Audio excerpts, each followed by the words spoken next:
Depression is actually a choice. And I'm going to give you some solutions on how to deal with it. And this is probably going to change your life forever just by doing this alone. Okay, so the first thing you need to understand about depression is that it exists in your conscious mind. It exists in your thinking mind. So what is inside your thinking mind?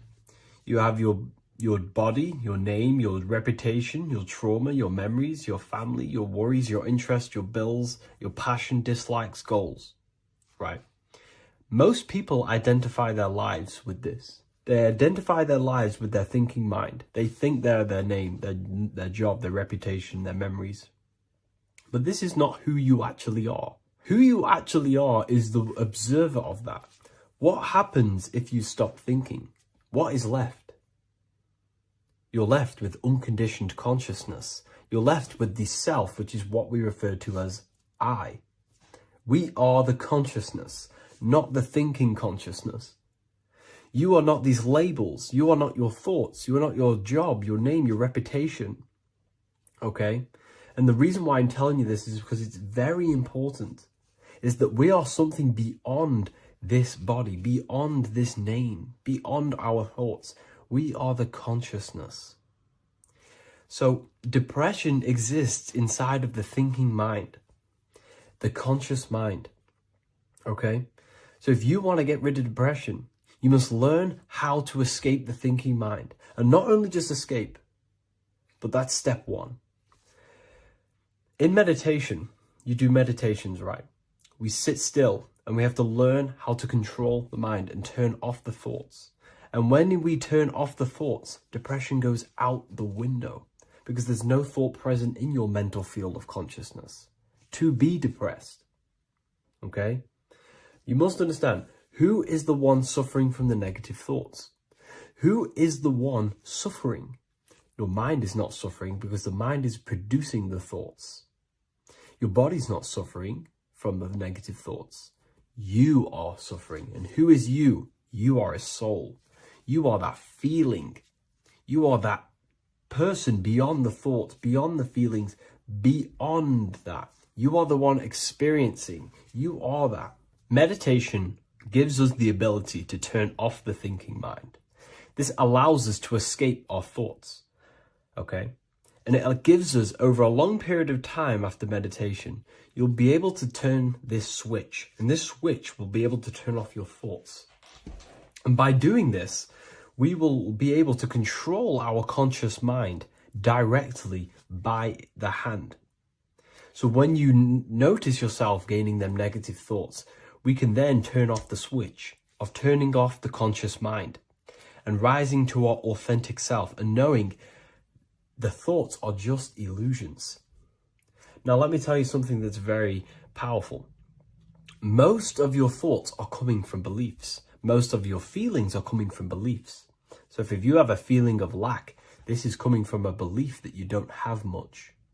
If you are feeling alone, this is coming from a belief that you are alone. So what we must do is restructure ourselves. We must restructure the subconscious mind. And we do this in many different ways. We can do this with meditation. We can do this with visualization, visualizing our desired reality as if we are living it. We can do this with affirmation. Now, a lot of people think, oh, I'm trying to speak something into existence with affirmation. No, you're not using vibration to try and change reality with what a lot of these new age people will teach you. Vibration, your words will not have much an impact on reality. That's the truth. But what they do have an impact on is reprogramming and recrafting and refining your mind. If you repeat, I am wealthy all day long, your subconscious mind, that word will be lingering inside your subconscious and you will start to mold that into your conscious. You'll start to be consciously thinking about this. Most of your thoughts are coming from your subconscious. So if you want to get rid of depression, you got to figure out the trigger. What are you depressed about? What are you feeling? What are the beliefs that are making you feeling and thinking this way? And that's what you must restructure. You must restructure your subconscious mind through visualization, meditation, and affirmation. You do these all the time. You do these every single day, and you will slowly, if not surely, restructure your subconscious mind. While by doing the practice of meditation, you'll gain the off switch as well. Sometimes depression comes from not living in your authentic self. You're not doing the things that your soul is telling you to do. We all know what we should be doing at all times. I don't care what you have on. We all know we should be doing something. We all know that we have there's a higher aspect of our mind that tells us, oh, we need to be doing this, but I'm actually sat here on my phone. Oh, I shouldn't be eating this, but I'm doing it anyway. There's always that higher voice. And that is the voice that has to be connected to. And when your body's not acting out the voice of the soul, then the soul becomes sadder, and suffers more and more and more. There has to be a connection between the soul, the mind, and the body. They have to work in unison. Okay? So I hope this video helps with depression, with whatever you're going through mentally. What if I told you you don't have one body? You in fact have four. There's a secret hidden right in front of you, and most of you overlook it. And by learning these teachings today, this will change your perspective on life, on yourself, and completely change the conception of yourself. This is the key to your highest potential. If you stay with me today, you will find secrets about yourself that will change your life. But I warn you, once you step this path of esoteric knowledge, there's no going back. Once you see, you can't unsee. So stay with me, and we will discuss the four bodies of your soul and how you can master yourself to reach your highest potential. The first thing we must understand is that there is a sun. And just like the sun gives life to the earth, there is this life force within the sun that gives life to all matter. We must understand that matter itself is dead. It has no life potential. It has no ability to create or destruct anything. All of the life comes from above, from the sun, from the life-giving power of this infinite energy source we call the sun. No matter what model you believe, the sun still gives power to this physical realm, giving life to all of the crops, giving life to animals, giving life and growth to all things that the rays come in contact with. This is a macrocosm process. We must understand the teachings of as above, so below. This means that the macrocosm repeats itself in a microcosm form. Now, what do I mean? Humans are made in the image and likeness of God. You are a miniature version of God, a spark of the divine consciousness made in human form, in physical form. Just like the sun gives life to all physical matter and growth to all crops on the earth, your soul is a miniature sun. And your soul is giving life to the body. Your body is a miniature earth, which also goes through the cycles of the 4 seasons of the sun. We feel different in each one of these seasons. It's because our body does not only go through these cycles externally, but these cycles happen within ourselves, within consciousness. Your soul is the sun. The sun you see in the sky is an externalization of your soul.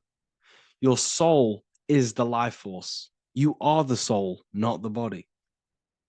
And like the sun gives power to the earth, the soul gives power to your body.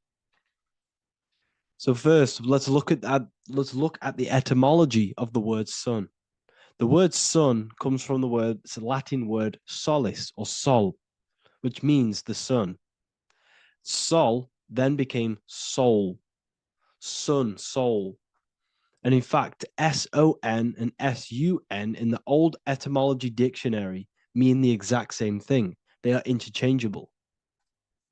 So when we look at the symbol of the sun, we look at a circle and a cross, which represent the 4 aspects of the sun, the 4 seasons of the sun: summer, winter, spring, and autumn. These are the 4 states of the sun. Like we said, this is why we get this symbol. You have the 4 states of the sun, which represent the 4 bodies of the soul. Now, this is where we get deep. Like I said, the sun you see in the sky is a macrocosm of your soul, an externalization of your soul. Just like your sun has 4 seasons, the 4 seasons within us are the 4 bodies. Our soul is incarnated and split into 4 sections. We have a mind, we have a physical body, emotions, and spirit. These are all interchangeable and they are all linked. In ancient alchemy, we have the exact same symbolism of the 4 stages of alchemy. But in this case, they're symbolized as the 4 elements: earth, water, air, fire. In this ancient alchemical symbol, we have the pentagram with the top one representing the soul, ether. Our soul then has the 4 bodies with the human here. We have the man, the eagle, the bull, and the lion. We see this on the tarot card, the Wheel of Fortune.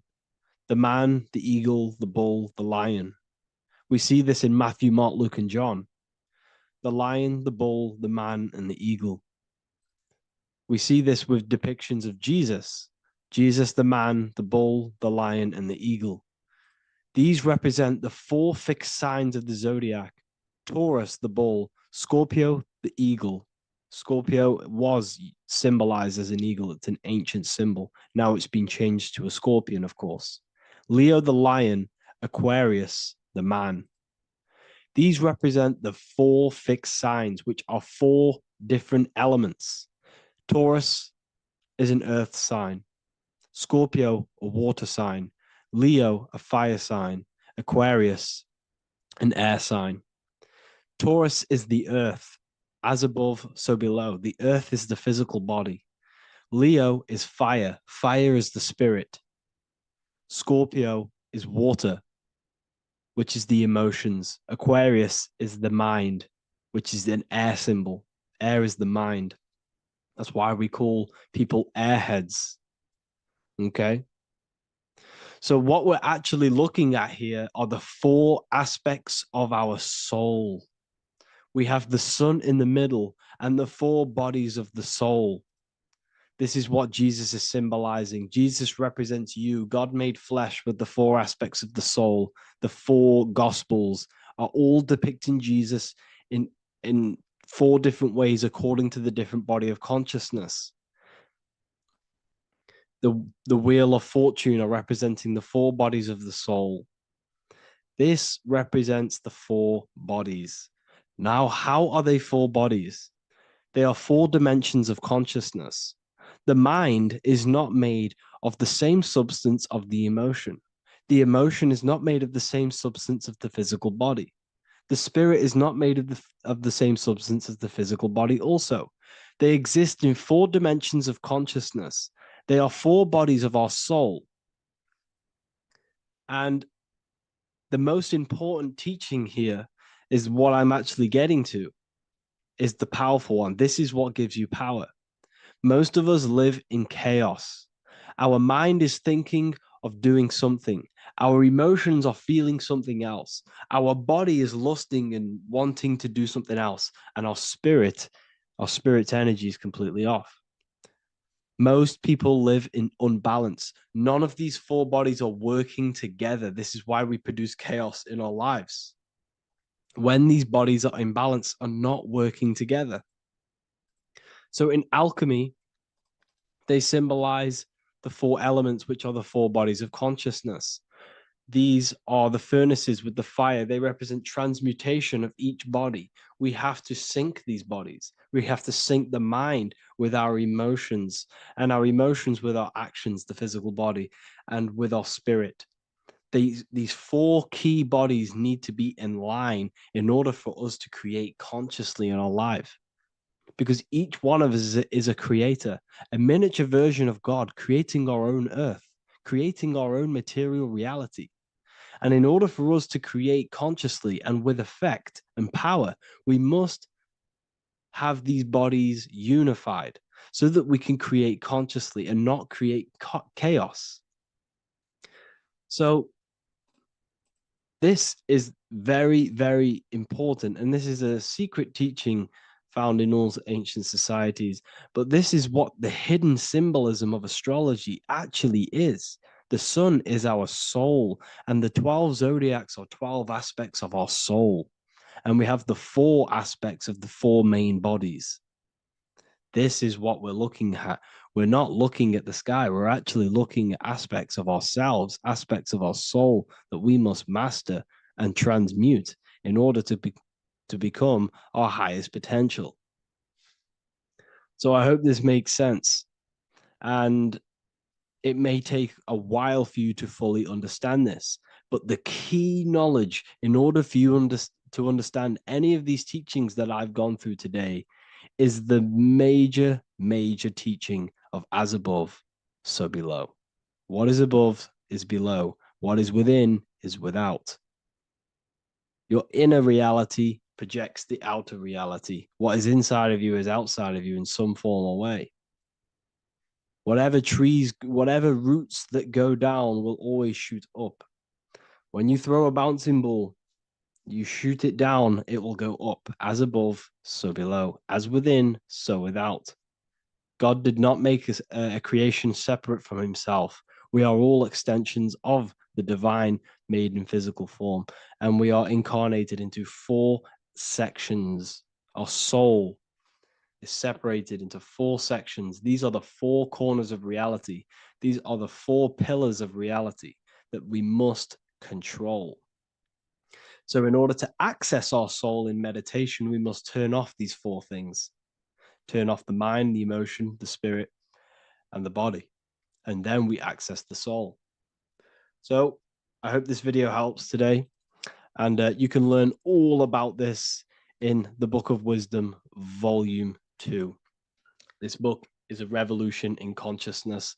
I do not recommend everyone reads this book. This book is only for people who are serious and want to transform their lives.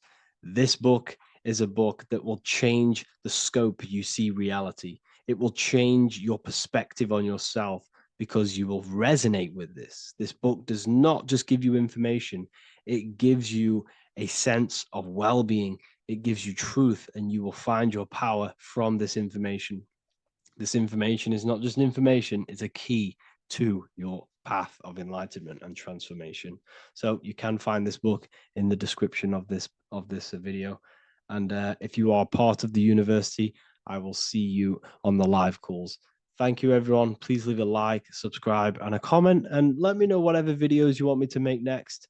Anything that you fail to understand or have any confusion with, I can make a video on it. So let me know in the comment section any reviews or anything I should do. Thank you all, people. Have a great day. Today's topic is the binary code behind the universe. You will learn the fundamentals of the binary code, deeper understanding of reality, which will give you more of a connection to the universe, evidence supporting the existence of this code, and how to use the binary code to shape your reality. This is an important one. We have 0 and 1. This is the binary code of the universe. It underlies everything. It is the source of all creation. The universe is binary in nature, meaning it exists as both something and nothing, on and off, male and female, light and dark. Everything has its polar opposite. At its core, all that exists is 0, representing nothingness, infinite potential, and 1, representing something, order. 0 represents the feminine, vast, formless, and infinite potential. It is the space from which all things emerge, the womb of creation, the receptive and expansive force. 1 represents the masculine, structure, form, and order. It is the active principle, the initiator, the force that defines and shapes reality. Together, they create the fundamental duality that underlines existence, the balance between chaos and order, the void and creation, yin and yang. We see this in the masculine and feminine bodies. This is deeply encoded into the fabric of reality. And once you see this, you will never unsee this. So please leave a like on this video if you love my content and you love the wisdom that I share with the world. So we see this with the masculine genital areas. Remember, this is the genital area. This is all to do with creation. These are the generative principles, the generative organs in the body that allow creation to continually outfold into new life. The genital areas are all to do with the code. The male is the one, the action. He's the initiator. The feminine is the zero, which is the infinite potential, the womb of creation. 0 and 1. This is why we have 10 numbers. 0 and 1. Masculine and feminine. We even see this in the bodies. The feminine body is made out of curves, which is 0, curves. And the masculine body is made out of lines. So please leave a like and comment if you love this. And if you have any lecture ideas, feel free and I can make a lecture on any suggestions that you have. So look at the word masculine. Masculine, line. Line is just one line, which represents order. 1. Feminine. 9. 1 and 9 equals 10. 0 and 1. The binary code of all creation. Why is feminine? Why the number 9 for feminine?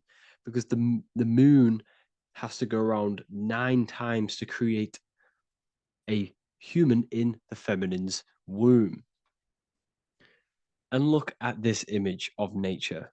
All nature is zeros and ones. Now you can tell the stick is a one. It's a line, and here we have curves. It's curves and lines. Curves and lines create reality, creates matter. Everything is 0 and 1. We even see this with the sky. The sky represents zeros. They represent curves, the heavens, the heavenly bodies, the sun. These are circles, the moon, circles, the planets, circles. Down here is matter, representing the square. We have the Freemasonic square and compass, representing lines and circles, masculine and feminine. We see this with Leonardo da Vinci, with the circle representing the spirit, the void, the womb of creation, and matter, which is the body. This is the soul in matter, infinite potential in matter. This represents spirit over matter. This represents the architect of reality, zeros and ones, spirit and matter. This is all the same thing.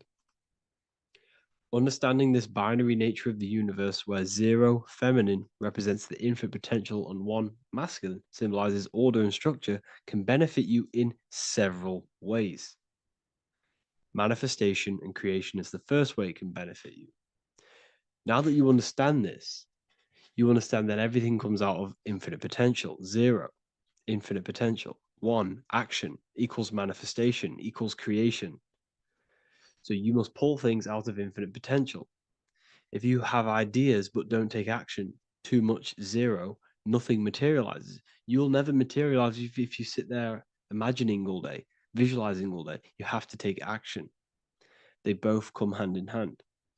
If you only take action without tapping into intuition and creativity, too much 1, your actions may feel hollow and misdirected. Using both effectively leads to greater success in life, work, and relationships. This is the 33rd degree motto, or this is on the 33rd degree of Freemasonry Scottish Rite logo, and it's called Order Ab Chaos, order out of chaos. Chaos is the 0, infinite potential. Chaos is the dimension of the imagination. This is where this all ties in now. Imagination is the dimension of infinite potential, pure potential, formless creativity, and the realm of infinite possibilities. It is the void, the unmanifested energy that contains all that could ever be. That is the imagination. The imagination is the dimension that you are connected to, and you can pull any idea out of and materialize it into a reality. Matter, on the other hand, is order brought out of the imagination, chaos. It is when raw potential is structured, defined, and crystallized into form. This is the fundamental principle of order out of chaos, the process of turning the unseen into the seen, the abstract into the concrete, the dream into reality. That's why we say dreams into reality. Dreams are in the imagination, infinite potential. And the human mind is connected to higher dimensions of consciousness, which we can pull ideas, things out of and materialize it into our lives. Whether that's good or bad, that's completely up to you. But we have access to higher dimensions beyond the physical plane. And this is the secret that the human mind is connected to, and that you are not just a physical body. Okay? The universe itself was born from chaos. Before form, there was only energy and potential. Our minds function the same way. The mind is a microcosm of the universe. Our thoughts exist in an infinite field of possibility, but they only become real when we take action and give them form. If your inner world is filled with chaotic thoughts and impulsive emotions and negativity, then creating order within is essential for balance, clarity, and growth. What do I mean? Order out of chaos, 0 and 1. All creation comes out of infinite potential. The mind, the imagination, is the infinite potential. The material world is the order, it's the effect. Therefore, if your material world has chaos, if your room is messy, if your body is out of shape, if you do not look after yourself, everything in the physical world is just a reflection of what's going on inside of you, what's going on inside of you. So if you have a messy room in a messy house, this reflects as a messy mind, a chaotic mind, and we must create order in our mind. So this applies to all realms of your life. This applies with your mind. It applies with your emotions. It applies with your manifestation. It applies with the physical world, with the masculine and feminine. 0 and 1 is heaven and earth. It's everything. It's duality. It's on and off. It's everything. So it applies to all realms of your life. Okay. So in order for this to benefit our lives, we must, one, have awareness and observe the chaos. Step back and observe your thoughts and emotions without reacting to them. Recognize that you are not your thoughts. You are the observer of them. You are the soul. You are in between them. You are the midpoint between the left and the right, the 0 and the 1. You are the soul. Journaling or meditation can help you identify patterns and negativity and impulsivity. So it's important that we recognize these patterns, we recognize the chaos within us, and we transmute it. 2, implement structure, mental discipline, mindful practices, meditation, breath work, and slowing down your reactions. Cognitive reframing, replace destructive thoughts with constructive ones. This is so important. For every negative thought that you place attention to, place your attention onto 5 more positive. Never think about something that you don't want to manifest, because whatever you're placing attention on inside that mental field of consciousness, you're giving attention to which then can manifest into your action, and that will materialize into your world. Routine and ritual, create daily habits that anchor you. Morning routines, exercise, or creative outlets bring stability. We must master the inner world of thought and emotion. We must bring chaos into order.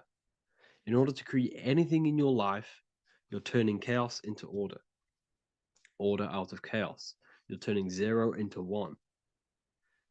This is the binary code. All things underlie it. 0 and 1. So it's so important that we master our minds, we master our emotions, we master our inner world so we can produce effect in the outer world. We cannot create consciously and effectively if we have chaotic thoughts and impulsive emotions. So I hope this has made more clarity to you so you can implement this into your life. I know I haven't given you much strategic things to implement into your life, but now that you have a better understanding of how this world is pulled out of infinite potential, you can use that. Everything in your life is pulled out of your imagination. Every text you send, everything you think of, oh, I'm going to do this later. That is your imagination thinking about the future. So you just have to do this on a mass scale to create something big in your reality. So I hope this gives you a better understanding of how the universe works and has benefited your life. If you have any comments or any suggestions or how this video made you feel, let me know in the comment section. I would really appreciate it. And I'll see you all inside of the Symbolism Masterclass on March the 8th. Welcome to Revival of Wisdom. Welcome people, we're back with another video. Please make sure to hit that like button, subscribe, and turn on notifications to never miss a video.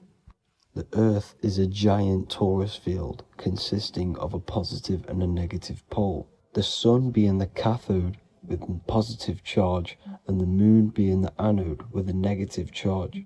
This is why the Sun rules over the day, giving you lots of energy, and the Moon taking your energy from you, making you go to sleep. Now, the plane that we live on is called the plane of inertia, and at the center of this plane of inertia is the North Pole. This is where the two electromagnetical energies meet. Now, this is where the most electromagnetic energy is stored. This is why all compasses will point north, because it's the most magnetic place in this reality. So the Sun and the Moon is spinning around this center point, which is stirring the ether of this reality and making everything move in circles, meaning this is a cycle. Everything's recycling itself.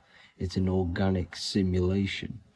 The ancients also knew about this sacred land at the center of this reality, known as the North Pole.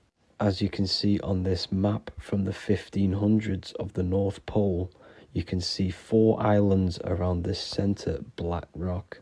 Ancient civilizations like the Mayans, the Buddhists, and ancient Chinese also depict these 4 islands. The endless symbology of these sacred lands at the center has been going on for thousands of years. These sort of secrets are now kept by the elites, but as always they have to show the truth in plain sight, and this is what they are doing with the Windows symbol and also the Wizard of Oz. Now in the Wizard of Oz, as you can see, there's something called Munchkin Land. Munchkins are these unusually short people. Then on the ancient 1500s map it says Pygmy, and then the Pygmy people in mythology are also these unusually short people. Just like Santa and his elves, they come from the North Pole, and elves are these unusually short people. These stories that we are told about Santa and Munchkins are putting truth in plain sight about this sacred land. This sacred land at the center of the earth is where the aurora borealis comes from and is being emitted from this black hole in the center, also known as the black sun. The aurora borealis is the Earth's aura, hence why it has the word aura inside of it. It is the life-giving essence to all life within this realm. As this dualistic reality we live in consists of both physical and spiritual, the black sun is like our sun for the spirit. It's our spiritual umbilical cord, connecting us to the spirit realm. And the rising sun is the opposite. It's our sun for our physical 666 carbon suits, known as our human body, our physical aspect. As it states in the 40,000-year-old emerald tablets, deep in Earth's heart lies the flower, the source of the spirit. The flower of life is as thine own place of spirit, and streams through the earth as thine flows through thy form, giving off life to the earth and its children. So the North Pole is the core of this spiritual reality, and the closer you get to it, the more spiritual and lucid it becomes. So the elites have covered this up in order for us to forget the true nature of this reality. And they did this cover up by introducing the globe model. Nicholas Copernicus was around in the 1400s, and he introduced the globe model. As you can see, he is a Freemason, He depicts himself with a globe and a Masonic compass in all of his paintings and portraits. Galileo was also a Freemason, as you could see in all of his portraits with a globe and a Masonic compass. He was also a massive part of introducing the globe model after Nicholas Copernicus. So yes, the globe model was a spiritual and political move to gain more control over the masses.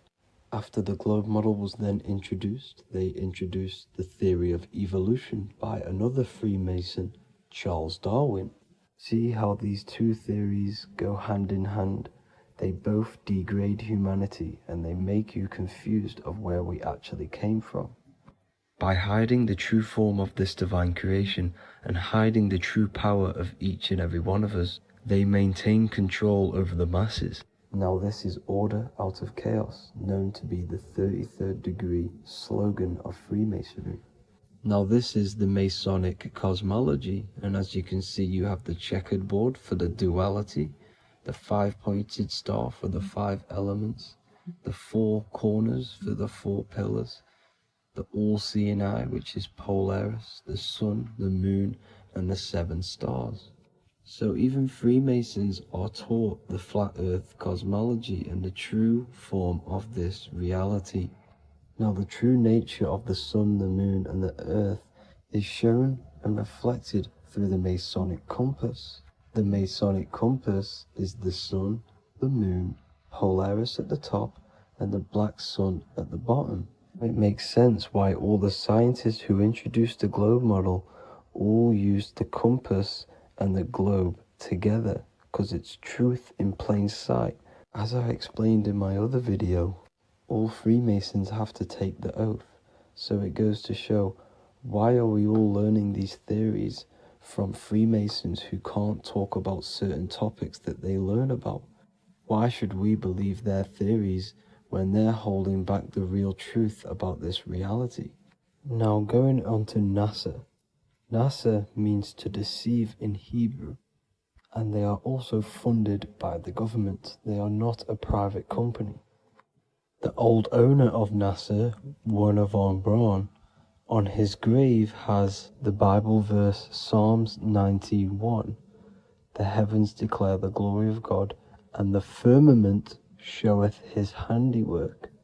Now why would the owner of NASA put this on his grave?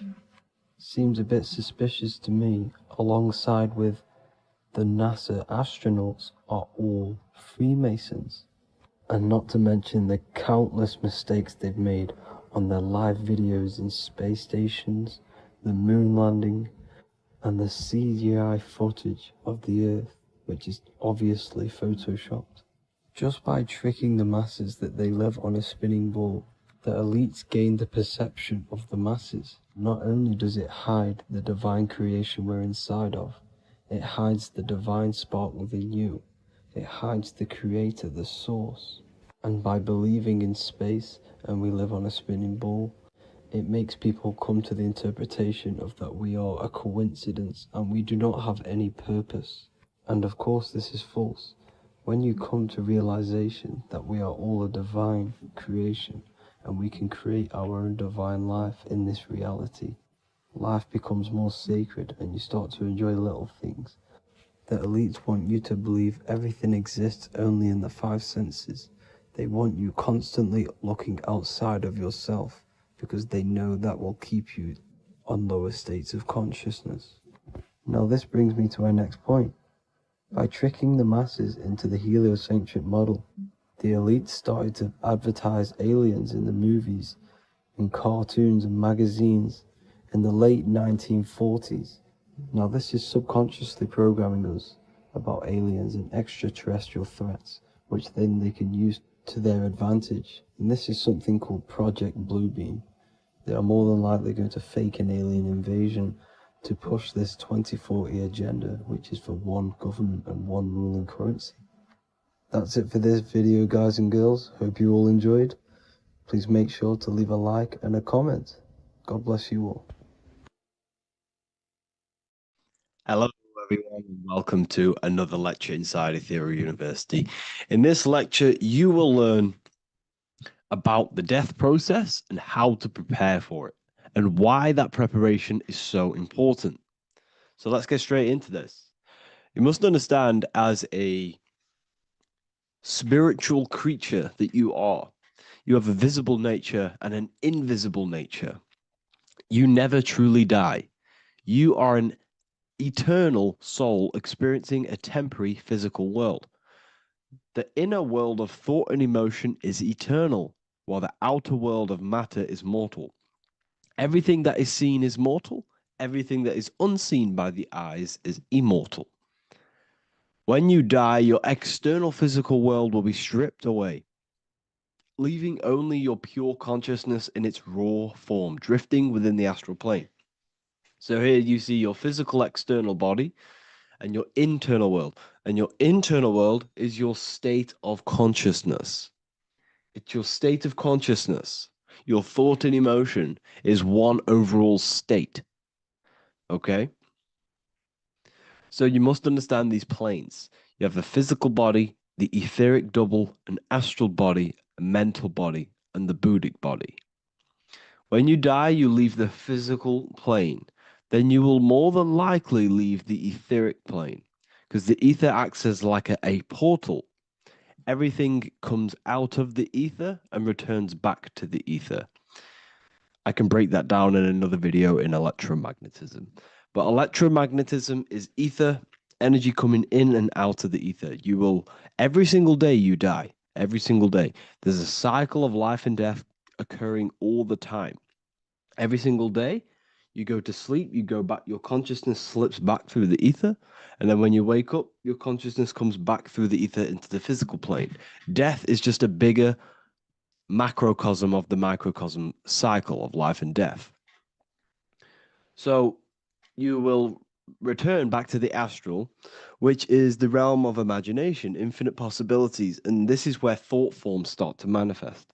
Okay. So depending on how advanced you actually are mentally and emotionally, will depend how long you stay in the astral. Now, what we must understand is that there is many different components to the astral. We have the higher astral, the middle astral, and the lower astral. These are all vibrational states.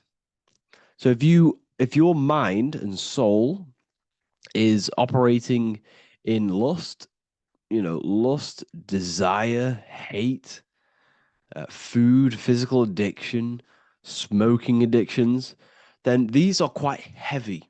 These are quite heavy attachments to your consciousness, and they're quite low level desire, which means they have a low vibration. You will manifest in the lower astral when you're stripped from your physical body. The lower astral is not inherently evil. However, there's just low vibrating things going on there. Low vibration does not mean evil. Okay. So just like bad doesn't mean evil. Okay.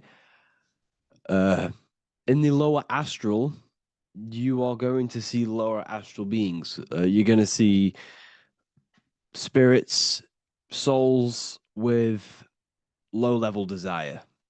Okay. People who are attached to the physical plane, people that lust, people that do these things. Technically, this is hell, but you can escape it by escaping yourself. Now we're going to break all this down. I'll break all this down properly once you understand the full context. So depending on your level of desire, you will manifest in a corresponding layer of the astral plane. If your mind is still attached to the low physical desires, you will find yourself in the lower astral realms. But if you have few desires and have detached from the worldly attachments while you are encased in a body, then you will rise into a higher or middle astral plane, mainly the middle. Okay. The higher astral plane is very formless.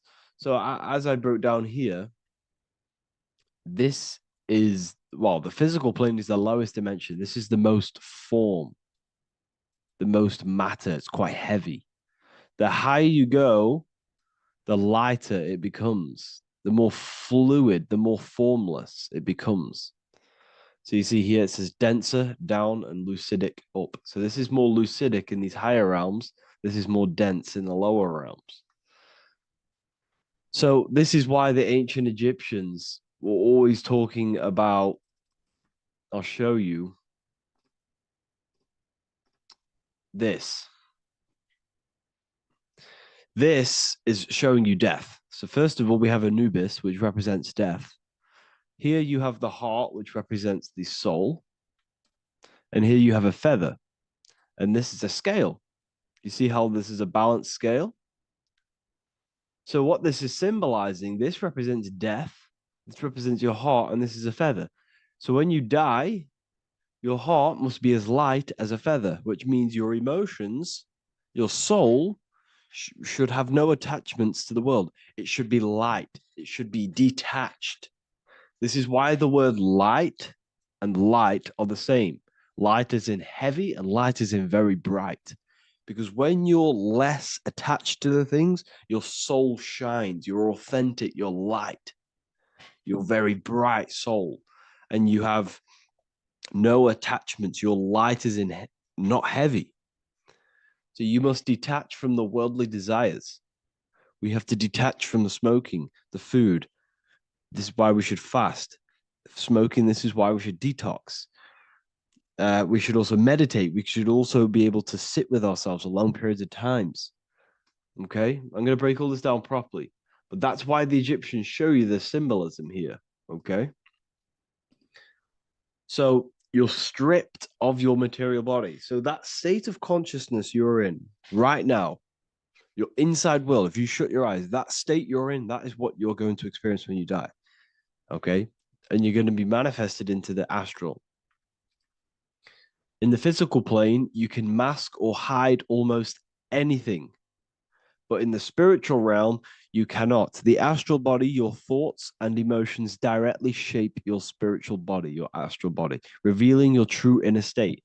So your desires that you can hide in the physical plane, your emotions, your thoughts, you can't hide any of that in the spiritual plane, in the astral plane. That will directly shape who you are, your color of your astral body, and your astral body as a whole. So here we have Kim Kardashian. If you could see this lady's astral body, you would run so far that you would be horrified for the rest of your life. If you could see their spirit, their astral form, it would be horrific. Because their mind is so attached to, physical things, so attached to desire, money, fame, worship, power. These people do not want to die. These billionaires and millionaires will never want to die. They will do whatever they can to stay alive because they understand when they die, they have to face themselves. They have to face their inner world. And their astral body, their true authentic self on the inside is horrible and horrific and so low vibration. So this is where it comes in. You must be as light as a feather. This is what the Egyptians are showing you in their artwork. Your soul must be as light as a feather. In order for the soul to ascend to a higher plane and not look at that physical plane and say, I want to go back or I want to desire things down there, you must detach now and prepare for death. Hell is not a place. It's your own personal suffering born from within. If your mind and soul are deeply attached to mental fixations, emotional wounds, and physical addictions tied to the material world, that pain will follow you into the astral. This is your true judgment day. You judge yourself when you die. You see your authentic self. There's no hiding. Right. Imagine right now that you that everything you cling to was stripped away. No matrix, no electricity, no food, no TikTok, no phone, no possessions, no distractions, no one else. Could you sit alone with yourself for just 1 hour? Could you sit alone with your thought and emotion? That moment of truth is what you must begin to prepare for. Could you sit alone with yourself? Can you sit alone for long periods of time and just think? And if you cannot, then you're running from your internal world. You're running from your thoughts. You're distracting yourself from your thoughts. This is what we must address. Now, don't feel bad if this is you. We've all have problems. We all have internal problems. But this is what we have to face directly in order to prepare for life after death. We must meditate for long periods of time. Not even meditation. We should be able to sit with ourselves with no distractions and just think. This is what the people of the past used to do when we had no technology. People would sit and think for hours. This is what we need. Because if you cannot sit with yourself, imagine sitting with yourself with no physical body. That's the level that's going to happen. And we need to prepare for that. The soul and mind must become as light, as weightless, as radiant as a feather to ascend to a higher plane and move beyond the physical life. To rise, they must release heaviness, attachments, burdens, fears, and desires. The lighter and brighter your inner being becomes, the more freely it can rise into a higher state of existence. Ascension is not about going somewhere, it's about becoming something pure, clear, and luminous. Okay, this is very important. Very, very important. We must detach from the worldly things. So enough of that. How do we do it? How do we attach? How do we prepare? Number one, you must detach from the material things. Start loosening your grip on things, possessions, titles, even identities. They are temporary. Appreciate them, but don't let them define you. Let nothing outside of you define you. Nothing. Your name is not you. Your job is not you. Your reputation is not you. Your bad past is not you. Your good past is not you. Your business is not you. Everything outside of you is not you.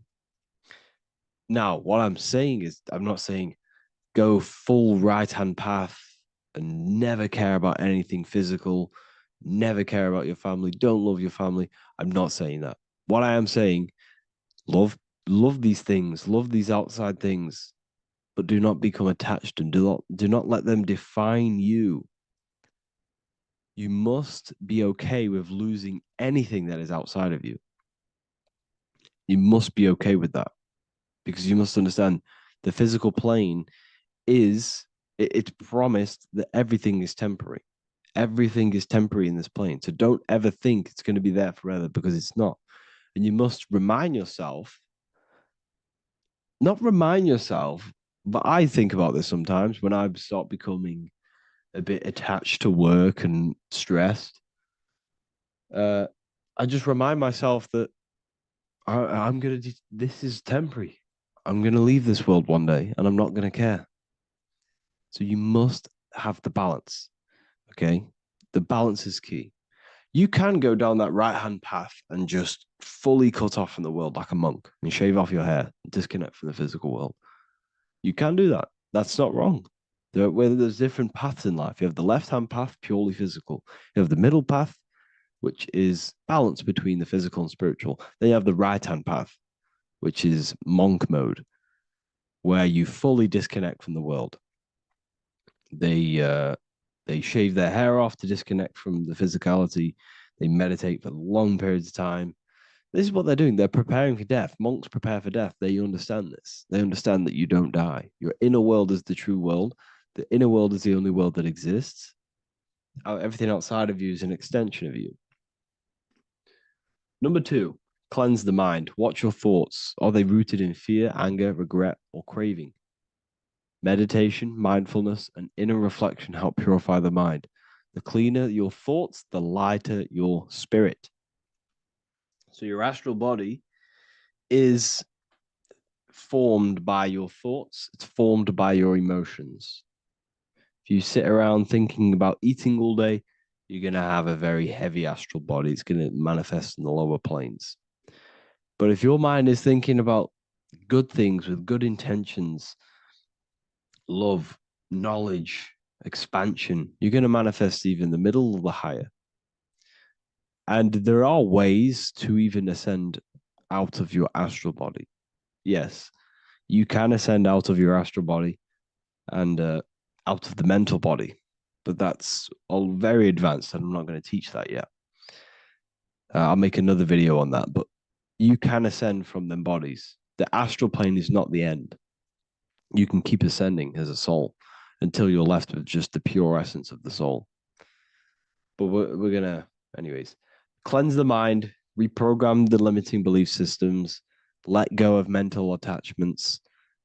And the way you do this is by getting a piece of paper and writing down every single attachment that you have. And you're going to realize, dude, there's more than you think. Okay. We have to detach from these. We have to. 4, practice presence. Can you sit in silence with yourself? The more at ease you are with your own inner being, the less you'll fear death. The afterlife is just an extension of your inner world. It's so important. This is so, so important. Can you sit with yourself? If you cannot sit with yourself, you have some inner work to do. You have some thoughts to address, some beliefs to address, and some feelings to address. Okay, so practice sitting in the present, meditation, or just literally sit there and try and be okay with yourself. And if you can't be okay with yourself, then there's something you need to address, whether it's a belief system, whether it's an emotional trauma, or something. This is what we must reshape, refine, and let go of. Live truthfully, speak and act from your soul, not from fear or ego. The more authentic you are, the more aligned you become with your true self, which carries beyond this life. The ego is your mind's perception of itself while being incarnated in this world. It's been shaped by your experiences, your thoughts, your beliefs, and your emotions. So your ego is basically this false thought form that you've created. It's a false layer of yourself that sits on top of your true authentic self. It's basically your physical character. When you were young, you had no ego. You were pure. You had a pure consciousness. But then as you grew older, your ego started to grow, and it still is growing because it was shaped by experiences, things you've gone through, things you said, things you believe, things you think. It's created by you, by your mind. And the ego is close to the word echo. The ego is the echo. It's an echo. It's a layer. It's a false identity. It's a false layer that sits on top of your soul. And if you don't get rid of that ego, if you don't know how, well, not get rid of it, but balance it. If you don't know how to rise above that ego and you die, it's that ego that's going to be pulling down when you die. It's that ego that's going to be your suffering. Okay. 7, connect with the divine, whether through prayer, meditation, tune into something greater than yourself. The connection is the soul's compass beyond this world. If you can meditate and rise above them clouds of thought, that's the soul, that's the observer. We must connect with that. Okay, this will definitely help with just allowing yourself to connect with your true self. Meditation's great because you can just fully detach from the world. And the more you meditate, the more you can prepare for death. A powerful way to cultivate detachment is through daily detachment meditation, done either at night or in the morning or the first breath upon waking. Or do this as many times as possible per day. Start by physically grounding yourself in the present moment. Say out loud, I am here right now, nothing else matters. Let that phrase draw your awareness into the now. Just keep saying it until you're present. Then begin to slowly list everything you identify yourself with, one by one. I am not your body. I am not my body. I am not my name. I am not my possessions. I am not my house. I'm not my children. I'm not my everything. I am not my thoughts. Release each layer gently. Imagine, if you want to, if you have a good imagination, imagine placing these things into a big box. placing your body, placing your name, placing your possessions, placing your house, your car, your thoughts, your beliefs into a box, and then shut that box. If you have a good imagination, do that. That can help. And you'll be left with yourself. And you're not even that. It goes even deeper. Eventually, you'll reach the mind itself. Detach from the language that the mind is even using. Now, that's very difficult. And not many people have ever thought about that, and they've ever even been there. Detach from the language that the mind is using. Think about that for a second. Your mind is not what you actually think. It goes very deeper. Your mind is not that little voice. It's that voice that the language is using. So even the language is a spell on your mind. Okay, it's an attachment. Eventually, you'll reach the mind itself, detached from the language it uses, the voice in your head, the need to define.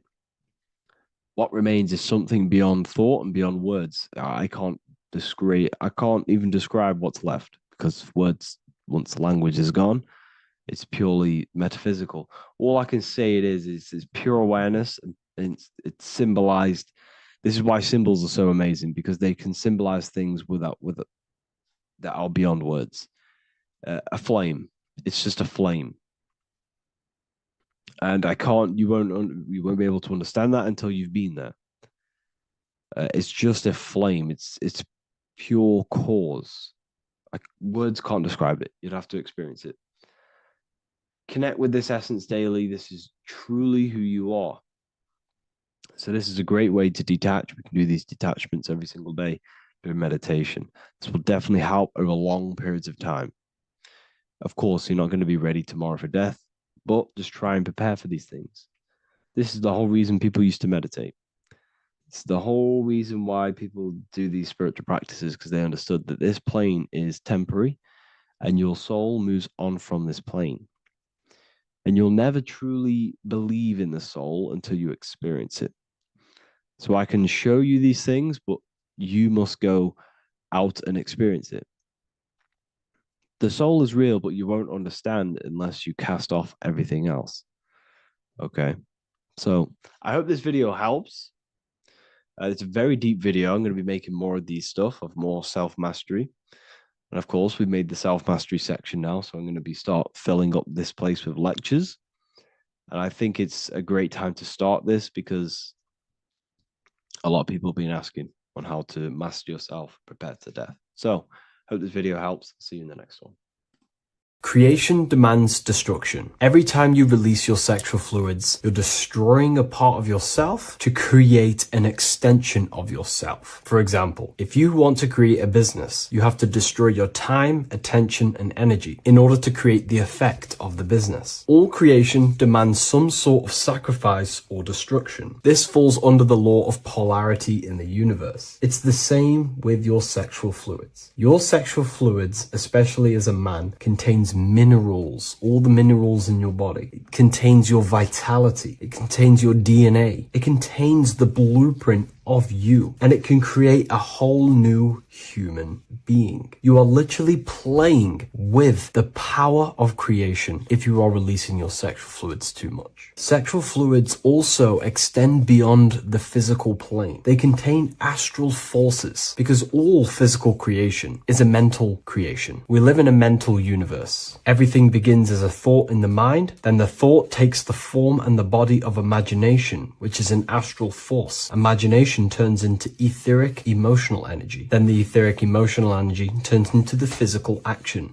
and the physical manifestation. We live in a mental universe. Therefore, these dimensions do not exist separately. They are permeating and mixing in with all. Your physical body has an astral body. Everything physical has astral forces behind it. Semen is known as the astral fluid of the soul. It feeds nerves, the channels of life force and consciousness within the body. And every time you release it, you're destroying a part of your vitality, your brain, your nerves, your energy levels, your creativity, and your DNA to create an extension of you. Therefore, it is a sacred fluid within your body and not something to be played with and to be released too much. Think about it. This is a very creative energy, your sexual fluids. It can create a whole new human being. This is how powerful it actually is. It is the power of creation, and the misuse of this power can destroy your own vitality and your life of your body, because that life you are giving in order to create an extension or a child is the same life you could keep inside of you and not waste to recycle and regenerate the body. Sexual energy has been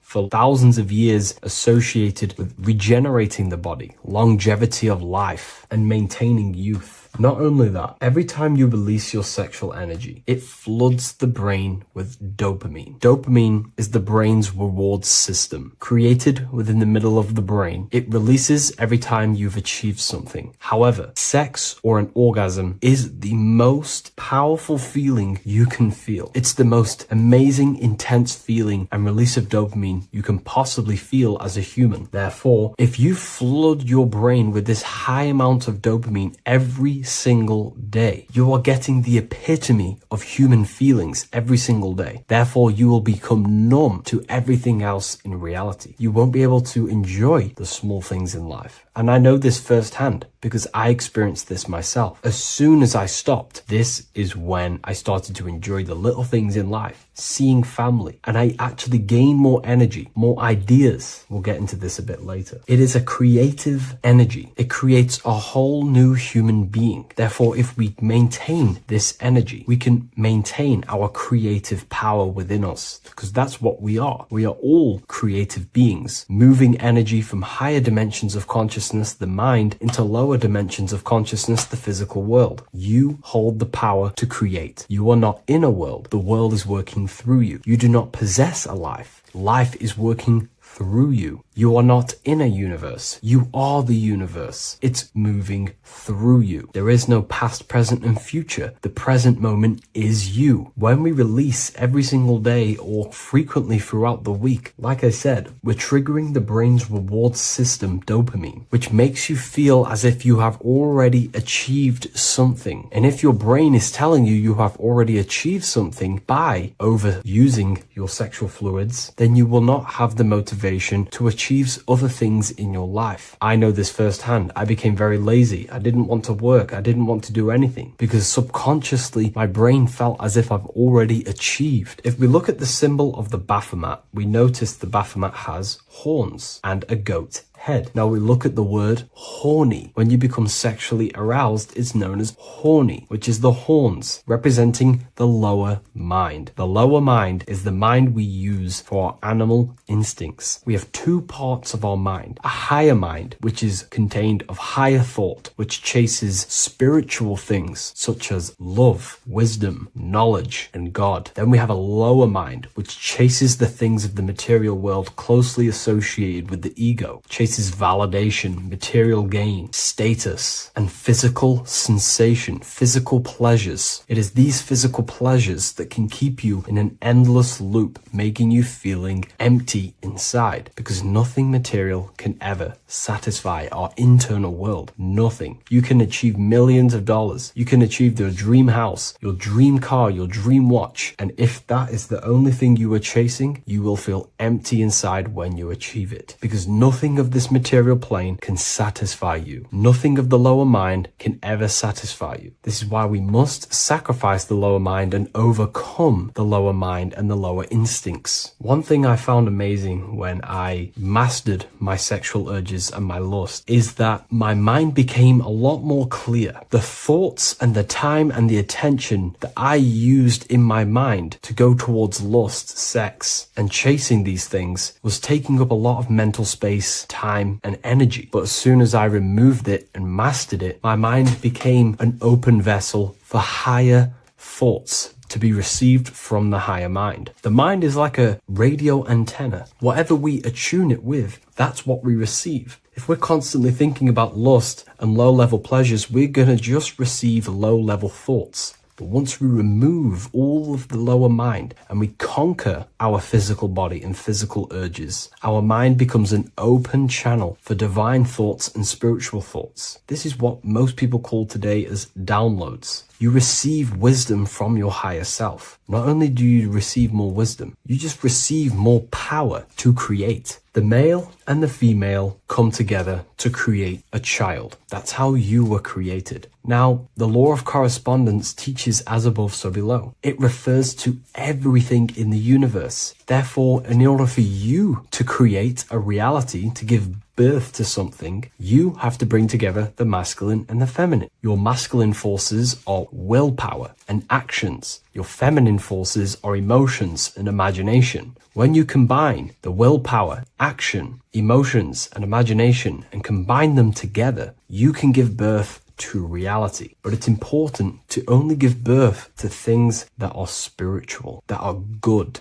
that are for the benefit of yourself and humanity, and not for the ego and the lower mind. Killing our lower mind is essential for spiritual ascension when we die. The thoughts that we give the most attention and energy to when we die are pretty much the same thoughts that we're going to think when we die. When you die, your physical body and external world is stripped and you're left with your internal world of consciousness. More than likely be resonating within the lower astral plane before you move on to any higher dimensions of the astral. It's important that we kill any addictions such as sex, food, attachments, emotional attachments to people, any desire for material things before we physically die. The Hindus taught this, Buddhism taught this, the ancient Egyptians taught this. We have to remove the desires in our heart for material and things before we physically die, because when we die, we cannot fulfill physical pleasure. Therefore, we will create our own suffering within the astral dimension. So sex is the biggest part of this. We have to remove the desire for sex or releasing any of our sexual fluids before we physically die to master ourselves. And not only that, it's going to benefit the way you feel, the way you think, the way you act towards people once you have mastered this. Porn psychologically damages you. You are quite literally the person in the corner of a room watching two other people give pleasure to each other. Psychologically, that is not good. And what happens in darkness is always revealed in light. What you do in your alone times will show in your confidence, in your eye contact, in your presence, in your aura, your energy. You cannot hide things that you do in the dark, because they always reveal themselves in a subconscious way, whether physically or through an energetic spiritual way. Sex can be known as sacred energy exchange. You are exchanging energy, bioelectrical energy. It's a scientific fact that when you hold hands with another person, your brain waves of each individual become synced. Your emotions sync.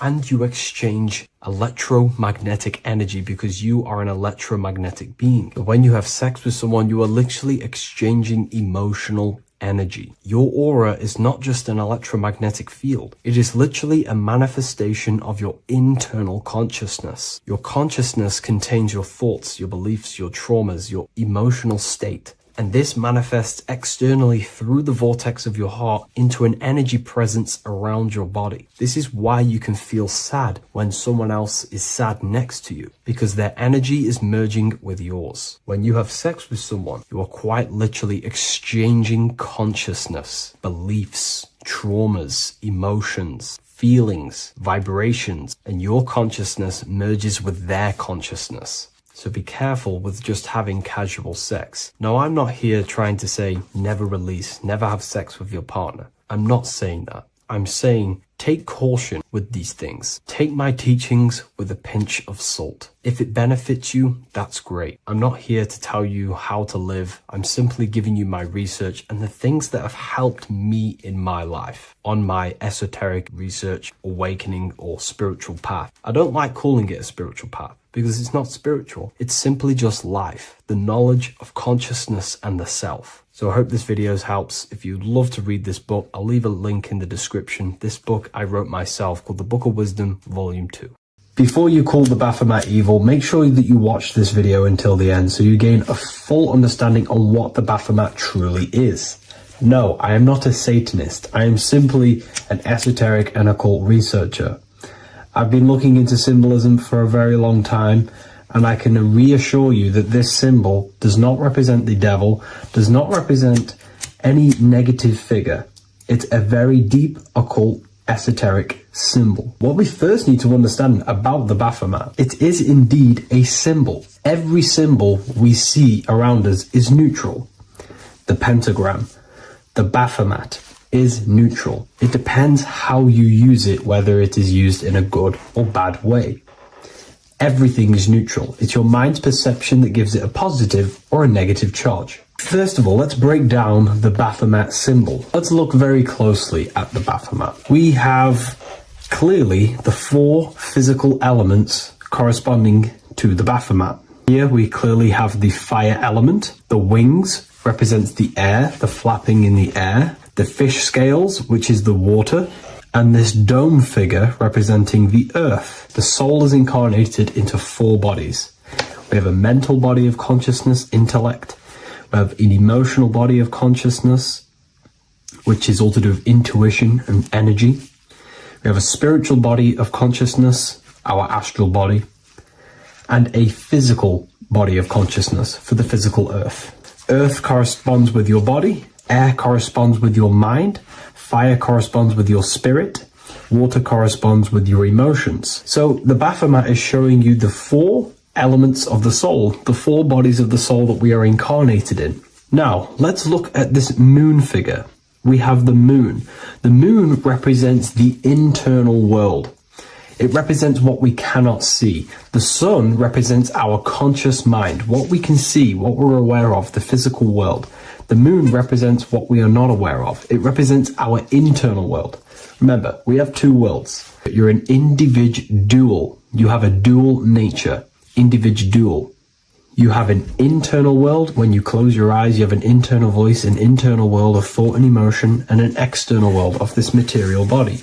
The moon represents the internal. The moon on top represents the moon controlling the mind, represents the inner world controlling you. Now, this is very symbolic in the occult world. If the inner world is controlling you, then you have no control over reality. This is the devil horns. You know the devil horns? The moon crescent?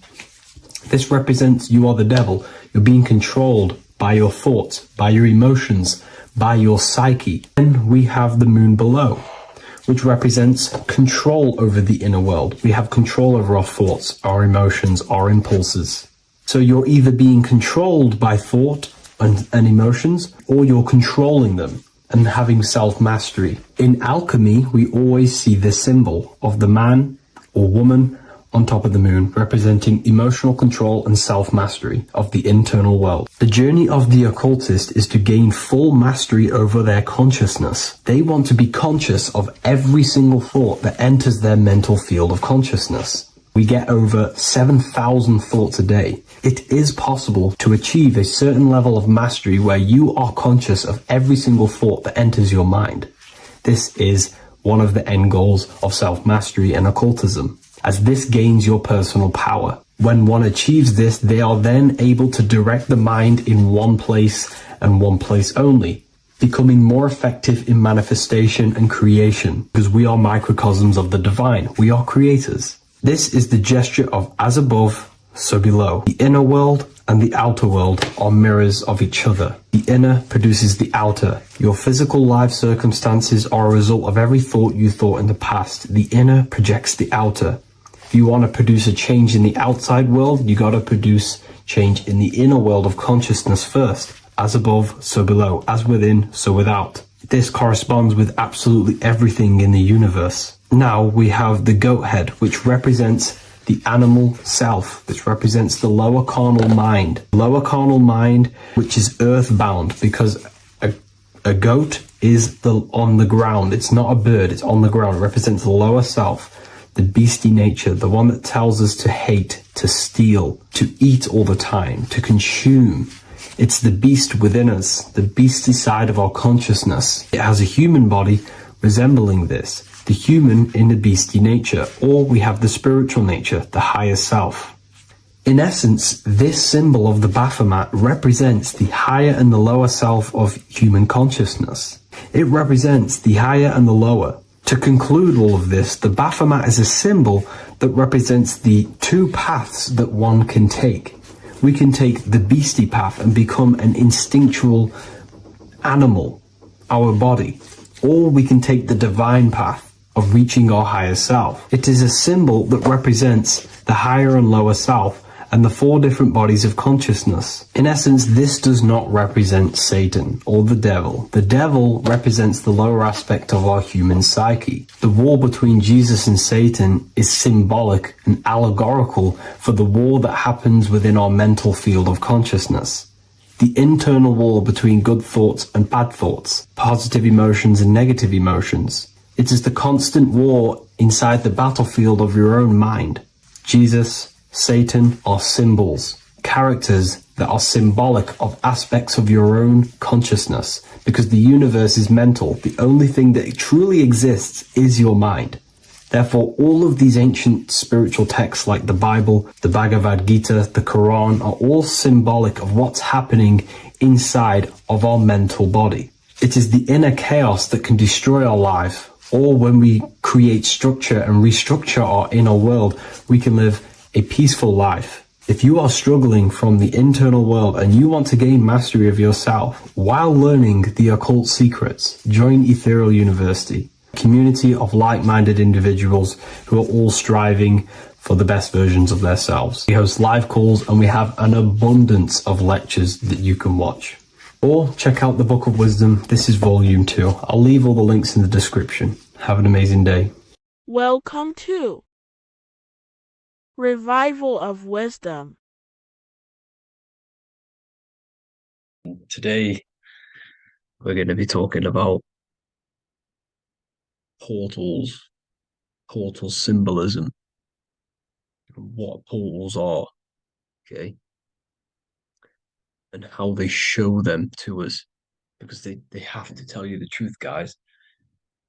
This is the thing with the universal law. They have to tell you the truth. And they tell you through symbols, they tell you through movies, and different things like that. But let's jump straight into this.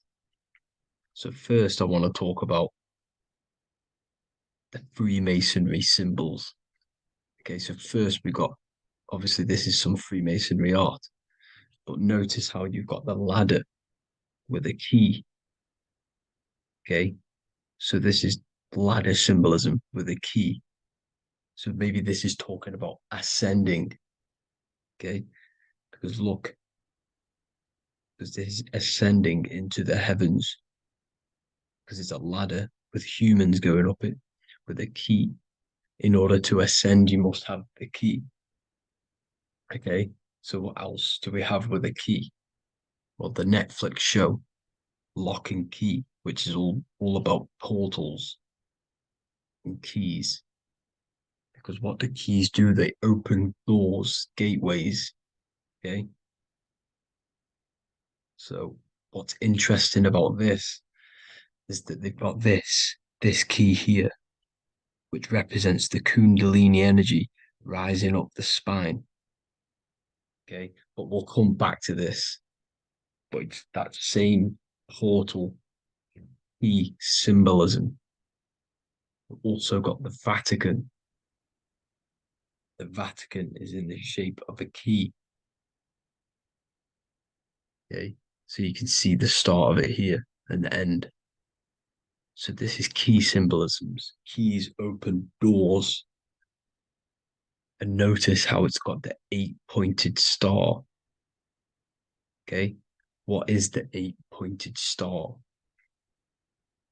Okay, we'll come back to this. This all ties in, guys. I'll break it all down for you. But then you've also got the god Janus. Janus, okay, is known as the god of the doorways. He's an ancient god of Rome, and they worshipped him. However, he's not a god, he's more like a high-level ranked demon. Because he is the god of the doorways. And notice how he's got 2 faces. Because doorways always have 2 sides. You're going into somewhere, there's always 2 sides of a door. And he's always depicted with 2 sides of a face and a key, because he holds the key to the doorways, to the portals, to other worlds and realms. Okay, as you can see, he's always got 2 faces. and a key. Okay, so now we have the Sumerians, the Anunnaki, and they are always depicted with the two faces. Why do they have the two faces? Because they're symbolizing doorways, and the Anunnaki come to Earth through doorways and portals. So these are what these gods are symbolizing in their artwork. But they always have the 8-pointed star. Okay, what is the 8-pointed star? You see how they always have. Look, let me try to find another one. It's the 8-pointed star. This 8-pointed star is Polaris. Okay, Polaris, just like the Vatican has the 8-pointed star with a key. Polaris is the center star. Polaris is a fixed star, it doesn't move. Okay, so the Anunnaki's symbol is also the 8-pointed star. So this is symbolizing the portals and doorways that they come through in order to get to the Earth. But Polaris is that center star which does not move. It's always symbolized with the 8-pointed star, just like a compass. Why is a compass the 8-pointed star? Because at the center of our realm is where the most electromagnetic energy is stored. As you can see, we have an aura field, an electromagnetic aura field. So does the Earth. And in the center, so like our heart, for example, is where the most energy is stored. And like the center of the Earth, this is why all compasses point to the center, because this is where the most electromagnetic energy is stored. It's at the center of our realm. Okay. So like I was saying with the lock and key series, see this here, the Kundalini energy rising up the spine, just like your Kundalini energy rising up the spine. Let me try. I can't zoom in, but you know what I'm trying to say here. Let's go back to Polaris, because at the center is where pole. Can you see the pole of electromagnetic energy? Polaris, the North Pole. It's symbolized. The truth is in the words. It's like a pole of electromagnetic energy. And this is where the aurora borealis comes from. Notice how it's got the word aura in it, because it's the Earth's aura, electromagnetic field. Just like you have an aura, also known as the northern lights, because it's coming out of this center hole in the center of our realm, where the black sun is. And this is where the electromagnetic energy is coming up from. And this is what the aurora borealis is, or the northern lights. It's just electromagnetic energy. And it's symbolized through our symbols, the original O. Okay, because it's like a hole through the middle. Polaris. So this Polaris is the sky vault. It's the portal into this realm, because this is what the Anunnaki are always talking about, always symbolizing with the 8-pointed star. And just like a compass is the 8-pointed star, pointed to the center, to Polaris. Okay. See here on the Sumerian tablets with the 8-pointed star again. And how we know it's talking about portals with this 8-pointed star is because CERN 666 are opening up portals to the underworld, letting in demonic entities into this realm. How do we know it's a portal? Because their Hydra Collider has 8 points, just like the 8-pointed star. So they are creating synthetic portals to the underworld to let these demonic entities into our realm. But what is the key? Because if we're talking about ascending through Polaris, notice how here on the masonry art, this luminary here, so this is the sun, that's the moon. This is Polaris because it's a luminary with what? 1, 2, 3, 4, 5, 6, 7, 8 beams coming off the luminary, just like the 8-pointed star. So you see the ladder with the key going up to Polaris. It's symbolizing ascending out of Earth. So what is this key that they're keeping from us? Because it's a human holding a key going up the ladder to Polaris. Well, chakras. We have 7 chakras. Okay, so this is what they are telling us in the lock and key symbolism. The Kundalini energy rising up the spine. Okay, just like they have 33 vertebrae on the back of your spine. Okay, this represents the Kundalini energy going up your 33 vertebrae, just like in masonry has 33rd degrees. Okay, so what is the key? Your chakras. Your chakras have to be unlocked. Okay, you have to unlock your chakras, and you can't unlock this one without going through this one. You have to go through them all. It's like a ladder, just like Jacob's ladder. You can't go from the bottom to the top. You have to unlock each one.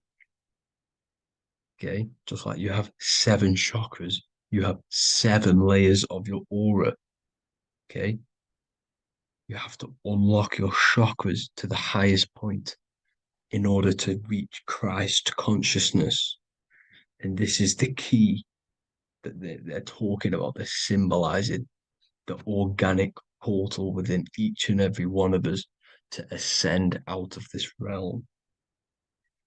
Okay, so this is the key that they're talking about, and they're holding back this knowledge to keep us trapped in this 3D realm. Okay, so like I was saying with the 33 vertebrae and the Kundalini energy coming up the spine, 33 vertebrae, you can see this sort of symbolism going up to the light, because it's the light. You see here, your crown chakra turns on and becomes enlightened, just like the Illuminati symbol. Can you see it? But also, Jesus also died at 33. So this is symbolizing, okay, they're symbolizing the death of the ego, the body. So once you open up your chakras and reach Christ consciousness, which is your 33rd vertebrae, once your Kundalini energy goes up your 33rd vertebrae, your body technically, not physically, but spiritually dies, because you then become formless. You reach Christ consciousness. So then you can travel other worlds. Okay. This is what they're talking about with Vatican, 8-pointed star, and the key. Janus with the key. The Sumerians with the 8-pointed star. Anunnaki, the 8-pointed star. Polaris, 8-pointed star. So Polaris is the way out of this realm, which is at the center. Pole, North Pole. Okay, so the key is that they're hiding from us is the knowledge to unlock our chakras. Okay, and without this knowledge that they keep from us, is trapping our souls in this reality to keep reincarnating. Okay? Well, thank you all for tuning in. I'm going to leave you all there. Make sure to leave a like and a comment in the comment section. Let me know some topics to talk about so I can break it down for you. God bless you all.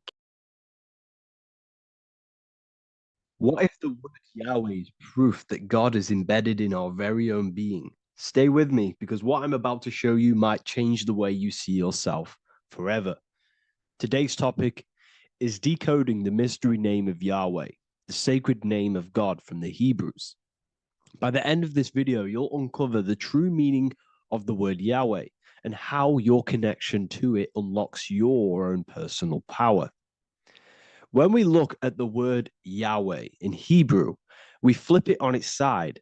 We're actually looking at the human body. These are the legs, this is the torso, here are the arms, and here's the head. So if we actually switch this on its side, we see the human body. The Hebrew name Yahweh often translates to I am. The I am. Now, what is the I am? The I am, when you say I, you're referring to your highest self. Everything with the letter I in the beginning, most of them words are referring to our inner self, inside, intelligence, internal, in. The I represents the inside self, the invisible self. You cannot see the I am because this is the spirit, this is our consciousness.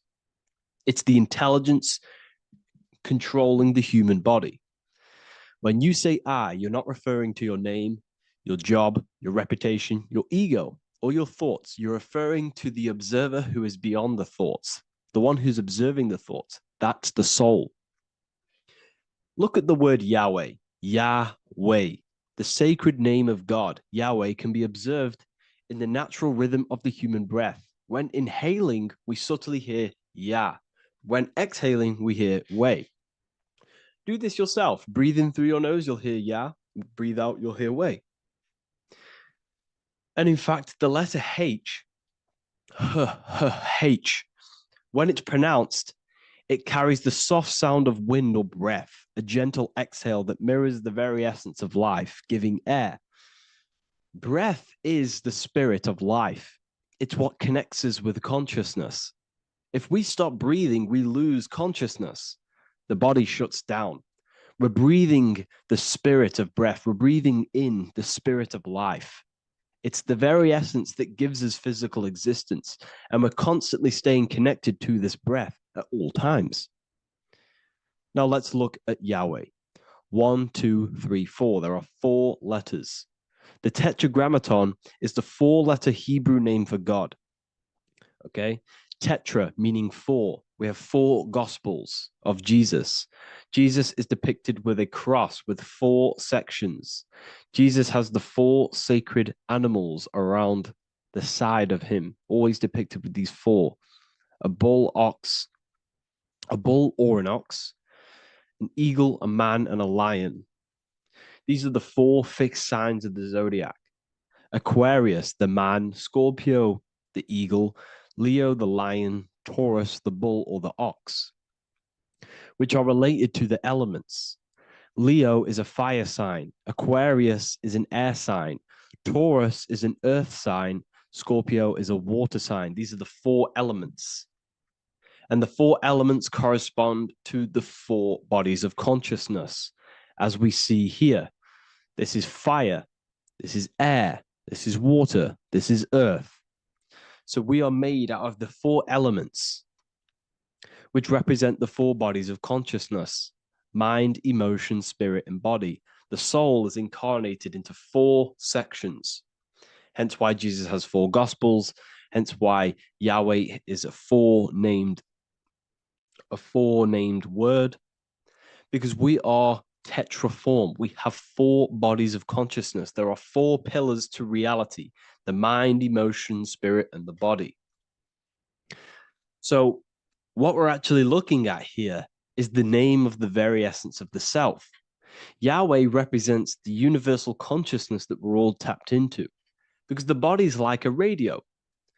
The body is basically a radio antenna, which is picking up the stream of consciousness, and we're all the same consciousness, just experiencing it in a different body. And Yahweh is the name for this intelligence that we're all acting out, that we're all manifestations of. So now let's look at the word Yahweh, where we read it this way in Hebrew, which is 10565. 10565 in the Hebrew letters and the numerical values. And the DNA is made up of 4 bases.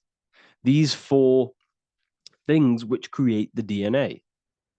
This basis is the genetic code for all living things. Each DNA strand is held together by sulfur bridges that appear in a repeating pattern of 10565. This pattern matches the numerical value of the Hebrew letters of Yahweh, Yod, He, Va, He, which are 10565. This means the structure of DNA, the code of life, follows the same number sequence as the sacred name of God, Yahweh. This is a factual observation. So we're looking at 10565. So let's look over this one more time. Yahweh represents the breath, Yahweh, inhale, exhale. It translates to I am. It's written in our DNA. The word Yahweh on its side looks like the human body.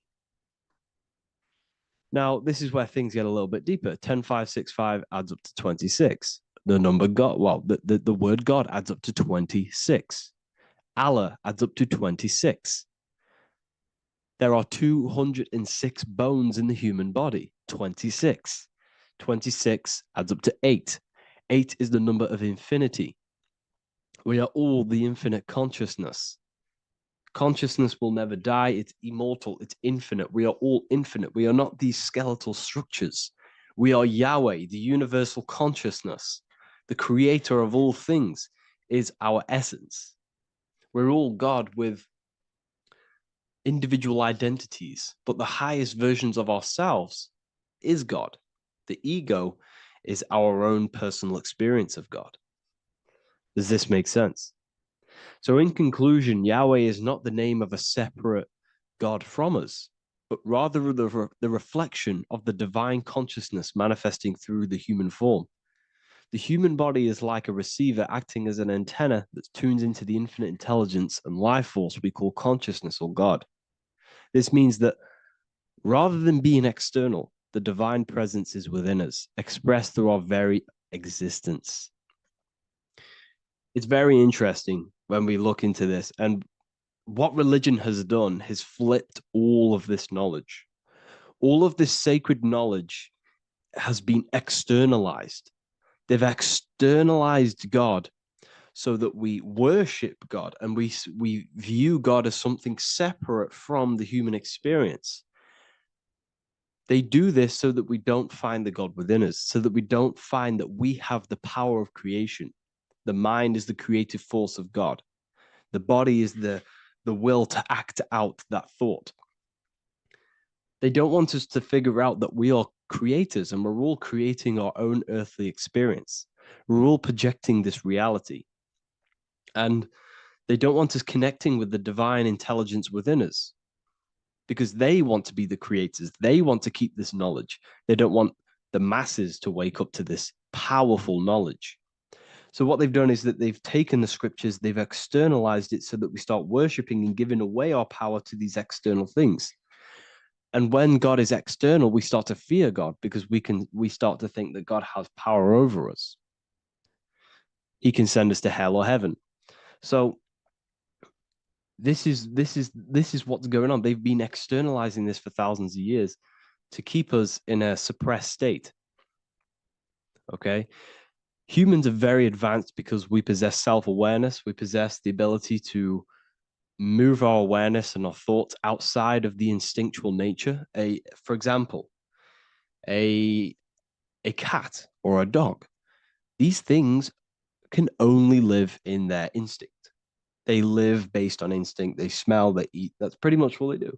But humans, we have the ability to rise above that nature and turn to our infinite selves, our higher selves, we can move beyond our instinctual nature and create very advanced things. That's why humans are made in the image of Yahweh. We are literally God in human form. So this is what we all need to realize. And I hope this video has helped. Please leave a like, a comment on inside of the description.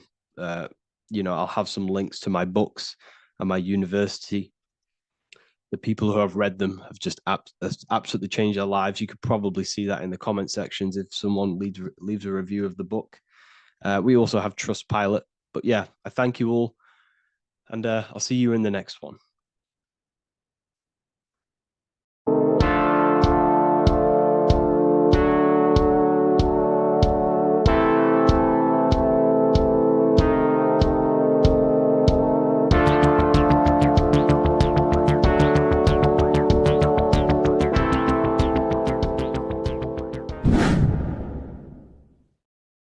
Welcome back, people. We're back with another video. Let's jump straight into this. Make sure to tune in till the end because this has got so much information in this video. So sit back and enjoy. So everything's torus fields. The Earth's a torus field. Everything's torus, which is electromagnetic field, electric and magnetic. The center of the torus field is where the two opposing forces meet in the center. And this is what creates the plane of inertia, the dielectric plane of inertia. Okay? You got red shift, blue shift, positive, negative, south and north pole, right? This is what the ancients were showing with the tree of life. As you can see here, this is the plane of inertia and this is the torus field. Everything consists of this. Everything is a torus field. A atom is a torus field. Okay, now the inertia is the 0 point. So this plane is a 0 point. It's the balance between two poles. Okay, now this creates matter because matter is two opposing forces in motion equalized. So these two forces coming together is what creates matter on this physical plane. And this is why we can't see the electromagnetic field, because it consists of one of the elements, which is either electric or magnetic. But when they combine together, it's what creates this physical plane, which is physical matter, which is light in motion. Now, everything is one. Don't get confused by duality. Duality is two opposing forces, but them two opposing forces are created by the same substance. It's two aspects of the same substance. So, for example, water and ice are the same thing, you know what I'm trying to say, but it's two aspects of the same substance because all is one. The whole universe is one. All goes back to the one, which is God, the creator, or magnetism, whatever you want to call it, because magnetism pulsates. Electricity has two poles, red shift, blue shift. Okay, so red shift, blue shift is electricity, and electricity vibrates, and all vibration always comes back to a standstill point. But magnetism is what pulsates. This is why your heart pulses. You breathe, which is a pulse. This is the breath of the universe, magnetism. Now, this is why the earth is green, okay? Earth can be spelt heart. If you just move the H to the beginning, it spells heart, okay? Because the heart is the center of the torus field, which is the heart chakra for us humans, okay? We consist of the same field, as you already know. Heart being the center, which is green, which is the center of the seven colors. The center of the seven colors. This is the most powerful chakra in your body. People think it's the crown chakra, but it's the heart chakra because it's the center of the torus field. You must align them all and combine them all into one, which is the heart chakra. Now, earth is green. Nature's green. Okay, this is because we live on heart chakra, the plane of inertia. It's the center of the torus field. Okay, and this is what the Egyptians called Isis, which is nature. Nature is balanced, and nature is female, Mother Nature, because it looks after us with the fruit it grows with abundance and the water. It's a female energy, Mother Nature, and this is the symbolism of an equal, balanced arms. This is the scales, it's balanced. Mother Nature is balanced. This is why the sky is blue, because what comes after the heart chakra? Blue. Sky is blue. We live in Midgard. This is what the ancients called Midgard. You don't have to take this tree literally. It's a metaphor. We live in Midgard, where both positive and negative duality here. Now, Mount Meru. Mount Meru was known as the center of the earth, okay, or known as Hyperborea. And this is the North Pole, the electromagnetic North Pole. But when I say Mount Meru, it's not an actual mountain. They weren't saying there was a real mountain in the center of the earth, a magnetic rock. No. The plane of inertia, okay, there's something called a hyperboloid. That's what it's called, a hyperboloid. And this is the center of the torus field. And this hyperboloid is what is in the shape of a mountain, you see? So if I go to this next one, they say Hyperborea on this map. Why do they call it Hyperborea? Because this is the hyperboloid in the center of the torus field. And this is the electromagnetic mountain, a metaphor. Mountain, what they're metaphorically saying, this is the electromagnetic mountain at the center, the double vortex, the center of the torus field, which is the North Pole. Pole of electromagnetic energy. So this is why they call it Hyperborea. It comes from the word hyperboloid. And the center of the earth is so sacred. And they symbolize this with, obviously, the North Star, which is Polaris. And this is where the swastika comes from, because it's the 4 seasons moving around the North Star. This is the Big Dipper constellation moving around the North Star, which is Polaris. There's that pole again. Pole. Magnetic pole of the torus field. And this is where the green, emerald green, aurora borealis comes from. It comes from this center hyperboloid at the center of the earth, where the most electromagnetic energy is stored. The center of the plane of inertia. The center of the plane of inertia. This is the all-seeing eye as well. As you can see, they got the sun, the moon, this is the Masonic cosmos, the sun, the moon, and the all-seeing eye, because the eye is Polaris, the eye of the stars. It's all a big eye. Now, the eye means a lot more as well. It's not just that. There's different ways you can interpret symbols. Now, this is the emerald tablets. Deep in Earth's heart lies the flower, the source of the spirit that binds all in its form. Okay? The flower of life is thine own place of thine spirit, and stream through the earth as thine flows through thy form, giving off life to the earth and its children, renewing the spirit from form unto form. This is the North Pole.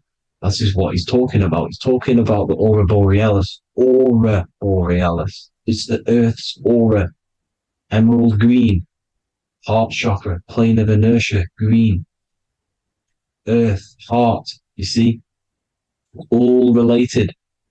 Now, there's many symbolism of this. So much symbolism of the ancients. The 7 layers of heaven. 7 layers of heaven, which are the 7 planets. Okay? These planets are the solar system. It's the solar system because we are the soul. We are the sun, the soul. And we're inside of a solar system, which is the 7 planets. That's why there's 7 layers of heaven. Okay? The rings of Saturn, the rings of the planets are moving around us. Okay? So, this is what the ancients were depicting in their cosmology. Now, this is the Hebrew cosmology of the earth. This is the Mayan cosmology of the earth. You see, it's all an enclosed system. We live inside of a giant torus field. All is atum. It's what the ancients said, ancient Egyptians said. All is atum. Atoms are torus fields. Don't be tricked by the modern science today with the current model of an atom. It's completely wrong. They're hiding the torus field. They're hiding the electromagnetic field, which is in everything.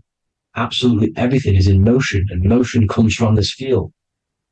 And you see, this is upside down, but this is the I think it's pretty sure it's candles, but the 7 candles, the 7 planets, the 7 Elohim. You see? It all goes back to the stars and the heavens. Now, this is how the earth really works, with the stars on the outside of the cosmic egg, and then the torus field spinning around the sun and the moon, the positive and the negative charge. The sun gives you energy, the moon takes your energy. The moon controls monthly cycles. Moon is mon. This is etymology. Mon, month, money, demon, monster. Stir is star, moon star. We are all stars. Youngster, minister, superstar, Hollywood star. We're all stars. We come from the stars, which is heaven. Our soul comes from the stars. You see? We are the universe, the image of man made in the universe. We are a microcosm of the universe. The universe is a macro. We are micro. We consist of everything. The body, mind, and spirit. The sun, the soul. Moon, the mind. Earth, the body. Body, mind, and spirit. We have 12 systems in the body, which are governed by the 12 zodiac signs. Starting at the Aries, which is the ram of God, all the way down to Pisces and Capricorn, kneecap. It all goes back to the stars. We are the stars. We are the universe. Everything is inside of us. Everything. Like I say, the Temple of Solomon, the Temple of the soul, and man, the soul. The temple is the body. The soul is the soul, and the man is the mind. The temple of the soul and the mind, body, mind, and spirit. We consist of the 5 elements: air, spirit, water, earth, and fire. We consist of everything. We are the universe. We're made in God's image, which is the universe. You see? Now, everything goes back to the stars. The ancients worship the stars because the stars govern everything. They govern the systems in the body. They govern your life. This is why your zodiac is so important, your sign. Each zodiac has a specific element associated with it as well. Aries, which is the first sign, the Ram of God, the Lamb of God, which is a fire sign. Fire, first. Fire, first. F-I-R, this is etymology. The cerebrum, ram, which is in the brain. Aries, the ram, controls the head, the face, and the nose upwards. So it controls the cerebrum. The Torah, which is, I'm pretty sure it's the Hebrew Bible, which is the Taurus. Tornado comes from the Taurus field. You see? Everything's inside of you. It all goes back to the Taurus field, and the Taurus field is everything. Now, like I said, 12 zodiac signs, 12 systems, 12 cranial nerves in the brain, the 12 disciples of the Bible. All symbolic. Have to read the Bible properly. Now, this center, at the center of the earth, right? This is what's stirring the ether. And the ether consists of the 4 elements. Because there's 5 elements. Spirit can be called ether. People call it spirit or ether. Ether is pure potential, pure energy. It's what connects the astral to the physical. It's the dimension between the physical realm, which we're on, and the astral.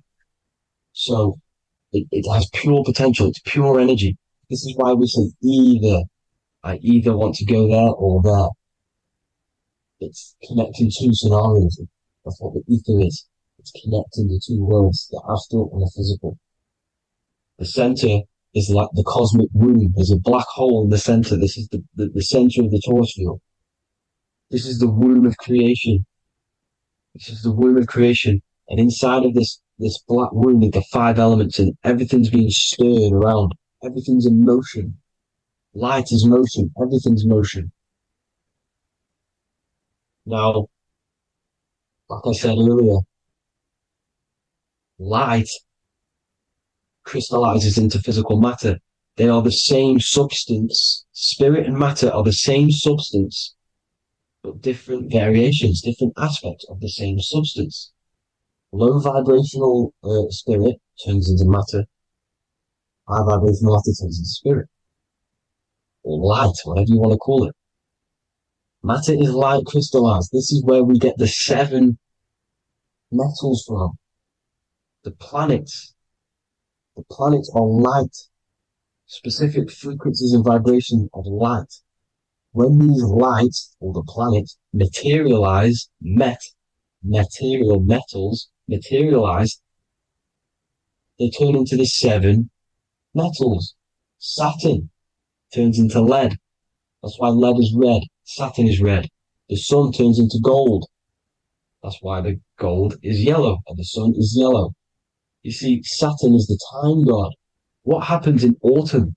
The leaves turn red and they die. This is why Saturn, Satan, time god, the reaper, everything is crystallized till it's death and then reborn again. You see, rust, when things rust, it turns to red because it's Saturn. Saturn crystallizes everything. He's the reaper who comes around in winter.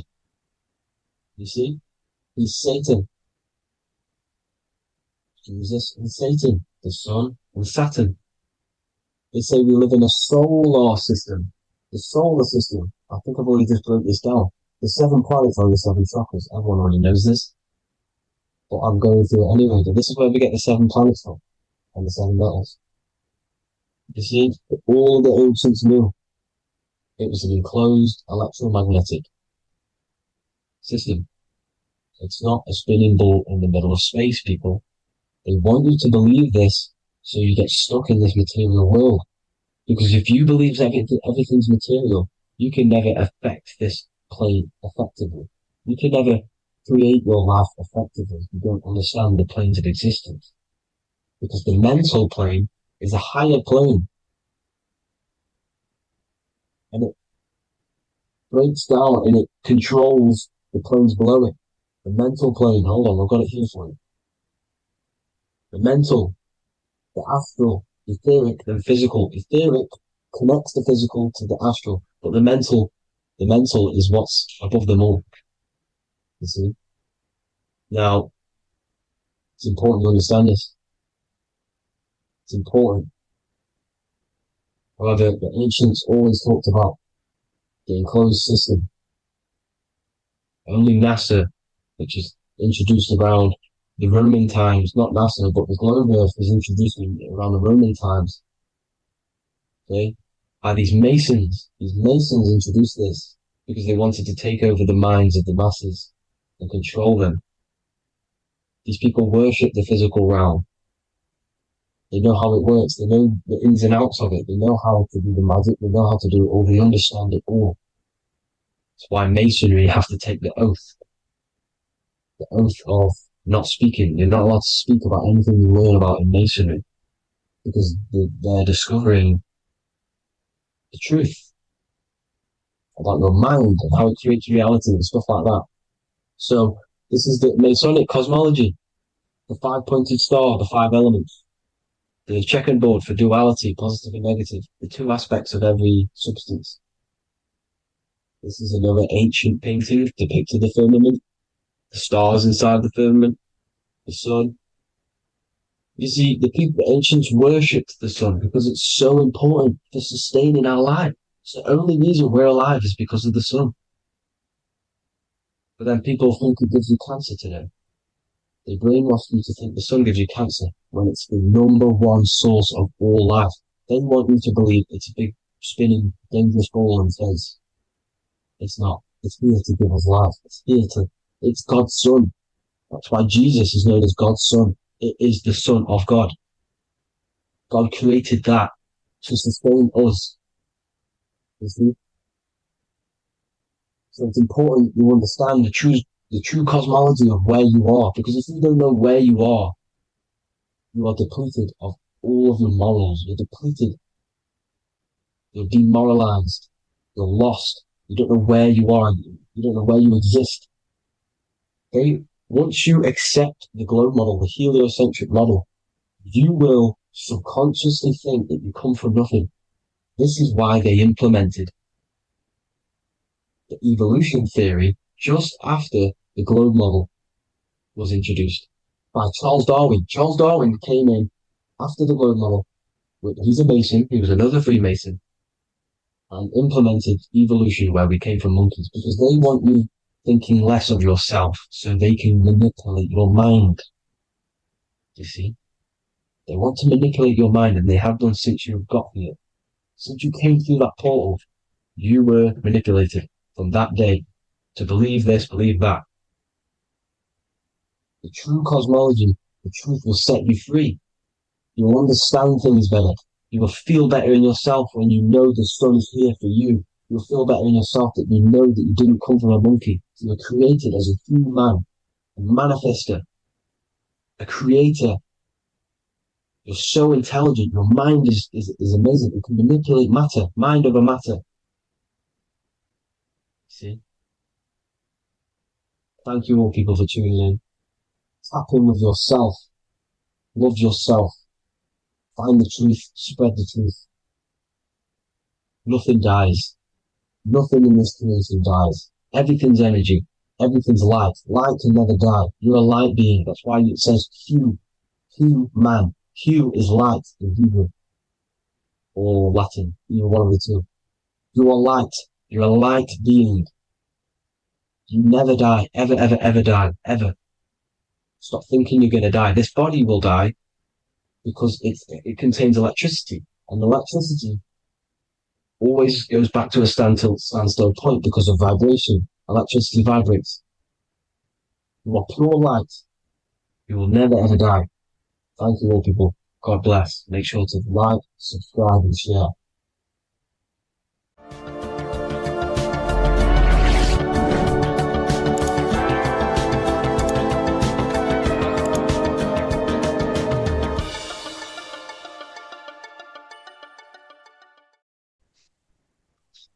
Matthew 21:1, Jesus went into the temple of God.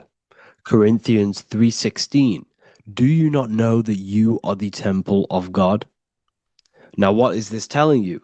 That God is within you. Hence why in Luke 21:12 it tells you the kingdom of God is within you. And the side of your head region is called a temple for a reason. Because the brain encapsulates the mind. The brain is a physical manifestation of the mind. The heart is a physical manifestation of emotion. So we have these different layers of our consciousness. We have an intellectual, communicative aspect of our consciousness, which we would call the mind. We have an emotional aspect of our consciousness, which is the heart. And to communicate with the divine, it's all to do with the mind. Hence why the ancients always symbolize the mind being God. This is why Michelangelo always placed God inside of the brain on top of Sistine Chapel in the middle of the Vatican. He understood that God is in the brain.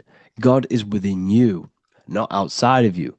The church tells you that God is in the sky because they are creating a externalization of the truth to create a business and a distraction so that you don't find the divinity within you, so that you don't find your power. Now you have Adam, the physical man, the physical body, the ego, the lower self. And he is resting. He's not trying to reach to God, but God is reaching because the higher consciousness within you is always trying to communicate with you. It's always trying to wake you up to your divinity. But the lower mind, the lower self, Adam, the physical self, is always in ignorance of truth, always in ignorance, and stays in a materialistic way of thinking, which is the lower animal self. And this is what we call a sleep or an NPC. This is the lower mind of man. But all you have to do is to move your finger to touch God. You have to look within yourself, within the brain, meditate, and you can find God. This is why in the Bible we see many references to the human body and anatomy to truly connect with God. Kings 6:8, the door to the middle chamber was in the right side of the house, which is the right hemisphere of the brain. The middle chamber is the pineal gland, where the seat of your consciousness is, where the seat of your higher consciousness is, the mind. And they went up the winding stairs, which is your spinal column, into the middle chamber, and out of the middle chamber into the third. So they went up the winding stairs. This represents raising your consciousness up the winding stairs. Your spinal column acts as a stairway of consciousness. Depending on what sort of consciousness you are operating in, depends on what part of the spinal column you are using. Because the spinal column ascends and descends consciousness. What do I mean? If you are in a reproductive way of thinking and you're always thinking about sex, you're jerking off all the time and you're always eating, all of your brain's power and your mind's power is being descended into the lower aspects of the spinal column, which represents hell, the physical state of man, Adam, the ignorant state. We're basically living off low-level pleasures like an animal. And the stairway to heaven is your spinal column. They went up the winding stairs into the middle chamber, which is your mind, your pineal gland, and out of the middle into the third stage of consciousness, physical, etheric, astral. When you meditate and you start to raise your consciousness during meditation, you enter the astral plane when you turn off thought. But this is the middle chamber inside of the brain. Here we see another painting inside of Sistine's chapel of God inside of the brain. This is the brainstem. This is the brain. This is the frontal lobe. This is the back lobe. This is the back lobe. This is the cerebellum. Here's the reptilian brainstem. Here's the claustrum. This is what we are seeing here. Anatomy. Here is another one in Sistine's chapel in the middle of the Vatican. This is depicting the brainstem. God's neck looks exactly like the brainstem. Here we see a real brain compared to God's neck, because the neck is just below the brainstem. And this is what they are symbolizing, because they knew that God is within you. God is a part of the human body. God is inside of the body, because the body is a vessel for consciousness, for universal consciousness. Inside of you, inside of me is the same spark of consciousness. And this same consciousness is spread out into every living essence, because everything comes from the one source, the one God, the one consciousness. Matthew 6:22-23. The light of the body is the eye. If therefore thine eye be single, thy whole body shall be full of light. Practicing the single eye. What is this? This is meditation. This is entering within yourself. So the Bible's telling you to practice the single eye. But if thine eye be evil, thy whole body shall be full of darkness. What does this mean? If your consciousness is in an evil way of thinking, if your mind is filled with an evil, negative mind space, then your body shall be filled with darkness, with evil, with negativity. Because negative thoughts destruct the body. Positive thoughts heal and regenerate the body. So he tells you to be, the light of the body is the eye, your consciousness, the inner eye of consciousness, the eye that lets you see. And what do I mean? You look with your two physical eyes, but you see with the inner eye. What you see is perception. You look with the two eyes, and what you see is perception. You are seeing, you are understanding, and that's what consciousness, the mind, gives you. Consciousness, or the mind, is the force that allows you to be a human being, that allows you to understand things and interact with things and make decisions. It's an infinite intelligence. See, the mind is not the brain. This is a big confusion with people. Hence why the eye on top of the pyramid is separate from the bottom half of the pyramid, because the consciousness is separate from the body, the eye, the all-seeing eye. It represents the observer, the eye that sees into this body, into this world, into this. You are the perceiver. You are the invisible spirit within the body. Theologians 4:17. After that, we are still alive, and our left will be caught up together with them in the clouds to meet the Lord in the air. You don't meet the Lord in the physical air. Okay? This symbolism of the ancient Christian artwork is showing you this is symbolic. These things never happened. There's no man in the sky. Moses didn't go on a mountain to meet with God. The air represents the mind. This is why you say you're an airhead when someone's very stupid. Earth is your body. Water is your emotions. Fire is your spirit. Air is your mind, the invisible mind. So Anton Mengs, an ancient Christian art worker, is showing you anatomy of God in the clouds. But this is the anatomy of the human body, raising yourself to the mind and turning the mind inwards on itself during meditation. And that's how you meet the Lord in the air. You meet the Lord in an elevated state of consciousness. The air represents an elevated state of consciousness because the air is up. You have to raise your consciousness to meet the Lord in the air. This is why Moses went on a mountain to meet with God. The mountain represents elevation of consciousness, raising the mind up the spinal column, taking all of the mind's attention away from the reproduction and the physical aspects of self and raising it to the brain and turning off the brain and going inward into the air. It's talking about raising consciousness. It's allegorical. It's a spiritual, metaphorical text. The side of your head's called a temple because inside that where that temple is, right in the middle of where you call the temple, is the inner chamber, the open room, the holies of holies in the Bible, or the land flowing with milk and honey, or Mount Zion. There's so many different names for the brain, or the upper room where Jesus meets his 12 disciples, the 12 cranial nerves in your brain. This is the temple of God. Your body is a temple of consciousness. It encapsulates the consciousness. It encapsulates the mind and soul. John 10:30, Jesus states, I and the Father are one. Psalms 46:10, be still and know that I am God. He's talking about the I am within you, not within Jesus. Everyone refers to ourselves as I.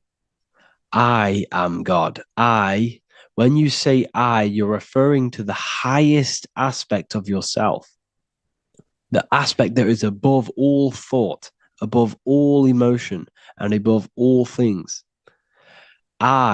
When you say I, you're referring to your pure awareness, your pure consciousness, the highest aspect of yourself.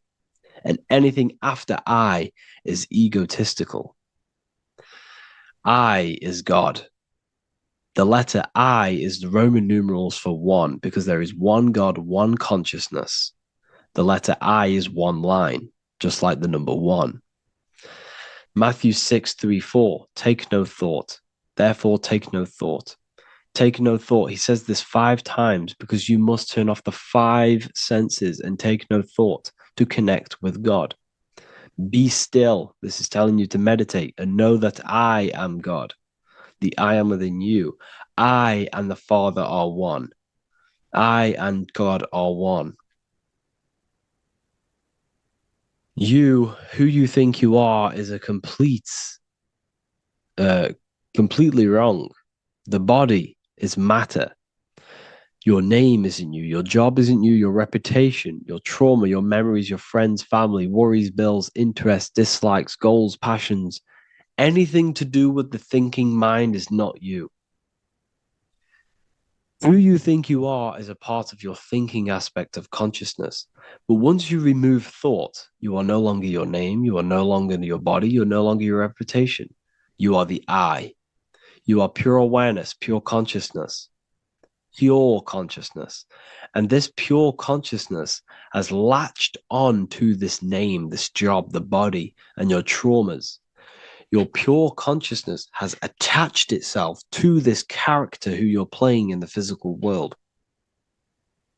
And this is essentially who you think you are, but you are not. You are the I, you are the self, you are pure awareness.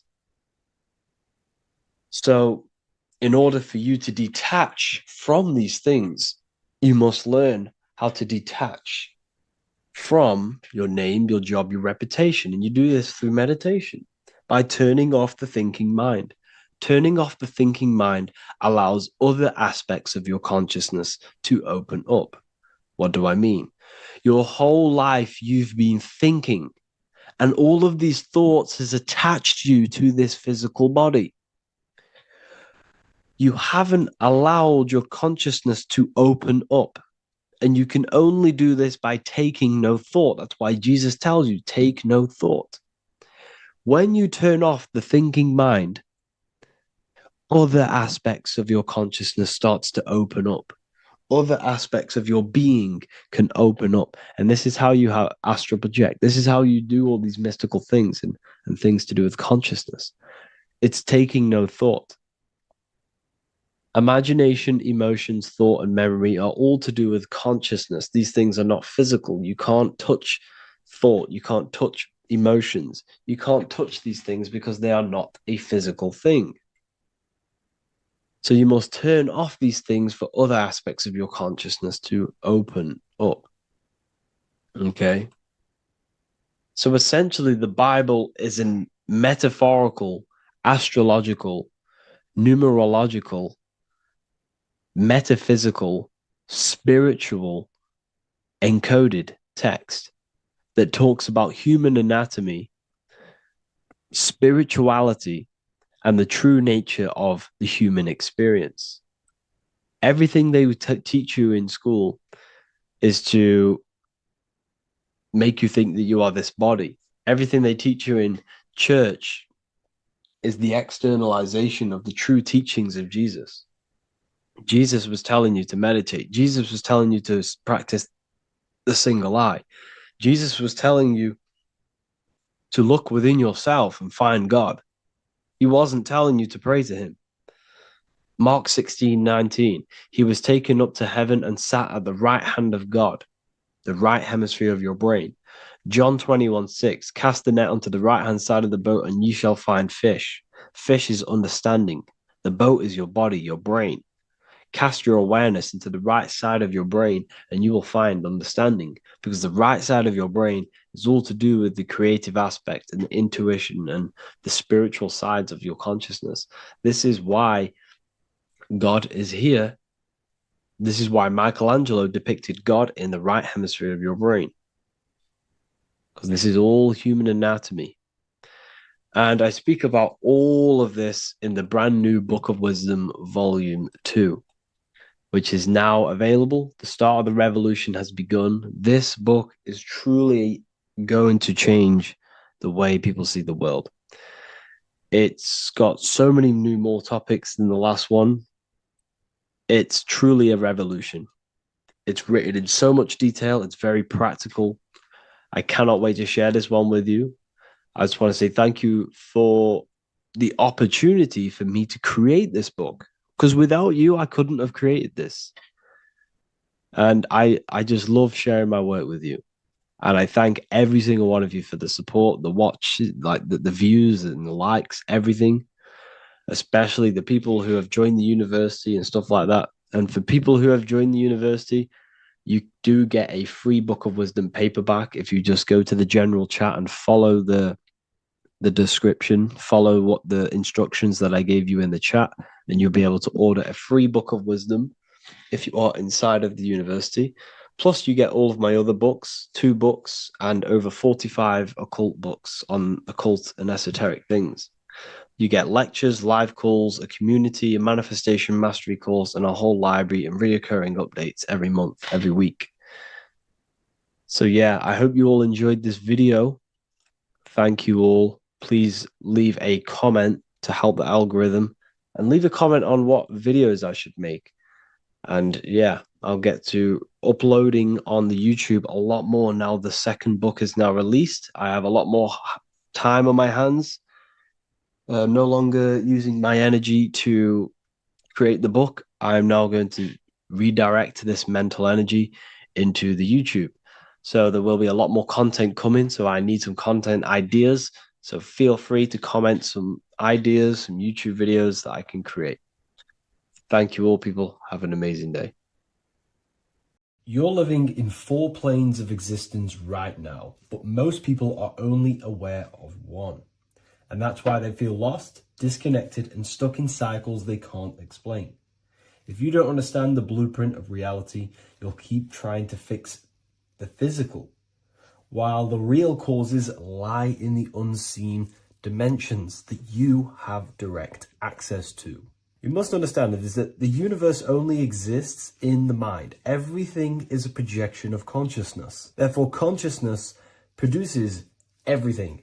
Our internal world is consciousness. Our external world is this physical body, physical world. Everything is an externalization of consciousness. For example, this was a thought. Now it's made physical. But before this was invented, it was existing in someone's mind, in consciousness, invisible. Then it was made manifest, made physical. So everything in this physical plane is the effect. The cause is consciousness, mind, the mental plane. So now I'm going to explain these different dimensions of consciousness. You don't just exist in this physical plane. The physical plane, in fact, is the lowest plane there is. It's the illusionary plane. So first of all, we have the Buddhic plane. This is the nothingness. So think of it like this. Absolute nothingness. If you turn off thoughts, there is nothingness. This is the void. And out of the void springs infinite potential, which is the mental plane. Now, your mind has no limitation. It can think anything, be anywhere, anytime, any place. In the whole world, there is no limitation with the mind. This is the realm of infinite possibilities. This is the realm of thought. Thought is a dimension, information and thought. To go a little bit deeper on this, there are pockets of thoughts, what we call in the occult fields of thoughts. Your mind does not think thoughts, it receives them. Your mind is like a radio. Whatever the mind is tuning into, setting its mindset, setting your frequency or setting your mind, you will receive thoughts based on that set, whatever you set your mind to. So there are pockets of thoughts that we penetrate in the mental plane. The mind is the mental plane, the infinite possibilities. This is the spark of creation. This is where all things begin to manifest as an idea in the mind as a thought. So if you want to gain certain information, you need to meditate or do thought exercises where you are penetrating that dimension of thought, that pocket of thought. For example, if you want to find a way on how to make financial wealth, you would use your mind, set your mind on wealth and money and think, close your eyes and think about that specific topic and see where your mind takes you. And you will expand your mind into different pockets of thought and gain information. So this is the mental plane. This is how you can use the mental plane. You can use the mental plane to do this. Then we have the astral plane.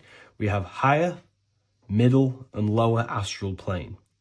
The astral plane is the body for thought. So every dimension, physical, etheric, astral, mental, Buddhic, is a body for a dimension above. Each dimension below is a product of the dimension above. So for example, the astral plane is imagination. This is the lucidic realm of imagination. This is where thoughts begin to manifest into some sort of form. It's not a physical form because this is physical, but imagination is a lucidic form. It's not really physical, but it's there. It's a projection of light. It's astral matter condensed by the willpower of the mind.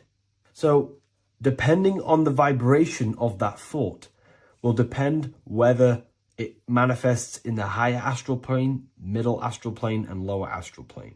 If you think about more material things and visualize material things, this will manifest on the lower astral plane because material matter is low vibration. Now, that does not mean it's evil. That does not mean it's bad. Okay? It just means low vibration just means more material. But if you think and imagine more spiritual things, this manifests on the higher astral plane. So the astral plane is the screen in your mind that allows you to vision an apple, that allows you to vision anything. It's that mental projection that's inside of your mind. Now, this is what we call the third eye. It's an eye because the eye is the mind, and the mind can see into the astral plane. It perceives this spiritual world, this lucidic realm that we have access to. This is where also infinite potential takes place. This is the realm of spirits, demons, jinns, whatever you want to call them. Spiritual entities exist in this because this is where thought forms manifest into form. This is where thoughts create bodies. Think of it like this. The mental plane is a thought of a chair. The astral plane is the imagination of that chair and all of the different possible chairs that could possibly be. The etheric plane is the energy double of that chair. And the physical plane is the physical chair. So as you can see, the higher we go up, the more formless and lucidic it is. The lower we go down planes, the more dense it becomes. This is formless and this is form. Everything manifests through this process. This highlighter is down here in the physical plane, but the idea began in the mental plane. Everything begins in consciousness before it creates a physical body. It goes through this process. Therefore, if you want to start to mold and create your own reality and create things in your world, you can use these planes to your advantage. You can use your mind to do mental thinking exercises by closing your eyes and expanding your mind into a different pocket of thought to gain wisdom, gain information, gain downloads. The way you do that is simply get into a meditative state, close your eyes, pick a topic that you want to think about, and see where your mind takes you, but always remain centered on that topic. And you can do this for maybe an hour or two or half an hour, and your mind will take you places where you will unlock information. You can even use this to make decisions in your life. Think of the topic and see where your mind takes you. You'll gain information. This is how you use the mental plane for ideas. The astral plane is imagination. You have to reconnect with your imagination very vividly. Your imagination, your consciousness is infinite. It's not a three-dimensional plane. It's an infinite plane. You can think and make form anything in your consciousness, in your imagination. You can think anything and you can imagine anything in the most vast details. You just have to reconnect with your imagination. I have a free book on my website. I'll leave the link in the description. It's an ebook. It's called Activating the Inner Eye. This is going to help you reconnect with your imagination. It's a practical guide on how to imagine. So once you know how to use the mental plane and astral plane, thought and imagination, you pretty much need to use the physical plane to take physical action with this physical body that you have and start to manifest these desires you have in the higher planes. Now, it's very important that we master the mind because the mind is the very fabric of reality. We become what we think about. Your life is a product of every thought you thought in the past. It is the mind that directs the flow of consciousness. And wherever this consciousness is flowing is what you will create in your life. Consciousness is the most potent force in the universe, and the mind is pretty much the universe in a microcosm form. It is infinite potential, and your mind will continue to expand into new realms of thought forever and ever and ever. You are eternal. You are not this physical body down here. You are consciousness, literally dreaming that you are in this physical body. So everything begins with the mind. We need to be conscious of the thoughts that enter our mental field of consciousness. There is a level of self-awareness that you can reach where you can become conscious of pretty much every single thought that enters your mental field. Now, we have over 7,000 thoughts a day. You can gain such mastery over your mind where you can become conscious of every thought you think. And that is when you gain superior power. Because when the mind is fully under control of self, you can direct the mind's potent force into a specific goal. Most people's minds are dualistic. They want something, but their mind is thinking something else. They have limiting belief systems. They have the little voice that comes in and says, you can't do this, you're a failure. That is a fractaled mind. The mind needs to be singular. It needs to be on your team and not an enemy. Do not let your own mind take away your power.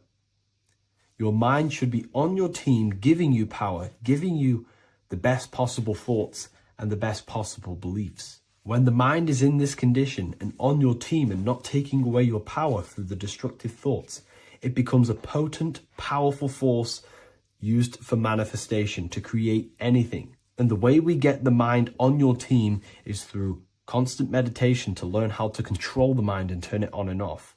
Subconscious reprogramming through visualization, affirmations, cultivating emotions associated with your goal. All these three ways we can reprogram the mind slowly over time so that it becomes powerful and becomes on your team and doesn't give you negative contradicting thoughts. When the mind is fully aligned on one thing, it can create massive empires and things in your physical reality. So I hope this video helps, and I'll see you in the next one.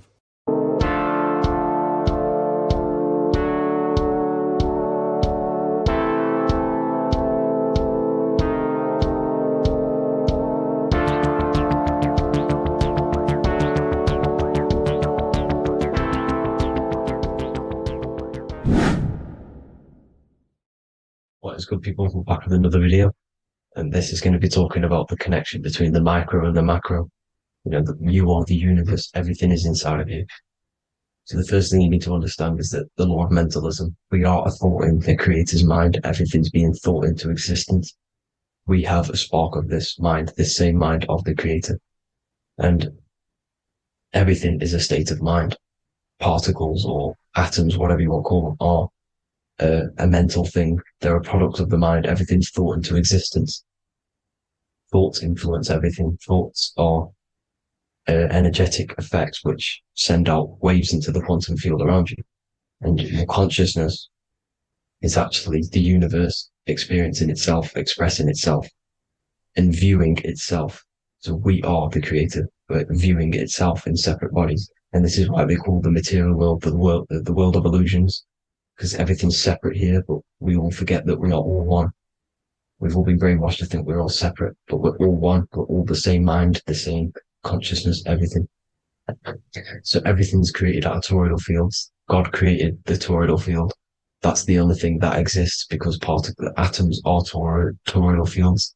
And it's the basis behind all creation. As you can see it in the owl's eyes, it creates the infinity symbol. And this was the apple. That apple is a toroidal field. And the toroidal field is made out of dielectricity, which is ether. Ether is black light, and this is counter space. This is another realm. This is what creates God to be omnipresent, to be everywhere at one place at all times. He is everywhere because ether is everywhere. Ether's infinite potential. It connects everything together, and that's what energy moves through. It moves through the ether, and that's black light. Everything is light, as it says in John 4:2. God is light. Everything's a vibrational state of light.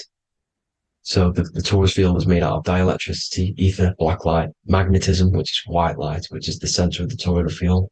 And magnetism radiates, it has no vibration. And then when white light splits, it turns into electricity, which is physical material, and that has a vibration.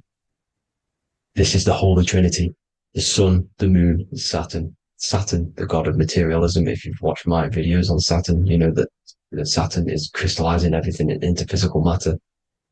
And that's why his old name was El. The ancients called him El, And this is why we get L electricity. This is where L electricity comes from, because L electricity is only a product of the physical world, which is redshift, blue shift, Adam and Eve. And this is what creates the redshift, blue shift is what is a product of magnetism. When magnetism, white light splits, and this gives us vibration. And this what creates the toroidal field, which is the basis of all physical creation. The sine wave is created out of the magnetic wave and the electric wave. The electric wave is the blue wave, and the magnetic wave is the straight wave, which is radiation. This is vibration frequency. So the magnetic wave is straight, and then you have longitude and amplitude, which is depth, which is dimension. You see how the electric wave has depth and a dimension. This is why you get the cross. This is the cross of Earth. This is the symbol of Earth, of bondage, of physical matter, because it consists of magnetic wave and depth, which is electric wave. And this is where you get the sun cross or the Earth cross, whatever you want to call it. It's the cross of physical matter, and the ancients knew this. This is why they used that symbol. Red shift, blue shift, which is the toroidal field, is the basis of all creation, physical creation. And this is why you have the police siren is red and blue. The Matrix movie, red pill, blue pill. You have red blood and blue blood in your body. The Democrat and Republic, the two parties, red and blue. Like your taps on your taps, you have a red and blue tap. One's generative and one's destruction. Fire, destruction, water, generative. So this is the basis of all things. And electric wave has dimension, like I've already said, depth, material, and it's measured in hertz. It's measured in hertz because it hurts you. It decays because the electric wave has a vibration, and vibration always has to go back to a standstill point. This wave cannot go forever, but the magnetic wave will go forever. It's radiation. Magnetic is radiation. It radiates forever. It pulses, but the electric wave will at some point come back to a standstill point, and that's why it hurts. It decays. That's why our physical body decays, because we contain of electricity. This body is an electric body, and it will return back to stillness like a guitar string. If you vibrate a guitar string, you pull it, it will vibrate, make a sound, and then go back to a standstill point. It's the exact same with every single toroidal field within the body. It will decay, and this is why our bodies decay, and everything in creation decays. So we're born into sin. The sin of Eve. The sin of Eve is us biting into the tree of knowledge of good and evil, which is the systems in the body. And the sin of Eve is biting into the sine wave. We bit into the sine wave. The sun moves in a sine wave. Our DNA is a sine wave. Time is a sine wave. Everything in this creation is a sine wave. This is why the dollar bill is a sine wave. Magnetism and electric waves in one. And this is the sun doing its sine wave, which creates, when you go bowling, it kind of creates that pin that you hit over. That's the pin of the sun. The zodiac sign is a sine wave because the zodiac sign is an expression of the toroidal field, because magnetism unfolds into 12ness. And that's why you have 12 zodiac signs, 12 systems in your body, 12 cranial nerves in your head, in your brain. So if you can imagine this, see where my pointer is. Always starts with Aries. Aries is the head. It's the first thing that's created in the womb. And this is Aries, the ram. And this is why it's called a cerebrum in your brain, which is the first thing that creates when you're in the womb. And what's the element of Aries is fire. Fire is the first element. F-I-R, first, because it's the first thing on the wheel, the first expression of energy. As you can see here, my pointer, this is the center of the toroidal field. It would go Aries, Virgo, Capricorn, Pisces, Scorpio, Cancer. Then we go back to Libra. Libra would be center. But you see how the toroidal field is the expression of the 12 energies. That's what the constellations are, the energy expressions of the toroidal field. So it would go outwards, starting from Aries here, all the way back to Pisces, which is beyond the bottom half. But Libra would be the center. That's why Libra is the equinox. It's the equinox. Libra is when it goes from summer over to autumn. It's the equal. It starts to transition into the winter side. equinox, equal, which is Libra, and that's why Libra has the two scales. It's symbolized with the two scales. That's because of, the sun moving over. It's being judged. It's equal now, but then it's going to tip over into the winter. That's why Libra is here, the center of the sine wave. And like I said before, magnetic energy unfolds into 12ness. Magnesium is number 12 on the periodic table. It's the sacred number. And this is why the scientists are NASA is trying to bring in another constellation to destroy the holy science of astrology. So Aries rules the head, which is Mars. Taurus rules the neck, the lower head. Gemini, the two twins, which is your lungs, your two twins, your arms, two twins. Cancer, the breasts, or the chest area. Leo, the heart, which is the sun, which is fire, the center of the toroidal field. Virgo, the belly, which is the intestines. Libra, the kidneys, the two scales, the kidneys, balancing out everything. Scorpio, the sex organs. Sagittarius, hips and thighs. Capricorn, I've missed that out, which is the kneecaps. Capricorn, kneecap. Aries, which is the ram, which is the cerebrum in your brain. And then Aquarius, the calves and the ankles. And the Pisces, the two fish, the 2 feet. So everything corresponds, as you can see here. This is an ancient way of depicting it, of the folded human. And this is everything. Each constellation rules that part of the body, gives energy to that part of the body, makes you do certain things. So magnetic energy unfolds into 12ness, electricity unfolds into 7s. That's why when you get electric, the light spectrum that we see, it consists of 7 colors. Why we have 7 planets. The 7 planets give us our 7 metals and the 7 solfeggio scale frequencies. So the rotor, this is the rotor, and rotor is an anagram for Torah. The Torah, which is I think it's the Hebrew Bible. Don't quote me on that, but it's one of the holy books. Which is the Torah, the Taurus. Everything goes back to the Taurus field because it's the basis of all creation. So the chief cornerstone, it says in the Bible that the builders rejected the chief cornerstone. The chief cornerstone, you are the builder. You decided to incarnate into the physical world, into the electric world, the world of Saturn. When you are created in the womb, it takes you 9 months for you to be created. So for example, if you went into the womb here, it'd take you 9 months. So let's say you're born in Scorpio. So you'd go back 9 months, 1, 2, 3, 4, 5, 6, 7, 8, 9. You consist of all of these 9 energies because it takes 9 months or however long you took to be born. Some people are born earlier. You'd have to find out how many months you were in the womb for. But you consist of these 9 energies, and each constellation has a cell salt associated with it. And these cell salts are vital for your health, and your cells and the optimal health of your body. So the chief cornerstone that you rejected is these 3 cell salts, these 3 constellations. So you're mineral deficient in these 3 constellations. For example, fluoride, magnesium, phosphate, and potassium sulfate.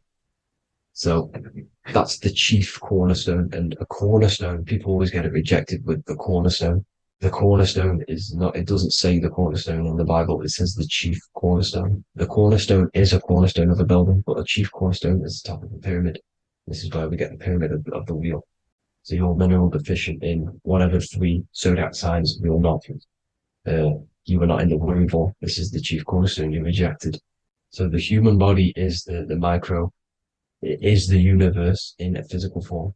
It consists of everything in the universe, just like your consciousness is the universe, watching itself, experiencing itself. Your body is the whole universe. 12 systems in the body, 12 zodiac signs, 7 chakras are the 7 planets. The Holy Trinity of you is your Temple of Solomon, the soul and the mind, the sun and the moon.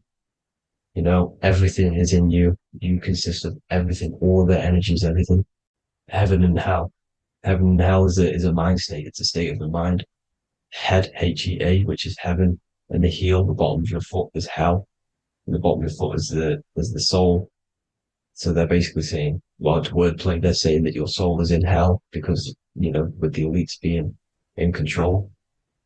So they call the bottom of your foot the soul, trying to say that you're in hell. the Christ is in you. And this Christ is Greek for what Christos. And Christos is Greek for the oil. And this oil is produced in the cerebrum, the Aries, the ram, the cerebrum, it goes down the pineal, the pineal and the pituitary underneath the cerebrum, goes down the pingala and the ida, the pingala being the positive charge connected to the pineal gland, pin, and the ida connected to the pituitary. And this is the two serpents going down the spinal column.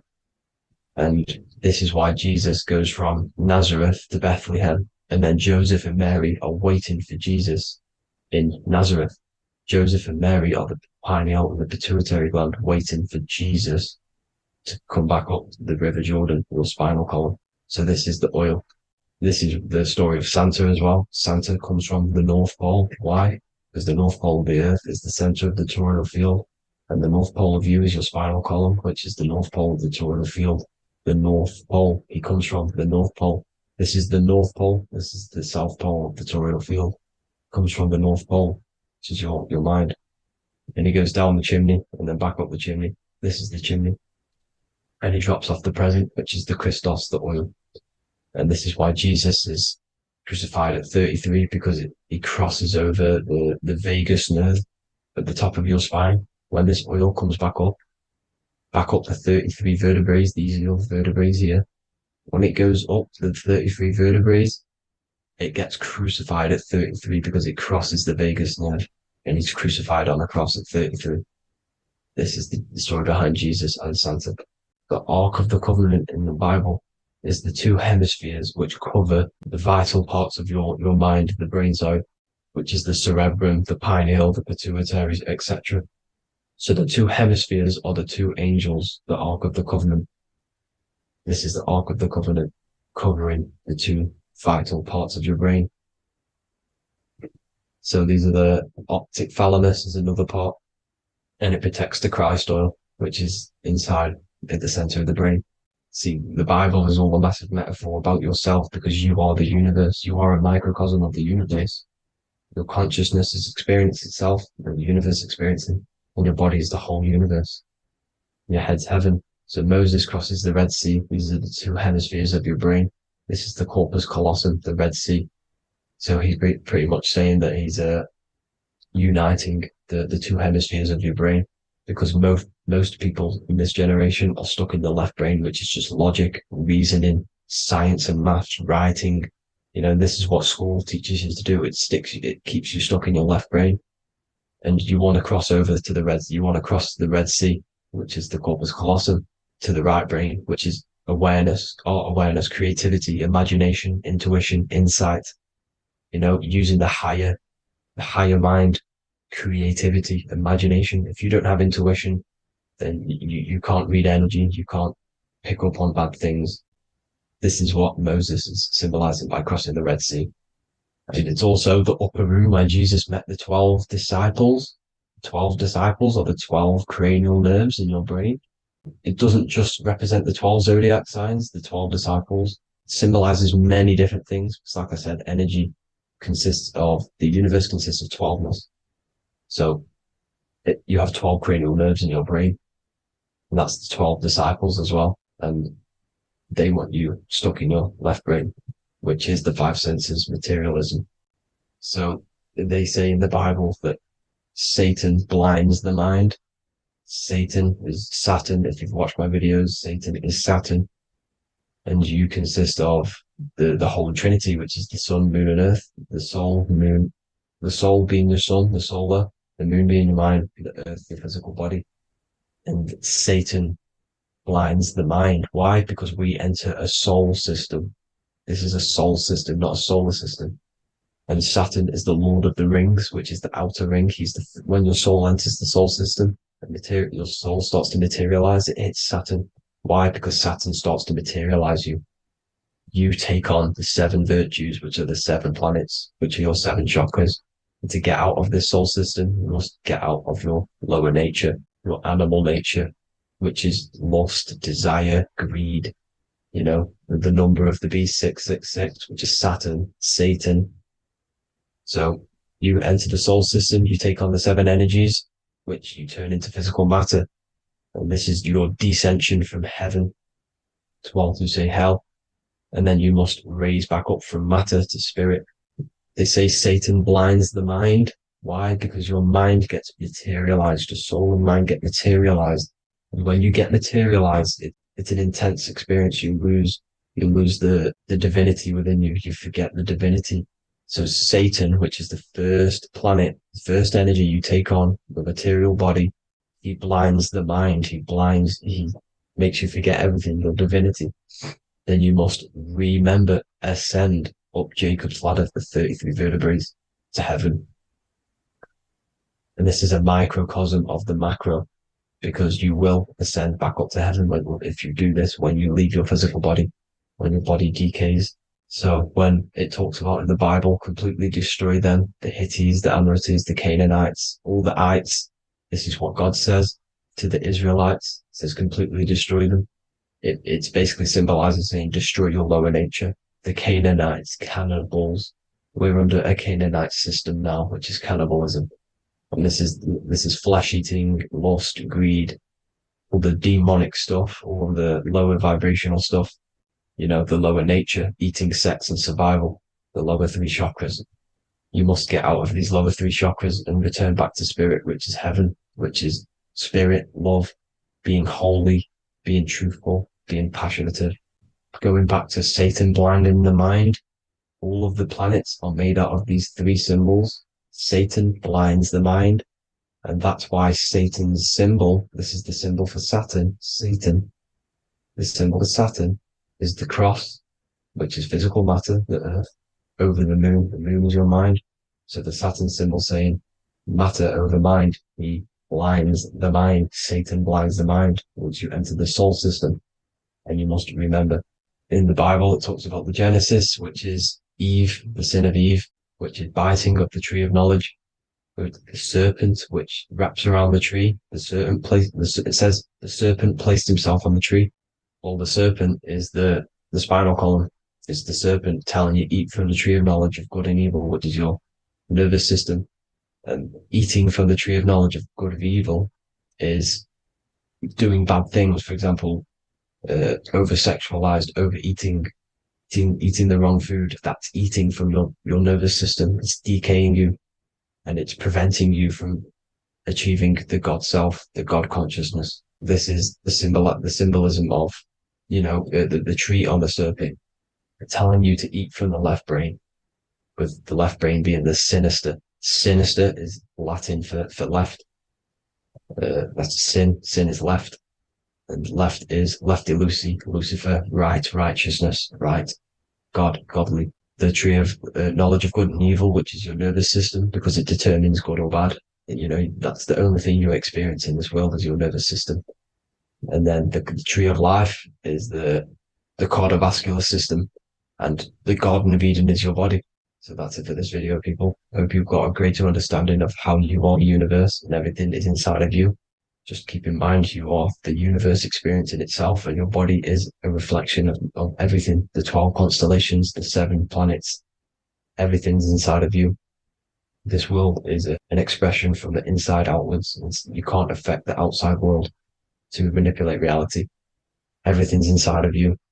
I hope you got a greater understanding of this. God bless.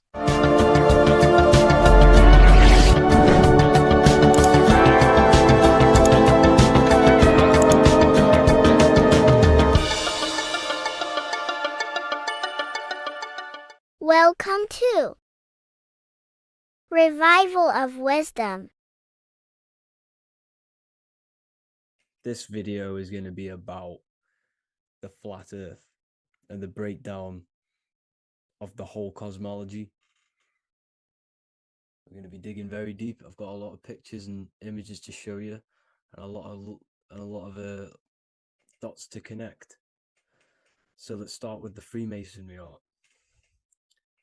So this artwork we have here is the Freemasonic cosmology, as they know and believe.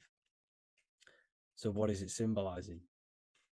We obviously have to start off with the 4 pillars representing the 4 corners of the earth. The 4 corners with duality You see, there's everything on earth. There's good and evil. Good, evil, positive, negative. Good, bad. This is the checkered board. This is what it symbolizes. Okay. Obviously, we have the sun, the moon. The sun gives you energy. It's the anode.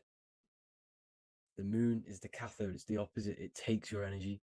So therefore, you become sleepy when the moon comes out. You see, everything on Earth, everything in the universe is balanced. There's complete balance, symbolized by duality. There's always two opposites. We have the all-seeing eye, and obviously 7 stars representing the 7 planets, but not planets as in we know planets. They're not physical spinning balls of gas. They are energies. They are lights emitting from the realm above this realm. They are lights through the firmament, through the electromagnetic field. So let's go through that again. The 4 corners, duality, positive and negative, cold, dry. Everyone on Earth has an opposite. Everyone, there's 2. Okay, and then we have the sun, the moon, the 7 planets with a 5-pointed star. What's the 5-pointed star? Of course, it's the 5 elements: spirit, water, earth, fire, and air. Okay, that's what the 5-pointed stars symbolizing, the 5 elements of Earth. And then, most importantly, we have the compass. The compass is very, very important, hence why it's in the center. The compass is symbolizing many, many things. And one of the most important things, but we'll get into that after. We have a boat with water outside of the Earth. So we have a boat on water, symbolizing the waters separated by the firmament, the waters above, separated by the firmament from the waters within the firmament, the Earth. So this is what it's symbolizing. So the compass, what's the compass? This is where the compass comes from. The Polaris, the most important star there is, because it's in the center of Earth, the sun, the moon, and the black hole, black sun. Because all creation comes from center, the seed center. Okay, but we'll get into this after. But also, this is a very important Masonic symbol because they use this symbol a lot. This is one of their main symbols, hence why Neil Armstrong has the Masonic ring with the compass on it. The people who supposedly went to the moon, which obviously they faked to push this globe model, because the globe model is based upon fear. Because the globe model, if they can sell you the globe model, they can sell you anything then. You don't know where you actually are. The globe model is to push fear upon the masses, because the globe model means there's not enough resources. There's also risks of asteroids hitting the planet. There's also risks of space extraterrestrial invasions, global warming, asteroids. You see, this is all the fear that they can gain off selling you the globe model. Okay, because they don't want you to know that this is an intelligent design. And also, they're hiding God, the creator, the source. This is why they are satanic. They are opposites. They are lefty, Lucifer, right, righteous, godly. Hence why they do the symbolism on their eyes. 666. This is another famous, famous astrologer, astronaut. This is another famous astronaut doing 666, showing that he's in the alliance of the occult. But even look at their 10th anniversary stamps. They have a Masonic compass on there. Also the order out of chaos. Order out of chaos, double-headed eagle. Okay, the order out of chaos ring, which they wear. So all of these astronauts are in the occult. They are lying to you. They are in with this order, this Masonic New World Order, whatever you want to call it. So let's break this compass down a lot more. Because as I showed you here, the center, okay, this is what the compass is symbolizing. Let's go into the North Pole map. This is from 1595. This is a rough estimate of where this map came from. It's from around the 1500s to the 1600s, maybe 1400s. There's not an actual set date on this map because obviously our history has been tampered with. But let's break down this map and the symbolism that they use towards this map, because this map is the map of the North Pole. Okay, so in the center, we have the black rock symbolizing the tower, the pole, North Pole. And what's on top of the North Pole? Obviously, it's Polaris. North Pole and Polaris. Okay, with the 4 islands around the center. Okay, 4 islands around the center. And this is what blew my mind, right? They say that Santa sounds similar. And if you look at this pole that's pointing to the North Pole, you see this line here. So this is obviously from the 1600s. What color is Santa? He's red and white. Just like this map pointing to the center is red and white, and Santa comes from the North Pole. So it's not a coincidence that they use red and white. They're mocking this map because obviously they took over after the 1500s, 1600s. They took over around the 1800s. So they're mocking this map with Santa coming from the North Pole with this red and white line to the North Pole. Notice the 4 islands. Okay. Like windows, their symbol, they obviously in the occult, they're part of the New World Order, is symbolizing these 4 islands with the blue behind it for the water. Okay, so this is another occult logo. They're symbolizing this center because the center is so important. Okay, we'll get into that. Also, we have the Mayan cosmology. This is the Mayan cosmology. This is what they created. This is their artwork, with also 4 major lands around the center. You see this 4 with green in between them all. 4 major lands with the underworld. You see this underworld is also symbolized by the Masons with the coffin of the skull and bones, the deceased, the dead. Okay, so this is also mentioned in the Book of Enoch. Okay, and it's called Sheol. Sheol, the underworld. Okay, and in the Book of Enoch, it says all spirits of the dead go to these hollow places, that they'll wait until their appointed time of judgment.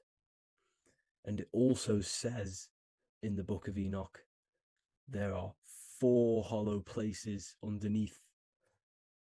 4 as above, so below, representing the 4 islands. As above, so below. That's where that could link in. Okay. The Book of Enoch is very important because it was found in a cave thousands of years ago.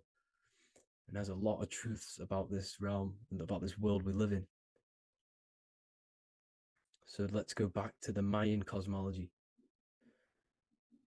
So the ancient cosmology, they all must have had some sort of communication. They must all be at peace with each other, because all of their cosmologies linked together. See, the Greek, Babylonian, Indian, Celtic. Okay, they're all linked in together. They all knew that they were in an enclosed system with an underworld and obviously a firmament. Okay, so this is what they all knew. They all must have had some sort of communication. They were a lot more advanced than us. They knew the center of the realm. Okay, and obviously the United Nations flag also symbolizes their center. You see how it has like a grid with a circle around the center. It's symbolizing that center of the realm, because that center of Earth is so important. The United Nations flag, all have it. See, some different ones all have that circle around the center. Because the center is the seed. All things come from a center. So the torus field is so important because it is the spark of life. It's the building blocks of the universe, this creation. Because all things have a torus field. Just like an apple with what's in the center of an apple, a seed. Because the center is where the energies hold, is where the energies meet. And it creates that spark of life. Just like your heart is the center of your body. And it has an electromagnetic field. Because the center, all things come from the center. So this is why the North Pole is so important. Because this is why it's so important. Because this is where the creation sparked from. The center. This is where the most electromagnetic energy is stored. So this is why the northern lights come from the center. It's electromagnetic energy. This is what the northern lights are. It's being emitted from this black hole in the center. Okay?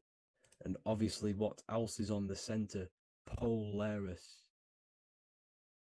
Polaris is the center star. Okay? So the center star is what sits on top of this North Pole, Polaris, because it's a pole of electromagnetic energy, symbolized as a black rock, a black hole, pole. You see, because all creation comes from void.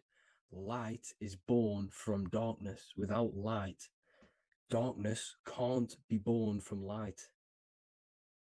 You see, but light can be born from darkness. This is why darkness is so important. And this is why there's a black hole in the center of our realm, like the black sun. The black sun. The Polaris star, the North Star. You see, so this is this North Pole, Polaris. This is what they're talking about. And this is why compasses are an 8-pointed star, because Polaris is symbolized as an 8-pointed star. This is where a compass will point you to. It will point you to that center. So notice how a compass has this black hole in the middle. You see? And it will point you to this meeting point, the north, because in the center is the center of the torus field of the earth. This is where the most electromagnetic energy is. You see, everything gets sucked into the black hole. Okay, this whole reality is being projected from that center point, just like your eyes suck in light. It's a black hole. Your eyes suck in the light of this light being emitted from this center place, this electromagnetic energy at the center, which is the seed of everything, of everyone. You see, just like an apple has the seed in the center in darkness, because in the center of the apple, it's dark. It's black. It's pitch black. But that's where the seeds are. That's where the life is. But Polaris is so important because it's that center star which lines up. It is the pole, it's the top of the pole of the torus field. So Polaris would be here at the very, very top. And this is where the compasses point you to. And this is why the star of Ishtar, the 8-pointed star of the Sumerians, also talked about this 8-pointed star, and it's called the Star of Ishtar. Okay, and who is Ishtar? Ishtar is the goddess. Okay, so she's not a male, she's a female, because every creation is brought through a female, a womb. Every single human on earth is brought through the womb, the sacred feminine energy. And the womb is pure darkness. There's no light in a womb, just like the center of our realm. It's a black hole. Okay, and guess what? She's the god of fertility and sexuality. She is responsible for all life. Okay, so the star of Ishtar is the star of Polaris, which is symbolizing the responsibility for all life, the center of our realm, the black sun, the black hole. Okay, so this is what that god of Ishtar of the Sumerians is talking about, the goddess, the womb, the seed of creation. So this would be the portal, more than likely the portal in and out of our realm, because it's the top of the torus field. And what's above this realm is the heavens. So this is where you get sucked in from the heavens. Your soul gets sucked in and brought onto this plane of existence called Earth. These are some space NASA symbols. Look how much Polaris symbolism there is. And notice how it's at the center. You see this circle? This is like a half circle. And at the center is an 8-pointed star of Ishtar. It's the same thing. It's Polaris. It's at the center. And notice on some of these, look, this one is a bear holding the key and an arrow pointing to the Polaris star, so that they hold the key to Polaris. Another one with like a demon holding a key to the what? Polaris on top of him. Also an eagle, which is a Masonic symbol. The eagle holding a key on top of the center. You see, and notice how there's an arrow going up to the Polaris and an arrow down, as above, so below, to Earth. So you can go out to Earth, out of Earth, and into Earth through Polaris. And the eagle holds the key. You see? The eagle holds the key, just like this. This demon dragon holds the key to Polaris. And look at this one, Earth, with an arrow up to Polaris, the 8-pointed star. So Polaris is more than likely that portal which the Anunnaki used, the Sumerian gods used, because the Anunnaki symbol is also an 8-pointed star. Okay, and like I said, that center is the seed of creation. The center is the black hole. Okay, just like your pineal gland is at the center of your brain. The pineal gland is at the center of your brain, and that's what connects you to that spirit realm, to the source. That's it for this video, guys. Thank you all for tuning in. I hope you all learned something today. Please leave a like, a comment, and please subscribe to the channel for more content. God bless you all. This one secret that is hidden and guarded within secret societies grants you profound power, which can fully transform your life and perspective on reality. Today, I'm going to reveal this one secret, which you probably already know, but never realized how deep it truly is. This has the power to change your life. It is the key to your potential. And if you stay with me, this power may be yours, and you could transform your life with this hidden secret that is guarded within secret societies and esoteric orders. And this secret is not really a secret, but something people overlook, that the universe is mental. Everything we experience and interact with and perceive originates within the mind. The universe is a boundless field of consciousness, a mental construct molded and shaped by thought. We do not just live in a physical world, as they want you to believe. There are hidden forces that mold the material world. They want you to believe that you are only a physical being inside of a physical universe. But this is completely wrong. You are the architecture of the universe. Your consciousness is the very fabric of reality, and you create your own universe. The universe is an infinite field of consciousness, a vast and limitless mental construct, intricately woven and shaped by the power of thought. It is a dynamic and ever-evolving field where the interplay of awareness and attention gives form to existence.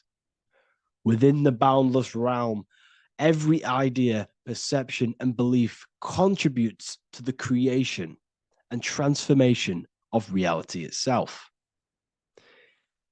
Each thought holds the power to transform reality.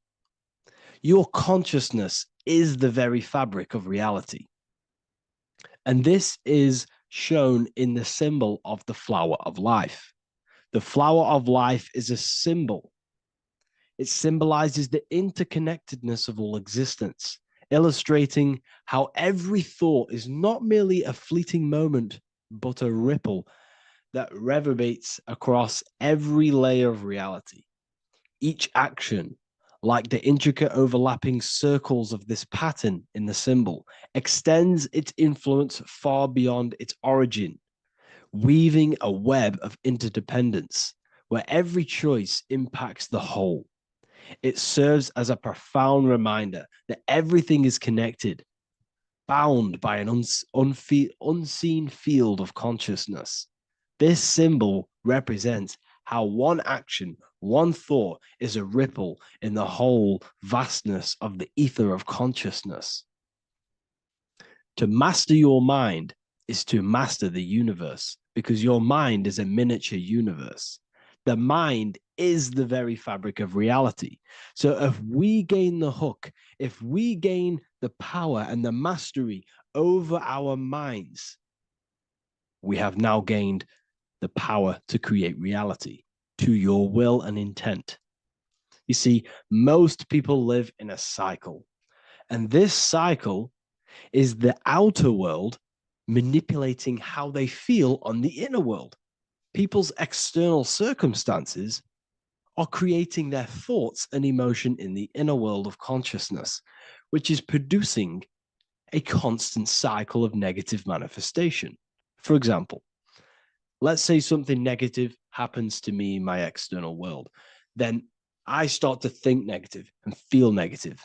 What that is actually doing is manifesting and projecting more negativity, because our thoughts hold the power to control and weave our own life. Your life is a direct correlation of every thought you thought in the past. What we need to do is stop and not let the mind control you in your reality. You need to control the mind so you can control reality. So, what does this actually mean? Reality is an externalization of consciousness. Consciousness and matter are one, they're not separate. They are inseparable and interconnected. Everything we see, experience, and observe is a manifestation of thought, beliefs, and consciousness, shaping the world around us.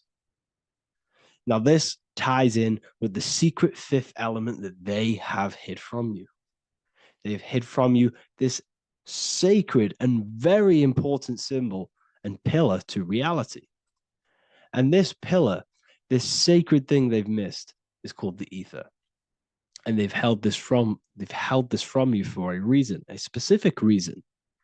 This is the true fifth element. Why do they hide the ether? Because the ether has the power to shape and manifest whatever we imprint upon it. Every thought is a vibration interacting with the ether and actively shaping our reality. The ether, you could see it as the codes to physical reality. It's like an energetic blueprint which surrounds all physical objects. It is the life force that gives life to all things. All energy comes out of the ether and returns back to the ether. Energy, it's 0 point energy, and it is an infinite source of energy.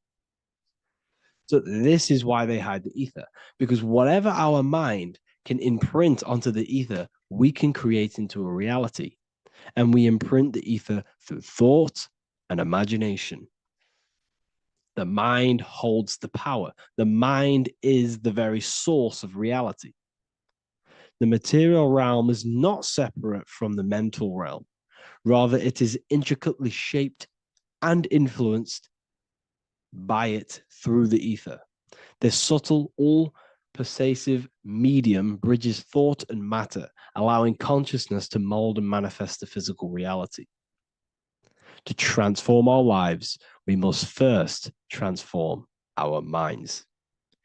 True change begins within, as our thoughts, beliefs, and perceptions shape the reality we experience. By shifting our mindset, we unlock the power to reshape our world and recreate the life we desire. This is the power of the mind, and this is the power that's been hidden from you. We're not taught these things in schools for a reason, because they don't want us all to be conscious creators. Instead, they feed you your beliefs. They feed you your thoughts through the music, through the entertainment, through the movies, through the news. They're controlling your thoughts with this information. They're installing beliefs and information into your mind. So you are producing their reality. But this is what we need to stop. We need to take control. We need to stop consuming their music, their movies, their information, their news, because all of this is contributing towards your reality. They have the collective consciousness at the tip of their fingers. They do not create the world.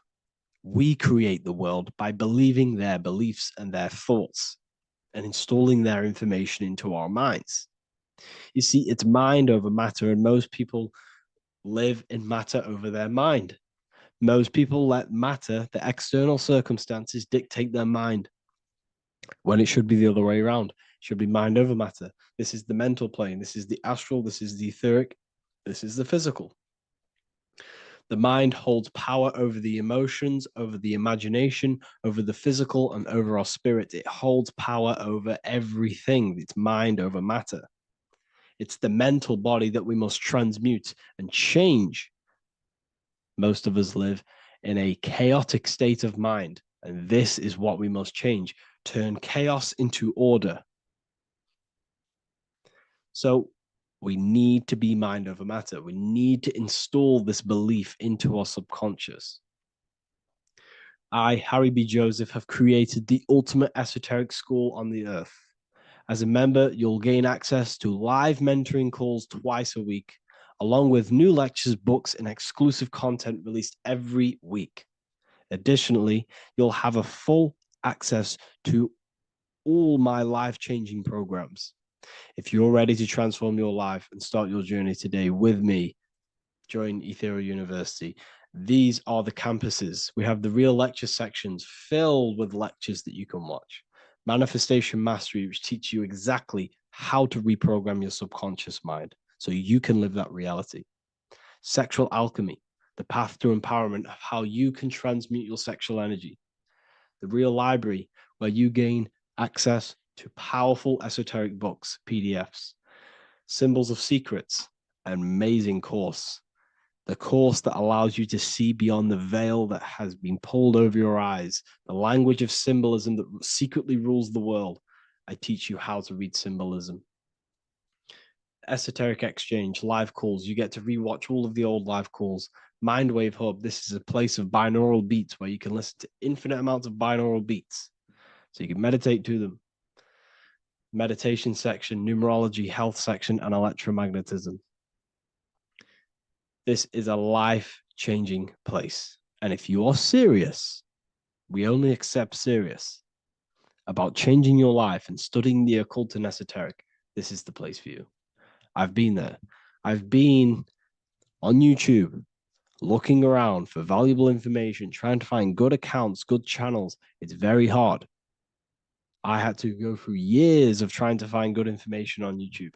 But what I've done is instead of you searching around everywhere for bits of information and connecting the dots, I've put it all into one big place. You get your binaural beats, you get all the programs you need to walk the path of enlightenment to transform your life. I will connect with you on the inside, and I hope this lesson, this lecture, you gained some information, you gained some power from it. Please like and comment, or don't. It's up to you. If you have any reviews, if you have any ideas of lectures that you know, if you don't understand certain things, make sure to leave a comment and I can make a lecture about it. I can make a video about it for sure. I don't mind taking recommendations for videos. So I thank you all, people. Have an amazing day.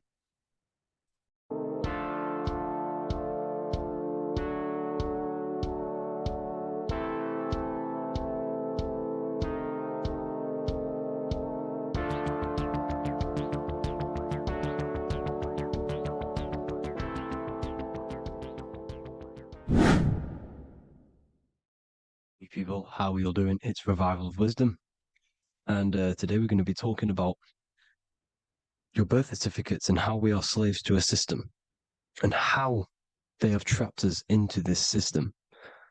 Okay, so the first thing you need to understand about this system is there are two types of laws. You have the law of water, which is admiralty law, and the law of the land. So the admiralty law is the law of water, and this is what money is. Money is water. This is why we say liquidity, currency, the current. A current is water, something moving through something. Cash flow. And this is why banks are called banks, because a river bank is on either side of the water and it directs the currency. You see? So money is water. And as you can see here, Ripple, the cryptocurrency, Ripple, water Ripple, and they're building a bridge over water, overseas, international banking with cryptocurrency. So money is water, and this has specific laws about water, but water is the same everywhere, you see. What the difference is with the law of the land is that you can have different laws in different lands. I can't do certain things in the UK that people can do in America, for example. You see, that's the law of the land, but the law of water is the same because water is everywhere. Now, this is very important to understand when it comes to, you know, these birth certificates. So, Pope Gregory, this is where we're going to start off. Pope Gregory in 1582 took the Orthodox Eastern sunrise calendar and changed it to his own Gregorian timeline, not a calendar, a timeline. This timeline was copyrighted by Pope Gregory under the name of the Vatican. So the Vatican owns the timeline that we are using today, 2023. They own it. They own the title of this Gregorian calendar. Okay. Therefore, anyone who is born under this copyrighted timeline, not calendar, they are subjected to Rome because Rome owns the timeline. They have a patent, a copyright for that timeline. What is on our birth certificates? That timeline. We are born underneath, we are subjected to the Vatican. This is why all birth certificates go to the Vatican. They own every single birth certificate. Okay? So when we use this timeline, we are subjecting ourselves to this timeline. Okay? Which the Vatican has a claim over. This calendar or timeline is set to sunset, not the sunrise, which is associated with death, darkness, and the moon, lunatics. You see, so this is a sunset calendar timeline. Okay, this is now, they've changed a couple things, right? They say that the new year is January the 1st. Okay, when we know this is in winter. January is winter, which is associated with darkness, death, the death of nature. So this is a death cult, people. These people are evil. They're so evil. The Vatican. And this is why we use April Fool's Day, because April is in Aries, and Aries is always the start of the zodiac. This is why Aries rules the head region. 12 zodiacs, 12 systems of the body. Each zodiac is associated with each part of the body, and this is why Aries is the head, cerebrum. But we're not going to talk about it in this video. But yes, that is what April Fool's Day is. They're putting it in your face. April Fool's Day is the real start of the year, when the sun starts to rise again, when the risen Savior is resurrected, when it's born again. This is when the Jews celebrate the Passover. This is when the Christians celebrate the resurrection of Jesus, and they eat lamb. The Jews eat lamb because we're in Aries, the new year. The sun is now born again, our risen Savior, the light of the world. So yes, this is what April Fool's Day is. It's the first day of the year, which they changed. Pope Gregory changed. So you need to understand is that you are in the womb. You are inside of a ship, because every ship, literally a ship, every ship is female. This is why they say she delivers the product, because she does deliver the product. You, the baby. Same thing with a ship. They deliver products. They are a she. And when they pull up to the bay, like you can see on this picture, they're pulling up to the bay. This is now called the birth canal. The ship is now in birth on paper. Okay, this is law. And when they pull up, they tie up to the bay, and now they get a certificate of manifest certifying all of the products which are on the ship and what they are bringing into that nation.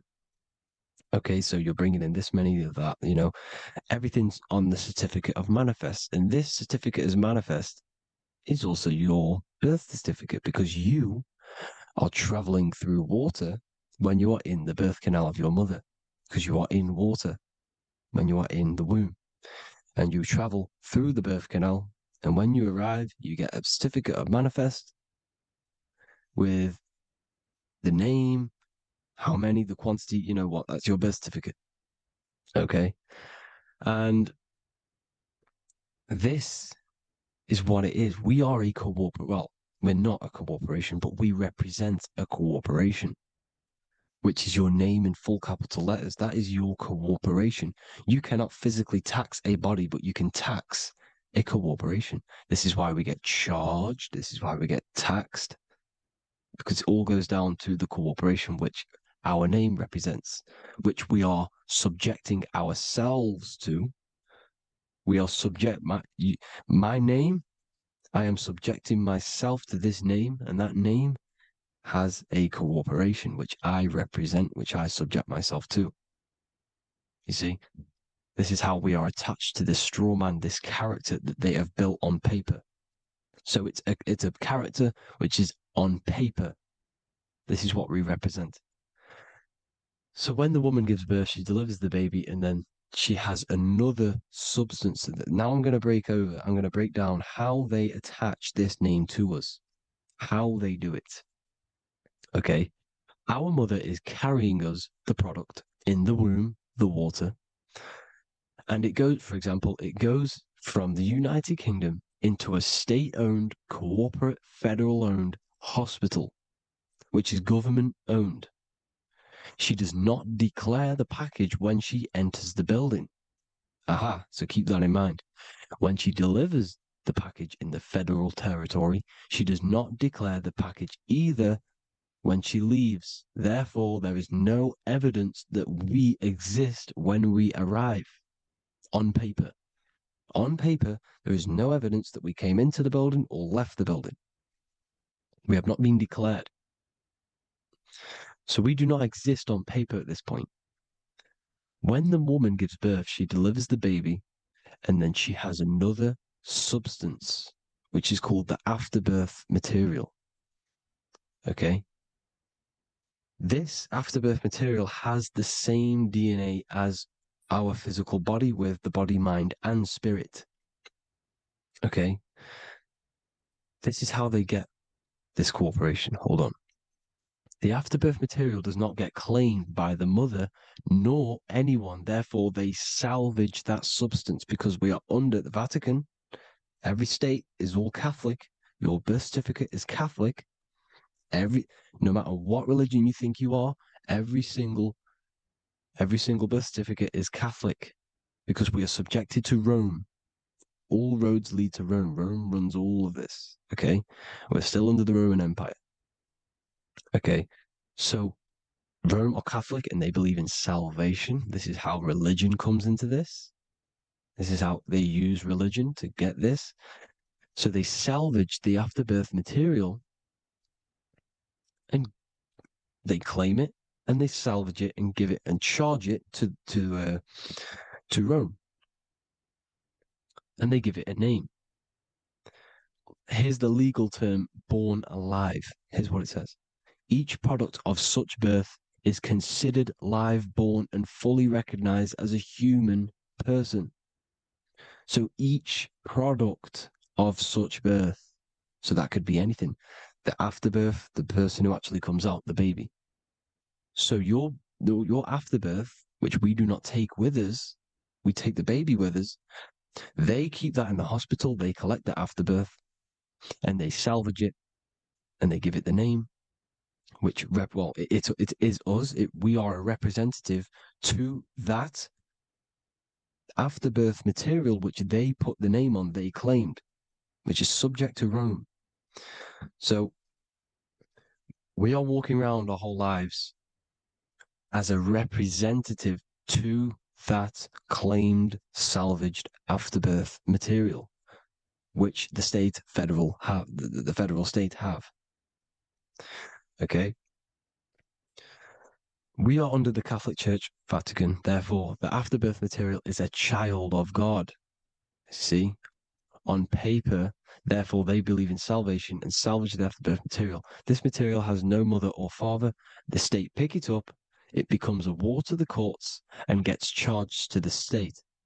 So we are a representative to that character they salvaged because it is the exact same DNA as you. Subject is the name or the title, and the matter is the physical aspect left behind in the hospital, which represents us. You see? So now we're moving on to Unum Sanctum. Unum Sanctum was in 1302, a very, very important year. Very important year. Unum Sanctum says this is basically how they claim everyone in the world. So the Vatican had all this power, all this gold, all these people under them. They need to get a claim for them so then they can rule over them and make them slaves. So what they did, they created Unum Sanctum. Pope Boniface VIII did this. And it says, the spiritual man judges of all things, and he himself is judged by no man. The spiritual man, keep that in mind, unless he invent like Manichaeus two beginnings, which is false and judged by heretical, since according to the testimony of Moses, it is not in the beginnings, but in the beginning that God created heaven and earth. Furthermore, we declare, we proclaim, we define that it is absolutely necessary for salvation that every human creature to be subjected to the Roman pontiff. So they are claiming us in Unum Sanctum, and it's in the vaults in the Vatican. They will put a spell on it because they are sorcerers, they are magicians. They put a spell on it, they lock it up, and whatever goes on that piece of paper goes. And this Unum Sanctum is claiming all of us.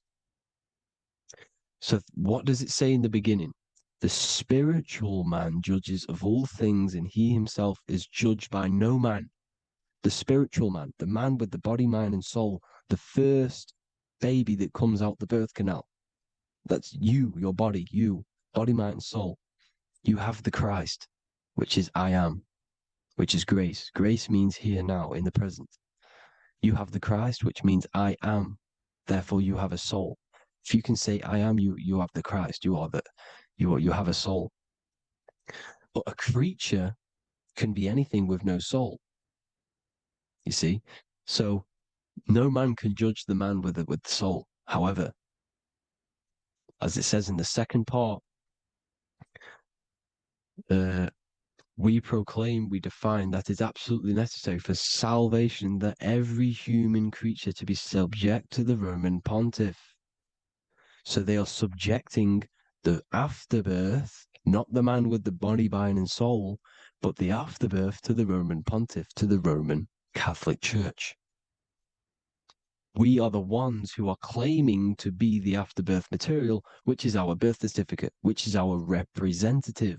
We represent that because it is our DNA. This is how we are stuck. We are stuck because we represent this DNA, which is on paper, recorded. You see? So we,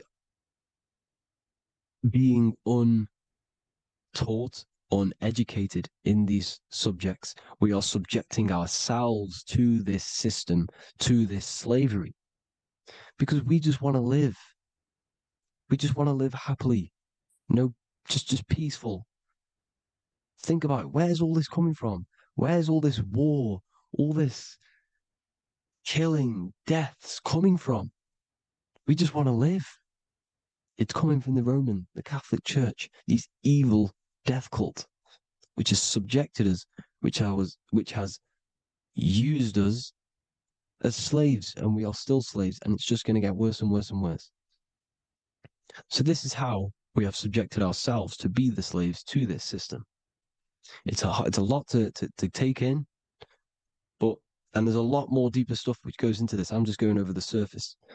I'm going quite deep, but there is little details that I still need to learn myself. But this is the general how that we've been stuck to this slave system. So we are batteries, okay? This is why we get charged. When you go in a court, you get charged, okay? Because you're a biological battery. This is why cities look like motherboards, because we are feeding energy to this matrix. Okay, when we look outside of ourselves, when we give power to so-called Jesus Christ, worshipping idols outside of ourselves, where attention goes, energy flows. We are feeding the matrix with energy. By looking within, placing your attention within yourself, you are taking back your power. Because the I am is Christ. The you, the soul, is Christ. It's God. The awareness is God. Okay? However, we are subjecting ourselves to this system. We're subjecting ourselves to this system. and they're feeding off our energy. So what we need to look for the future is that, think about it, with the end goal is to change our DNA, is to literally make us robots, transhumanism slaves. This is why we have smart cars, smartphones, smart watches, smart meters, smart cities. And all of this is going to be connected by the smart grid, which is 5G. This is why 5G is rolling out. 5G is going to connect all of these technologies to one. It's like a big net system. And you know why they're doing this? It's because all of this is going to be connected through AI, through this 5G, and that 5G is going to be controlled by the elites. So you say anything wrong, you do something wrong, you say the wrong thing online, they'll turn off your car, they'll turn off your phone, they'll turn off your smartwatch, they'll turn off your TV, because it's all going to be connected and controlled by the smart grid. And this is what the Great Reset is, people. But they're going to trap us inside of these 15-minute smart cities, so we can't leave the area, because they're going to use climate change as a tool to enslave us to not travel because of so-called climate change and the fumes that we are putting into the air, which is all BS. They're doing this to push these new cities, to push all of it. But listen, they're trying to get inside of your body. The only way they can do that is to get you addicted and using this technology. First, they got on the body with the smartphone. Well, first of all, we use the technology. We get used to it with it in our hand. The next step for them was to get on the body, which is the Apple Watch, as you see down here. They have now successfully got onto the body. The next thing is to get inside of the body. This is the brain chip. You see how they've slowly lured their way in, slowly got you addicted to this technology, got you dependent on this technology. And what they're going to do is that they're going to mold society to be dependent on the brain chip. So in order, for example, if you want to go and pay for food, you're going to have to get a chip to pay for the food, because it's all going to be digital money. And that digital money will be connected to the chip, and you'll need the chip to pay for things. You see? So this is how they're slowly transhumanizing us. These phones, these apps, these things which are all we are all using was created by Freemasons. Mason means traveler, because they travel the depths of the mind. They understand human consciousness. They understand the brain. They understand the mind. By the deepest root cause, they understand it. This is what Masonry is. It's the occult. So these technologies is designed by these people. This is why they're so addictive, because they understand how it works. They understand how to get people addicted, because they understand human consciousness, the brain, the body, and the mind. So this is the advantage Freemasons have over us. And these secret societies, which have gone through the orders of Freemasonry and progressed onto these secret societies, which are the evil side, because I'm not saying Freemasonry is evil, okay? But the societies which they go beyond Freemasonry, because you can go beyond the 33rd degree into these secret societies, and they use this knowledge for the bad, to enslave people. And this is what's going to happen. Transhumanism. So I hope you all learned some insight for today. Please do a bit more research on, the birth certificate and stuff like that, the straw man. And have an amazing day, people. Please like, comment, and subscribe. Peace.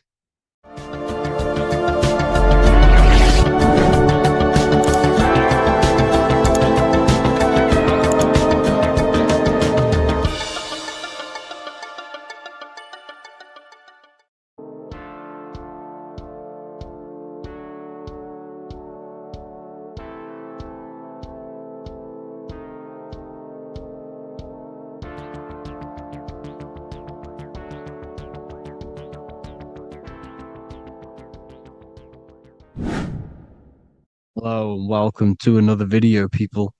Before we start, please like, comment, and subscribe if you wish to see more content.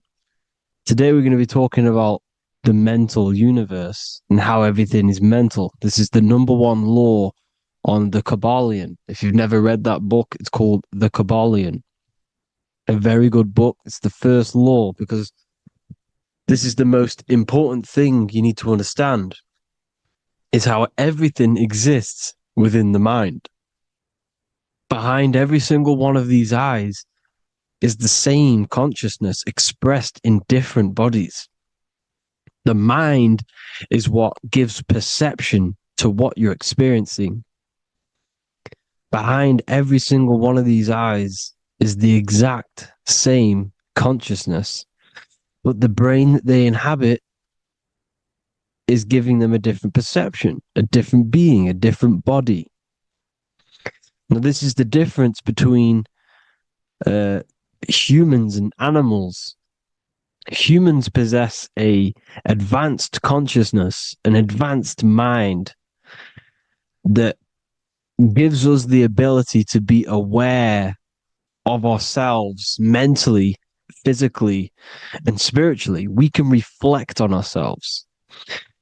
When a dog looks in the mirror or an animal looks in the mirror, it doesn't know what it's looking at. It doesn't realize it has a consciousness. It can't reflect on itself. It can't say, I want to improve in this area. It doesn't have that consciousness. We have a divine consciousness. Take away the N for divine, and you get with a D, put it with a D, you get divide, because we have a divided two-way consciousness. An animal only has one. However, it's still the same mind. We're all mind. We're all mental. We all exist within the mental plane. Look at this person walking. The body, the brain is sending electrical signals through the 12 cranial nerves, which the 12 disciples that spread the gospel of Jesus, right? You have 12 cranial nerves in your brain. There are 12 disciples which spread the gospel of Jesus. Jesus represents the mind, the intelligence, the invisible intelligence that we all are, the same intelligence, the same exact consciousness, which then sends a command into the brain. Then the brain sends these 12 electrical signals through the 12 cranial nerves to control the rest of the body through the nervous system. This person walking is not, the body is not walking. The mind is telling it to walk. And the brain is it's a supercomputer which is decoding these demands given to it by the mind. Because the pineal gland will have something to do with the ether, because the ether is physical and non-physical. The mind is sending the commands through the ether to the pineal gland, which is then getting broken down into electrical codes within the brain and sent throughout the nervous system to control the body. And this is why in the Sims simulation, because the body's the simulation, it's a false reality. It's the fake reality. It's not the real you. You are formless. There is no form, but the third dimension is a dimension within your mind. Matter, mind, light is all a product of your mind. It's all in the mind. Now, this is why The Sims has this green little diamond on top of the head. Because this is you. This is your invisible intelligence controlling the character. Okay? It's controlling the character. And this character is in the world. Your consciousness isn't in the world. The world exists within you, but the body is a vehicle for that realm that you land in. When you have a dream, your mind transcends this body into another body, duplicates your body into another universe, unite. Unite is one. We're all one. It's all one universe, expressed in many different ways, infinitely. And the vehicle that you land in is the body to operate in that realm. This is the all-seeing eye, as you see here. The eye, this is all the intelligence. This is the ball of consciousness, God, expressed in different bodies. We're all this same one in different bodies, as you can see here. And this intelligence is expressing infinitely throughout the universe. An infinite universe.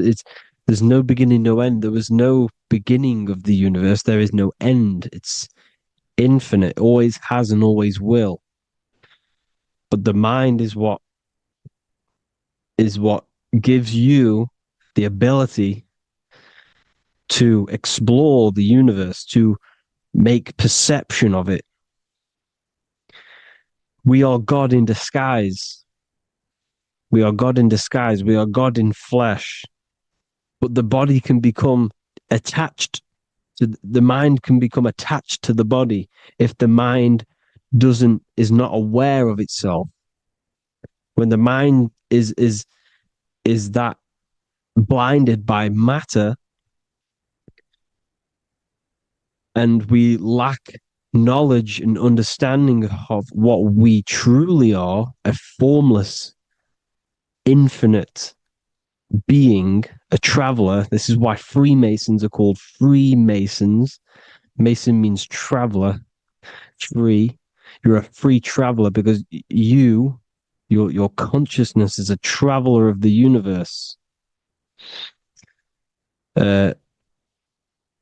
When we lack understanding, our mind bounds to the body because we don't separate the body with our different layers of consciousness.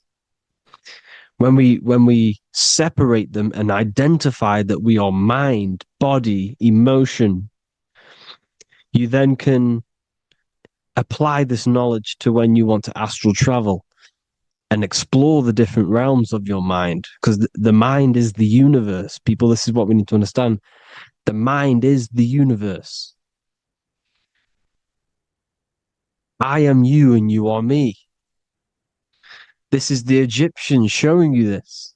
The Ankh is the symbol of life. This is the one ball of consciousness, mind, giving it the Ankh life to all the different life forms. The cows, the birds, the snakes, and the big Ankh given to the humans, because the humans are the most intelligent. We have the most advanced consciousness. We have the most advanced consciousness. This is why the one is giving a big Ankh to the humans here. Here you see again, this is not the sun. This is also showing Ankh giving out its life to all things infinitely. And this is the Most High. We are the Most High in disguise. When we strip off the body, we strip off the desires for the physical world, we strip off all of these fake identities that the mind gets attached to. That is God. The universe. You are the universe experiencing itself. I and I. The letter I and the number one is just one line. The letter I is the number one. Because your I am, when you refer to yourself as I, every single one of you who's watching this video refers to yourself as I, which is the one. We are all the one. We are all intelligence. We are all invisible. We are all the one. One is the only number. 1, 2, 3. Everything goes up in ones because there is only one. Doesn't matter how far you go down the line with numbers, all of their numbers are created by one, because there is only one. It's me and you are the exact same consciousness expressed in different bodies.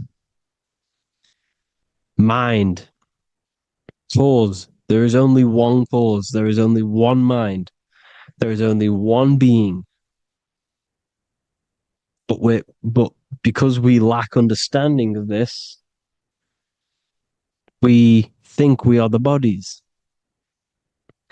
And this causes division, because the physical world's the most illusionary world. It's an illusion. It's all an illusion. Now you see with the two, you look with the two eyes, but you see with the inner eye, the mind. Okay, the mind is the mental plane is a shared plane, and it gives perception to what you're looking at. The mind. I'm affecting you when I speak, because the mental plane is shared. We all share mind. We all express mind. When I'm speaking to you, I'm affecting you because we are mind. So the words that I'm saying, which are being manifested from my mind, are being manifested through my body into vibration, is affecting you. I'm affecting you with what I'm saying. And these words are having an effect on your mind, because we're all mind. This is why you need to be careful what you're listening to, music and all sorts, because music can also create thought loops within your mind.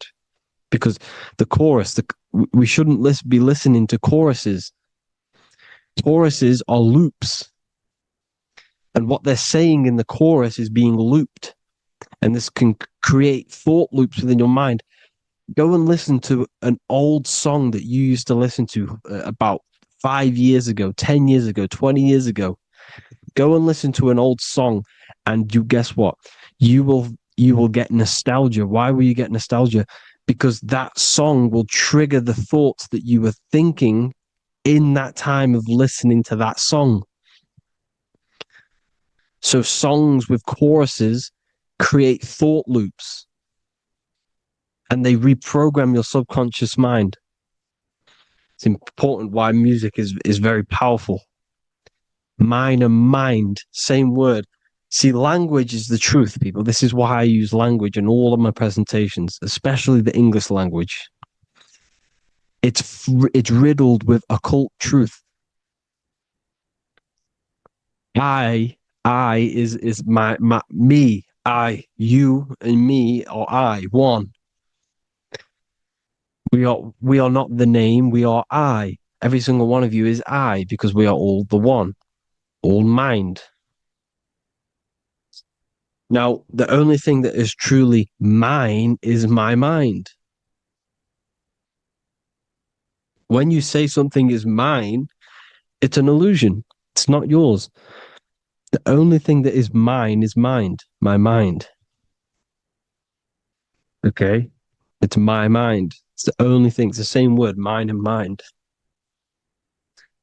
Like I said before, everything's one. Hot and cold is different degrees of the same thing, of the one substance, of degrees. The 7 colors are different frequencies of the one white light. Everything is one. There is only one. We are all one. Everything is one. Hot, cold, day, night. It's the same degree of one, which is mind. The mind's perception is what's giving it, labeling it hot or cold. The mind's perception of colors is what is giving it red or purple, hot or cold. There is only mind. The mind gives things perception. There is only one, that is mind. The conscious and the subconscious mind. The male and the female, these are married. The subconscious mind is your hidden part of the mind. Okay, it's hidden. You can't really, you can access it through different meditations and Reiki teachings, and dreams are manifestations of your subconscious. This is how you know mind and matter are one, because your mind creates matter in dreams. Your subconscious manifests everything in a dream, in the astral realms. The conscious is what you're conscious of, what you're consciously thinking of. So me, I am conscious that I am speaking into this mic and creating this video. My subconscious mind is the hidden part of the mind, which is speaking to my heart, telling it to beat. It's telling my food to digest. It's regulating all my blood. It's doing everything in my body without me being conscious of it. Without me being conscious. The subconscious is the feminine. The conscious is the male. The Bible, of course. Proverbs 12:4. Helpful, not helpful, an excellent wife is the crown of her husband, but she who brings shame is like rottenness in his bones. In the same way, husbands should love their wives as their own bodies. He who loves his wife loves himself. You can take that physically, you can take that literally, or you can take it metaphysically. See, the Bible's written in such a way where you can take it as your level of realization. He who loves his wife loves himself. If you love your subconscious, if you love yourself, you speak good about yourself, because your subconscious takes everything literally. If you say, I hate you to someone, your subconscious does not know the difference between me and someone else. It only thinks me, me, me. Why? Because mind is the only thing that exists. You are mind, I am mind. If I say, I hate you, you're saying that to yourself. Your subconscious picks that up and says, I hate myself. And that's telling your subconscious that's what you want. Because your subconscious manifests 90% of your behavior. The programs within your subconscious. Tying your shoelace is a program. You don't need to be conscious of it. You can just do it because it's a program. It's deeply interwoven in the subconscious. Driving your car, texting on your phone. You don't have to think about what letter. You just do it because you know where the letters are. It's a program. Therefore, if you look after your subconscious, they are a married couple. It's your wife. Your subconscious is your wife.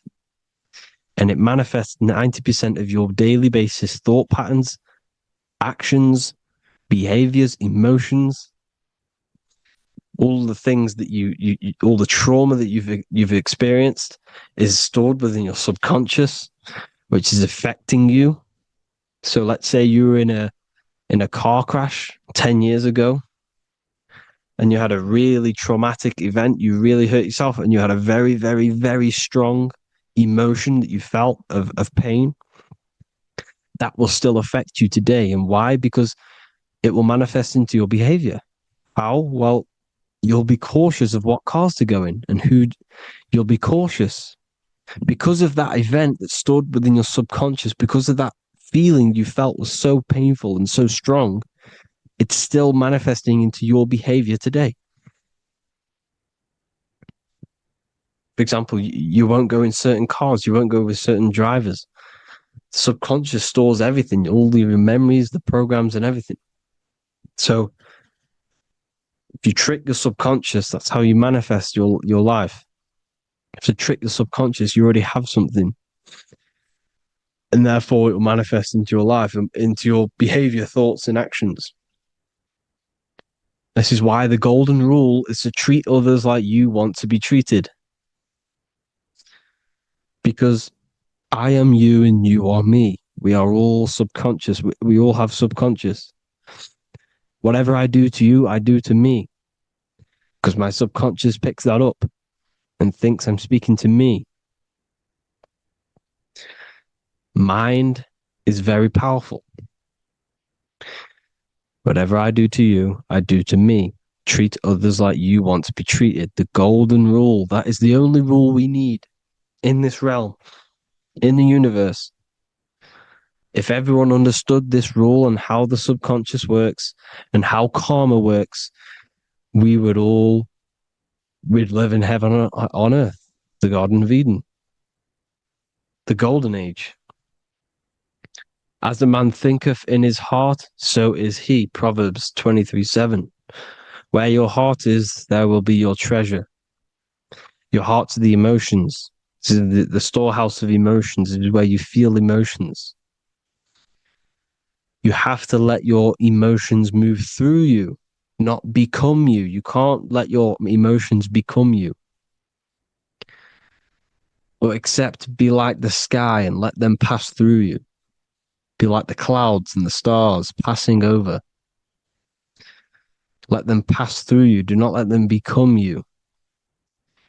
And this is how emotions can take over your mind.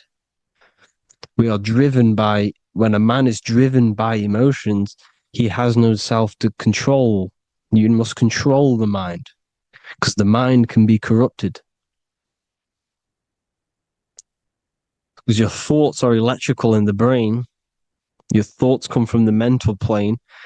So how the mind works is that you place your attentions on something in the mind, and infinite information just flows in. Think about it.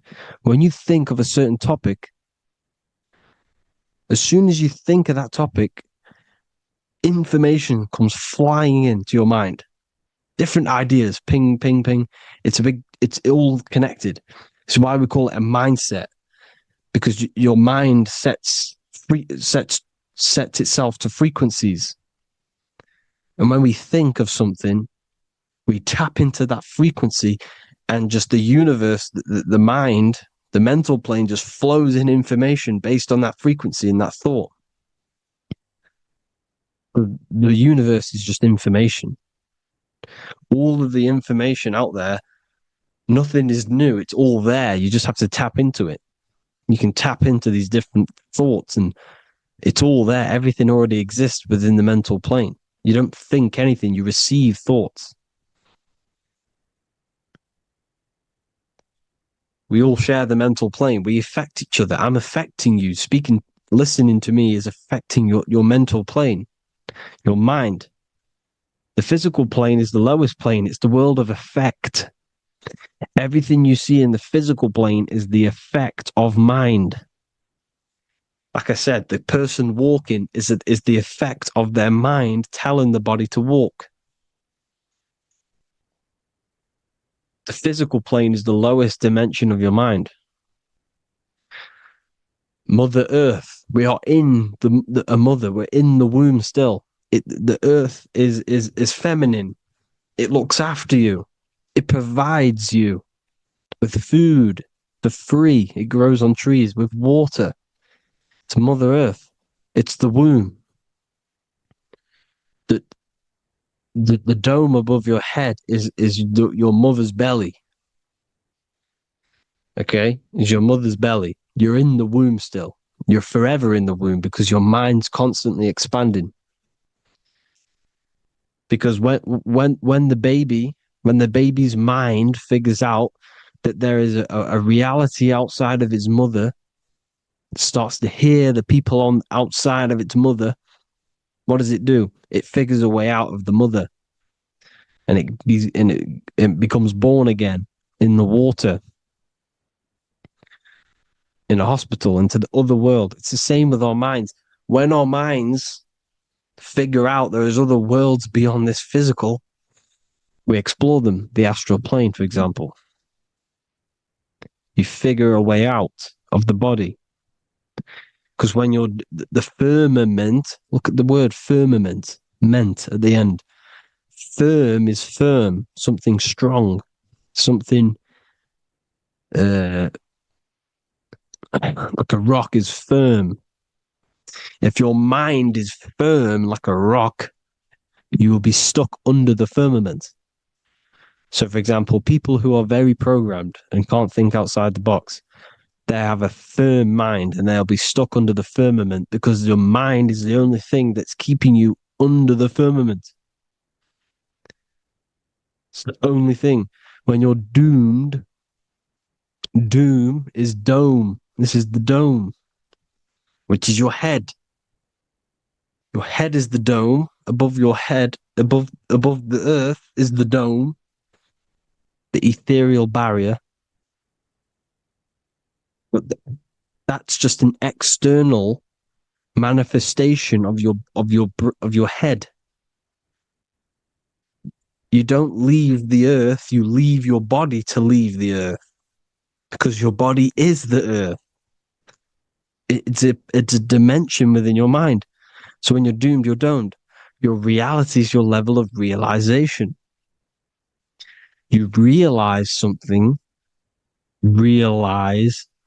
or when you have an idea, the mind,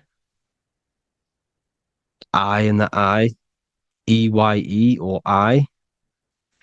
Same thing, mind. It's all mind. Reality is your level of realization. You realize there's other worlds. That's your reality. Your perception's your reality. Mind in Latin is mens. Jesus was known as the fisher of men, which is the fisher of minds. He was fishing minds worthy of knowing the higher truth, the deeper occult knowledge. Jesus figured out that we are all God. And he got killed for it because in that age they were trying to suppress this information. Jesus figured out he was God because we are all God, every single one of you, and they killed him because we're all mind. We are not the body. We're the invisible intelligence, which is God. But you are not God if your mind is attached to this physical world, to the worldly pleasures. If you master your mind and travel the depths of your mind, that is God. Mental and men. Look at the word mental. It has men in it. Men in the Bible means mind. Here you see the Masonic symbol with the eye, the mind. Looking over, everything is the one. Everything comes from the one. All the lines coming off it, giving its life to all of the life forms. Down here on the bottom, you have duality, black and white. Up here, you have singularity. One and the two. Unification and division. The lower self is divided into the left and the right. So the Bible even says, I forgot what verse it is, but it says, it's better to go through life with one eye than to have two and be cast into the fiery abyss of hell. I'm not sure what verse it is, but you can research it yourself. It's better to go through life with one eye, to be unified. Unified consciousness. Dimension. No-brainer. No-brainer. The language tells you the truth, people. Dimension. The dimensions are in your mind. Entertainment. Entertain the mind. Disappointment. It's all in the mind. Environment. The environment that you are in is a product of your mind. Within, rearranged spells high twin. Within is your mind, and your external world is mirrored from the decisions you make in your mind. Advertisement, commitment, it's all meant, it's all mind, everything is mind. Everything. So, this is important. The collective thoughts and collective beliefs. The collective, because we all share the mental plane. And because of this is why we are in a weakened state of consciousness at the moment. because the collective thoughts and the collective minds overall are asleep and they don't believe in anything. You see, everything is true within the mind. You think of something, it is there instantly. You think of a chair, it's there in your mind. You think of anything, it's there instantly. So everything's true within the mind. Anything can happen in the mind. Anything can happen on the physical plane if the collective consciousness, the collective minds believe it to be true. This is why back in the days, in the ancient days, you look at all the old world stuff, you see all this crazy technology, and it's because as a collective, as humanity back then, they believed that they had much more open minds. Therefore, the things manifested in the physical world were a lot more out of the box, so to say, compared to today. For example, magic is not as powerful today because the masses don't believe in it. It's still powerful, don't get me wrong. But if the masses believed, or if everyone knew magic could be real, because it is, anything's real in the mind, it would be a lot more powerful. You see? So and what they're trying to do is create a hive mind worldwide. They're trying to make one religion, an external God. What happens when you worship something external? You give energy to it, because where attention goes, energy flows. Where your mind gives attention to, energy goes there. And when we all believe in external gods and give our worship and our power to these external things, we all give energy to it, which will manifest as a demon in the astral planes. It's a hive mind. They're trying to make a hive mind to summon our energy. Trying to summon our energy. And it through mind, through collective thoughts, the hive mind. They want one religion, one government, one currency, one belief system. And that will create a hive mind, which will limit our consciousness, which will limit what we can do in the physical world. Because if everyone doesn't believe in certain things, it cannot happen, because it's all in mind. Mind is so powerful. I am you and you are me. I hope you all enjoyed this video, people. If you haven't already, join the Wisdom Academy. The Wisdom Academy, we have many occult lectures just like this one. Also, we have just launched Mindwave Hub. If you want genuine frequencies, genuine binaural beats, because the ones on YouTube, the ones on Spotify, Apple Music, they're all tuned to A440 hertz, which shuts down the right hemisphere of the brain. If you want to gain access to your true consciousness, your mind, you need to balance the two hemispheres and balance the chakras. You can do that externally by listening to binaural beats. If you want true frequencies, true binaural beats to hemisync the chakras, hemisync the brain, to gain access to the different dimensions of your mind, well, you can gain access anyway, but it's going to help you if you're trying to learn this. Join Mindwave Hub. The link will be in the description. Listen to the binaural beats, meditate to them, listen to when you go to sleep. They'll massively benefit you. Thank you all, people. Hope you had an amazing, lesson. Hope you learned a lot. And please subscribe. God bless you all.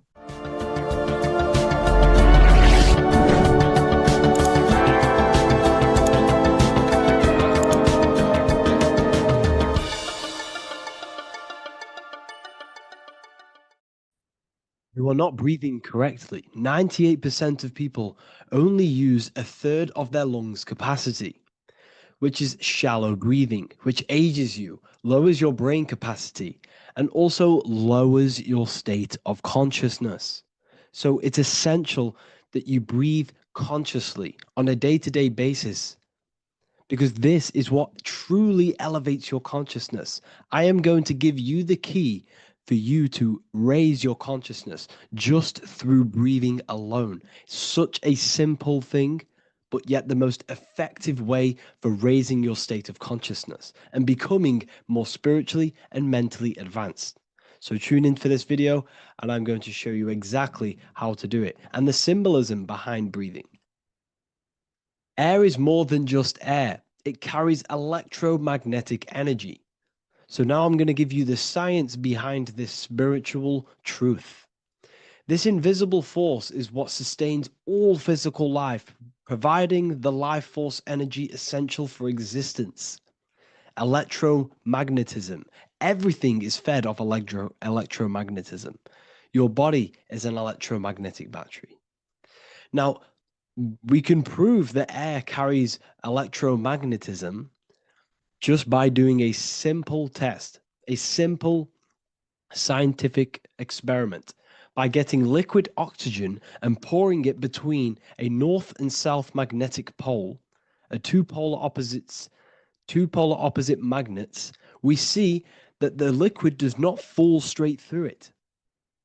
It is sucked, it is magnetically attracted to these two opposing forces, opposing magnets. This is proof that air, liquid oxygen carries electromagnetism. When you are breathing electromagnetism, the essential life force behind all living beings.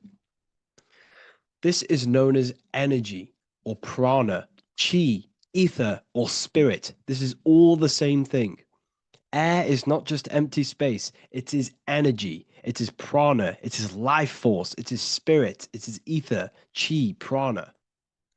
You are an electromagnetic being. Your consciousness is in direct correlation with your electromagnetic aura or biofield around your body. Your state of consciousness is mirrored within this field around your body. Now, your breath, when you breathe in, you're breathing electromagnetism or life force. Breath is the vital link between the physical and the spiritual, bridging the body with the soul. Through breath, we connect with both tangible world and deeper, the unseen realms of energy and consciousness. Breathing deeply and properly elevates our consciousness, enhancing the brain's functions, heightening the sensitivity of our five senses. It also brings a profound calmness to the mind, creating a state of clarity and inner peace. Like I said earlier, breathing properly is the fastest way to elevate your consciousness. It is the fastest way because breathing, when you stop breathing, what happens? You lose physical consciousness. Your body will shut down if you do not breathe in this vital electromagnetic energy in the oxygen. If your body does not get this for 5 minutes or however you can last without breathing, this makes you lose physical consciousness. Your body will not survive without this essential life force energy. Therefore, air is one of the most overlooked things. This is why we see the symbolism of Buddha having a big belly. Why does he have a big belly? Because it's symbolizing breath work, proper spiritual breath work, the certain teachings of breath work, of when you breathe in through the nose, you have to breathe in through the nose. You don't want to breathe in through the mouth because the nose acts as a filter which catches dust particles and filters out the air before it enters the lungs. The mouth does not do that. The nose is for breathing inward. We breathe in through the nose, and when we breathe in, we breathe into our belly, not our lungs. When we breathe into our belly and our belly expands outwards, we are then moving this energy down from the nose down the spinal column. And when we breathe back out, the belly goes in, which is raising the energy up the spinal column, back out through the mouth. This is the true way of breathing, because when we breathe, we are moving energy. We are moving electromagnetic energy. When we breathe in through the nose, the energy travels down the spinal column And when we breathe out, we are raising this energy back up the spine, some of it going out the mouth, and some of it reaching the brain, activating dormant brain cells in the brain.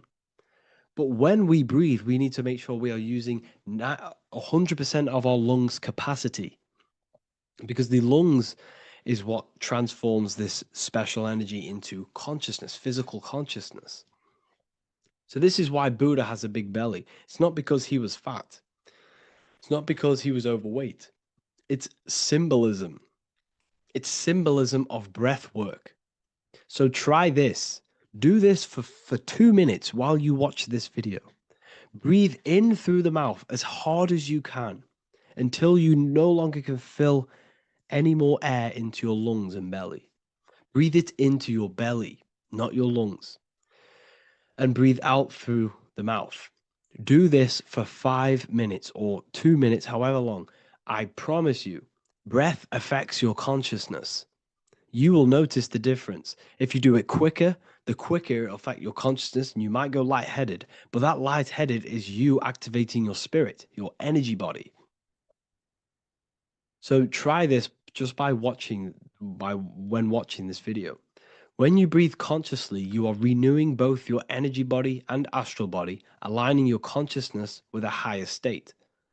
This practice feeds new life force energy into the body, revitalizing and enhancing your overall well-being. Like I said, your brain requires the most amount of oxygen. When we have shallow breathing, this is reducing the brain's capacity.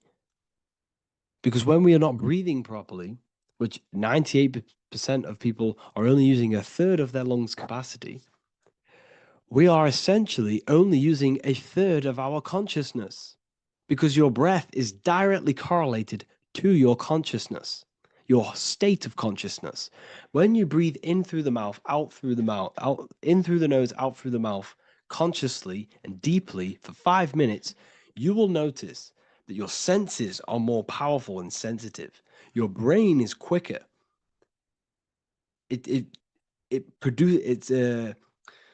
What's the word? It processes information quicker. You become quicker. You become a superhuman, and you feel more spiritual because it activates your spirit, your astral and energy body. So when we meditate, it's definitely important to breathe in through the nose and out through the mouth as deeply as possible to align with a higher state of consciousness. And this is the easiest way to separate your consciousness from the body. When you breathe in deeply for long periods of time, while meditating, while taking no thought, when no thought is present and you gain a rhythm of deep breathing, this is the gateway. This is the gateway to opening your consciousness. Because when you stop thinking, other aspects of your consciousness can open up.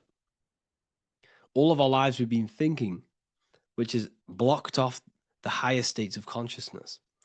So breathing is very, very important. It affects our overall well-being. And this is Yahweh, the in and the out of breathing. When we breathe in, this is Yah. You can hear it. It sounds like Yah. And when we breathe out, that is Way. This is the name of God, apparently. But God is within you. You can connect with God. You can connect with source consciousness within you by breathing, by raising your state of consciousness through breathing and meditation. This is why the Bible tells you the Spirit of God has made me, and the breath of the Almighty gives me life. You are consciousness. You are God. You're an extension of God's consciousness. Job 27:3. As long as my breath is in me and the Spirit of God is in my nostrils. The Spirit of God is through breath. John 20:22. And when he said this, he breathed on them and said to them, receive the Holy Spirit. The word spirit means breath. In Greek, Hebrew, Latin, it all means breath or wind or air.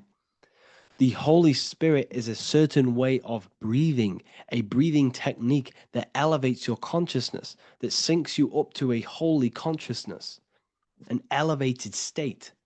That is the Holy Spirit. That's why it tells you in the Bible, when he said this, he breathed onto them. He breathed onto them and said, receive the Holy Spirit.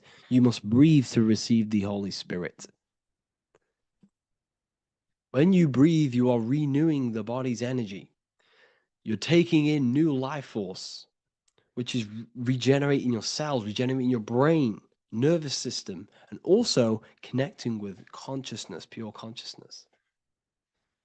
This is not something that we should be doing during meditation. Yes, it is. We should be doing it during meditation, but this is something that we need to apply all of the time.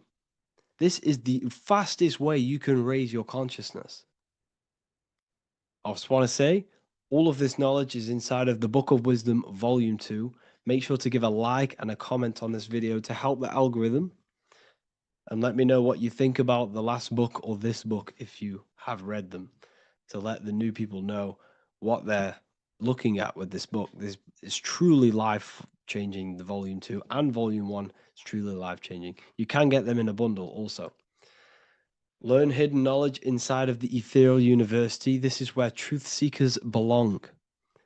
I'm not here to try sell you this, but this is the place for truth seekers. And if you are serious about your spiritual journey and serious about gaining knowledge, which gives you the advantage over life, join Ethereal University. This will definitely help you. Thank you for watching this video. Please leave a like and comment. Make sure to give me any suggestions on videos you want me to make in the future. Thank you all.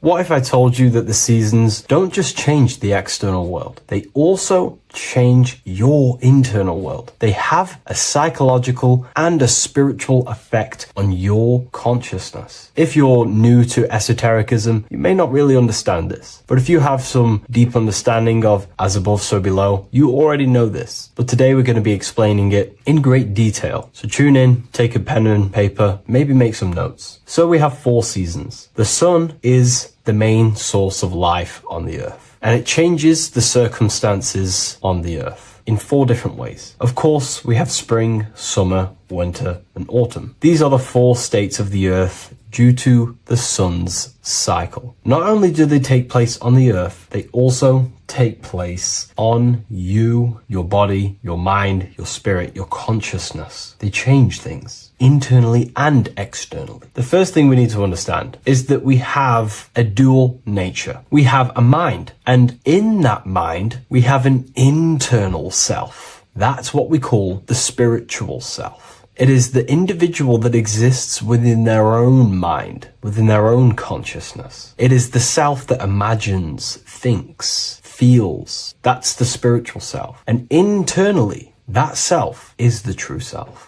When it's detached from the false identifications, of course, such as the ego. But the true self dwells within the mind, and that's the immortal self. That's the self that will never die, never perish, that will always be there and it always has been there. The internal self. But on the other side of the mind, the outside of the mind, we have this, what we call our physical human body. This is our external physical body. So outside of us is a physical reality, but inside of us is a spiritual non-physical reality. Inside of us cannot be measured. Outside of us can be measured. So we have an internal world and an external world. I think this is the reason why the word individual has the word dual at the end. Dual meaning opposing or two. We have a dual nature. Inner world, in the mind, and a self out the mind. And the mind acts as some sort of doorway. It is a doorway into ourself. So in esotericism, this is what it's all about. It's about we work with the internal world. We try and figure out who we are from the inside out, not who we are outside of us. Because we realize that the external world is nothing but a crystallization of what's happening inside of us. Our lives are a result of every single thought that we thought in the past. So let's not get off track here. Let's carry on. As I was discussing the seasons, we have an internal world in the mind and a self outside the mind. And this is reflected even in the cycles of the heavens. This is how you know the universe is intelligently designed, and the law of correspondence corresponds with everything. The law of correspondence is as above, so below. It's not a Hermetic principle. It's not a Freemasonic principle. The law of correspondence, as above, so below, is just the law of life of the universe. It is in everything. So the daytime, the sun, this is external impressions or expressions, should should I say. We express ourselves outside the mind, in the outside world, in the material body, taking actions outside of us during this daytime. The sun represents outward expression, the daytime. This is when we wake up, we're conscious, we do things outside of our mind. But then the nighttime comes around and it becomes dark and the moon rules over the nighttime. And we return back to our internal world. We return back to the darkness. We return back to the internal self, the self in the mind. Really is fascinating. And this is as above, so below. This follows the correspondence. This follows the law. Although that the outside world has a cycle of day and night, so does our own mind have this cycle. As above, so below. As within, so without.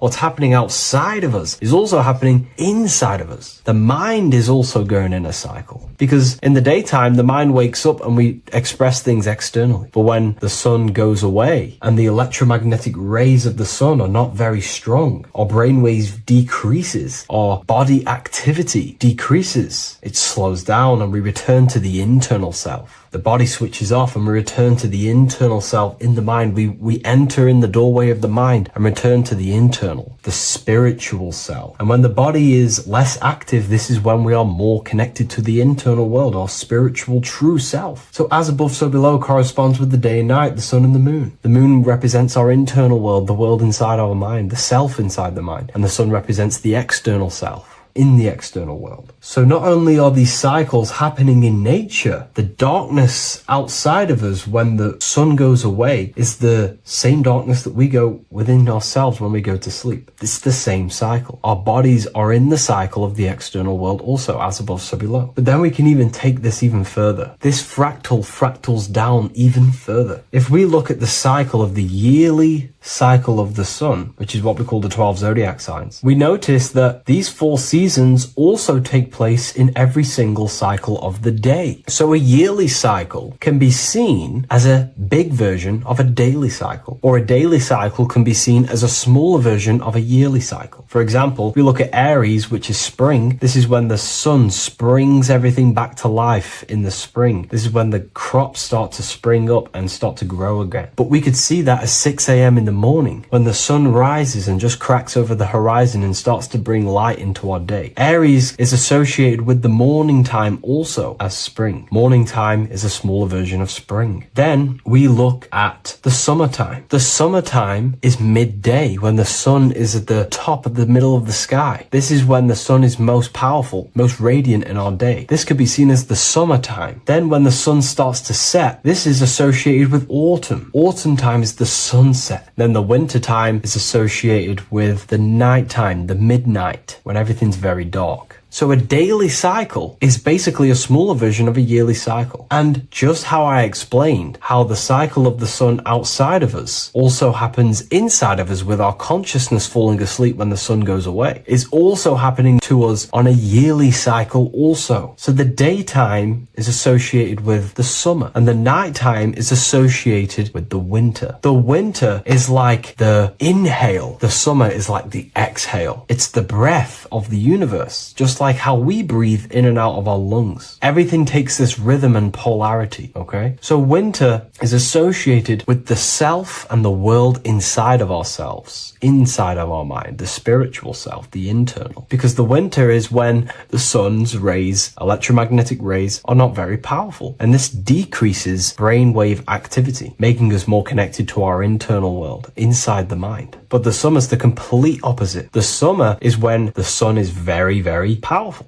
And the sun's powerful electromagnetic rays increase brain activity, making us more actionable in the physical world outside of our mind, in the external world. So summer is the daytime and winter is a big version of the nighttime. Vice versa. Just like how in the winter, we're more in the house. We're inside buildings because it's very cold outside. Animals hibernate. They go inside. They go into little places. They collect all their food and prepare for the winter. They go inside. They go in darkness to hibernate. So does our consciousness, our spirit, the self inside of our mind. We can use these cycles to our advantage, to evolve spiritually, to connect and be more balanced. You know, I've mentioned a lot of this inside the university to my members, to the family inside of there. We discussed this. We had a great discussion about this. And, you know, the live calls we have are priceless. The conversations you can have with someone when they're awake, you never forget them. You always have deep, meaningful conversations. And we discussed this deeply, and we were going into some interesting things about how we can use these types of changes in the seasons for our spiritual growth. We even discussed about spring and autumn and how they're associated with the different spiritual bodies that we have. But anyways, let's not get off track. Lucid dreaming, dreaming itself, and astral projections, I find are more easily accessible during the winter and the night times. Like I said, because the brain activity is decreased due to the sun being not powerful, we are more reconnected with the self inside the mind, the spiritual self, the immortal self. Wintertime is a great time to work on yourself, to start to gaining discipline, to meditating, to really working on the subconscious. Because spiritual work is harder than any physical labor. You really got to dig deep within yourself and be honest and true with yourselves. I think this is the reason why, you know, a lot of people convert to spirituality from religion. They come into spirituality and then they go back to religion because they realize spirituality is it's difficult. You have to be honest with yourself. You have to really face the traumas, the negative aspects of yourself, the dark side of yourself, and bring it to light and transform it. And that sort of work is a lot more difficult to do than any physical labor. So the winter time is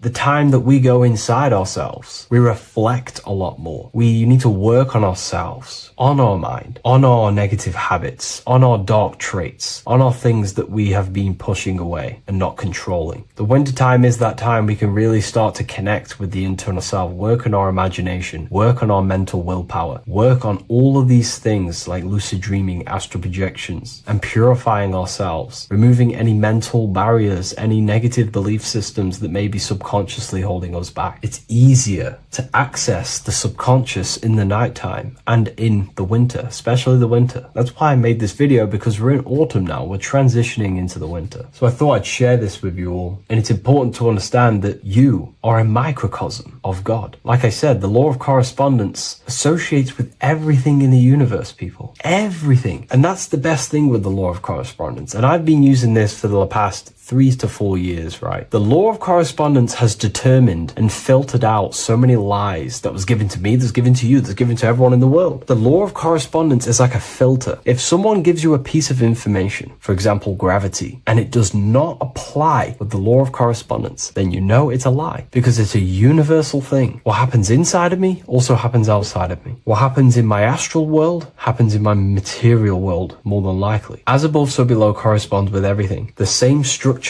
in my veins, in my nervous system, is the same structure in the trees, in galaxies, in everything. As above, so below, the universe is a fractal universe. Therefore, the point that I was getting at is that you are a microcosm of God. The same mind that God manifested things through thinking. He thought the stars, the earth, nature, the human body, designed everything with the God mind. He thought everything into existence. And that mind then powers that God used to manifest everything into physical existence through the power of thought is the same mind that you possess, but on a smaller scale. God manifested the macrocosm through thought, as the universe is a mental universe. Everything you see around you was thought, then manifested into physical reality. God manifested the macrocosm, the world, through thought, and that same force of thought you use to create the microcosm, to create your own world. You think your life into reality, your world into reality. Your body is a microcosm, a miniature universe. Every thought you think commands 50 trillion cells in your body, and your cells religiously execute on every command that you give it. You're in charge of 50 trillion cells. You're literally commanding a whole civilization inside your body.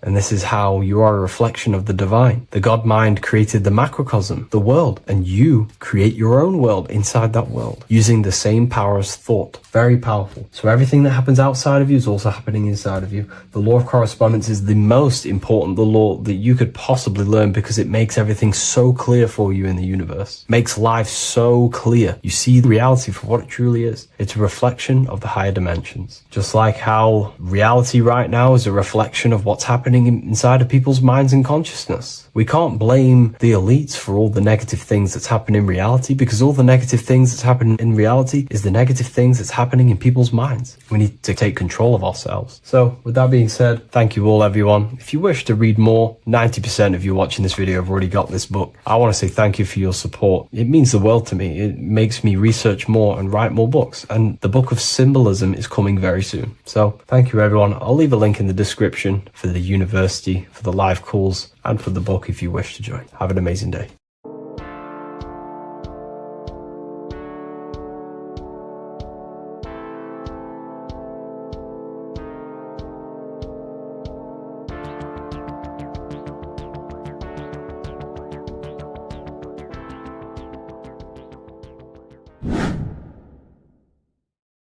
How are we doing, people? It's Revival of Wisdom. We're back today talking about sun worship. Okay? And please enjoy, sit back and enjoy the video. First thing we need to understand is that the sun is the risen savior. It's the light of the world. Without the sun, we have nothing. Now, the sun is the Son of God. We didn't make the sun. No one owns the sun. But who created the sun? Obviously, the Creator created the sun. Therefore, it is the Son of God. And that is what Jesus is symbolizing in the Bible. The Bible is a metaphorical story. That's why it's called the greatest story ever told, because it is a story about the sun, the zodiac. It's about you, the systems in the body. It's about everything that is sacred in this creation. Now you can see the suns behind Jesus' head in all of the ancient portraits, even the ones that are more modern. You still see a sun on the back of his head because he is the sun. He's the light of the world, our risen savior. And this is what Christians are lost because they don't realize it's a symbolic story and they think Jesus was a historical person. He's not a historical person. Okay, this is what we need to get out of our mind. This wasn't a historical person. It's the Son, our risen Savior. The Son is the soul. It's the soul of this creation.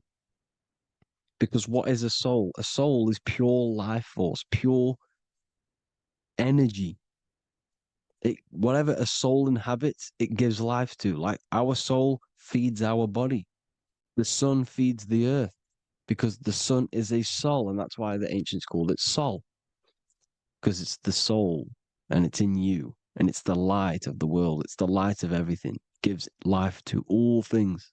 Here's Jesus and his 12 disciples. The 12 disciples symbolize the 12 zodiac signs. Aries, it rules the head region because the 12 zodiac constellations rule specific regions of your body. Aries, the ram, you have a cerebrum in your head. This is Aries on the head of the table. His Gemini rules the arms and the lungs. The two twins, Gemini. He's holding up two hands for the two hands and arms. The twins. Cancer has a knife in his hand. It's not so clear, but he has a knife in his hand. Cancer is the crab. Crabs have claws. And he's pointing at Virgo's Adam's apple, saying there's no Adam's apple there. It's a woman. Who's the sixth sign? The sixth sign is Virgo, the Virgin, the only woman in the painting. Now notice how there are 3 people in 4 groups for the 4 seasons and for the 3 months and 3 zodiac signs in each season: spring, summer, fall, winter. Matthew, Mark, Luke, and John with the suns on the back of their heads, because it's the 4 states of the sun. The 4 states of the sun. Now, 6th sign, Virgo, the Virgin, the only woman in the painting with no Adam's apple. Then we have the sun, Jesus, red and blue, red shift, blue shift, electromagnetism. The ancients knew this. He's got one hand open, one hand down, because the sun gives and retrieves. The sun rises and it falls. It gives, then pulls away. That's what the sun does, and that's what he's doing. His arms are out, symbolizing the rays of the sun. casting down onto the earth, giving and then receiving. Libra is two hands are equal, holding his arms out equally, because Libra is the two balanced scales. Libra is when the sun is balanced between the summer and the winter. It's being judged. The sun isn't balanced. That's what Libra is, the two scales. Capricorn is the goat. Goats have two horns, and you can see the two horns on his head here. See? So this is astrology. This what Leonardo da Vinci is depicting here. It's astrology. He knew the story of the Bible is all astrology. It's all based on astrology. The Son of God, the real Son. Now here are some Bible verses. I am the light of the world. Obviously, that's the sun. What other light is there that lights up the world? The moon can't do it. It's the sun, the one and only Son, our risen Savior. Because if the sun didn't rise, we'd all be dead. So it's our risen Savior. And it dies for our sins every night and then gets reborn every day. Now, Jesus calms the storm. Mark 4:35-41. The disciples are all on a boat and there's a heavy storm. But Jesus is asleep. The disciple says, Jesus is asleep. We need to awake him. They wake up Jesus, and Jesus got up and rebuked the wind and said to the waves, quiet, be still. Then the wind died down and it was completely calm. Well, when Jesus was asleep, this is the sun not being risen. It's not risen yet. Because in the night times, that's when the storms happen on the sea and the ocean. And when they awake Jesus, Jesus rises because he's the sun. He rises and everything calms. Because when the sun comes, the storms go. You see? So it's the sun. It's all about the sun. Here's another, Luke 22:10. A disciple asked Jesus, when will we know it's the end times? And Jesus says, as you enter the city, a man carrying a jar of water will meet you. Follow him to the house that he enters. Well, this is clearly talking about astrology, the topic that Christians think is satanic, when they don't realize the whole thing's based on astrology. Because the end times is the end of Pisces, which is the two fish, which is the age we've just gone out of. And you can see all these ancient churches here with two fishes, because they knew it was the age of Pisces. There's an ancient photo, ancient artwork with the two fish, Pisces. And the end times, as it talks about in the Bible, and Christians think the world's going to end or something. But no, it's just the end of Pisces. As you enter the city, a man carrying a jar will meet you. Follow him to the house. The house is the zodiac sign that he enters. And the zodiac sign is Aquarius, because that's what it is, a man carrying the water. We know this is astrology because a woman, that is a woman's job in the ancient times. In the ancient times, the woman used to get the water. You would never see a man collecting water back then. That was the woman's job, whilst the man builds the houses, for example. You see, so we know it's talking about astrology because astrology is the man holding the bucket of water. It's the end of Pisces. Now we are in Aquarius. And of course, Luke 24:36, the risen Savior, the Son. Now, the Son is also born on the 25th of December, a virgin, just like Horus, Mithra, Buddha, Krishna, Hermes, and thousands of other gods, all born on the 25th of December. Well, it's because the sun moves 1 degree northward on the 25th of December. And on the 22nd to the 24th, it stays in the same degree because it's moving south.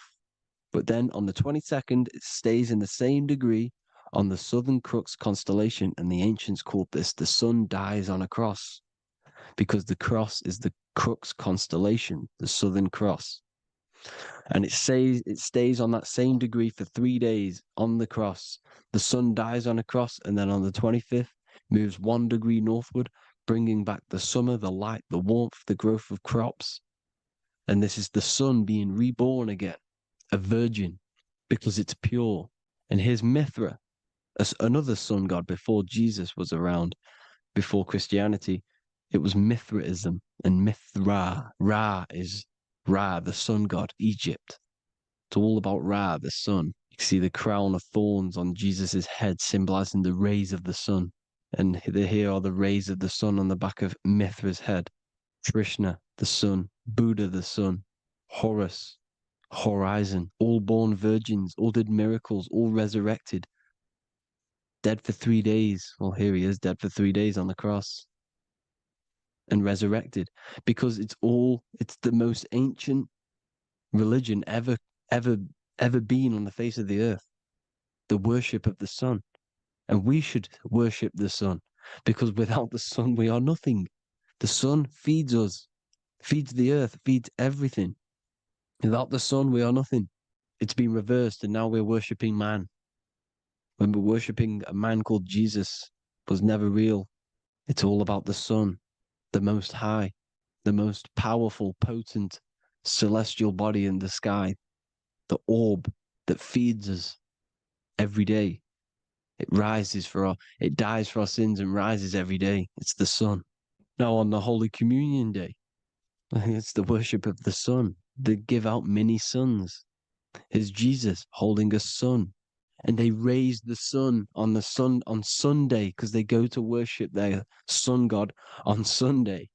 Not Saturn Day, not Moon Day, Monday, but on Sunday when the sun is exalting. And they hold suns up above their heads because the sun rises. They're symbolizing the sun rising above their heads as savior. It's the sun. It's the Holy Communion Day. And here's Jesus giving a piece of himself to the children. It's the sun, the light. Judas was known as a backbiter, a backstabber, because he stabbed Jesus in the back. He betrayed Jesus. Well, this is just another astrological story about the constellation Scorpio, because the Scorpio is the J, looks like a J. J for Judas, the scorpion, the backbiter. Scorpions backbite, they bite with their back. And what does Judas do? He betrays Jesus by kissing him to let the warriors know who they need to get. So he kisses Jesus, and Jesus gets stabbed in the back. Well, when you get stung or bit by a scorpion, they leave like a kiss. So Judas kisses him and gets betrayed. Well, this is because the sun, when it hits Libra, it's balanced. The sun is balanced because it comes through summer. Now the sun's starting to die. The sun's starting to die. It hits Libra. And then as soon as it hits the Scorpio, it gets betrayed, because now the sun has to fall to winter, and Saturn is there waiting to take over the darkness of the winter. So he gets stabbed in the back by Scorpio, Judas, the scorpion, the backstabber.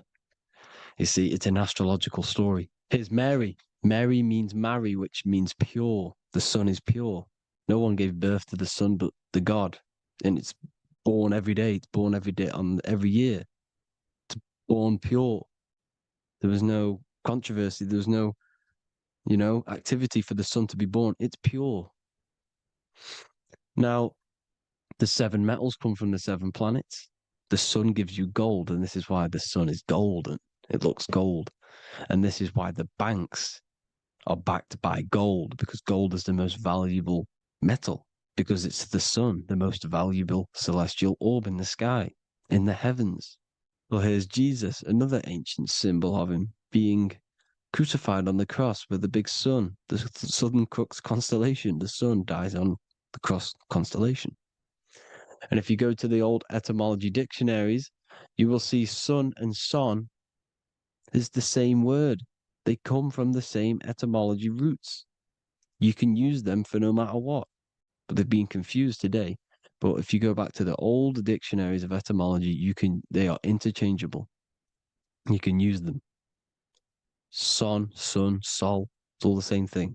The 12 disciples, 12 brothers of Joseph, 12 tribes of Israel, 12 breastplates on the stones, because it's all the 12 astrological signs. They could have used any other number, but there's 12.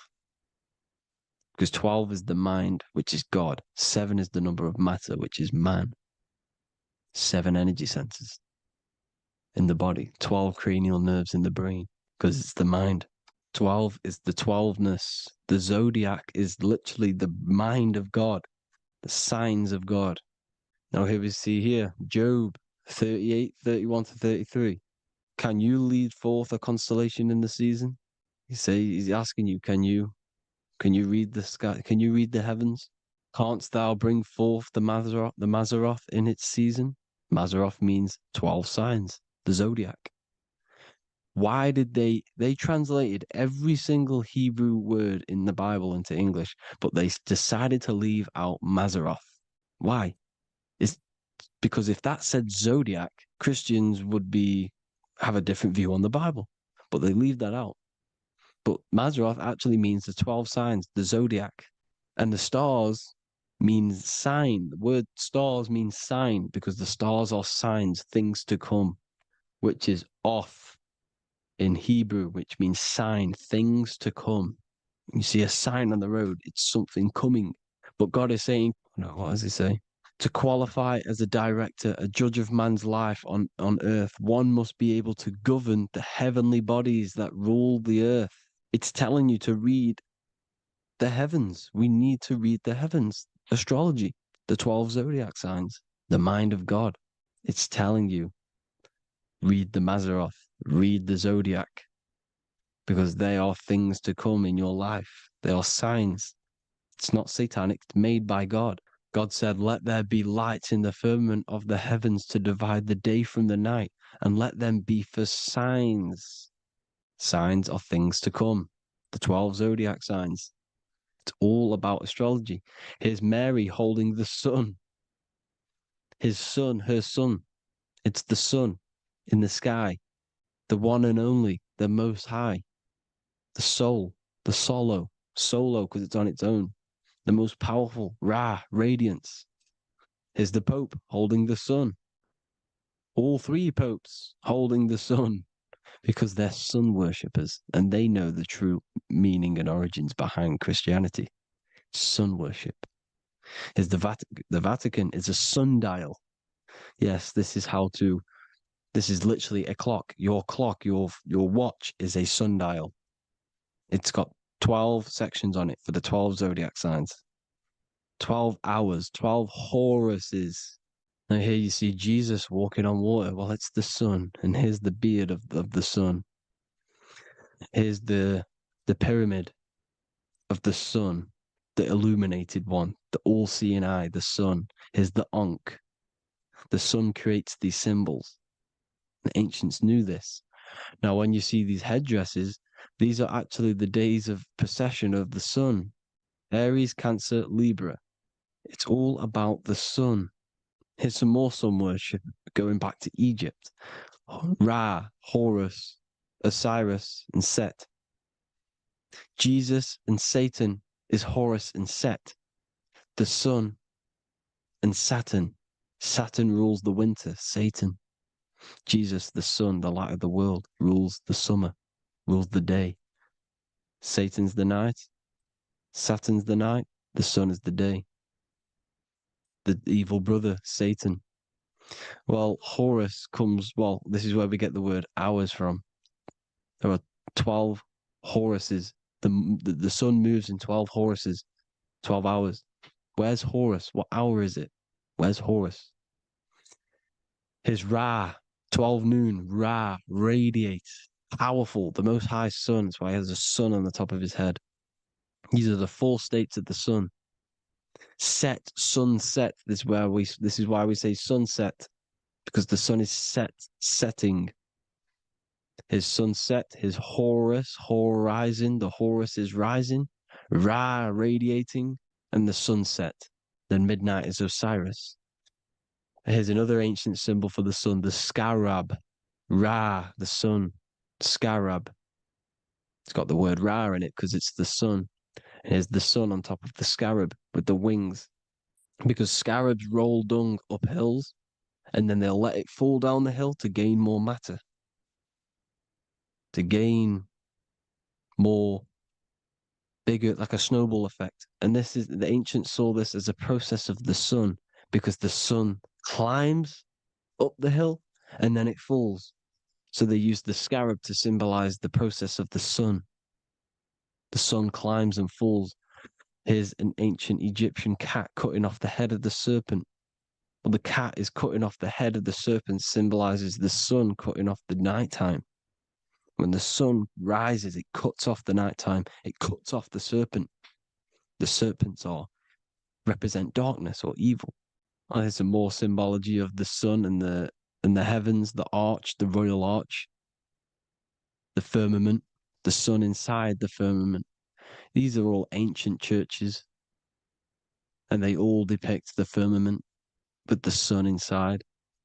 Is the ancient cosmology, you see, because it's all about the sun.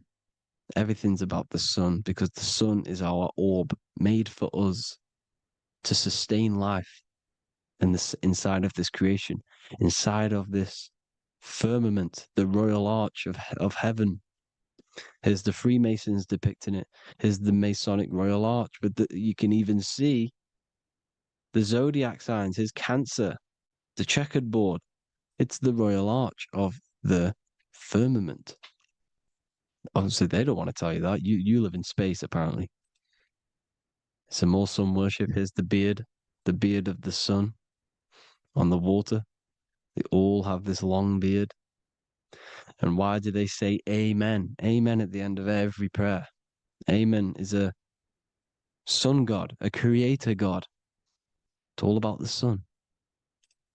So thank you all, people. Hope you all enjoyed. Hope you all gained some knowledge and insight. Please give me a follow, drop a comment, drop a like. Have a good day. Love you all.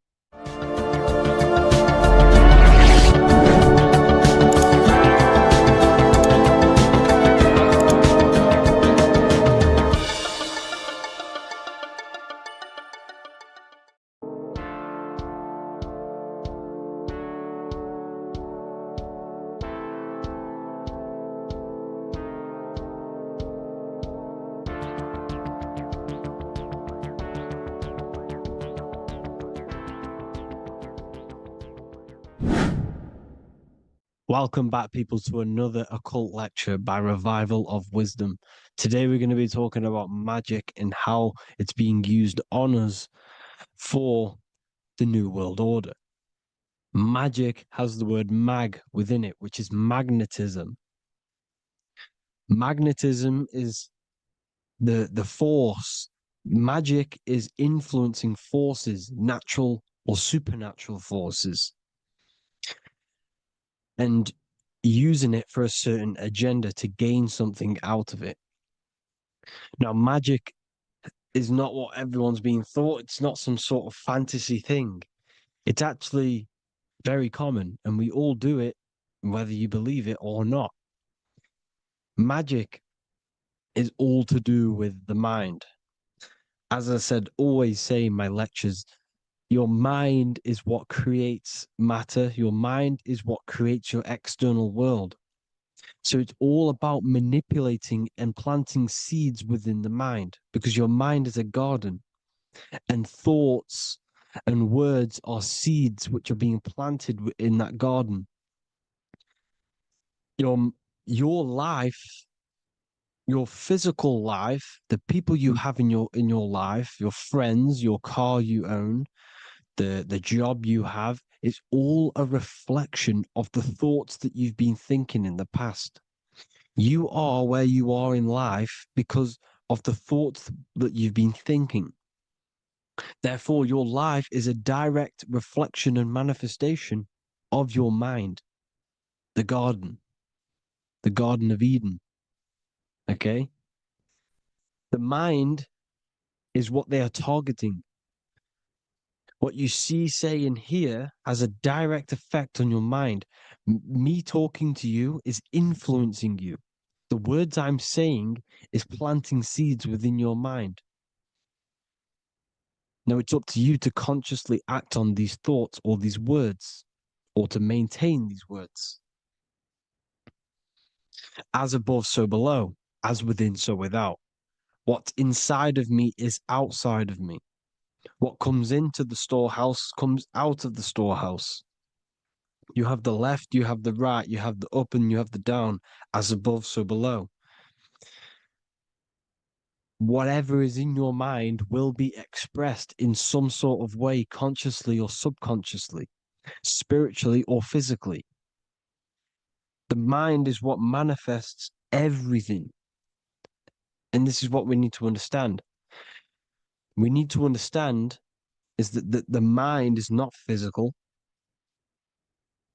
All things spiritual manifest physical. All things seen come from the unseen. The words you're thinking, that everything you have is coming from the unseen. The actions that you do come from the unseen mind. Another expression for as above, so below is you are the universe itself. You are a universe, a mini universe. But just because you are mini does not mean you are the whole thing. If I take a little piece of infinite, let's say there's an infinite light source. Let's say I take a little chunk of that infinite light source. That little chunk I took is still infinite because it's been taken from infinite. You are the universe. Your awareness, your mind is the universe. It's information. You are the universe experiencing itself. This is why we say we are all God. As above, so below. What is in me is outside of me. The sun, the physical manifestation of the sun is your soul. The 12 constellations are manifested in the physical body. The 5 elements are manifested in the physical body. They're manifested in the 5 fingers you have. As above, so below. This is manifested, well, this is a symbolized in Freemasonry and secret societies as the 2 pillars. The mirroring reflection, the reflection of reality, the mirror, as above, so below. What happens in the mind, what happens in the astral, happens in the physical. This is Aleister Crowley. This is all symbolism. This is the 2 pillars with the all-seeing eye and the triangle at the top. Aleister Crowley was a master magician, very powerful dark magician, black magician. There's 2 types of magic. You have white and black, just like the checkered board, the Masonic checkerboard. You have white and black, you have good and evil.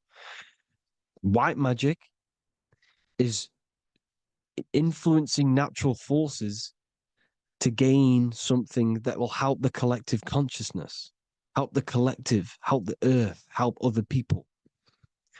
Black magic is something you manipulate something so you can get something personal out of it. Doesn't matter if it's good or bad. It's still considered as black magic because you're being selfish. Everything you do should be contributing towards the collective consciousness and helping others. And this is why the ancients lived in a system where everything was in unity. We understood that I am you and you are me. What I do to you happens to me because I am you and you are me. We are the same mind substance on the inside. We're all the same mind substance being expressed in different bodies.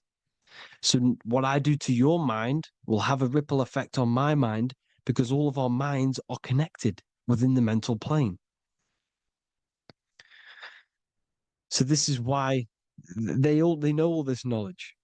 They know all this knowledge. So yeah, this is the mirroring effect of reality, the 2 pillars, or symbolizes the number 11.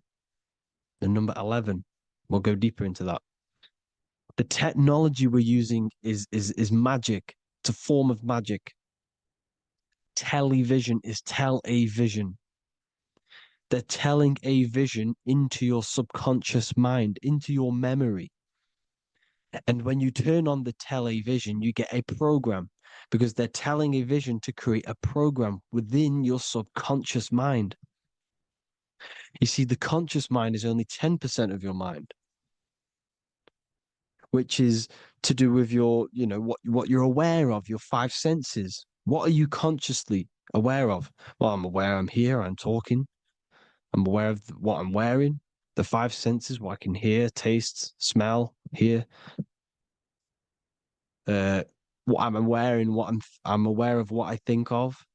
But the subconscious mind is the 90% of your mind. It's the hidden part of the mind, which is telling your heart to beat, telling your body to breathe. It's storing all of your emotions. It's storing everything you see, storing all the belief systems that you have. It has everything. It stores all of the habits you have, the values. It stores everyone's name that you know. All the words that I'm speaking right now is all coming out of the subconscious.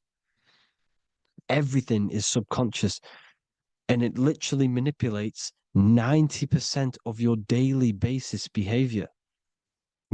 Most people don't know this. What you did yesterday is what you will do today because of these beliefs and mental programs within the subconscious, stored within the subconscious. So the subconscious is what they're aiming at. They're trying to create programs within the subconscious because the subconscious manifests 90% of your thought patterns, 90% of your actions and words. They know all this stuff. So the subconscious mind is the most powerful part of the mind. Another way the subconscious manifests and influences your life is, let's say you were in a car crash years and years ago, 10 years ago. Let's say you're in this car crash, right? And you really hurt yourself. The emotion you felt in that time when you were injured in that car crash had a great impression on your subconscious mind. You see, the stronger you feel something emotionally, the stronger impact it has on the subconscious. You can remember and recall that moment and very vividly because of the impact it had on the subconscious. Another, for example, you become that terrified of cars that it manifests into your life today, that you are wary to go in certain cars. You don't want to go in cars at all, maybe, because of that moment that stored within the subconscious. And it will manifest into anxiety. It will manifest into not going into cars. It will manifest into depression, maybe. These things, these emotional, very emotional, traumatic events have a great impression on our subconscious and they control your life. This is why you need to meditate and let go of, go deep within yourself and let go of these internal, deep emotions that you may have repressed and keep pressing down and ignoring. But you need to address it and let go of these subconscious impressions you have, which are controlling your life, like anxiety, depression. All of these things are stemming from things that are stored within your subconscious years and years ago, more than likely. Broadcasting. They're casting spells to a broad audience, to news, north, east, west, and south. They're casting spells. No, if you watch the news, everything's red. Breaking news in red writing or the red background, everything's red. Why? Because red's the root chakra, which is all to do with survival. They want to stimulate this root chakra because they want you down there in survival mode. They want you in survival mode because you're easier to control. They control out of fear. And not only they're casting these spells as if, because most of the things they cast in the news hasn't already happened. They're constantly bombarding you with there might be a war breaking out, war this, war that, kill here, kill there, murders. It's impressing, it's casting spells on your subconscious mind. So when the event does turn up in real reality, in physical reality, you're less emotional, you're less surprised. You're not as surprised because you've already heard it before. Your subconscious has already heard it all before. If you never heard of a war and then a war broke out, you'd be going crazy. So they subtly program your subconscious mind through the words, because the words they say is impressing your mind. It has an effect on your mind, which will have an effect on your behavior, your words, your conversations you have with people. They're casting spells to north, east, west, and south on the tell a vision. They're telling a vision by broadcasting, by saying spells. This is why we call it spelling. Even the word, listen, the words we say cast spells. Bless. Oh, bless you. That's be less. The subconscious mind only picks up literal things. You see, when I say bless you, your conscious mind picks that up as, oh, thank you, you're blessing me. But your subconscious picks up as be less. You see? Because the subconscious it has no filter. It's just, it is what it is. Everything is factual in the subconscious. Therefore, if I call you an idiot, your subconscious, my subconscious will think I'm talking to myself and calling myself an idiot, and it will take that as true. That is truth. Everything is truth within the subconscious. And the subconscious manifests your behavior. The devices this is the biggest one. Black scrying mirrors, device, the devil's vice, the device. Okay? Black scrying mirrors, black screen is scrying. Black scrying mirrors were used to communicate with spirits within the astral plane in the medieval times. They're still being used now by black obsidian mirrors. And look at your phone, it's a black mirror. And there's some sort of, I'm not saying this is fact, but personally, I believe these are portals for spirits and ethereal entities to come into your life, to come into your surroundings. So this is the next big thing: the TVs, your iPhone, your iPod, all black mirrors. And mirrors are very, very powerful. Even just a normal mirror. Mirrors have an effect. Whatever you say into a mirror, what you say is energy. And when you say something into a mirror, you're saying it into yourself. It's an infinite cycle of words of energy because it's being reflected infinite times. When you say something into a mirror, it has a massive effect. You're saying it directly into your eyes, into your mind. So what you say in a mirror should be said with precaution.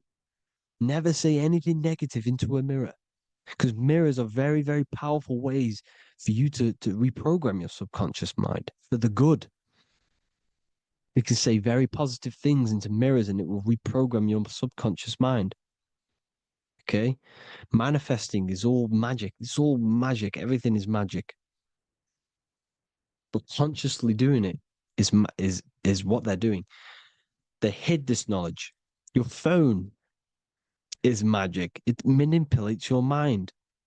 The iPhone, okay. See, magic isn't all of this with wands and see, Harry Potter, okay, that was created to give you this perception of a mystical and amazing form of magic with magic wands and all sorts of stuff like that. Yes, that stuff was true when the collective conscious minds were on a higher level and our belief systems believed in these things, because the universal mind, all of our minds contribute to reality. If the masses don't believe in magic, if the masses don't believe in a certain thing, it's going to have an effect on physical reality. So when the collective minds are higher and have more open minds, things like Harry Potter can come true. See, it's all in the mind. The iPhone, the eye is the symbol for the mind, the invisible intelligence. The triangle is the ethereal plane. Okay. So the eye in the triangle is the eye that sees into the beyond the ethereal planes. The square is the physical plane. So the iPhone, your phone is a black box, just like the Saturn black cube. It's a black mirror. It's taking photos of you every 2 seconds. And it's your mind. Your mind is in that phone. Everything you like, everything you text, everything you type in Google, everything you say to someone, every conversation is all recorded on the phone. Therefore, it is a direct reflection of your mind. Your mind is imprinted into your phone because your mind, everything you think in your mind, you're manifesting into typing, saying, taking pictures into the phone, and it's collecting it and storing it. And what they're doing, and this is for all forms of magic, it's manipulating the mind. It's all manipulating the mind. Reels, Instagram, TikTok, this is all dopamine. It's all controlling the mind. Every like you get, every follow you get, every share that you get is dopamine within your brain. They're literally targeting your brain and mind. It's all manipulating because what they're pushing through the phones, through the media, through the news, through the televisions is visions and programs. You are the one manifesting the New World Order. They're not manifesting the New World Order. They're giving you the information so you can manifest the New World Order. Everything they say is contributing to your mind. For example, digital money and all the information they put out for you to see is contributing to your enslavement. Your mind is manifesting the New World Order. They know this. They don't manifest it. There's billions of us. We could easily run over them physically. But on a mental level, these people have the knowledge and they hide it from us and they let us manifest reality because we are the collective. They give us the information which manifests their agenda. It's all magic through the phones, the media, the television. So your phone is a manifestation of your mind. It's a record of your mind. Hollywood, holly tree, holy tree. They used to make wands out of holy trees, because it was the most holiest wood, the best for casting and transmitting energy. So they used holly trees to cast spells. That's what Hollywood is. And in Hollywood, they have the red tear, the blood drop next to the Hollywood sign, because it's all satanic. They're all black magicians. They use Hollywood to cast the spells through the music, through the films. You see, music is a form of magic. All of this is magic. Everything they do is a form of magic because they want an agenda behind it. But it's not black magic. They're letting us create our prison. This is what you have to see. Yes, they're evil, but they're not doing anything evil, or else they would face the karma. They let us manifest this agenda through giving in the information, by telling you what's going to happen in the movies. Everything that happens in a movie, it's all there on purpose to program your subconscious, to plant a seed within your garden, your subconscious, your mind. Because when the mind is already seen something, when it comes up and turns up in physical reality, you will be less shocked and you won't rebel. So they lure you slowly. They make you aware of these things over time. They make you gradually think it's okay. Like the technology, we never used to use these phones. How did we become so addicted and reliant on them? Well, because first they gave you a little flick phone. Well, no, sorry, they gave you a phone in your house, and then once you got used to that, they say, "Oh, here's the newest version of a little flick phone." You started texting your friends. Everyone was loving it in high school. They could now meet up without saying, "Let's meet on the weekend at this point at this time," like your parents probably did, or maybe some of you watching this, you probably had to tell your friend to meet on the weekend at a certain time because you had no way of communicating. So everyone got these phones and got addicted to them. Then they slowly got addicted to the new iPod with the touch screen. Now they invented touchscreen. Then everyone got addicted to touchscreens. Then because all of this is producing dopamine in the brain, which creates you to become mentally addicted to things and physically addicted, chemically addicted. Because dopamine's a chemical. Your subconscious becomes a program within your subconscious, and your body becomes chemically addicted to these phones. And these phones are the enslavement of humanity, technology. Without this, we wouldn't be in this mess without technology. Because they're creating a hive mind. We're creating a hive mind. So back on track anyways, they program you. Look at the films, 9/11, 9/11, all produced by Hollywood. Here's the 11, like I said at the beginning, the two pillars which reflect reality. What happens in the mind happens in the physical. What happens in the astral happens in the physical. Okay, what happens in the physical happens in the mind. It's the two pillars, the mirrors. 9/11. 9 plus 1 plus 1 is 11. Flight 11 was hijacked. New York is the 11th state. New York adds up to 111.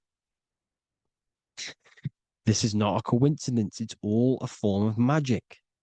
It's a ritual, energy harvesting ritual, because your mind produces energy. Your mental attention produces energy. And they're feeding off this energy in the astral plane, these demons. Music is the most powerful.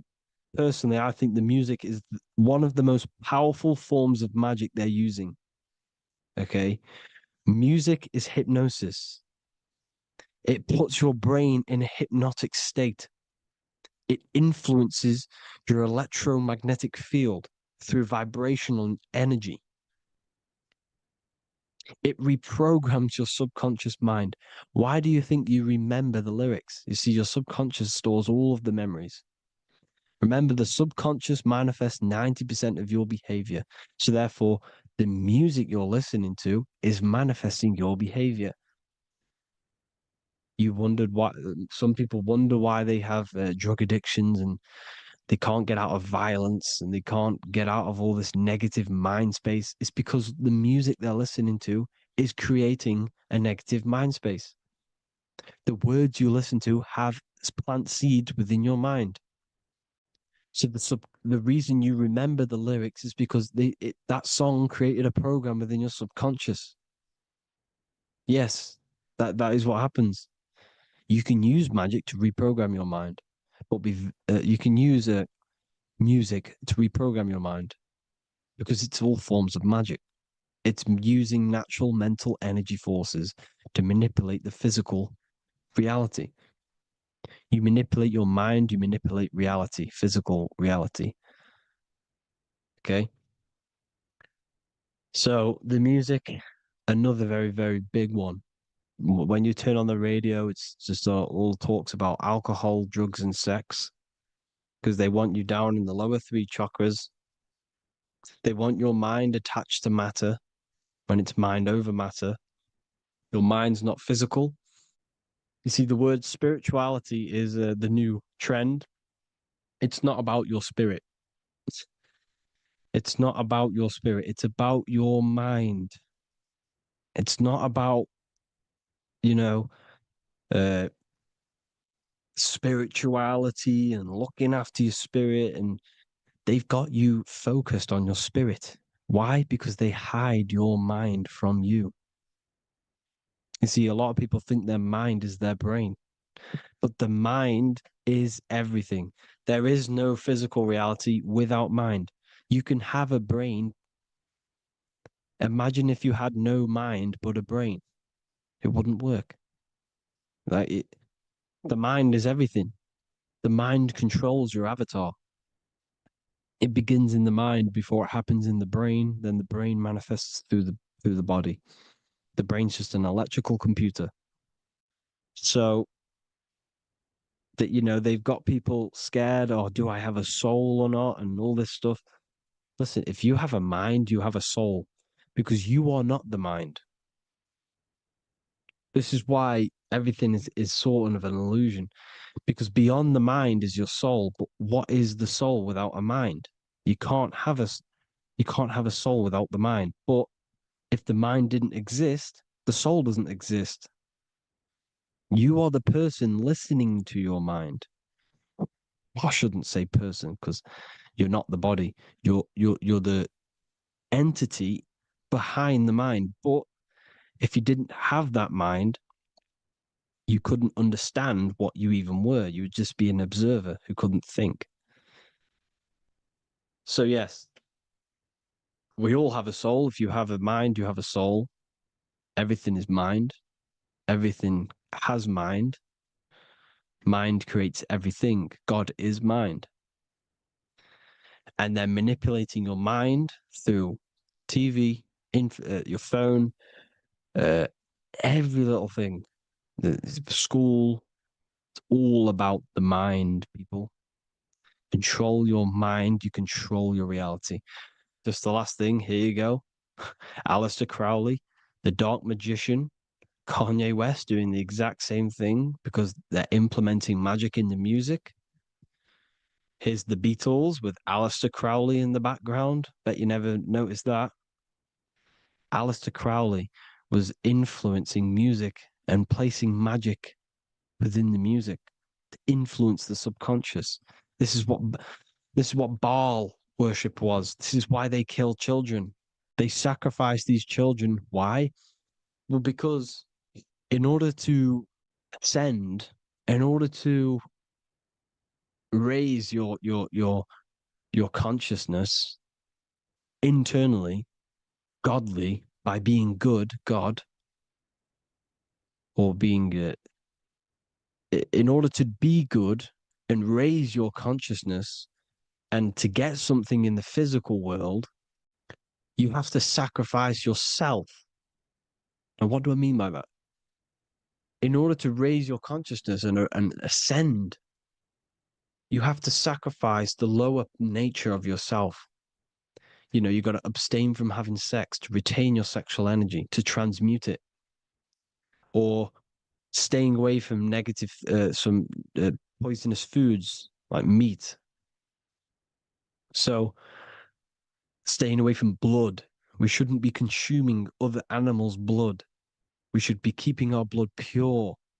We are humans. We shouldn't consume chicken blood, chicken germs. We are the most divine creatures on this creation. We are the most intellectual creatures in this creation. Therefore, we should keep our temples pure. We are not animals. If you want to associate yourself with an animal, go out in the wild, go and find a wild boar and go and try rip its guts out with your bare teeth, because you can't do it. You're not a cat. You're not a carnivore. Okay? So in order to ascend, you have to kill and sacrifice your lower part of yourself to ascend up to your spirit self, your mind self, the highest version. And the elites don't want to do this. So they sacrifice other things like babies to kill them, to exchange their life over to the astral plane, so these demigods in the astral plane can give them something in return in physical. They don't want to sacrifice their lower self, so they sacrifice other things for exchange, for physical pleasure. But the godly person sacrifices their lower self for their higher self to do good and ascend. So this is what all the Baal worship is, people, and this is why they're doing it. Hope you all had an amazing lecture. If you haven't already, go and get the Book of Wisdom for more information. You know, I don't go into dark stuff in this book because all I do is enlighten people in this book. You can get it in Spanish, English, German, Italian, and French. Worldwide shipping, you can get the PDF or paperback. Or there is also a new one called the Human Health Guide 2.0. It gives you a list of all the foods, grains, oils, and nuts, you know, everything that's alkaline and positive for the body and not man-made and hybrid. It tells you all the products to stay away from, how to fast, how to improve vision, how to improve everything, literally. So the Human Health Guide has been released. If you want that, I'll pull all the links in the bottom of the description. Hope you all enjoyed the lecture, people. God bless you all.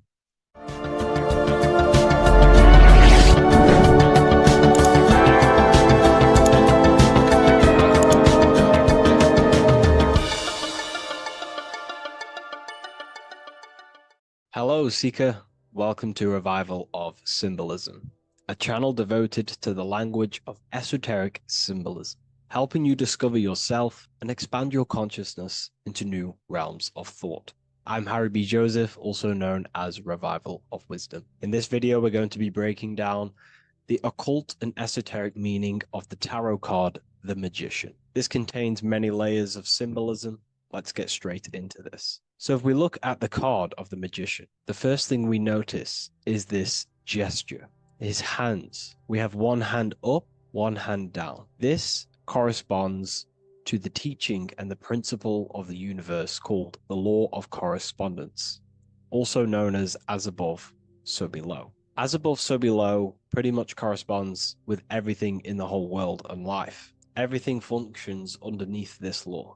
It teaches that everything below in the material plane does not exist on its own. Physical life does not create itself. It is not independent. It cannot sustain itself. Everything below in the material plane has its spiritual counterpart within the heavenly realms of higher consciousness dimensions. Everything above manifests that which is below. It's simply representing how reality is dual and you are dual. You have a self outside the mind, which is the physical body, and a self inside the mind, the spiritual self. While most people are fixated on the external self, the physical body, they never give attention to their internal self, the self inside the mind. The self inside the mind is limitless, has infinite potential, and is not bound to any true form or identity. The internal self is the immortal self, the higher self. It is the self that can turn anything, any thought, into a form within the realm of imagination. This is what we call the astral plane. The astral plane being a plane or a dimension that sits just above the physical plane, and it's the realm of imagination, emotion, and desire. Because in order for us to imagine something, we have some sort of emotion or desire to create it. Therefore, it is the astral energy, the desire and the imagination of something above in the higher realms and dimensions of consciousness that make it possible and physically created within the material realm. It is the astral forces of desire manifesting the actions of the physical body, because the physical body only moves to what we care about or we have a passion or desire. These forces, what we call passion and desire, are not just chemical reactions in your body. They are astral forces directly coming from your astral body. We think with thought. This is the beginning of all creation. We think, we imagine, we desire, then we act. It is the higher realms first, then the external realm, the material. Higher dimensions over the lower dimensions. This fits in perfect with the magician, because a magician is not someone, you know, like Harry Potter shows you with wands casting spells. This is fantasy. The real magic is about changing consciousness at will, because consciousness above creates that which is below, the material. As within, so without. Reality is created from the inside out. So the magician understands that by changing consciousness, we change our external circumstances. You see this reflected in your life, and I've seen this reflected in my life. When you change your consciousness, for example, you start to spiritually awaken. You start to think differently, see the world differently. What happens to your external reality? Notice your friends start to say you've changed. You may not fit in with your current friendship circle. Your friends will change and you will outgrow them, and you will have to seek to find new friends that fit with your new internal state of consciousness. This is teaching that the internal world rearranges the external world. While most people stay in a cycle of trying to change the external world, not realizing that they must first change the internal. This is what magic is about. Magic is about changing consciousness at will. Because when a magician holds the ability to direct all forces of their consciousness to a specific reality within them, to create that form and reality within the internal self, they can actually start to produce change in the external reality. We have masculine forces of consciousness, feminine forces of consciousness. The feminine forces of consciousness are imagination, intuition, emotion. The active masculine forces of consciousness are willpower, actions, and intellect, thinking. When we combine the imagination, seeing the reality within our mind, forming the reality within our spiritual vision, the internal vision of the soul, because imagination is the expression of the soul. It is creating with astral light, astral vision. Freemasons, occultists call imagination spirit vision. When we see that reality with our spiritual vision, this is why we have to increase our ability to vividly see within our imagination or the astral plane. If we do not develop these faculties of consciousness, we will struggle. This is what the esoteric is about. We have to increase and develop every part of our consciousness to develop spiritually, to try and reconnect with the internal world, while our whole past life we've been focusing on the external. When we combine the soul's vision of imagination with a feeling and a desire of creating that reality, that's then the internal world pretty much sorted. Then we have to combine that with willpower and actions. The masculine and feminine come together to give birth to a child. The masculine and feminine come together in your consciousness to give birth to a reality. It's about changing what's inside the self to produce change below. This is what true magic is. Look at the word magic, magi, and the word imagination, imagination. Imagination is about working with the forces of the soul and the forces of consciousness, producing change in consciousness at will to produce change in the external. This is what this represents. Changing above so we can change below. No point trying to change the external world, because the external world is already formed. It is a form, it is an effect. So to produce true change in the external world that lasts long term, we must first gain control over ourselves and produce change internally. This is why the magician is called to gain mastery in every element of their being. They have to gain control over every aspect of consciousness and develop every faculty of the soul. This includes developing strong imagination, developing a very strong willpower.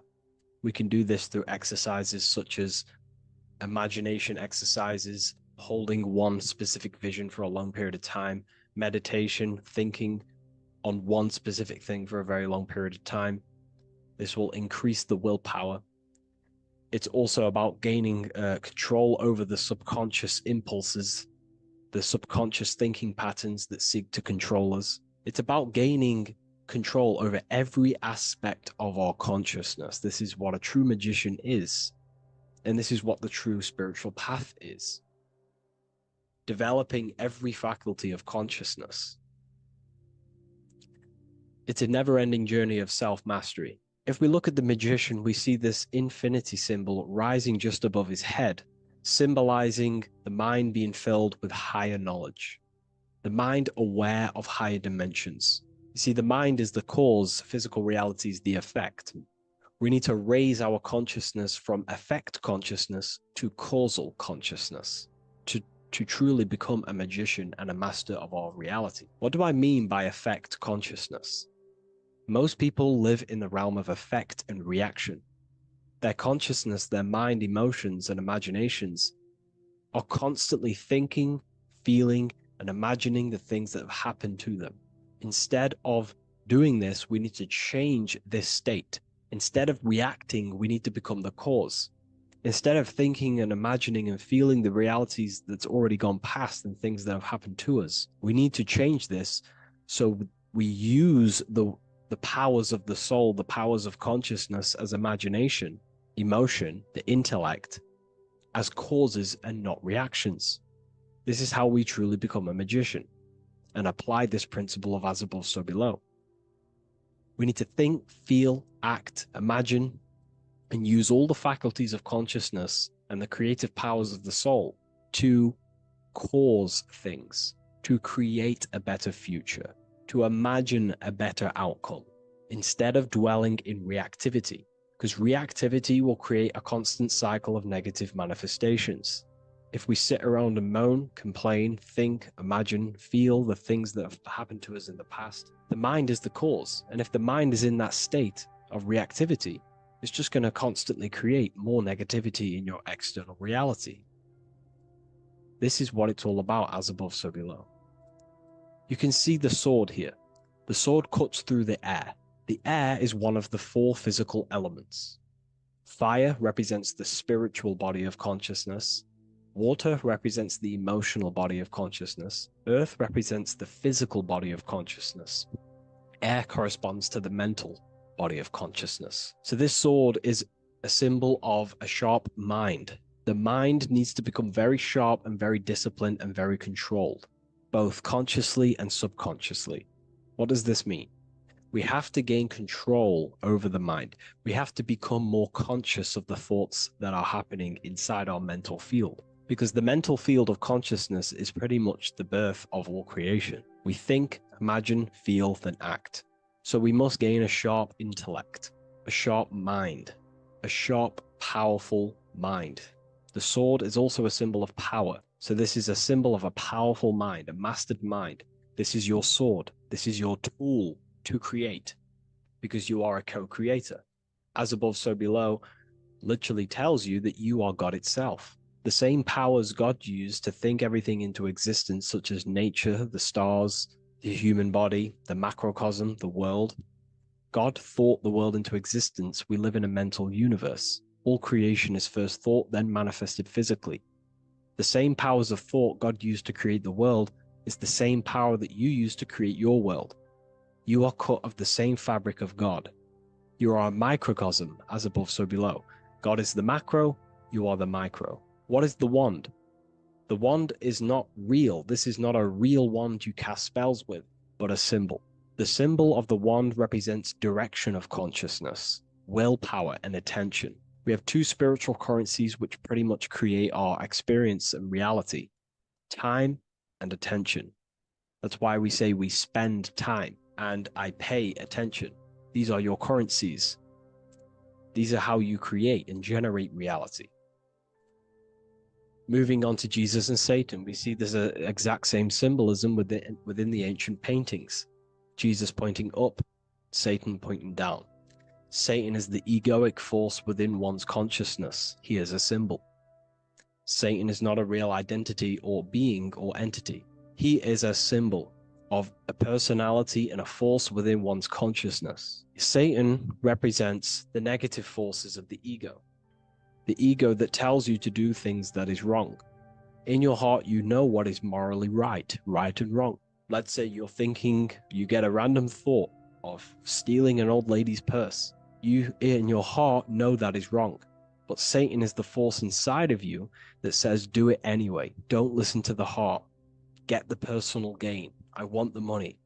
That's Satan. Jesus is the higher mind, the aspect of our consciousness that dwells above the ego.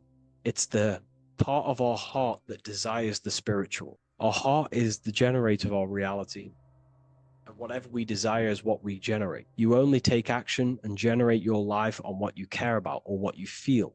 If someone's talking about something you don't care about, you say, oh, I don't care about that. But if you care, you will listen. If you care about something, you take action towards it. If your heart desires the material, you have been taken over by the egoic force of Satan. Not a real entity, a part of your consciousness, a part of your nature, the dark side of yourself. Jesus represents a heart that desires the spiritual wisdom, the things that cannot be seen. The heart must desire the things that can't be seen, because this is what gives true satisfaction to ourselves. We feel void when we chase material things because nothing material can satisfy our hearts. So this is as above, so below. Jesus is the higher mind. Satan is the lower mind. We must place our hearts on the higher things and give our hearts and desires to knowledge, the things that we cannot see, because this is what gives us true fulfillment. We also see this symbolism in the Baphomet. As above, so below. The material realm below and the fire up here. The fire symbolizes spirit. The spiritual made manifest in the physical. This is all the same symbolism. It corresponds to everything. You can use as above, so below to determine truth. If someone tells you something, tries to make you believe it, and it does not correspond with the law of correspondence, then you know it's a lie. You can use as above, so below to manifest things. You can use as above, so below to see the world as a reflection of God. We are in God's kingdom. This is God's world, and you are creating in the world through the same powers of God, thought. You are a small version of God, co-creating a world and reality in earth. You yourself are an earth. Your body's the earth. Your consciousness is God and heaven. So I hope this video helps. The occult goes deeper than you could possibly imagine. If you wish to go even deeper, join our community, Ethereal University. Please leave a like, share, comment on this video for more. The Pope is supposedly opening 5 portals on Christmas Day. Now, I know this video is a bit late, but I'm going to be commenting on what I think this symbolism and this ritual truly means and what they are trying to do to society with this symbolic ritual. So the first thing we must understand is that everything these people do on a mass scale, all of these major events that they take place on, are all symbolic. They're all ritual. They all have purpose. Okay, so when we look at the locations of these 5 doors that are in Rome, we actually see the sigil of Lucifer when we connect the dots of all of the 5 door locations. This is the sigil of Lucifer. Lucifer is not what you think. Sigil of Lucifer represents the outline of the human brain and our visual perception field. Now, the human perception field is how our brain interacts with the external reality. Our external reality is not physical. The only thing that exists outside of you is pure energy, formless, vibrational energy and light. Your brain is an energy decelerator. Your brain decelerates this light, this energy, into a material reality or perception that you can interact with. You don't look into the external world.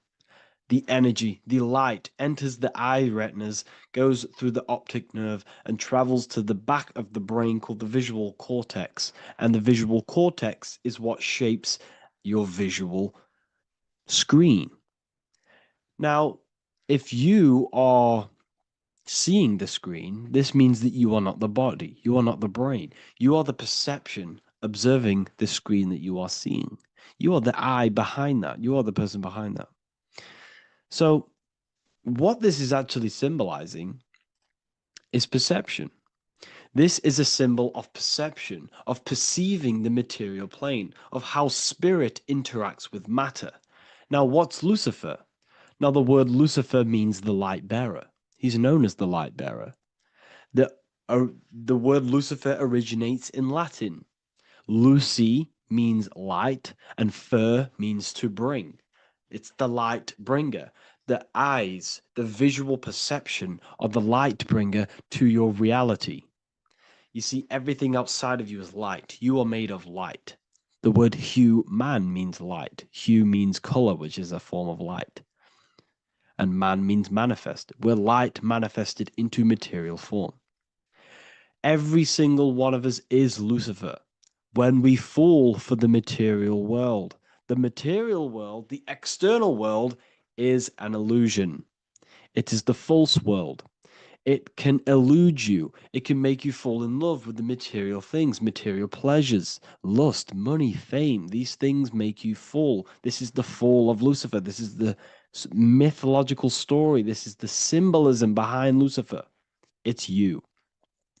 Are you falling for material pleasure because you are a divine spiritual being from the higher planes, not from this plane? Now, if you let your divine being fall for this material plane and fall for the evil that can take place in this plane, then you are Lucifer. It represents the false light, the false reality. This symbol, the sigil of Lucifer, it symbolizes the interplay between light, consciousness, and the perceptual experience of the physical reality. The external world is truly internal. What we visually perceive is essentially light waves carrying information, which then gets processed by our brain, the central computer of our nervous system. Okay? So, how many doors are open? 5 doors. So 5 is the number of perception as well.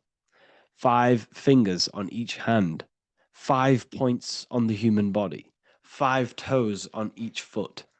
We have 5 senses. 1, 2, 3, and 4, they're spiritual numbers. 6, 7, 8, and 9, they're material numbers. 5's the gateway. 5 is the middle bridge of how our spiritual self interacts with the physical self, how spirit interacts with matter. So this ritual is symbolic of perception. This is maybe bringing in a new perception. A new event will happen after this, a new perception of the world. Or personally, I think this ritual was to obviously shape the collective consciousness, because your reality is an externalization of your inner consciousness. It's simply just a mirror. Your material life, your material world outside of you is simply a mirror reflecting with mathematical and geometric precision of your internal consciousness. Your consciousness is creating and causing the effect called reality, physical reality. Your life is a result of every thought you thought in the past. Therefore, with that being said, everyone who perceives this ritual of, the Pope's opening 5 spiritual portals, who's letting in demonic energy into the world, they're going to let demonic energies and demonic spirits all in the world. Well, what if I told you the only portal they're opening is a portal in your own mind for negativity? By you believing in negative forces coming into the world and going to possess everyone, that's opening up your own mind. The collective spiritual community has been brainwashed in thinking there's going to be demonic energy. Therefore, what will happen? There will be demonic energy. Not because the Pope opened up a portal to the demonic energy, it's because everyone opened up their own minds to the demonic energy. Therefore, we as a collective consciousness shape the external world on a macrocosm scale. For example, the microcosm is your personal life. Your personal life. You have created it through consciousness. Your belief system is just externalized in your world. But on a collective scale, we all believe in money, for example. And because we all believe in money and we believe that this piece of paper holds value in our minds, okay, in the mental plane, this has an effect on the physical plane by shaping the physical plane by being ruled by this belief. as on a macrocosm scale. Yes, I know that money doesn't exist. It's just a belief in my mind. But that doesn't have an effect because the collective consciousness believes that money has effect, has power. When it doesn't, it's just a piece of paper with the belief behind it. If the collective consciousness stopped stopped believing in money, then the collective consciousness would have broke the spell and we would have no longer had a material plane ruled by money.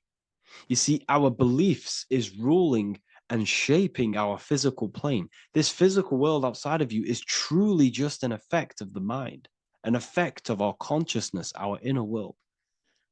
So I believe this ritual was done to change our perception, to make us think the Pope is bringing this spiritual energy and negative forces into the world.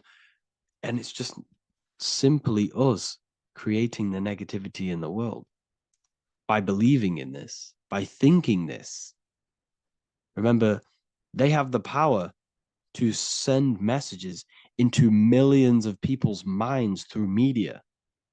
And then messages are then believed, and that belief is shaping our world.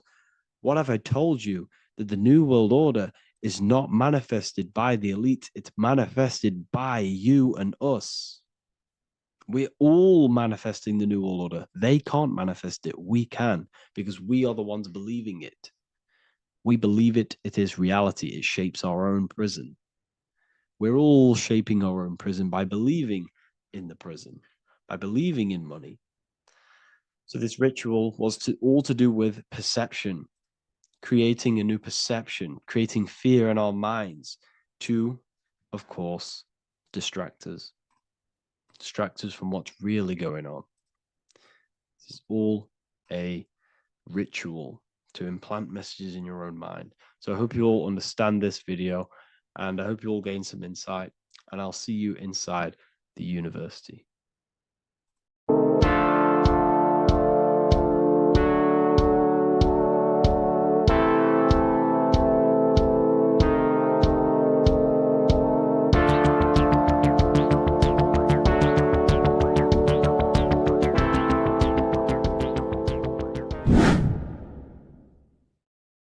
What's good, people? We're back with another video.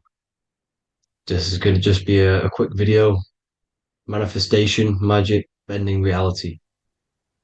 So let's jump straight into this. So you have a conscious and a subconscious part of your mind.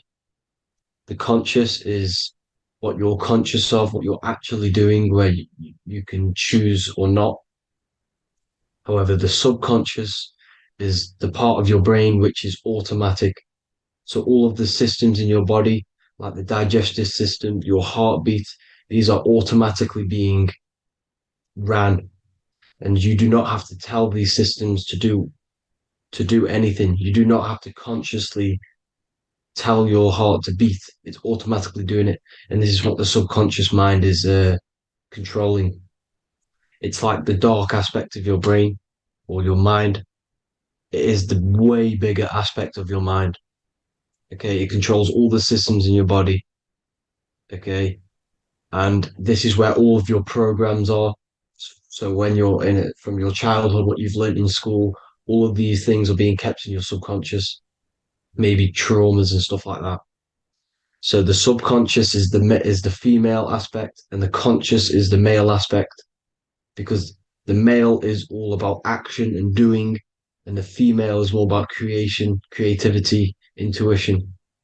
So you have a right and a left hemisphere of your brain, and these are obviously male and female. The right side of your brain is your female. It's to do with creativity, imagination, intuition, insight. Okay. And this is one of the most important sides of the brain. This side of the brain is the most attacked by the elites, whatever you want to call them. This side is one of the most important because obviously your intuition is a massive part of reality. And if you don't have intuition, then you lose track of the things around you. You can't consciously feel if things are wrong or right. They don't want you to have intuition or creativity or imagination. They want you in the right. They want you in the left side of your brain, which is just reasoning, logic, and basic things. So they just want you to tell you what you want, tell you what to learn, and then that's it. They don't want you thinking for yourself, which is the right side of the brain. So whatever the conscious side of your mind impresses the subconscious side of your mind. So if you do affirmations, for example, if you consciously do affirmations every day, you're reprogramming your subconscious mind. You're impressing a vibration and a word into your subconscious mind, and therefore it will reprogram it. So the male and female aspect are symbolized by the Star of David as well. The male being the upside triangle, the female being the downside, connected all in one, because we both have male and female energy. So every thoughts are electric, which is the male aspect, emotions are magnetic, which is the female. Each thought creates a wave of vibration in all directions. So think of it like a water drop in a pool, but it going out in every single direction. It's not just flat. And these thoughts have a certain frequency, well, has a certain vibration. That vibration has a certain frequency. And this affects your aura. Every thought, every emotion directly impacts your aura and the strength of your aura. So if you're angry all the time, your aura in the astral plane will look red. However, if you're happy, it'll be more like blue and green. So it's very important. Your electromagnetic field is created out of your emotions and thoughts, and that affects reality because you're 60% water, and frequency and vibration create certain patterns and has a certain effect on water. We'll get into that after this slide. So each thought that people are thinking around you, you are actually subconsciously picking up these thoughts because it's emitting this vibration in all directions. So this is why you can pick up thoughts of other people on the odd occasion. However, when you're more in tune with your intuition, your right side of your brain, you can start to pick up on vibrations, thoughts, and other people's auras. You can pick up on the energy once your third eye is open, and you know whether you should be in that environment or not. This is what we call an atmosphere when we go into a room and you can feel the tension if someone's been arguing, for example. This is the atmosphere, this is the vibrations, these are people's auras emitting these certain frequencies and vibrations. Okay, so our aura is contained of multiple layers. Obviously, we have the physical body. This is the electromagnetic layer. However, you have the different planes of existence, the spirit, mental, astral, etheric, and then physical. The physical is the lowest plane of existence. And the physical plane is a product of all of the planes above. So the mental impresses on the astral impresses into the etheric, and then the etheric creates the physical object. So the mind is the root cause of reality. The mind is the cause of everything. Your consciousness is pure cause. There's no effect.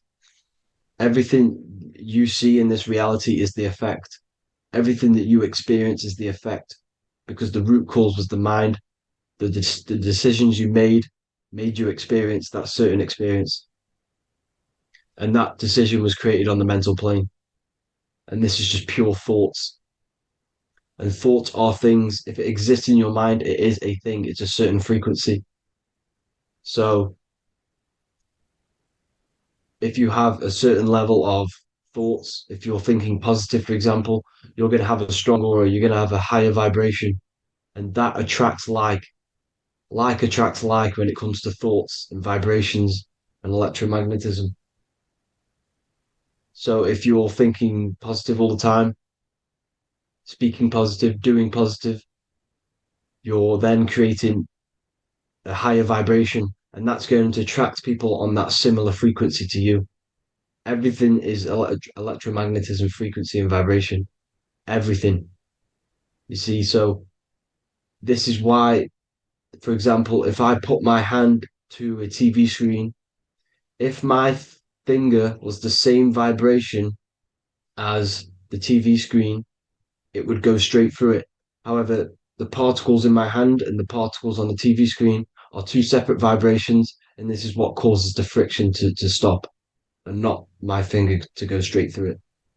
So, like I said, when you don't feel the vibe of someone, when you don't feel right, you don't really get along with someone, this is a vibration. Your vibrations are not matching, they're not similar, they're two complete different vibrations, and they're not aligning properly.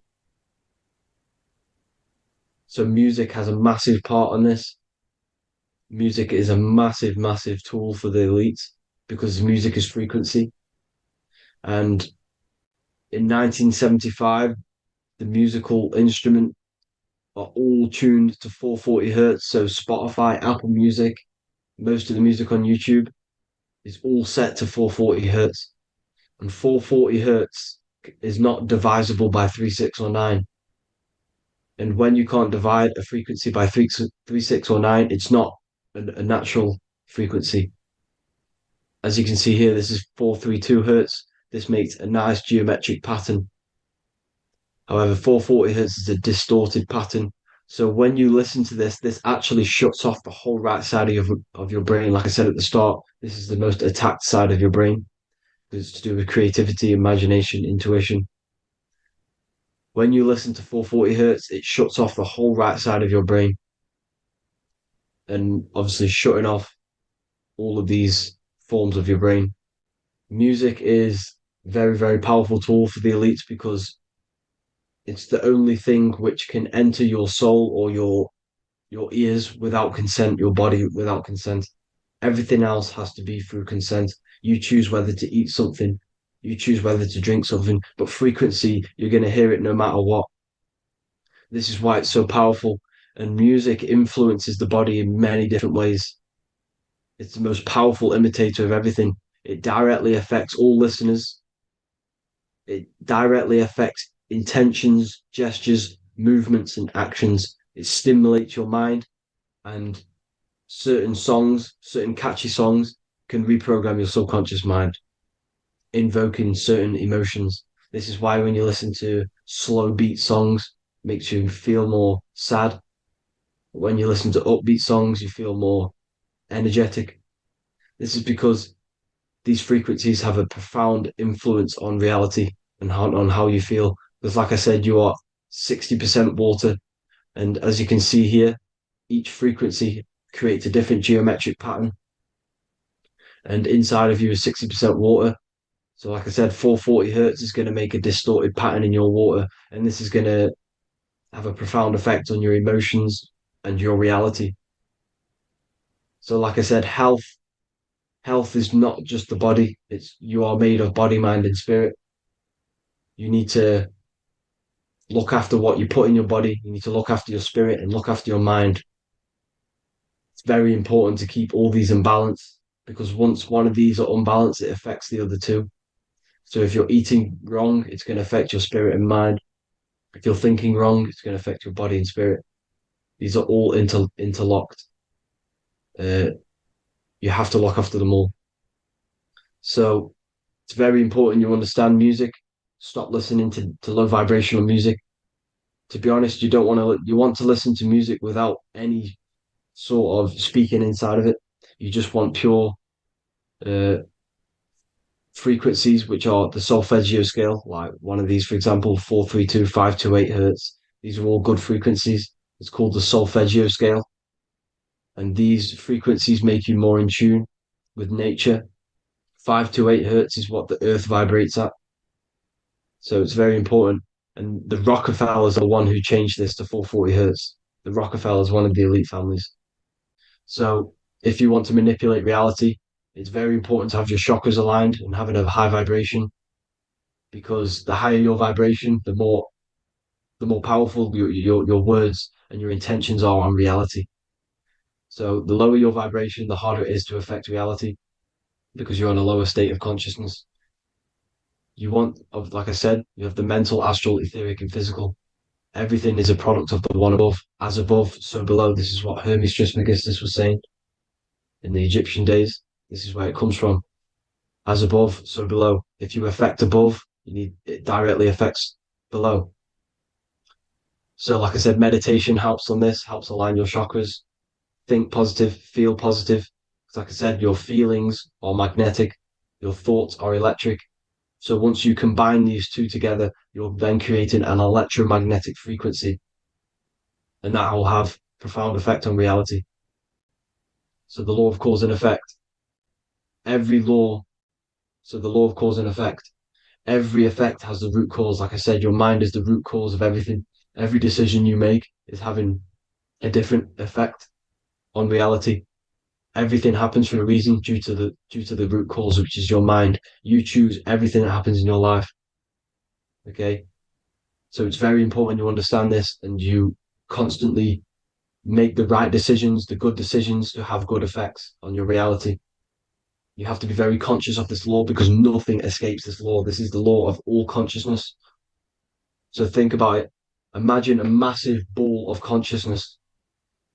However, off this ball are different sparks, and each one of these sparks are in each and everyone's body. This spark is governed by these laws, the law of cause and effect, the law of correspondence, the seven hermetic principles. It's very important you understand this because this mass ball of consciousness is what is obeying these laws. And everyone has this spark of consciousness inside their third eye.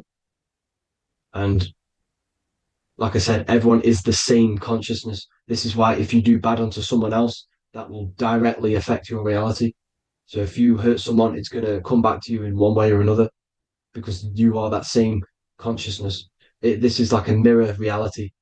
As within, so without. Whatever you feel on the inside, you're gonna see that on the outside. You're gonna experience that reality, whatever you've impressed. So there's different ways to bend reality to your will. This is kind of a sort of magic. So obviously you have black magic, which is manipulating reality to harm and influence others, or to be very selfish. And yeah, then you have white magic, which is manipulating reality for the good of humanity. So you do have to be very careful with your intentions, people, when you're trying to manipulate reality, because this is nothing to be played with. If you are manipulating reality for the wrong reason, it's going to come and bite you in the ass in some way or another. Because everything is balanced. Everything balances out in this reality. Nothing escapes the laws. Not one thing escapes the laws. So if you're stealing from yourself because it's just going to come back in one way or another. Inside of everyone's heart, you know whether you're doing good or wrong. You can feel it when you do something wrong. You can feel it when you do something good. The heart is the center of the torus field. It's balance. And this is why you say follow your heart, because it's the center of the torus field. It's very important to listen to this inner voice inside of you because that is telling you the right things to do, the good decisions to make.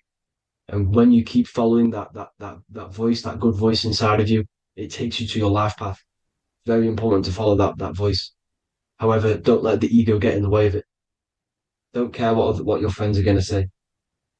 It's very important to understand this. So you have different ways of manipulating reality. You have sigil magic. This is where you create your own sigil or symbol. You create your own sigil and symbol, and then you charge it. You behind that symbol you have an intention. So, for example, if you want to manifest wealth, you create a sigil which represents what you want. You create that sigil, you draw it out, you charge it because wherever your attention goes, energy flows. So whatever your attention is, you're sending energy that way. So what you do with your eyes and your hands, you place attention on the sigil. Imagine that it's glowing. Imagine that you're sending energy to the sigil, and then you burn the piece of paper once you've done this. And then after this, you meditate on that symbol. You constantly think about that symbol because that symbol is the frequency, is the thing that you want to manifest. So that's one way. Or you can just meditate on your reality. So imagine yourself having already what you have This is what they call a mindset. You must set your mind to the frequency what you want to manifest. Okay. So if you want to manifest wealth, for example, imagine yourself being wealthy. What would it feel like? What would you be doing? Imagine a scene in your mind. Constantly do this, and you're putting out that frequency. Like I said, you must think because the thoughts are electric, and then you must feel, which is magnetic. Together, this creates an electromagnetic frequency, and this is how you attract things to you. You will attract the certain people to come in your life to bend reality to your will. Okay. Or you've got mirror magic. Stare yourself in the mirror because a mirror reflects light, it also reflects energy. So you've got to be very careful with what you say to a mirror. You've got to be very, very, very careful because whatever you send into that mirror is directly sent straight back to you. So if you're thinking negative, you're sending negative energy back straight to you, and that's going to have an effect on your reality. Affirmations are very important because your words are frequency, your words are vibrations, and each word you say has a certain frequency. If it's if it's positively charged, it's going to affect you positively. If it's negatively charged, because like I say, your brain and your mind is like the director of energy. That's what your brain is, and it directs energy into certain things. You can either positively charge it or negatively charge it, and this brain is creating your reality constantly. It's manifesting your reality constantly in the present moment. So this is what the government knows. The government know your mind is the root cause of reality. This is why they call themselves a government. Government. The New World Order is not being manifested by them. They are controlling the information. They are controlling your perception of this reality. And they know the mind is the root cause of reality. Therefore, if they control your perception of reality and your information, what you believe, you're going to manifest that information, that perception. So we, the people as a collective consciousness, are the ones manifesting this new world order. You see, so this isn't black magic. They're actually tricking us into manifesting their own their plans, this new world order. You see, this is how smart these people are. They know how to get around the laws of reality. They know how to bend reality to their will without facing the consequences. They're getting humanity to do it. You see, there is a collective consciousness. As like I said, we all have that same spark of consciousness, right? So as a collective consciousness, we are on a very low vibration at the moment. However, we are waking up rapidly. There are more and more people waking up at the moment, and light always chases away the shadow. Light is a lot more powerful than darkness, you see. So one person waking up has a massive effect than one person being asleep. It has a profound effect. Because like I say, the light always chases away the darkness. It's more powerful. The light is always more powerful. High vibrations are more powerful than lower. So that's it for this, people. I hope you all enjoyed. This is a short, quick video. God bless you all.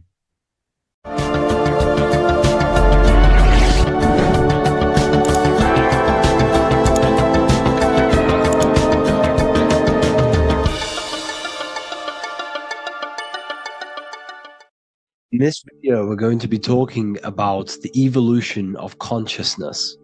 You are born human, however, you possess consciousness, which is the awareness behind your being, the awareness behind your thoughts, the experiencer behind your five senses, the experiencer, the observer behind your thought, emotions, and senses. You are an eye, an invisible consciousness looking through a lens, which is your body. Your body produces this physical world that you experience. Your brain produces this world. Your brain and body is a technological computer. However, you are an infinite, ever-expanding consciousness behind this physical body. And there is an evolution of consciousness, a cosmic journey of expansion. And this is why we see so much pyramid symbolism in the occult and esoteric world, and especially within Freemasonry. Because the pyramid represents climbing, an evolution.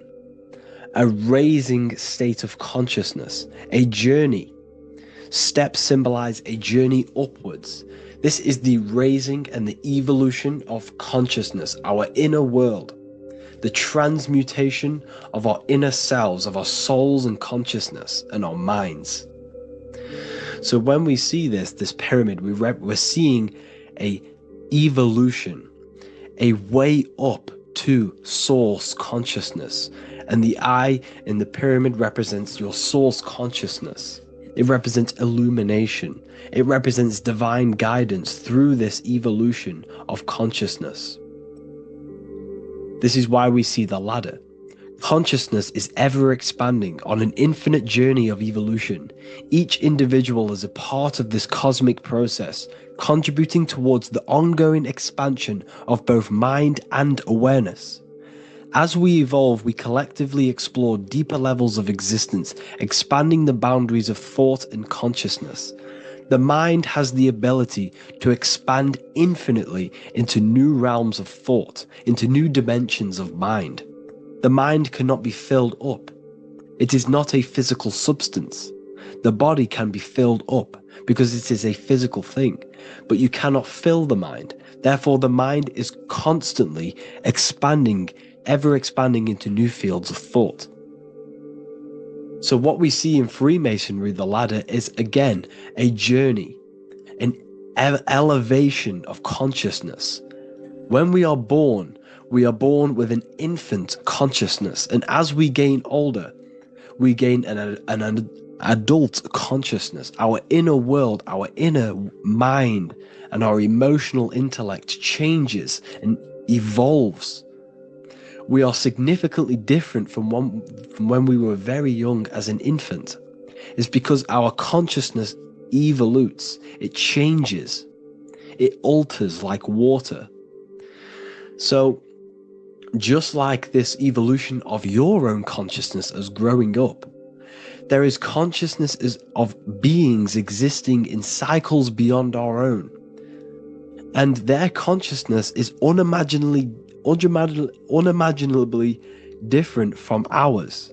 They operate on a higher level of understanding and knowing, experiencing reality in ways that transcend our current comprehension. Our minds right now cannot comprehend the highest states of consciousness.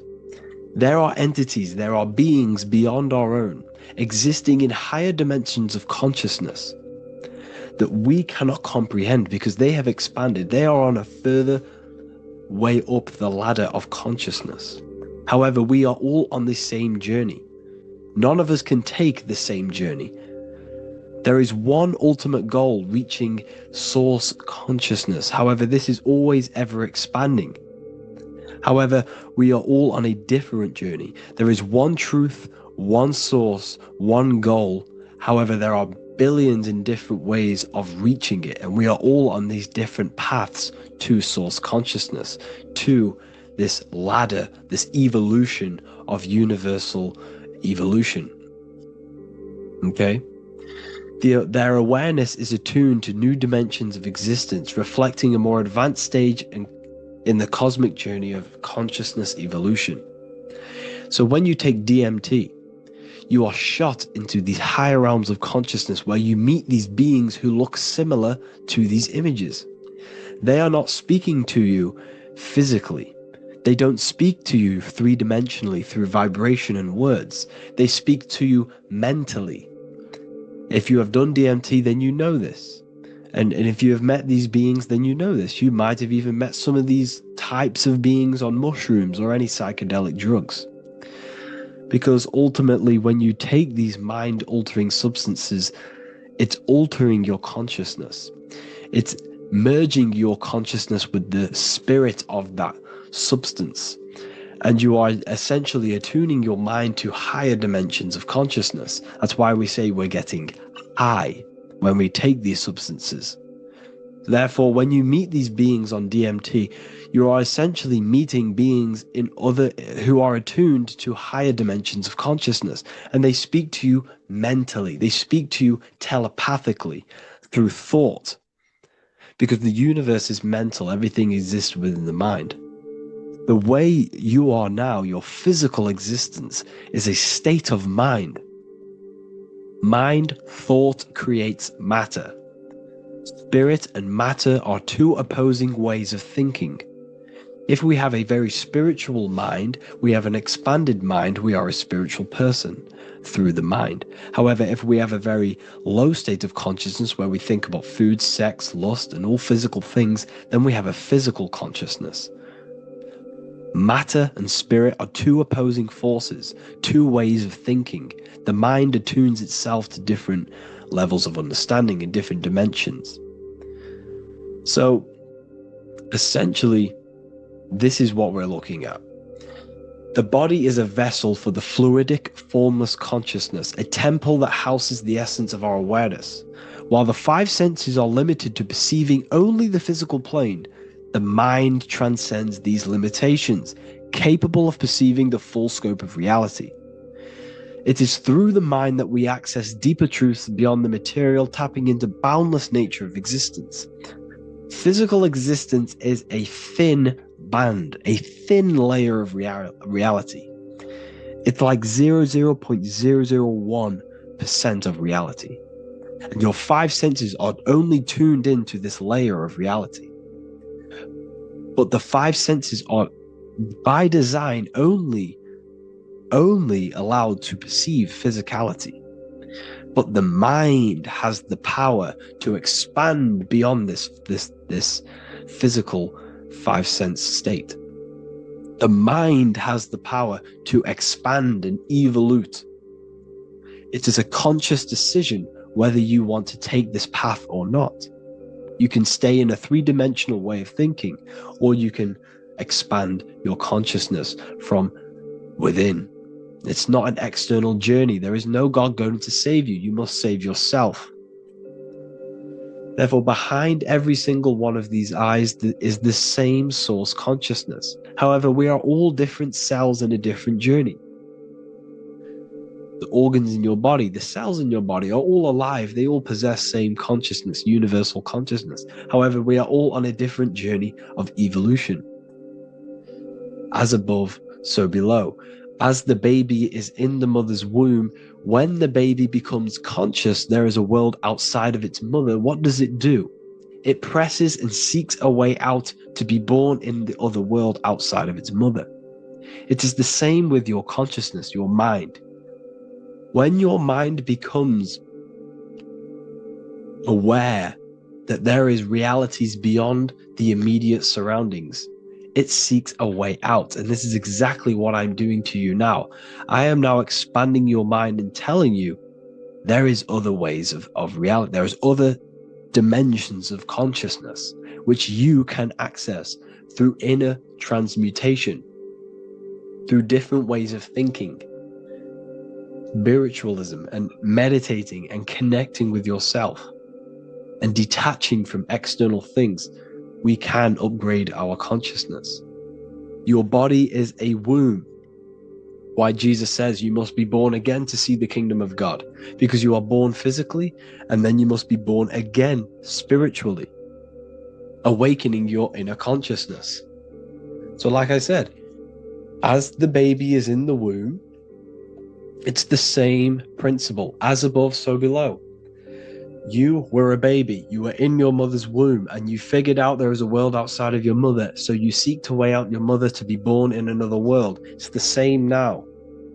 You must do this now. This is your spiritual evolution. This is the evolution of consciousness. It's ever expanding. When you die, this is a transition. You must learn to not fear death. This is another part of your spiritual journey. You must master death. Therefore, like I said before, the mind has limitless capacity to expand into new realms of thought, continuously exploring uncharted ideas and concepts without boundaries. The mind can ever expand. It can never be filled. It can never ever know everything. There is infinite fields of knowledge, infinite fields of thought. Your current state is just one stage on an infinite pathway. You won't remain human forever. The human experience is a crucial phase where we learn to balance polarities, master the fundamental laws of the cosmos. It is a period of growth and transformation, preparing us for the next stages in our cosmic evolution. The goal is to strive for perfection, yet the true perfection is unattainable. It's like a tunnel, and there is a light at the end of the tunnel. And as you walk through this tunnel, the light is ever moving backwards. You should forever seek to meet that light, but you will never meet that light because consciousness is ever expanding. You should strive for perfection, yet knowing that perfection is forever unattainable. The journey is endless, with each step revealing deeper layers of understanding and experience. The pursuit of growth and expansion is itself the essence of our evolution. You can find all of this knowledge in the amazing book that I have read for years. I have read this book, The Emerald Tablets of Thoth, the Atlantean, by M. Dorial, translated by M. Dorial. I'm telling you now, this book, now that I've told you this, you have some context on the book. The whole book is about evolution of consciousness. He's talking about higher dimensions beings. He's talking about how you can transcend this physical plane. It is truly the most amazing book you will probably read. One of the best spiritual texts you'll see. It's hard to understand, so you must read it over and over again. And the more your mind progresses, like for me, I read this every couple months. And the more I learn about consciousness, the more I expand my own consciousness. And every time I read this book, I pick out something new that just completely blows my mind. Because you can only understand this book to your level of consciousness, to your level of understanding. So now that I've told you all this information, go and read this book and it will absolutely blow your mind. And so will the Book of Wisdom Volume 2, which is now available. I released it the other day. I'm just going to read a page out now. This page is called Spirit and Matter. The Earth is not merely a dense, lifeless rock drifting through space. It possesses spirit, a living essence that animates its form. But what do we mean by spirit? Spirit in esoteric terms refers to the energy, the life force, animating the principles infused in matter. So essentially, what this page is talking about is how everything has spirit, consciousness within it.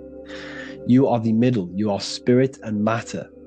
You have the ability to expand your mind to the God self and raise above our animal instinct, our material self, and know the divine and expand. Animals cannot do this. Animals are not self-aware. Humans possess self-awareness. We can observe our consciousness. We can say, why do I exist? We can look in the mirror and know that we need growth. And this is what Anunnaki means. Anu means above. Anu was the supreme god of the sky, which is a metaphor. He represents spirit above, heaven. Anu came down to earth and married Ki, the goddess of the earth, which represents matter. It's a myth, it's an allegory. Anu married Ki and gave birth to the Anunnaki. Spirit came down and infused with matter and gave birth to the human, which is you. You are spirit infused in matter, Anu and Ki, Anunnaki. You are the Anunnaki. And this is just one of the teachings in my book. Honestly, this book is absolutely amazing. If you truly, truly want to expand your consciousness, give this book a read. And obviously, if you're inside the university, I give you this book for free. A paperback version. If you join the university, follow the steps inside of the general chat, you'll be able to download this book. Not download it. Order a paperback for free. All you have to do is pay for the shipping.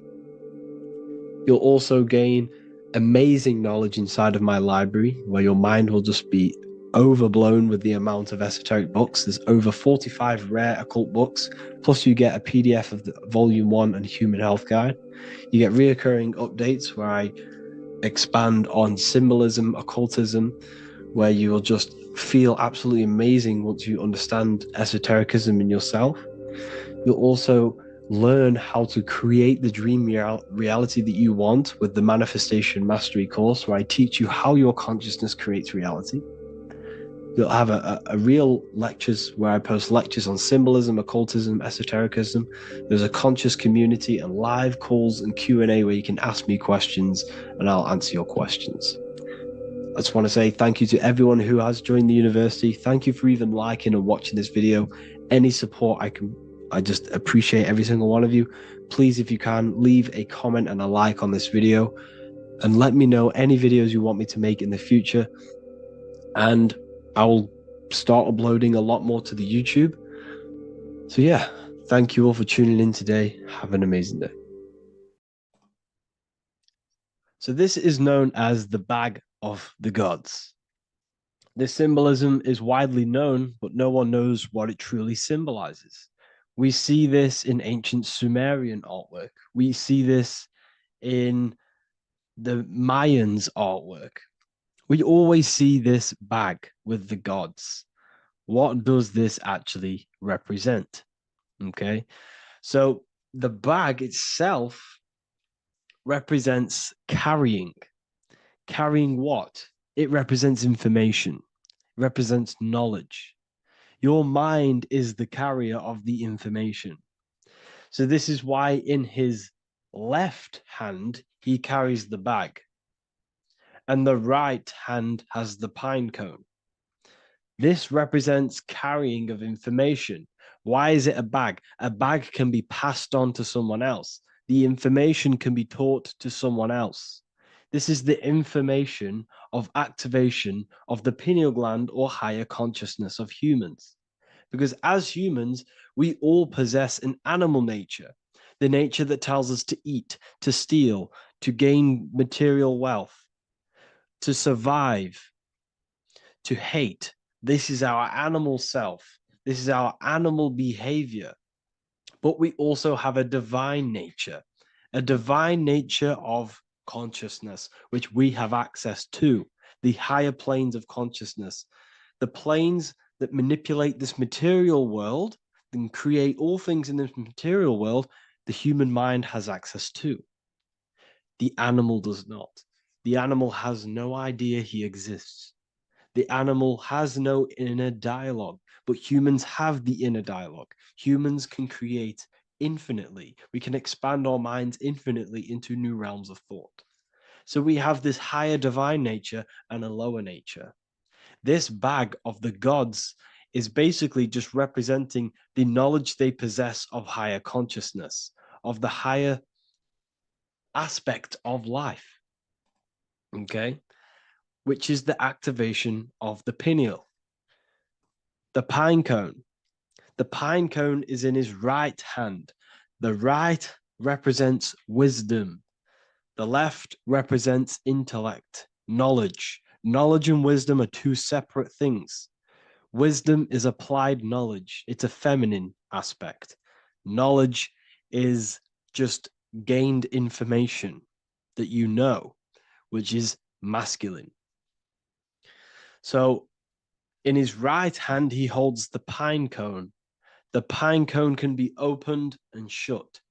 The shut pine cone represents the asleep human being, the human being that exists in his lower nature, that just basically survives, lives on eating, consumption, material lust, living in chaos with his emotions, living in a place of hell. This is the animal nature. Then we have the awakened human, the one who has consciousness of himself, the one who looks within himself, the one who knows there is more to him when he looks in the mirror. He is far more than just the physical body.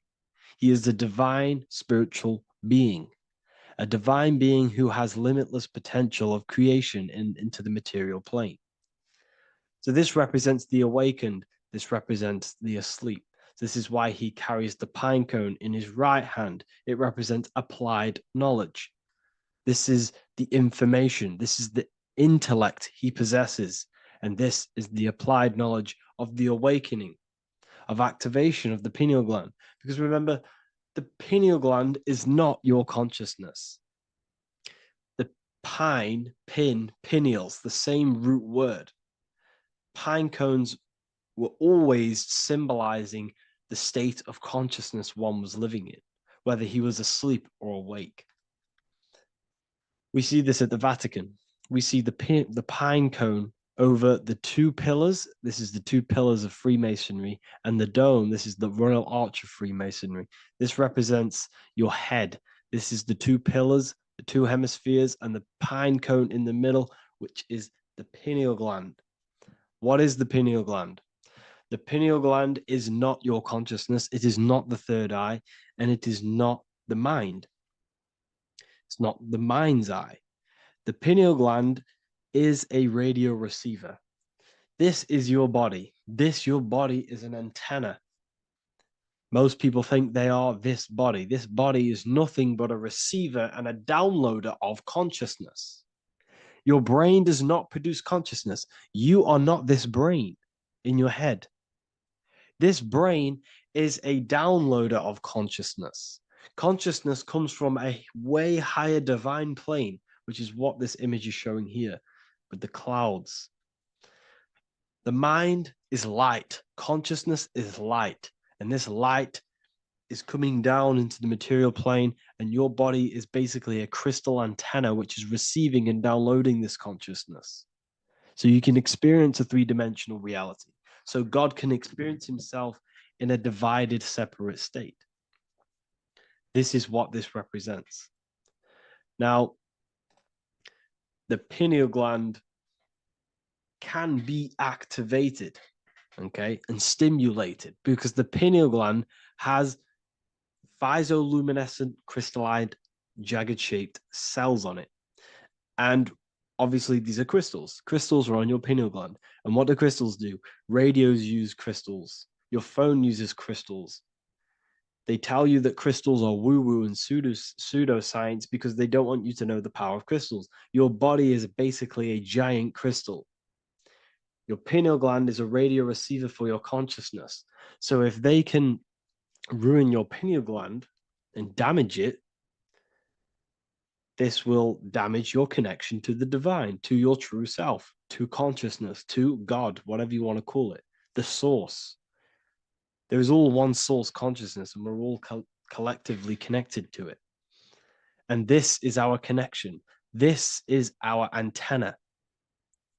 So what a radio does, a radio has an antenna, and the frequencies are all around us because all the radios are playing in your ear right now. But what the antenna of a radio does is tune into a specific frequency to pick up that frequency and play that frequency. It's the same with your consciousness. You're all a fraction of God's consciousness. So that is essentially what we are looking at here. We're seeing knowledge, intellect in the left hand, and applied knowledge, activation of waking up to higher consciousness, to the higher human form. Because we can reach beyond our physical form. We can turn our animal self into a divine being, into one of these so-called gods. These gods are nothing but human beings. The Anunnaki were not gods. They didn't come from the sky. These are normal, regular human beings who activated their higher consciousness. This is what we have here. This represents spirit. Birds represent spirit. So do we have any questions? I'll take some questions now. That was just a short lecture on what that symbol truly means. Okay, so if we have any questions, feel free to go ahead and ask some questions. Anything that you don't understand, anything that you want to know. Okay.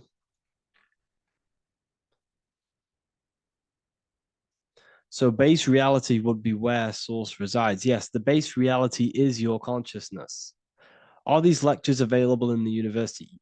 There's a whole section, basically inside the university, there's a whole section with like over 30 long form lectures like this. So the base reality is where the source resides. Yes, the base reality is your inner world. Your consciousness, that is the only thing that exists. Your outer world is just an effect of your consciousness. Your consciousness, everything that has gone on within the mind and emotion, is pushed outwards into your reality. You have thought and felt your way into your external circumstances. Your life is a direct correlation of every thought you thought in the past. Therefore, your inner world of consciousness is creating and molding your outer world.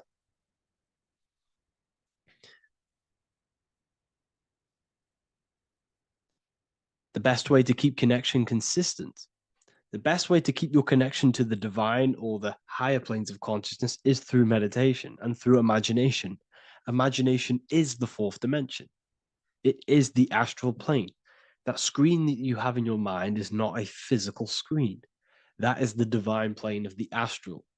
And this is essentially where all objects of this material world comes from.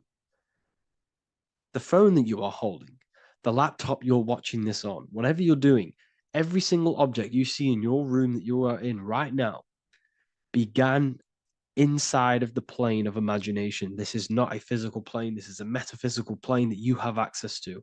And you have the ability to bring down this plane into physical form. That's what we call manifestation. That's what the ancients called magic. This is what we now call in science metaphysics. It's all the same thing. So yes, you all have access to the divine planes. Unlike animals, this is why humans are so advanced.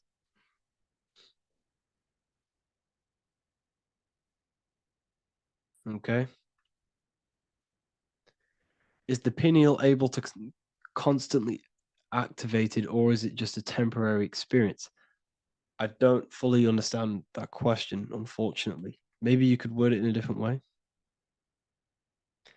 The real meditations on the university, legit, y'all, yes. In order to connect to consciousness, you need to sit in meditation and turn off your feelings, and the feeling of unity will come. Do I understand correctly? Yes, that is correct. So when you sit in silence and in stillness, I highlight the word stillness because stillness, when you are still, no information from your nervous system is being decoded by the brain. So when your body is still and does not move, your nervous system starts to relax and comes to a balanced state. Your brain starts to relax, it comes to a balanced state. The left and the right brain stop working, the nervous system stops working. Then, once the body, the material body is shut down, you then have access to consciousness. You can't access consciousness if the body's in such a busy state. If electricity is being fired every 2 seconds, your whole body's electrical. When you move your foot, that's electricity being fired from the brain to the foot instantly through the nervous system. Your brain, your whole body is a technological machine. So you must shut down the technological machine to access the divine that exists beyond the technological machine. Do you understand that? Did we create ourselves from the higher plane? When you say yes, you created yourself, you manifested yourself in this material form for a reason in this specific time and place. Wisdom books, are these available inside the university? Yes, they are. So anyone who joins the university, they all gain 50% off the store. So you can get anything you want inside the store for 50% off. Plus, you get the Book of Wisdom Volume 1 PDF for free. You get the Human Health Guide. Plus, you get all of the library books. There's a load of different books on occultism, symbolism, esotericism. Do you need to place your attention somewhere specific during meditation? You can do. Okay, you can do.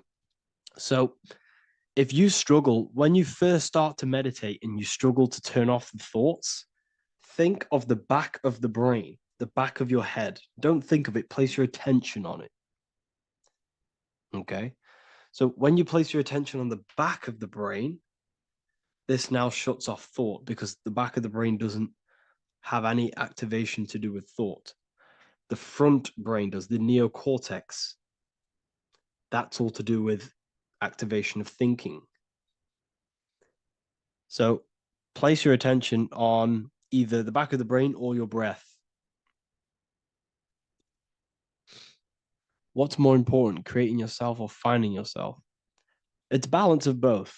So in order for you to create fully, you must have awareness of self and awareness of thought and control over the mental dialogue, the inner voice inside of you. Okay. When you control that inner voice, that is when you gain power. That inner voice is what brings commands into physical reality. Before you kick a football, there is a change in consciousness.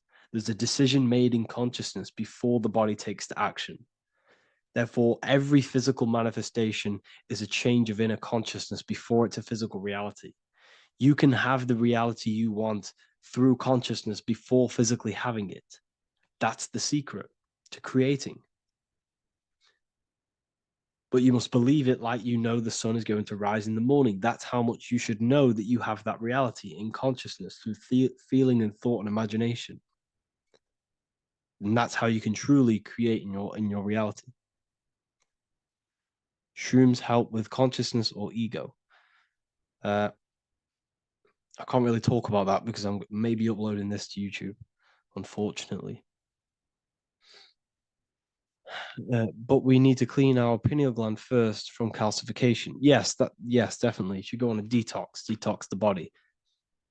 Because you can't really connect with consciousness if your body is in such a dirty state. Because the brain is, your nervous system is in a state of fight or flight, trying to fight off all these toxins. So when you meditate, you're probably going to be having thoughts all the time because your brain's firing, your nervous system's being attacked through toxins. So you must detox to have a true connection with the divine. Your diet plays a big role in your spirituality and mentality. What is the most optimal food for pure consciousness? Fruits and vegetables. They possess consciousness.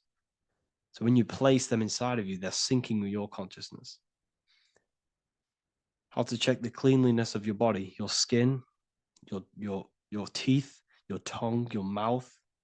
If your skin has spots, different colors on it, you're not clean because your skin is a reflection of your inner organs. Coffee's not the best for you.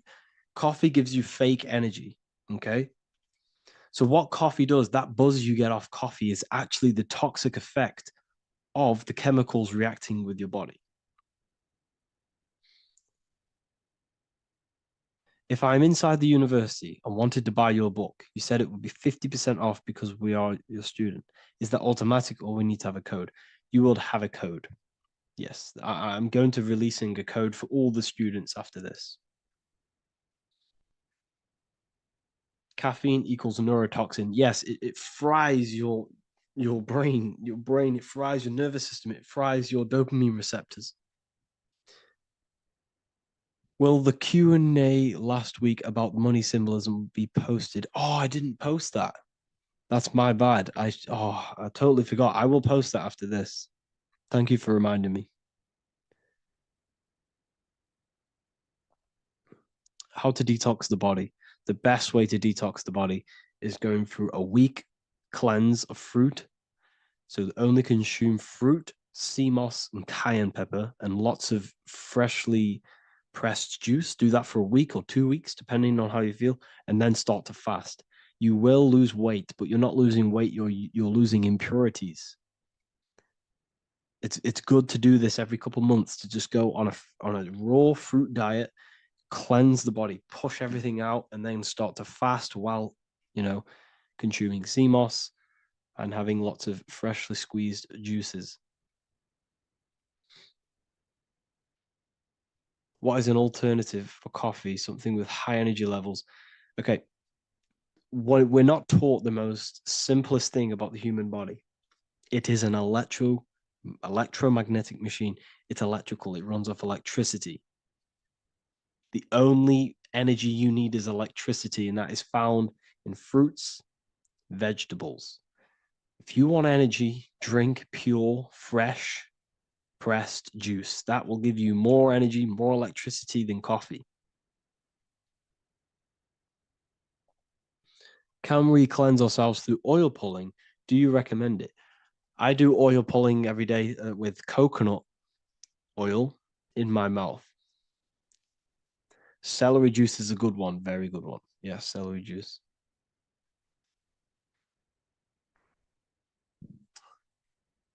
Any more questions? What kind of music do you listen to when lifting? For me, rap, hip hop push me work harder, but I know it's terrible for my subconscious. Yes, very. At least you're aware of it. You should be definitely try and stay away from the hip hop music. Try and stay away from anything that's talking about anything negative because it's all programming your subconscious. And your belief system is your reality, people. Your belief system is your reality. Okay? So look after your subconscious. That's what's controlling your actions. 90% of your actions on a daily basis are controlled through your subconscious beliefs. Okay? I listen to a lot of Pastel Ghost. I listen to a lot of let me get my playlist up. It's all like background music for TikTok. Do you know what I mean? Like Pastel Ghost. That's mainly what I listen to. That sort of music. I don't know what it's kind of called. I don't know what that genre is called. Does anyone know what that genre is actually called? Because there's not much words in it. The reason I listen to it is because there's not much words in it. And, it helps the subconscious. And I just love that music.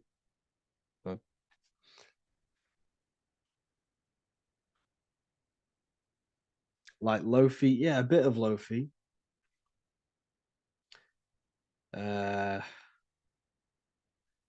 Most people won't even know this type of music.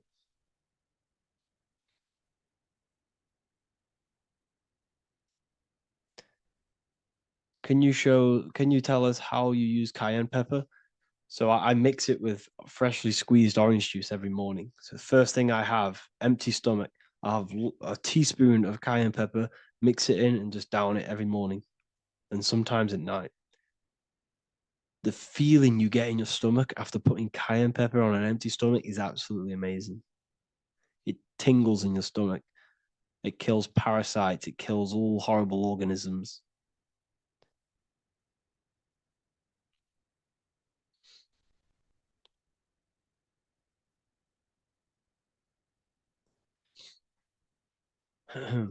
Mix it with hot water. Yes, hot water and key lime water. That I bet that's powerful. If you mixed warm water with key lime with cayenne pepper in first thing in the morning, I can imagine how powerful that is. I've never done that, but I'm going to try that. Do you use sea salt? I don't know what to think about sea salt, to be honest. I try and stay away from it. I don't know whether it's good, don't know whether it's bad. I'm kind of mixed on it. Mixed information. I've heard people have benefits. I've heard other people say stay away from it. So I don't know. I just stay away from it. I'm not too sure on it.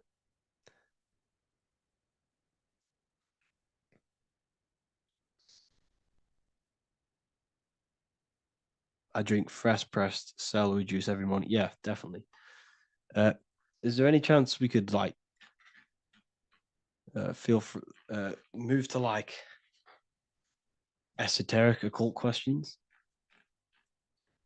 The only reason I say that is because I might be posting this to YouTube, so it's like I don't want them thinking I'm giving health advice because I'm not. This is what I do. I'm not giving anyone medical advice. This is what I would do to myself. Because I can probably get in trouble for that. So the subconscious is the all-knowing. It is the all-seeing eye. The subconscious knows everything. Your conscious mind does not. Your subconscious knows every single cell in your body. Your subconscious is making your heart beat. It's talking to your heart. It's talking to every organ, every cell in your body is being connected and spoken to by your subconscious mind. It is the all-knowing. The subconscious has access to the astral plane, imagination, the fourth dimension. It has access to the mental plane, thoughts. It has access to the ethereal plane, energy. And has access to your physical body. It's the door. It's the portal. The subconscious is the portal to the divine. You must go through the subconscious in order to access the divine. Any coupon codes for book 2? Yes, inside the university, there will be a 50% off coupon code. Speaking of ancient civilizations, why did they use symbols to give us true knowledge? This is a very, very good question. Very good question indeed. The reason they use symbols is because symbols are their keys. They hide meanings.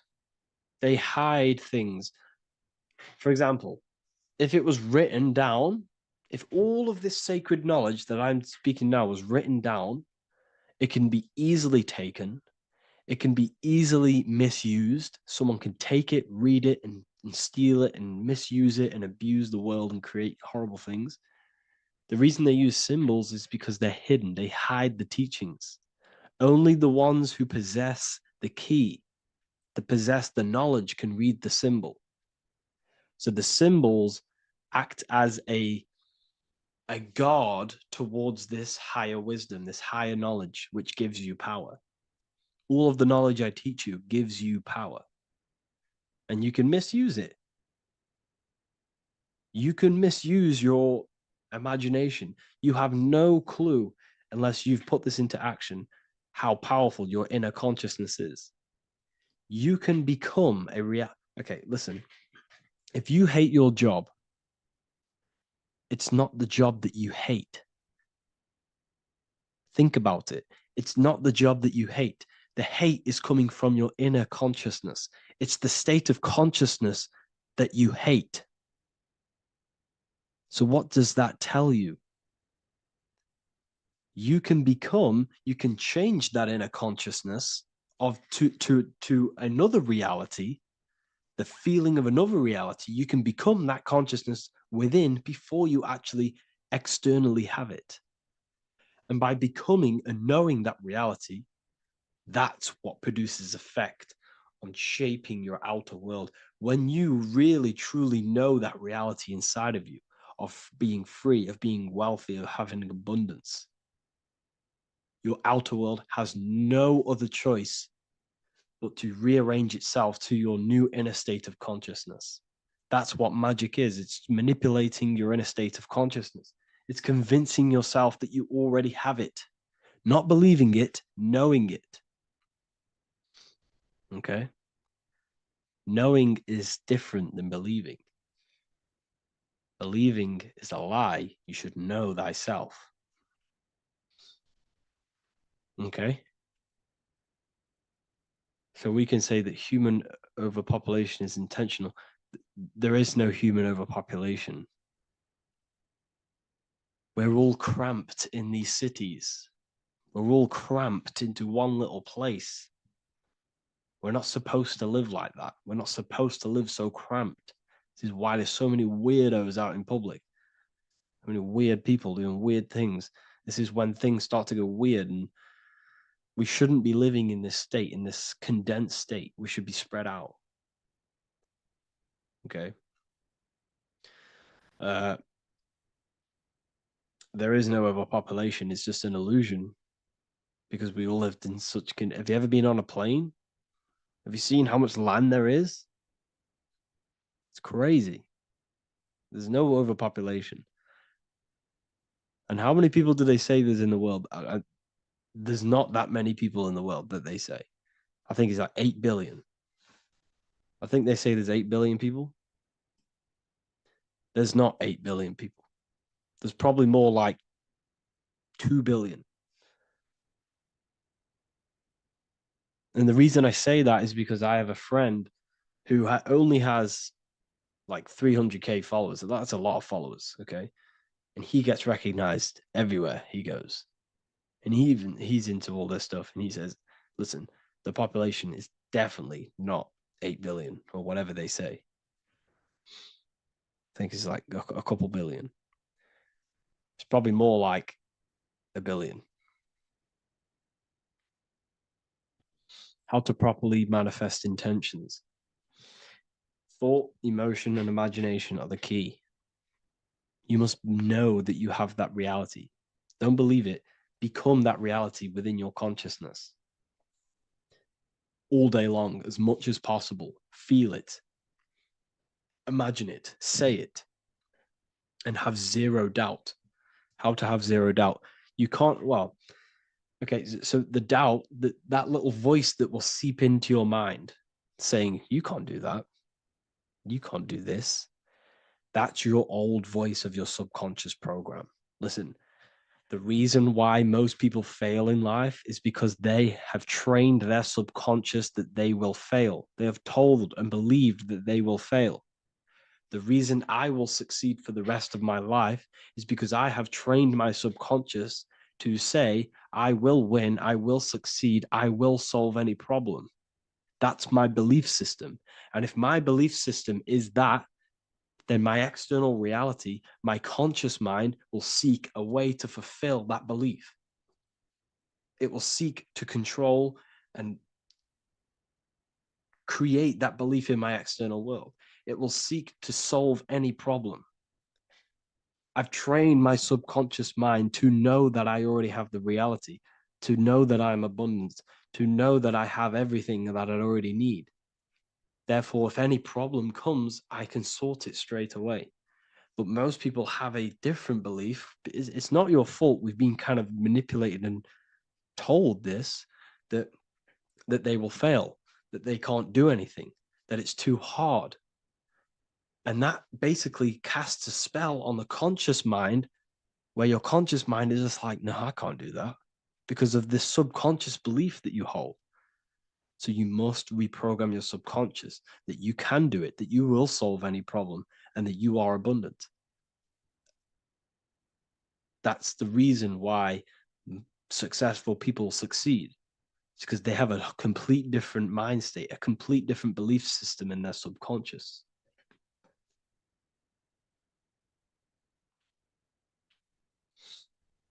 Do you offer mentoring?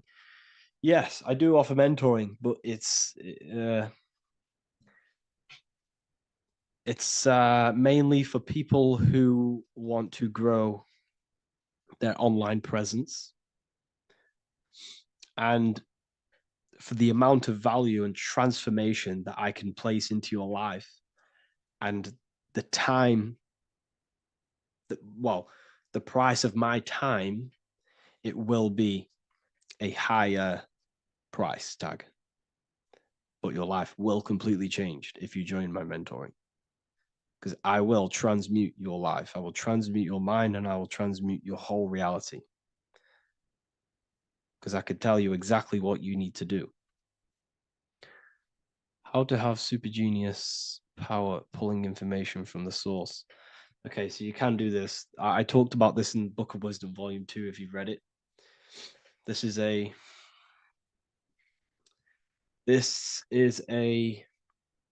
technique that Albert Einstein used. This is a technique that Thomas Edison used.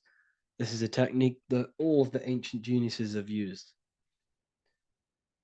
So you get on a chair, you place metal below you or plates, and you hold a metal ball in your hand, and you fall asleep. And every time you fall asleep on the chair, you're going to drop the ball because your body will become unconscious, and you will basically drop the ball, and it will wake you up because it's going to hit and make a loud bang on the plate. And every time you go to sleep, basically what this is actually doing is shifting your consciousness from conscious into the subconscious. So from physical into the astral. Your consciousness is shifting between these two planes. And as you do this, you can bring down great ideas from these higher planes. So when you fall asleep, have an intention. And when you fall asleep, you'll drop the ball. And when you wake back up, you'll have an idea and you just got to write it down.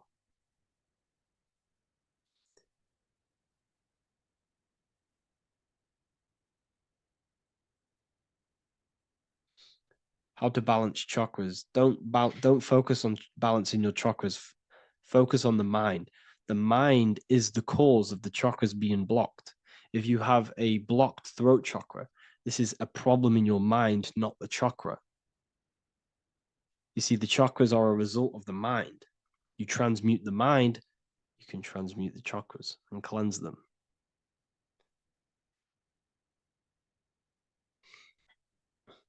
So was Jesus a real man that walked? Okay, so I'm going to tell you something. Like, some of the things that I say in my reels, they are to catch attention. So if I say the first thing on the reel, Jesus never existed, straight away, you see that, it's going to trigger you. It's going to trigger Christians. It's going to trigger people. So yes, I do say things to catch attention. The reason I do that is because I have to in order to catch attention. Maybe there was a Jesus who walked. So in the past, I have said Jesus never existed. Yes, this is to catch attention, to boost the reels, views, and comments and stuff like that. Maybe there was a man who was called Jesus and walked the earth.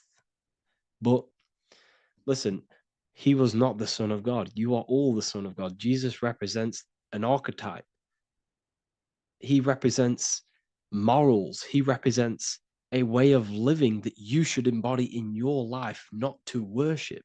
We shouldn't be worshiping this man. We should be embodying his qualities into our lives so we can become Christ consciousness, so we can live in harmony with our mind, emotions, body, and spirit.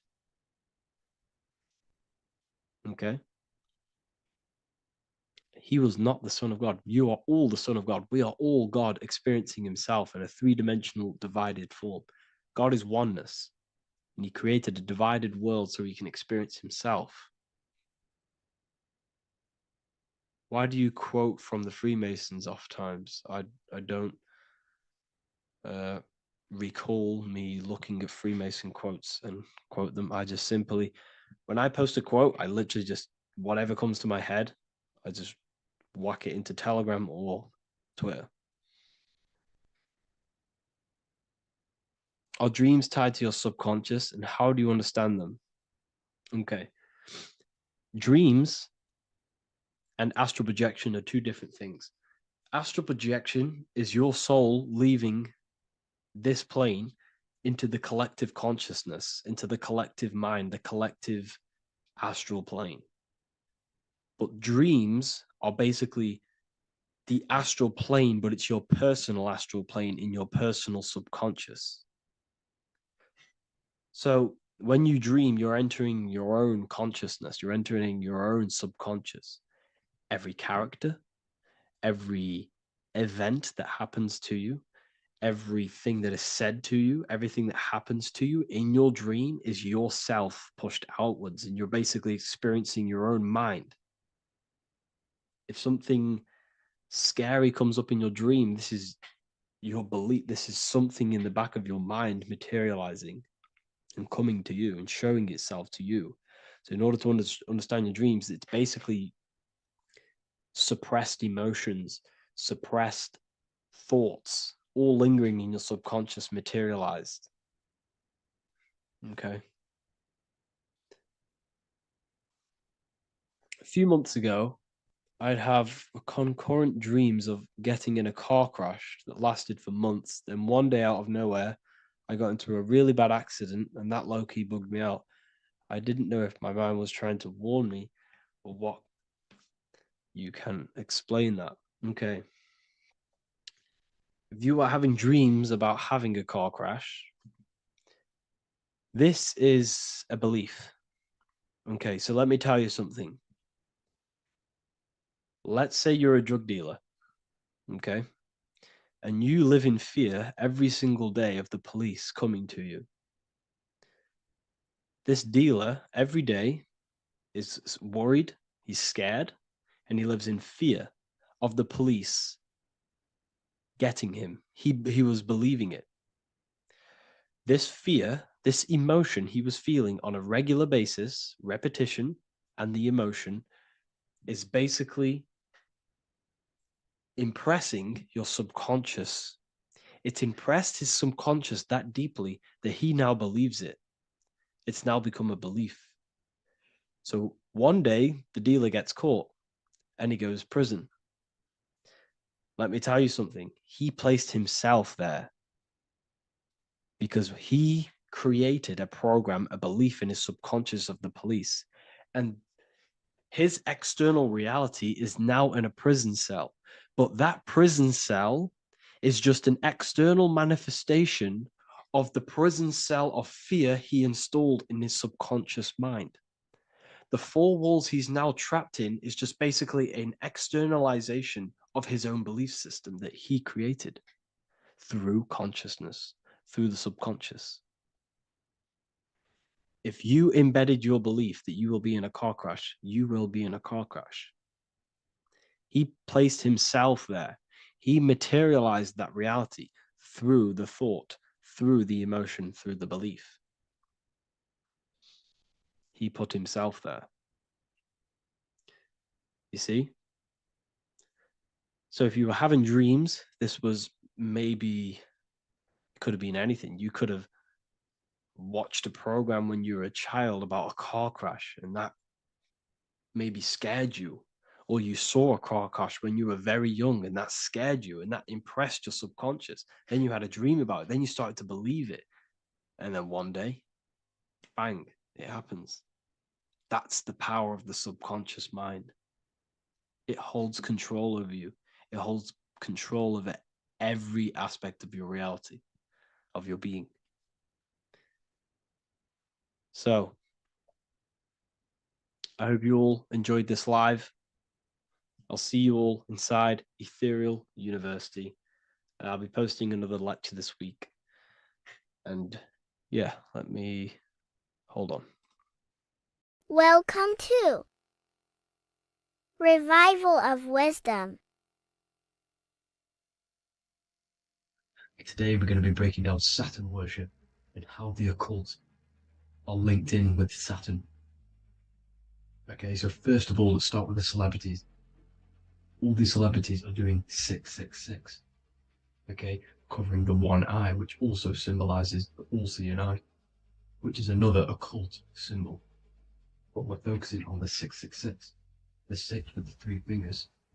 Also, we have CERN with the 666 within their logo. Also Disney, okay, as you can see here, 666 within their logo. Pepsi, Coca-Cola, and even Cadbury's. Monster Energy with the 666 in Hebrew numerals. Unleash the beast. So what is 666 to do with Saturn? Because on Saturn, there is on the north pole of Saturn, there is a 6-sided hexagon, okay? So Saturday is named after Saturn Day, the 6th planet. It is also the 6th day of the week and has a 6-sided polygon on its north pole, 666. Not only that, when you create a star out of the hexagon, you will create a 6-pointed star, okay, with 6 triangles within the star and a 6-sided hexagon, which all adds up to 666. Okay, so this is why all these symbols contain 666. So why do they worship 666? Saturn. Because Saturn is the god of time and death, okay, and order and lessons. Okay, Saturn is a very cold and dry being. That is the 6th planet from the sun. Okay, Saturn represents the winter, which symbolizes death. Okay, because all nature dies within winter because the sun's not there. So it represents darkness and death. It rules the zodiac sign of Capricorn. Okay, so in the celestial cycle, Saturn is always opposite the sun. So it's the opposite of the sun. So they're worshipping this energy which is death-like. Okay, this god which is death and does not bring life. Okay, and also is the god of time. Okay. Also, in the Roman and in Greek, it's called chronos, okay, which is just a translation for time. It's also known as the Father Time, aka the Grim Reaper. Okay, the Grim Reaper, keep that in mind, we'll come back to this. Here are some more logos with Saturn, okay, NAG, Internet, Wi-Fi, okay, all these occult logos all worship Saturn. They are a satanic occult. They worship this death god, this evil god. Okay? This is where the cube now comes in. Okay? Because what colour is associated with Saturn? It's black, because it's the absence of light, it's opposite the sun. So black is the colour associated with Saturn. Each planet has its own colour associated with it. Okay, so when you make the cube, okay, as you can see here, the cube of the polygon, it creates what? A black cube. Okay, and the Kabbalah, okay, Kabbalah means cube, Allah means the God, the cube God. These religions are secretly worshipping this cube God, the god of death, Saturn, Satan. It's the same entity behind it all. Okay, so also we have these black cubes in Australia, Denmark, all around the world, these black cubes, because this occult is worldwide. It's Saturn, Satan taking over this realm. Okay, also with this black cube, they walk around it like the rings of Saturn. It's around the black cube of Saturn with the rings, they walk around in circles. What are circles? Cycles. What is a cycle? Time. The time god. This is why it has a ring around it, because it represents time, cycles. Okay? And this is another depiction of Saturn, always depicted with this Reaper staff. Okay? Keep in mind this staff, just like we associated with aka the Grim Reaper. The Grim Reaper also wears a black robe, representing Saturn with the same staff. Can you see it? This is where it comes in. Okay? The same thing, look, the same staff with the black robe. Black representing Saturn, the god of death. Okay, the Grim Reaper, Satan. Okay. Also, when you graduate from university, what do? You wear a cube on your head, a black cube with a black robe. This is Saturn worship. See, this is how Saturn, Satan, has tricked the world into worshipping him, not God, the sun, which represents God. So what is a corona? Because a corona is a crown, a circle, okay? A set of concentric circles of light seen around a luminous body. So Saturn. So this is why they used to worship Saturn by wearing crowns in ancient days. And we still do to this day. The king or queen has a crown, a corona. Also, corona, the drink. Corona adds up to 666, just like Saturn is 666. But like you see in the corona, you see the staff. You see this staff, just like the staff of Saturn, the Saturn god, like the Grim Reaper, with the black robe and the staff, just like the Saturn god. What is the Grim Reaper? It's a killer, it represents death, just like Saturn, the god of death and time. So all these occults and secret societies all worship the 666 god, which is Saturn, Satan.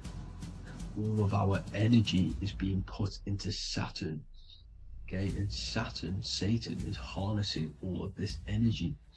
So gradually, this is what the mark of the beast is. Like it says in the Bible, the mark of the beast, or the name of the beast. Here is wisdom, let it know that You have to understand and count the number of the beast, for it is 6. It is the number 6 of a man, and is 6. 600, 6, 666. So this is what the mark of the beast is.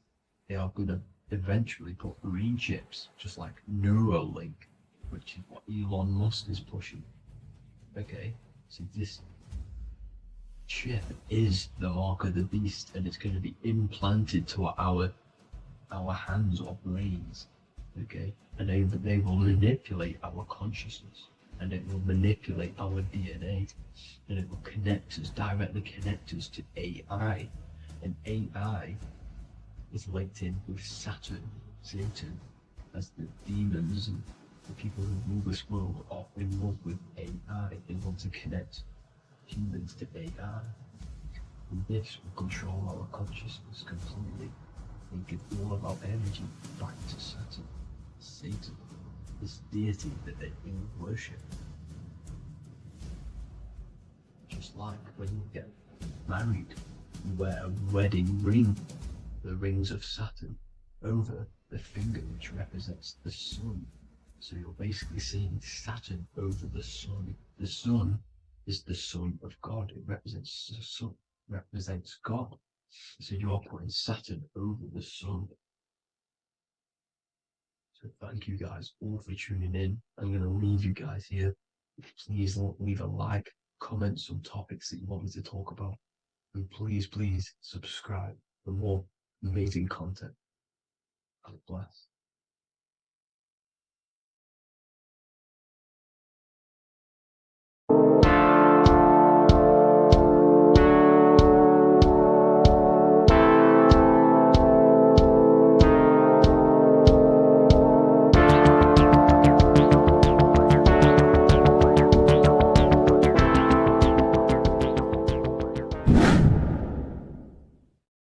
What is good, people? It's Revival of Wisdom. I hope you're all doing well.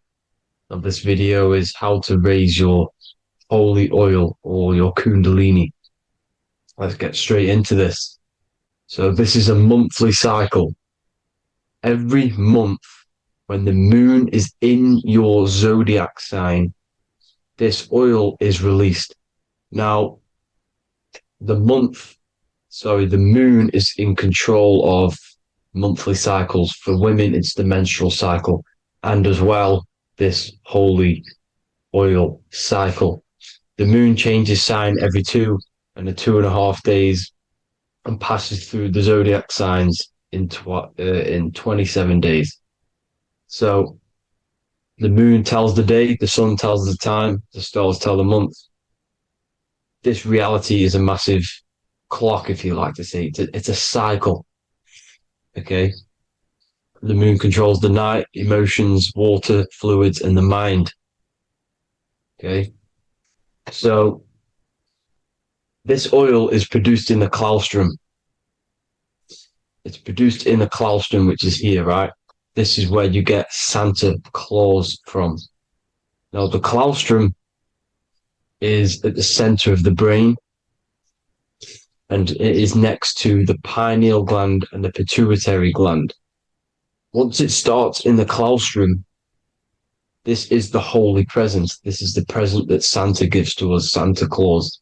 And it goes to the pituitary gland and the pineal gland. And what's connected to the pituitary gland and the pineal gland is the Ida and the Pingala. The Pingala is the pineal gland's nerve, which is the honey, which is the positive charge, electric. And the pituitary is the Ida nerve, which is the magnetic charge. This is the milk, the land flowing with milk and honey. This is the brain, the heaven, okay? And it travels down the spine using these two nerves, these electromagnetic charge. And this is what the ancients symbolized with the two serpents wrapped around the spinal cord, the Ida and the Pingala. And this travels down to the sacrum or the solar plexus. Okay. So once it's here, okay, the spine is an elongation of the brain. So the spine is pretty much the brain. It's an extension of it. And it's kind of a microcosm of how we descended from heaven to physical reality, to physical matter, which is our consciousness has done. Our consciousness has descended from heaven into physical matter. And this is a microcosm of it. Okay. So once we're in the sacrum bone, this holy oil, like I've just explained, this holy oil starts in the Santa claustrum, goes down the chimney to the sacrum. This is the sacrum, the solar plexus, and drops the present off at the sacrum. Now, once we're at the sacrum, we need to raise our vibration to take this oil back up the spine. Okay. And the River Jordan symbolizes this in the Bible.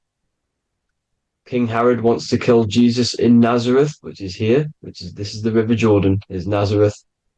He goes to be born in Bethlehem and then goes back up to Nazareth to Joseph and Mary. Joseph and Mary, the pineal gland and the pituitary gland. The Bible is huge symbolism. It's all metaphors for this sacred process which goes on inside of your body. You are the Temple of Solomon. You are the Holy Land. The Holy Land is your brain. Once this oil is at the sacrum, you need to raise your vibration in order to take it back up. Once this oil has gone back up to the pineal gland, it activates the crystals which are wrapped around your pineal gland. Your pineal gland is this tiny little beam here. This is the claustrum. This is the pineal gland. And it's wrapped in crystals. And when this oil travels back up the spine by raising your vibration, back to the upper room where Jesus met the 12 disciples, or the 12 cranial nerves in the brain, and it activates and it turns on this pineal gland. And once it's turned on, it illuminates all the cells and the nerves in your brain and turns them all on and activates the higher God man, the God consciousness, Christ consciousness. And it regenerates the whole body. This is the secret to regeneration. It regenerates all the cells in the body. And this is how the ancients lived for thousands and thousands of years. As talked about in ancient texts. They lived for hundreds and thousands of years because they knew this secret. And this fluid, this brain fluid, the secretion, or the Christos in Greek, which means gold, because this is the alchemical process from turning lead to gold. Your body is the alchemical furnace. Now the ancients knew about this center of the brain because they symboled it. This is the Eye of Ra, and it's the brain. And this is what's wrapped around our consciousness. Our consciousness isn't wrapped around the brain. The brain is built around the consciousness. We are the consciousness. You don't have a soul. You are the soul. Okay. Now, the head, heaven, hell, heel at the bottom of your foot. That's hell. Head is heaven and hell. Simple. Now, the pineal gland produces DMT, which is dimethyltryptamine, which is known as the spirit molecule. So, let's move on. Now, when this oil travels up, back, the spine, the chimney, it crucifies at the top, which is called the vagus nerve. So when it reaches here, the optic thalamus, it crosses and crucifies once it's raised back up. And this is why Jesus dies at 33. He was crucified at 33. Because you have 33 vertebrae on the back of the spine. And then it's crucified by the cross of the vagus nerve. When this oil crosses the vagus nerve, this is the crucifixion at 33. And it symbolizes the death of the physical consciousness. You then become spirit. You then become God consciousness, activating the Kundalini, regenerating the body and the mind. Okay. The Garden of Eden. You are the Garden of Eden. The land of milk and honey is upstairs. The pituitary, which is the milk, the pineal gland, which is the honey, which is DMT. It even says this in the Bible. As he brought us into the place, and he has given us this land, a land flowing with milk and honey, which is also symbolized as the sun and the moon. The Bible also says, the light of the body is the eye, not the eyes, the eye. If therefore thine eye be single, thy whole body shall be full of light. This is the activation of the pineal gland by raising this oil back up to the pineal gland, to the center of the brain. Neither shall they say, see that here, or see there, for behold, the kingdom of God is within you. So he's saying, don't look out there. Nothing is out there. It's all inside of you. Everything's inside of you. You're the universe. Now, how to raise this oil back up to the pineal gland? Every month, like I said. The moon controls the cycle. The moon controls monthly cycles. When the moon is going into your zodiac sign every month, this oil goes down the spine, and you must raise your frequency to get it back up. You must retain your seed. This is the most important. Your fluid, your secret, your holy fluid, your life force. You can't let that go. That life force is the reason you're alive. This holy oil is the reason you're alive, because it feeds all of the systems in your body. It feeds all the systems in your body. You have to retain your seed. Alkaline diet, positive thinking, and meditation. Okay? When you retain your seed, you will live longer. The moment you release it, you're killing yourself. You're killing a piece of yourself every time you release your seed. Every single time. You're killing a part of yourself. Okay? Now, this could be why this could be the illumination, the single eye on the Illuminati's symbol, the Freemasonic symbol, the illuminated eye, the triangle, which could symbolize the body, mind, and spirit, but the eye illuminated. Now, in the Bible, it talks about the two trees, the tree of knowledge and the tree of life. The tree of knowledge is the tree of good and evil, which is the most important system in your body, which is the nervous system. The nervous system, the most important. The tree of good and evil. And the tree of life, which is the cardiovascular system.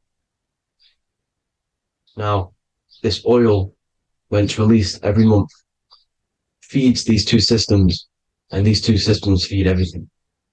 Now, it's important you understand that. Okay? The ancients knew all of this knowledge. The Bible's telling you this knowledge. But it's in a metaphorical way. You have to understand the context behind it so you can read it properly.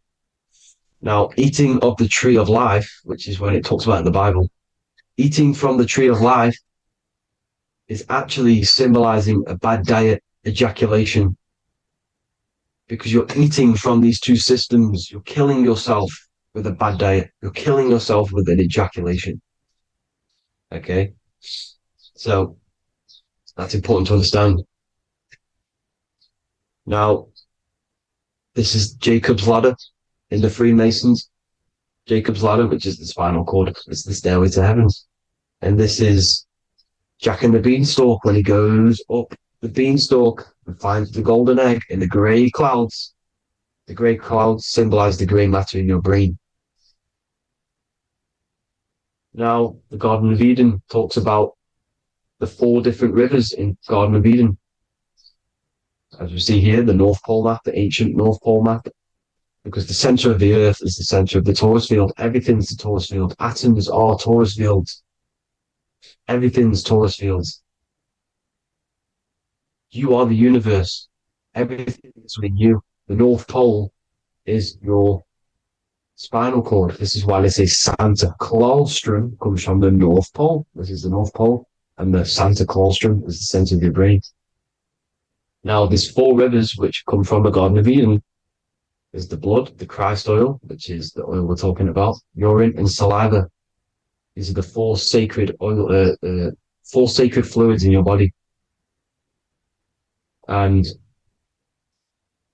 these are constantly abused in today's society. These secret societies are targeting these fluids. Okay, this is why porn is free. They sexualize society through Disney. Go and look at some of the Disney movies. There's so many subliminal messages which sexualize these children because they want you sexualized. So you release your seed, which is one of the holy fluids in your body, especially your semen, your sexual energy. So important you retain this. So important because it's your life force. It keeps you alive. Okay. Now, let's recap on this. If you want to raise your oil every month, you can't just retain your seed for the month. You have to retain your seed forever. Don't just do it for a couple of days. Have to do it. It's a lifestyle. You want to become God consciousness, you got to do what it takes. It's hard in this society because this society is it's designed to kill you pretty much. It's designed to keep you in these lower states of consciousness with all the bad food, the chemicals in the food, the chemicals in the water, the sexualized TV programs, sexualized adverts, sexualized TikTok and apps, videos, subliminally stimulating you because that is your weakness, sex. It's a weakness. Now, you have to retain your seed, meditation, and an alkaline diet. Why alkaline? Because acidic is low vibrational. This is the color spectrum. And what's the highest vibrational color? Violet. It's the lowest, red. You have to have an alkaline body in order to raise this oil. When you have a bad diet, when you drink alcohol, when you smoke, this destroys the oil. It destroys the oil in your sacrum and it can't be raised again, can't be raised up. This is why it's so important. Without that oil, you don't live. That oil makes you live. It feeds everything in your body. It's crazy how we're not taught this. It's insane.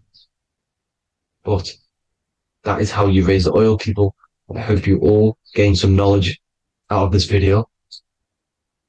And I hope this assists you on your journey, your spiritual journey.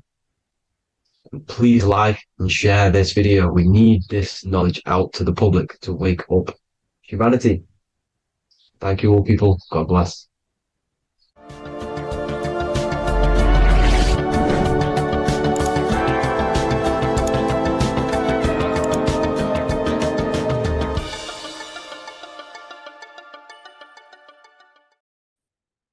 What if I told you that you are under a spell and this spell is controlling you in every aspect of your life and you don't even realize it? Spells are not what you've been taught. They're not fantasy magic wands that are casted over you. No. Spells are much, much deeper. A spell is a belief system that is installed into your subconscious mind, which holds power over you. Okay?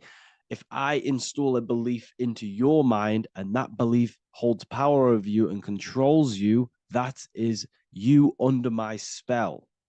A spell is a belief that someone has installed into you. Okay? You have a subconscious mind. The subconscious holds power over 90% of your daily basis behavior, thought patterns, and overall emotional state. Because the subconscious is the back end of our mind, the mind that we don't really have access to. It's the shadow self where all of our programs, all of our memories, all of our traumas, all of our everything that we've ever experienced is recorded and kept in this vast database called the subconscious. Now, the subconscious is the 90% of our mind. We are only aware of 10% of our mind, which is the conscious mind, which is what you're using now, what you're consciously aware of. But there is a subconscious mind that holds power over your conscious decisions, and you don't even realize it.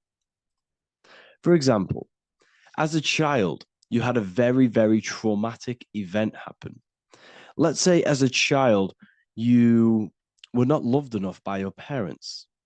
And this feeling of you not being enough for your parents and feeling alone as a child implanted this seed. And this seed was planted by your emotions, a strong emotion. And over time, as you grew older into an adult, this seed grew and grew and grew. And what this seed grew into is you being very needy, you always seeking validation from others. Okay. But you taking this conscious decision 10 years down the line actually stems from this hidden cause within your subconscious mind, within this little feeling, this seed inside your subconscious where you don't feel like you are worthy.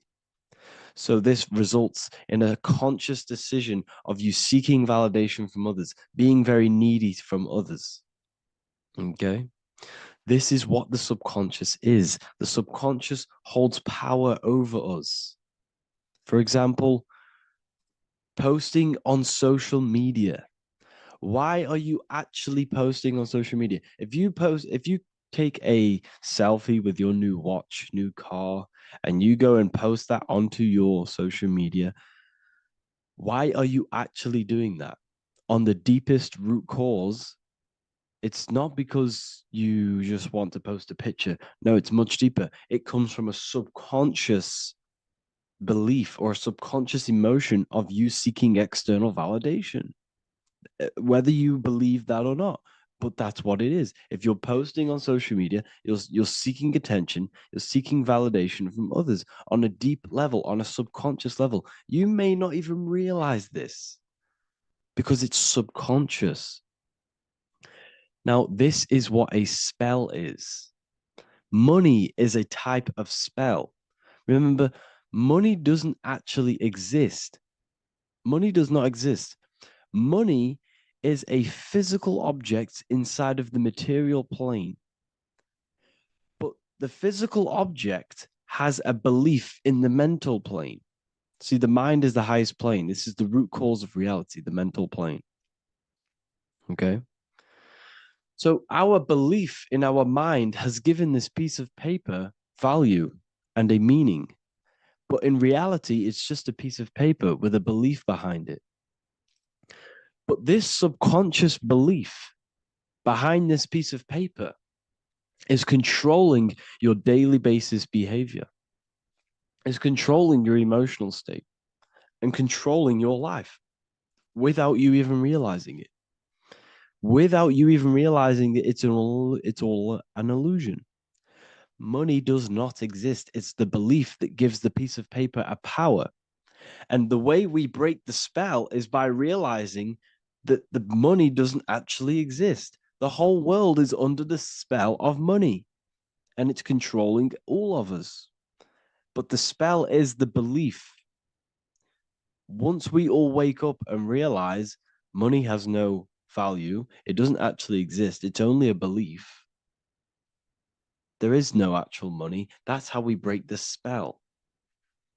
The spell is broken when we figure out that we are under the spell, under the belief, under the illusion of this piece of paper having value, and it's controlling our lives.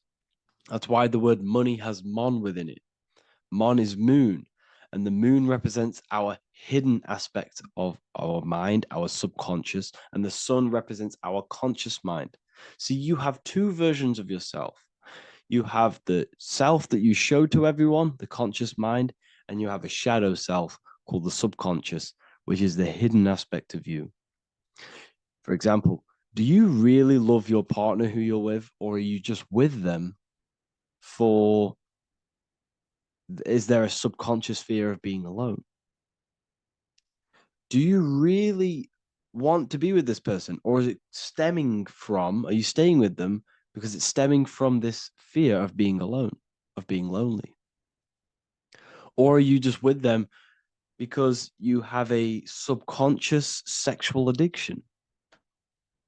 And all of your conscious decisions are actually coming from this little seed of wanting sex or not being alone. You have two versions of yourself, the conscious mind and the subconscious, the shadow self and the self that you show to everyone else. Okay? And the subconscious is what's holding power over you.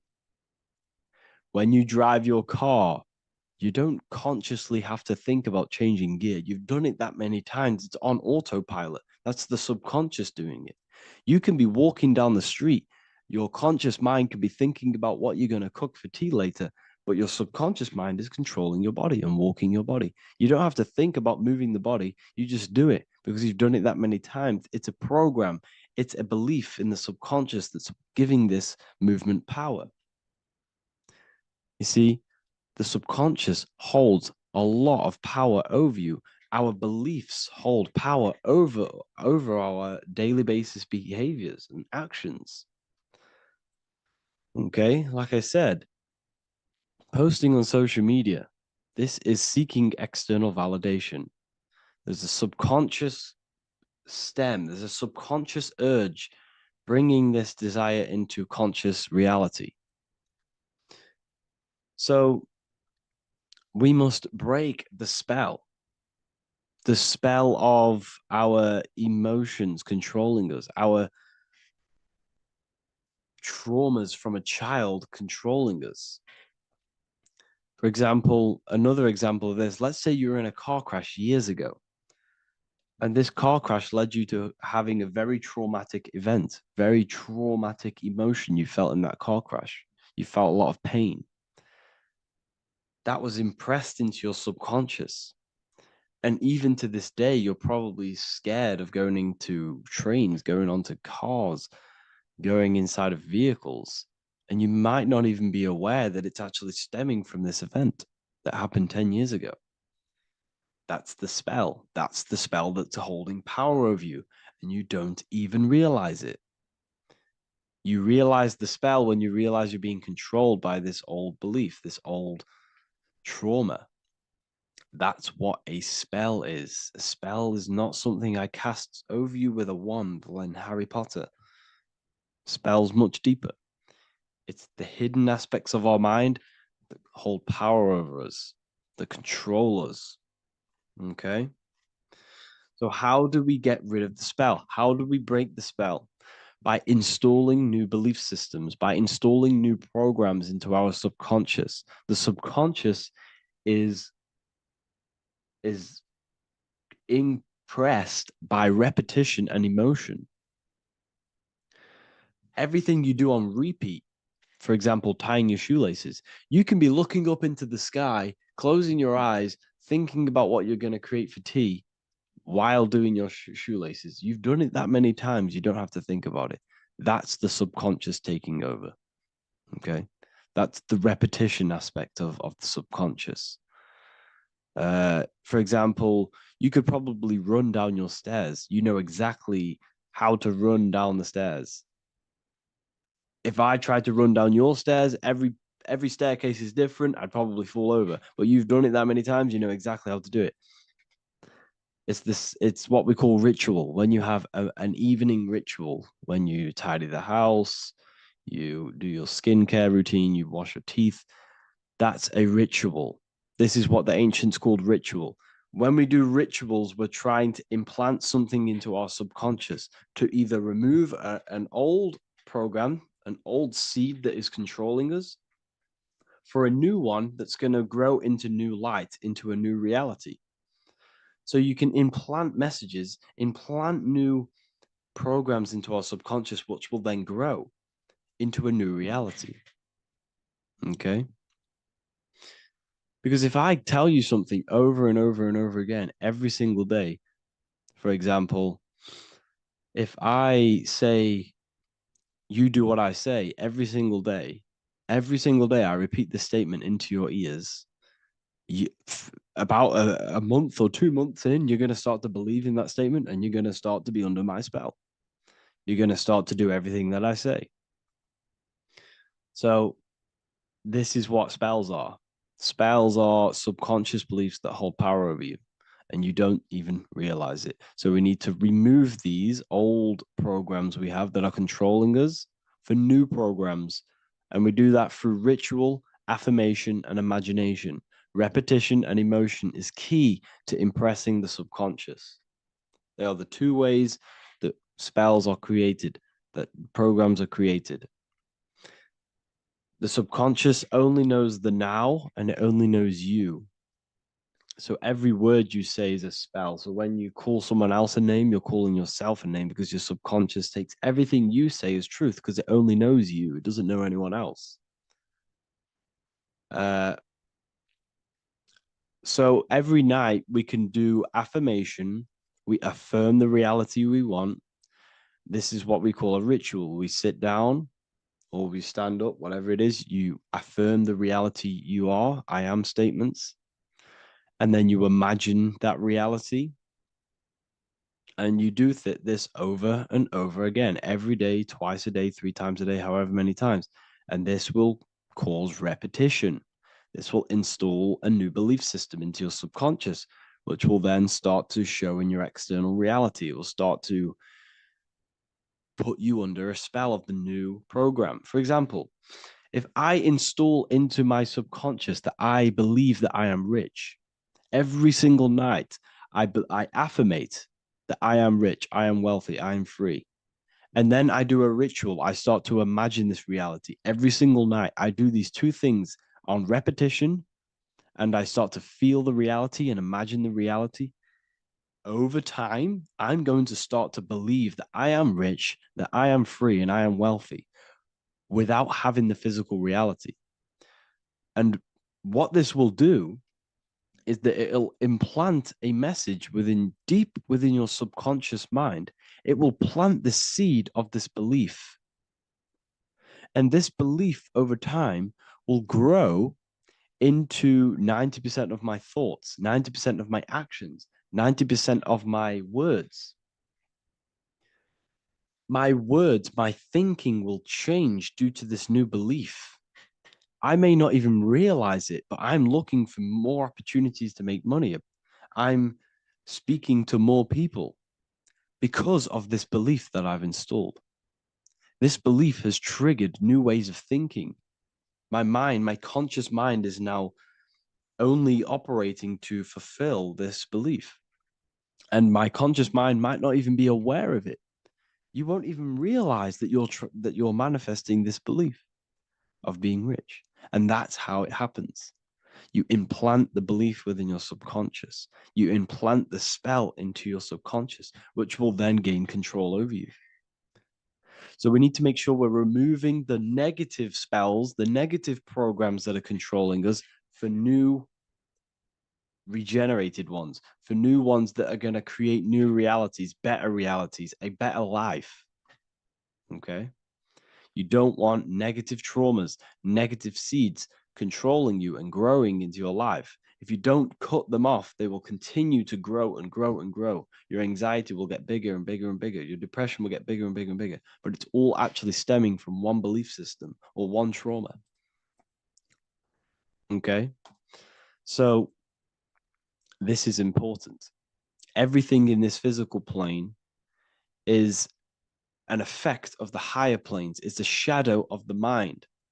Everything we think, all physical objects, began as a thought, then an imagination, then energy, then a physical reality.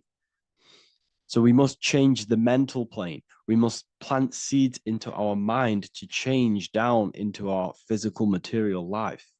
It's about manipulating this higher plane so we can create change and effect in the physical external material plane. That's what magic is. This is what spellcasting is. This is all what it is. It's not fantasy. This is the manipulation of the higher planes of consciousness, which your mind has access to. You have access to these higher planes. Okay? This is exactly what I teach in my university. I teach different rituals. I teach specific rituals to get rid of certain things, certain belief systems. I teach all different rituals, all different ways for you to create your own reality and live the best reality you want. We also have all of these different courses. We have activating the inner eye. This will teach you exactly how to lucid dream and activate your inner vision of imagination. We have the sexual alchemy course. This will give you the power of transmuting your sexual energy into creativity. We have electromagnetism studies. We have esoteric exchange, an exclusive live call that we do every single week. And I connect with all of the students. They can ask me questions, can speak with me one-on-one inside of these live calls. We have the real numerology section. We have the health section. We have a lecture section. Look at all of these lectures we have on occultism, symbolism. All of these lectures are designed to gain you power, to give your personal power back to you, to make you realize things about you. We have a meditation section. We have a library section where you can download all of our library, all of our books, different books on occultism, symbolism, Freemasonry, astral projection. And of course, we have the Manifestation Mastery course, which teaches you exactly how to create reality so you can live that desired reality that you want. This is the last chance to lock in the price of $55 a month. This is less than $2 a day. You can really level up your life because the price is going to increase as the value of the university increases, because there's a new symbolism course coming out. And if you join now, you'll get this course for free, because obviously when this course releases, the price will go up. The symbolism course will teach you the language of esoteric and occult symbolism. I'll leave the links in the description. Make sure to leave a like, comment, subscribe to the channel if you want to see more content. Thank you all, people. Have an amazing day. As above, so below. This is one of the most crucial teachings within esotericism, occultism, or what we like to call it today, spirituality. I don't like calling it spirituality because it's not spirituality. I teach human consciousness. I teach the science of you and your consciousness alone and your being.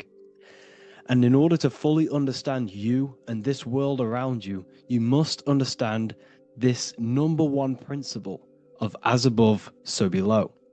There is many misconceptions of this, and there is many simple teachings of this, but I'm going to break it down today from the most simplest to the most complex, and you will see the connections between all things. This is the most important lesson you could ever learn, and I'm going to teach it you today. So what you must understand is with the term as above, so below, it applies with everything you see in this world and about yourself. We have something called the macro, which means the bigger scale. On the bigger scale, we have the whole earth.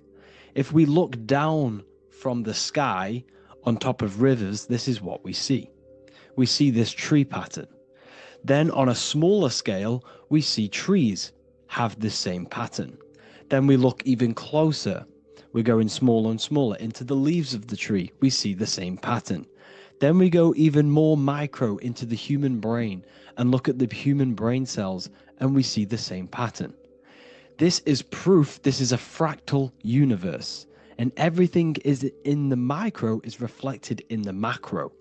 As above, so below. As within, so without. On the macro is a reflection of the micro. So now that you understand this, we can go a bit further. A yearly cycle of spring, summer, fall, winter is a macro. A micro is a daily cycle. So a day is a mini year. The summer is the midday. Autumn is the evening. Night is the winter, and spring is the morning. This is a macro, a reflection. We have a miniature cycle of the zodiac every single day. And this cycle is also reflecting the cycle of life and death. We live, we are born, which is the spring. We live, which is the summer. We then age, which is the autumn. And then we die, which is the winter. And then we are reborn again. This is the cycle of life and death. And you do this every single day. You see, death is a macrocosm of sleep. This is why we say sleep is the cousin of death. Because you die every single night. You do this process of life and death every single day. As above, so below. What's in the micro is in the macro.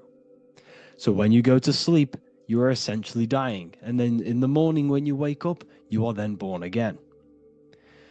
This is a fractal cycle that we live in. Everything in this whole world is fractal. Everything applies to as above, so below. We have the sun, we have the moon, we have the day, we have the night. We have the life, we have the death. We have the conscious, we have sleep. As above, so below. We have the conscious mind, because now we're diving into as within, so without. As above, so below more refers to the external world. As within, so without is referring to your inner world and the outer world. What you must understand is about yourself. You exist in two realms. You're an individual. The dual nature of you. You exist in two realms at once. You have an inner world of your thought, emotion. This is the inner world that no one else can see but yourself. And you have an outer world with a physical body which everyone can see. So you exist in two worlds. You have the inner voice, you have the outer physical voice, which I'm speaking to you with now. But I also have an inner voice, which no one can hear, only but me. So you exist in the light and you exist in the darkness. The sun represents your external self, your physical, conscious mind. The moon represents your shadow self, the inner self, the psyche self, the spirit self. There is an as above, so below. The sun is within you. The moon is within you. Everything is within you. Now that you understand as above, so below, what is your body? Your body is a miniature earth. Let me repeat, your body is an earth. Your body is the earth. Okay? Because like I say many times in all of my videos, you are not in the world. The world is you. You are the universe.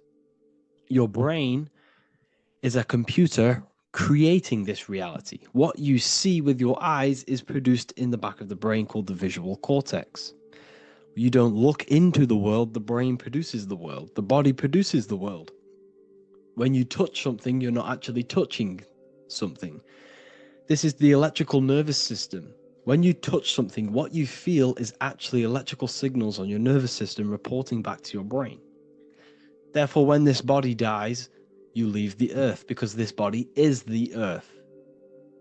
Okay? As above, so below. You have the mental plane, the astral plane, the etheric plane, and the physical plane. This is essential for understanding reality and the teaching of as above, so below. Everything in this material plane began in the thinking mind. For example, the microphone I'm speaking into, the phone you're watching this video off, or the laptop or iPad. Where did this begin? It didn't begin in the factory. The first ever place this item begun was in the mind of an individual. The invisible realms of mind is where all physical things and physical items begun. Essentially, this physical plane is the effect of the thinking mind. This world is the world of effect. It's the world of outcomes.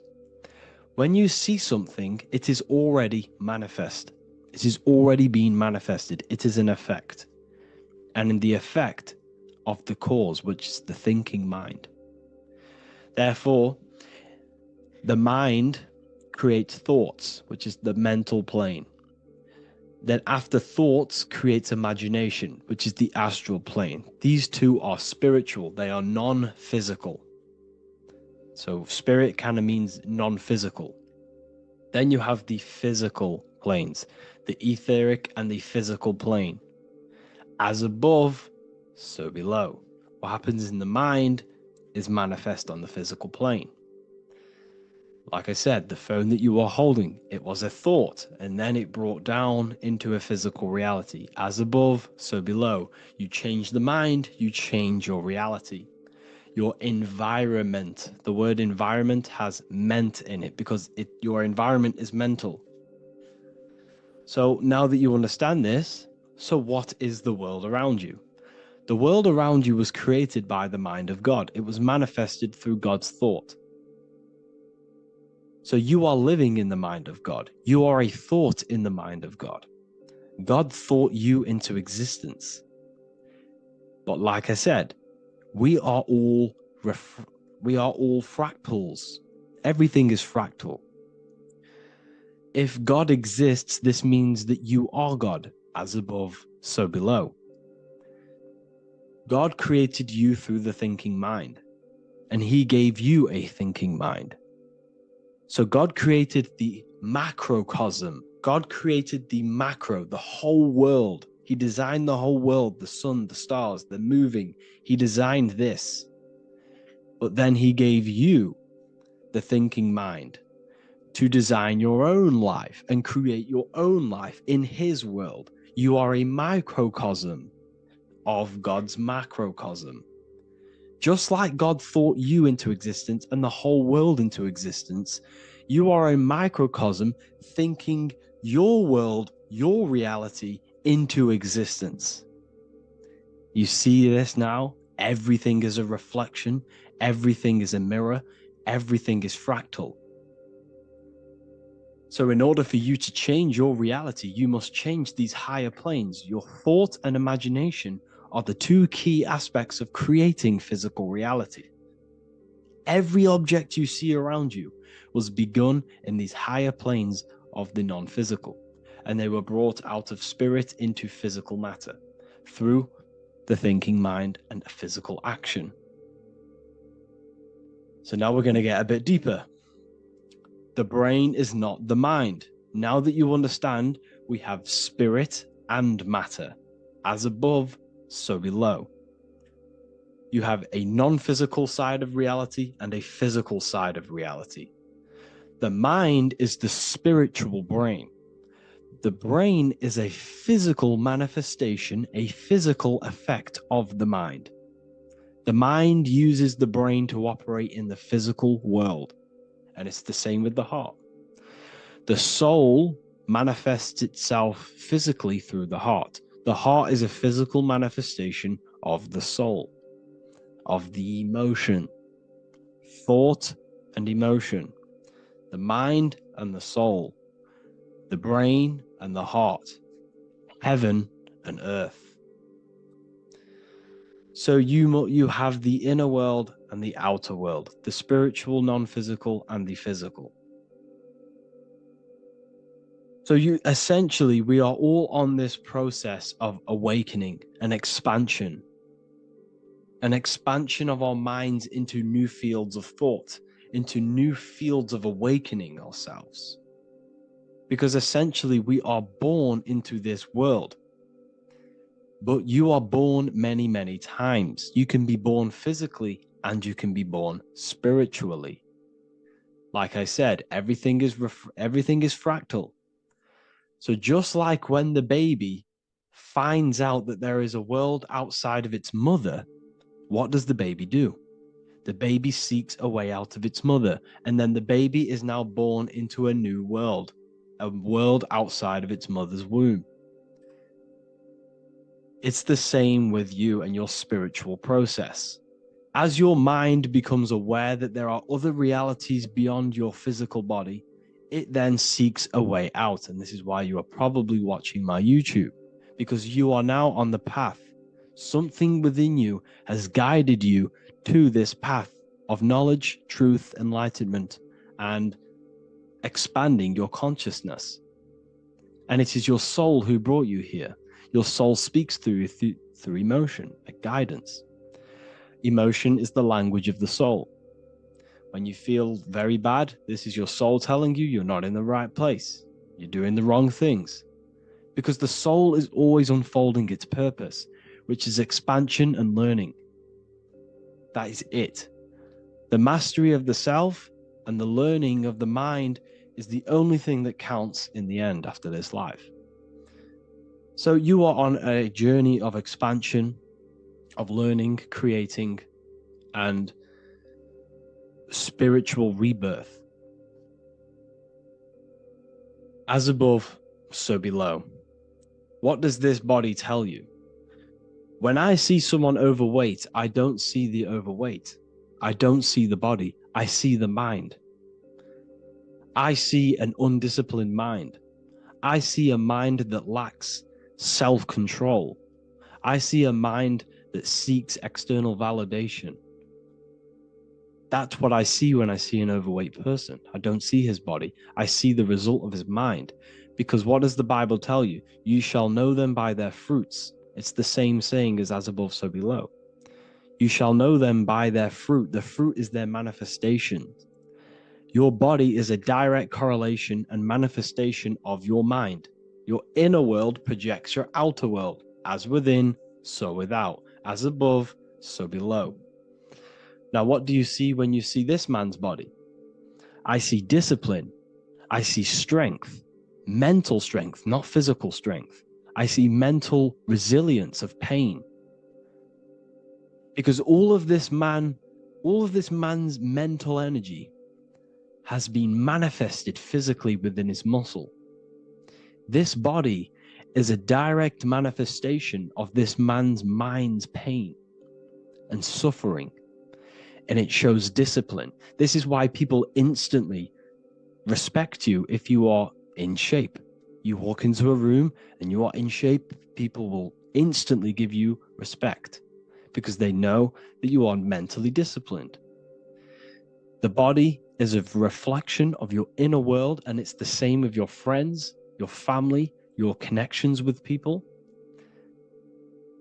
If you think about yourself very negatively all the time, and you don't have a good connection with yourself, you don't have a connection with your true self, this will manifest into every single relationship you have in your life. If you don't have a good relationship with your inner self, you don't have a good relationship with the people and the friends around you. Because as within, so without. If you think negative about yourself, you will only pick up the negative in other people. If I think very highly of myself and I think very happy and good things about myself, I will then see the good things in other people. Because it's as above, so below. As the inner world is, so is the outer world. It's the same with your life circumstances. Your life is a direct correlation of every thought you thought in the past. If you possess millions of pounds, millions of dollars, this is because you have thought this into physical reality. You live the life you are deserved. You live the life that you manifest through your thought.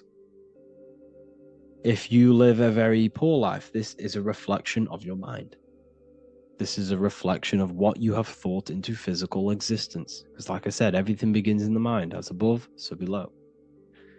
And this is even present within the body. So where is the head? The head is at the very top of the body. And where does all manifestation begin? In the mind. That's where the mind is, in the head. And then the thoughts we think travel down the body into the heart, which is the emotion. Every thought we think is in the emotion. Every thought we think creates an emotion.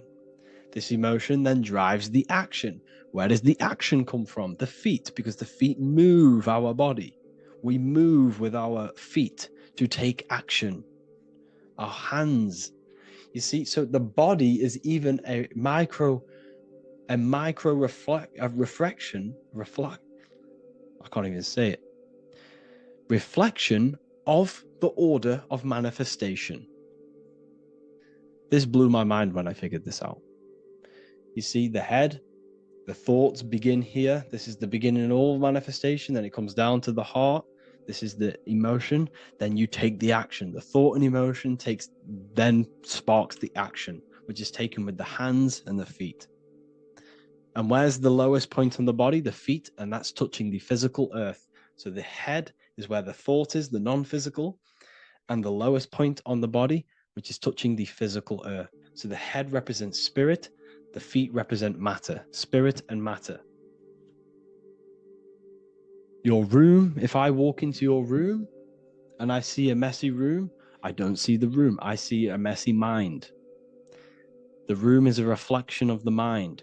If you have a messy room, this is your mind. It's an externalization of your unsorted mind, undisciplined mind. So like I said, we are all God, and we must find the God self within us. And I teach all of this inside the Book of Wisdom, Volume 2. This is not just a book, this is a revolution. This is the beginning of a new age with this book. If you have read it, I congratulate you. You should feel very proud of yourself if you have an open mind. You should feel proud of yourself for watching these videos, because not many people have an open mind. Remember this, people. You are special if you're watching these videos. You have the mind. You have the ability to see through the illusion. And I take my hat off to you. You want to take this to the next step? Read the book. Or if you want to take it to the serious levels, join the university. The university, you gain access to every piece of my material that I've ever done, all of my books, all of my lectures that are hidden from YouTube, that are hidden from everywhere else, the lectures that give you real power. And if you feel alone on this journey, we have a conscious community where you can connect with like-minded individuals, because I've been there. I've been there when you feel lonely, because you feel like no one else is thinking the way you are feeling. You can't talk to people about these things because people just think you're crazy. That's why I put together this, so we can connect, so we can unite, so you can connect with people, so you don't feel crazy about thinking about this stuff, learning about this stuff.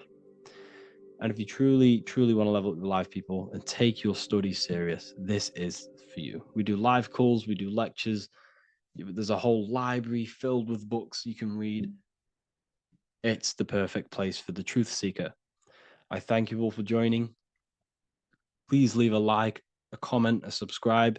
Let me know any future videos you want me to make in the comments. Thank you all. Have an amazing day.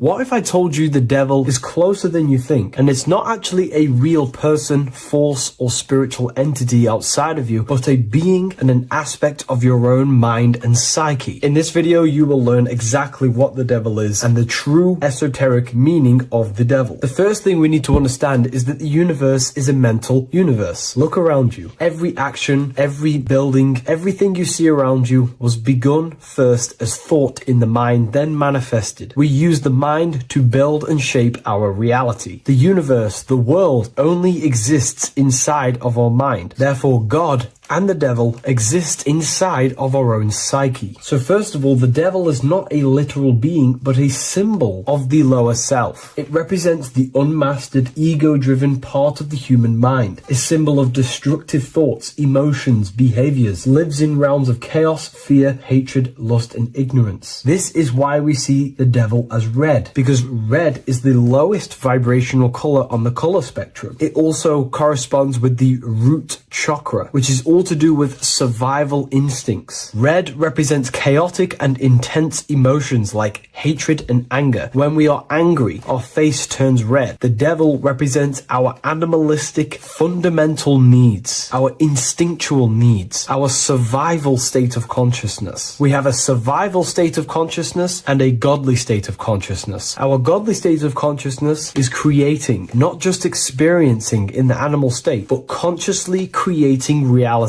This is why we see the devil with a goat head, an animalistic head, and the head is where the brain is. The animal head represents living off instinct, the part of our mind that lives on urges, impulses, and instincts. Eating, sex, power, ego-driven actions, and ego-driven thoughts. Animals are only aware of themselves. Animals live on instinct. They have no ability to consciously create like humans. This is our lower desires for the material world. That's not to say the material world is evil. However, when our consciousness is only seeking material things, this leads us down a path of self-destruction, because nothing material can ever satisfy our soul. Everything material is temporary. Therefore, the devil represents the part of us that seeks only material desires, only material fulfillment, the ways of thinking where we only think about ourselves and ego-driven thoughts. It also represents the unchecked, unconscious self, where we have no mastery over our thoughts, over our emotional impulses, and no mastery over our actions. We're living in instinct and impulsive states, which causes chaos, selflessness, destruction, and keeps us bound to our lower material 3D state of consciousness. It's important to recognize that the word devil was never present in the earliest Gospels. Instead, what was mentioned was a spirit of evil. This distinction is crucial because it underscores that the idea of the devil, as popularly conceived, does not actually exist as an independent entity. Rather, it is a personification of the lower aspects of the human mind, a facet of our own consciousness. The term spirit of evil was not meant to denote a specific deity or being, but rather any force of negativity, whether it manifests as a destructive thought, emotion, or action. A spirit is a force, an energy, and we have three forces that create our reality: thoughts, emotions, and actions. We have full control over these three aspects which transform and mold reality. A destructive thought, a destructive emotion, a destructive action is a spirit of evil, and it originates from the darker aspects of the human psyche. So now, because we're on the topic of the devil, we have to look at the pentagram, which is obviously connected to the devil heavily. The upright pentagram represents spirit, air, water, earth, fire. Upright, which represents spirit, the most important element on top of the earthly elements, showing spiritual principles over material principles. As spiritual beings as we are, we have to put our spirit first, our higher self first, and material things second. Why? Because material things never satisfy us long term. Seeking material fulfillment will leave us feeling unfulfilled in the long run and very unhappy, and we can lose ourselves in illusions. We have to put our spiritual principles first. Seeking wisdom, knowledge, connection to the divine, and connection to our higher self is what gives us true fulfillment in our hearts and souls. But when we see this pentagram inverted, we now have spirit on the very bottom, which now represents earthly principles on top of the spiritual principles. We're putting our earthly elements on top of our spiritual element, which this inverted pentagram represents no longer caring about spirit, no longer caring about our invisible internal world, and only caring about this external body, food, sex, material things, cars, money, and all the things outside of us, the world outside of our mind. This is what true Satanism is. Satanism is not worshipping an external deity, but it is worshipping the self, only fulfilling the ego's desires. This is what true Satanism is, and we have all been conditioned to live in this state. Satanists want us to believe that there is an external deity called Satan or the devil, and the reason they do this is because they trick us, making us believe that we are not Satanists, while they are actually conditioning us to be self-seeking, ego-driven people, where we only care about sex, food, material things, and money, which is actually conditioning us to be Satanists. 80% of the population today are unknowingly involving themselves in Satanism, which is ego-driven thoughts, actions, and emotions, dwelling and living in this state where we only care about ourselves. When we are spiritual, we realize we are all one. We are all one consciousness family, and we need to do things that help and contribute towards our collective experience, helping others, instead of seeking to serve only the self. The angel is depicted with wings, which represents elevation, higher self. The devil is represented with an animal horns, which is on the ground. A goat is on the ground, which represents the lower self. This is the elevated mind and the lower material mind. Horus, the bird, higher self. Set, the ground animal, lower self. Jesus and Satan. These are two forces, two characters that exist within the human psyche, not real entities. They are forces of our minds, and there is a battle between our higher self and lower self all the time within our own minds. There's always a part of us that's telling to do one thing and another thing, to do something bad and to do something good. There is this battle inside of our own consciousness. Here we have the human spinal column. The human spinal column is showing you the higher and the lower self. The higher self represents the head. The head is where the mind is. This is the creative essence of the universe. This is where all material things begin as a thought in the mind. We create with the skull, with the brain. This is our higher self, the heavens, connected to the heavens, the sky. And the lower end of the spinal column is where our reproductive organs are, where our gut is. Our reproductive organs and our gut is all to do with survival. The lower end of the spinal column, lower instinctual 3D based consciousness. The lower end of the spinal column is where our lower self dwells. Eating, consumption, power, and sex, lust. These are all emotional forces and instinctual based organs that are not inherently evil, but when we dwell and live off this lower end of the spinal cord, it keeps us in low states of consciousness. Our goal to raise to our higher mind is to balance this, not to overeat, not to abuse power, not to abuse sex and lust, but to master these organs and gain the ability to say no to these organs so that we can raise to our creative side of consciousness. Instead of dwelling in our instinctual nature, we can turn to our creative nature and consciously become a builder and constructor of reality. This is the true way of raising consciousness. This is the stairway to heaven, out of the animal consciousness to the higher consciousness. To wrap all of this up, it's all about gaining control over our instinctual lower nature and allowing our spirit to rule over our body and not our body ruling over our spirit or mind. The moment you let a thought become instantly an action is the moment you are an impulsive person. We are all trained to be this way. It is okay if you are in this state. The moment you let a thought turn straight into an action without questioning, that is the mind controlling you and you not controlling the mind. We need to gain control over the mind, and we do this through many different ways, through meditations,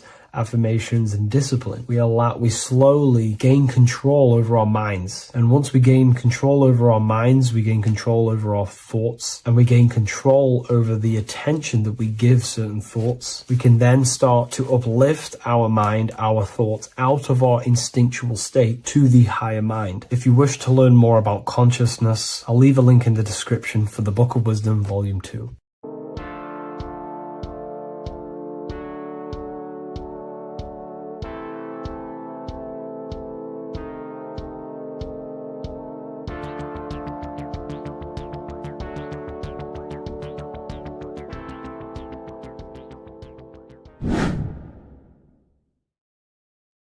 How are we all doing today, people? It's Revival of Wisdom, and today we're going to get real deep. This video is going to get real deep. A lot of people are not going to be ready for this sort of knowledge. Okay, you really have to do is to really deprogram the mind, because everything we've been taught is a complete lie, is to keep us trapped. Okay, this is really advanced knowledge. Now, let's get straight into this. All of the ancients depicted other worlds, and they called this place Midgard. Midgard is the mid-garden, the middle garden. This is why the Masonic symbolism on the floor is always a black and white checkered board, symbolizing the polarity here, the good and bad, because we're in the middle garden, the heart. Earth rearranged spells heart, because we're in the heart of this system, of whatever it is, a super quantum computer, whatever you want to call it, simulation. Now, in the Quran, it talks about the 7 layers of heaven. All of these ancient artworks are depicting these different layers of reality. Okay, and look at the Egyptians here with the boat outside of the firmament. Boats travel on water, and this is exactly what the Masons are doing. So they're still using the same symbols. Why? Because it's the same knowledge, just hidden. The Egyptians have the same knowledge as the Freemasons. It's just hidden. Now, this cosmology that they're showing here, which was probably made maybe 100 years ago, this painting or artwork, is the exact same as the one we see here with the arch, the boat. It's similar because the boat is symbolizing traveling these other worlds, because the ether is also symbolized as water. Because if you look up at the stars through a telescope, it looks like it's water. It's shining through water because this ether, whatever this substance is outside of this world, was symbolized as water. Okay. And look at all these ancient depictions showing these different layers of reality. Now, we are being trapped within this 3D dimensional world, which is the cube, the Saturn cube, because there are 6 sides to everything in this world: front, back, left, right, up, and down. 6, which is the cube, because we're in the Saturn's world. Okay. Now, always been depicted as a tree of life, the tree of the universe has always been depicted as this tree. Because let's get a bit deeper. Now, the cosmology of this reality is the sun, the moon, and Polaris, always in the Masonic art. The sun, the moon, and Polaris, the all-seeing eye. If you go inside of the temples, of the Masonic temples, they always have this star in the middle, shining light beams. Okay? Look here. The light beams coming from the big star in the middle, which is Polaris. This eye is God. It's God's light shining down from his abundance. Now, when you astral travel, you will see this big ball of light above you, and this big ball of light is God. But you cannot travel towards it until you are pure. It doesn't work like that. You have to become formless. You have to become pure before you can become one with the light. In all these Masonic artworks, it's all depicting the star in the center. This star is Polaris, because Polaris is the way out of this place. And this is why you see the stairway to heaven all the way up to the light beam, the light source. What does it say in the Bible? God is light, because everything is made out of one substance, and that substance is light. And it symbolizes the eye because God is an eye. All things that are alive have an eye. And we all say, I am. We all see these realities through eyes. God is an eye. He's the all-seeing eye. He sees all things at all times. And he is projecting this light. And this light comes down to create all the different levels of the worlds. And this is what the 2 pillars symbolize the number 11. 11, the number 1, is just a vertical line. It's the 1. It's a 1 point. 11 symbolizes the mirror nature of reality. Everything's mirrored. As above, so below. Now, the 11 also symbolizes openings, doorways. And as you can see here, an opening to the all-seeing eye. And you see here again, an opening to the stairway all the way up to the light. This light is the light of God in the astral worlds, beyond this world. Now, Polaris has also been symbolized as the UFO. They put the truth in plain sight. So you know in the films how the UFOs suck people up. That's what Polaris is doing. If you ascend beyond this world, if you do not ascend beyond this world, you will be reincarnated in this world. The whole thing is to outgrow this consciousness to the plane above. And I'm not just making this up, I'm going to be bringing in scriptures after this. But you can see with the Christmas tree, we always put a high, big star at the center, at the top, which is the star of Polaris, which is exactly what the Masons are doing here. The star at the top. And it's on top of our Christmas trees. And all of these symbolize the other stars, because Polaris is the most high star. And all the other stars are wrapped around the firmament lower than Polaris. And that's exactly what the Christmas tree is. And it's a triangle. It's a triangle, just like light beams travel from one point in the triangle, just like the all-seeing eye. It's a triangle. The light is coming from one point and sending its rays downward. You see, it's kind of like you see here with the water. And the lower you go, the darker it gets, the more evil it becomes. And this is what the ancients would call hell. Now, this all-seeing eye is Polaris. And below Polaris is Mount Meru, the North Pole, the magnetic North Pole. The Tower of Babel, which is in the Bible. The etymology of the word Babel, Ba meaning spirit, which gives the ability to move the soul through the worlds, which is that's the ancient Egyptian description of the word Ba, meaning of the word Ba. You have the Ka, the Ba, the Ak, but the Ba is the one that gives the ability for the soul to move through the worlds. Your soul can't speak into a world without incarnating into it. Now, the Tower of Babel symbolizes Mount Meru because it's the word Ba is the spirit which gives the ability for the soul to move through the worlds. The Tower of Babel is the magnetic North Pole, Mount Meru, which gives the ability to move through these different worlds.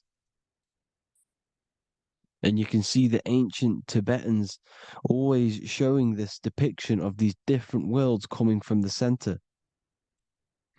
Because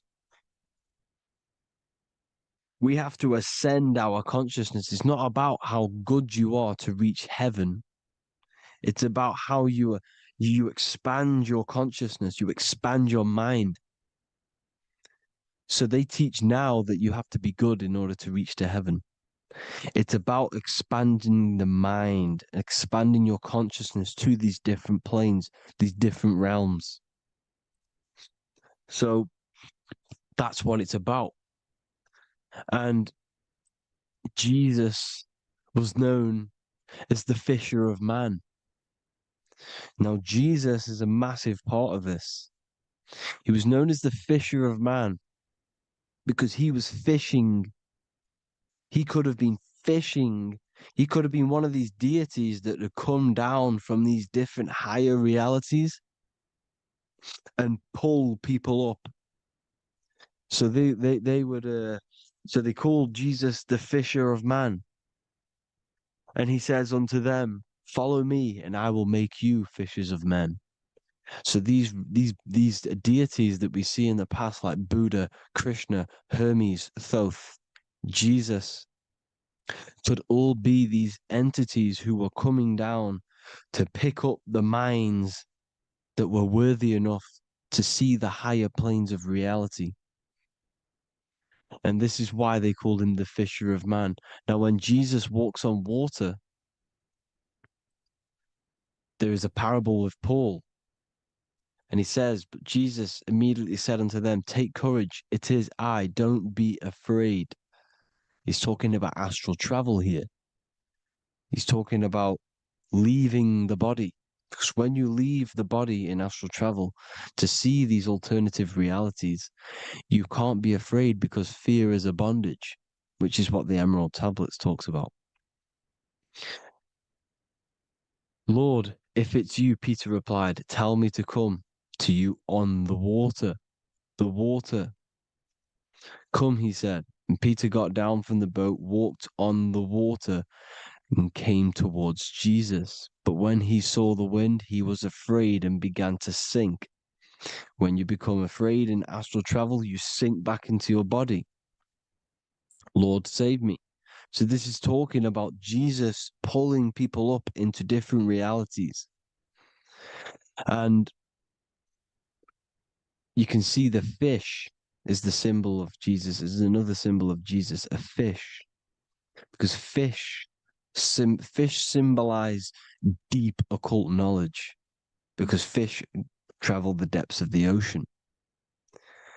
And they symbolize us because we are fish underneath the ethers. And Jesus was pulling people up. You see, so the Bible is a people today believe the Bible is a book telling you how to reach to heaven, how to become godly and reach heaven.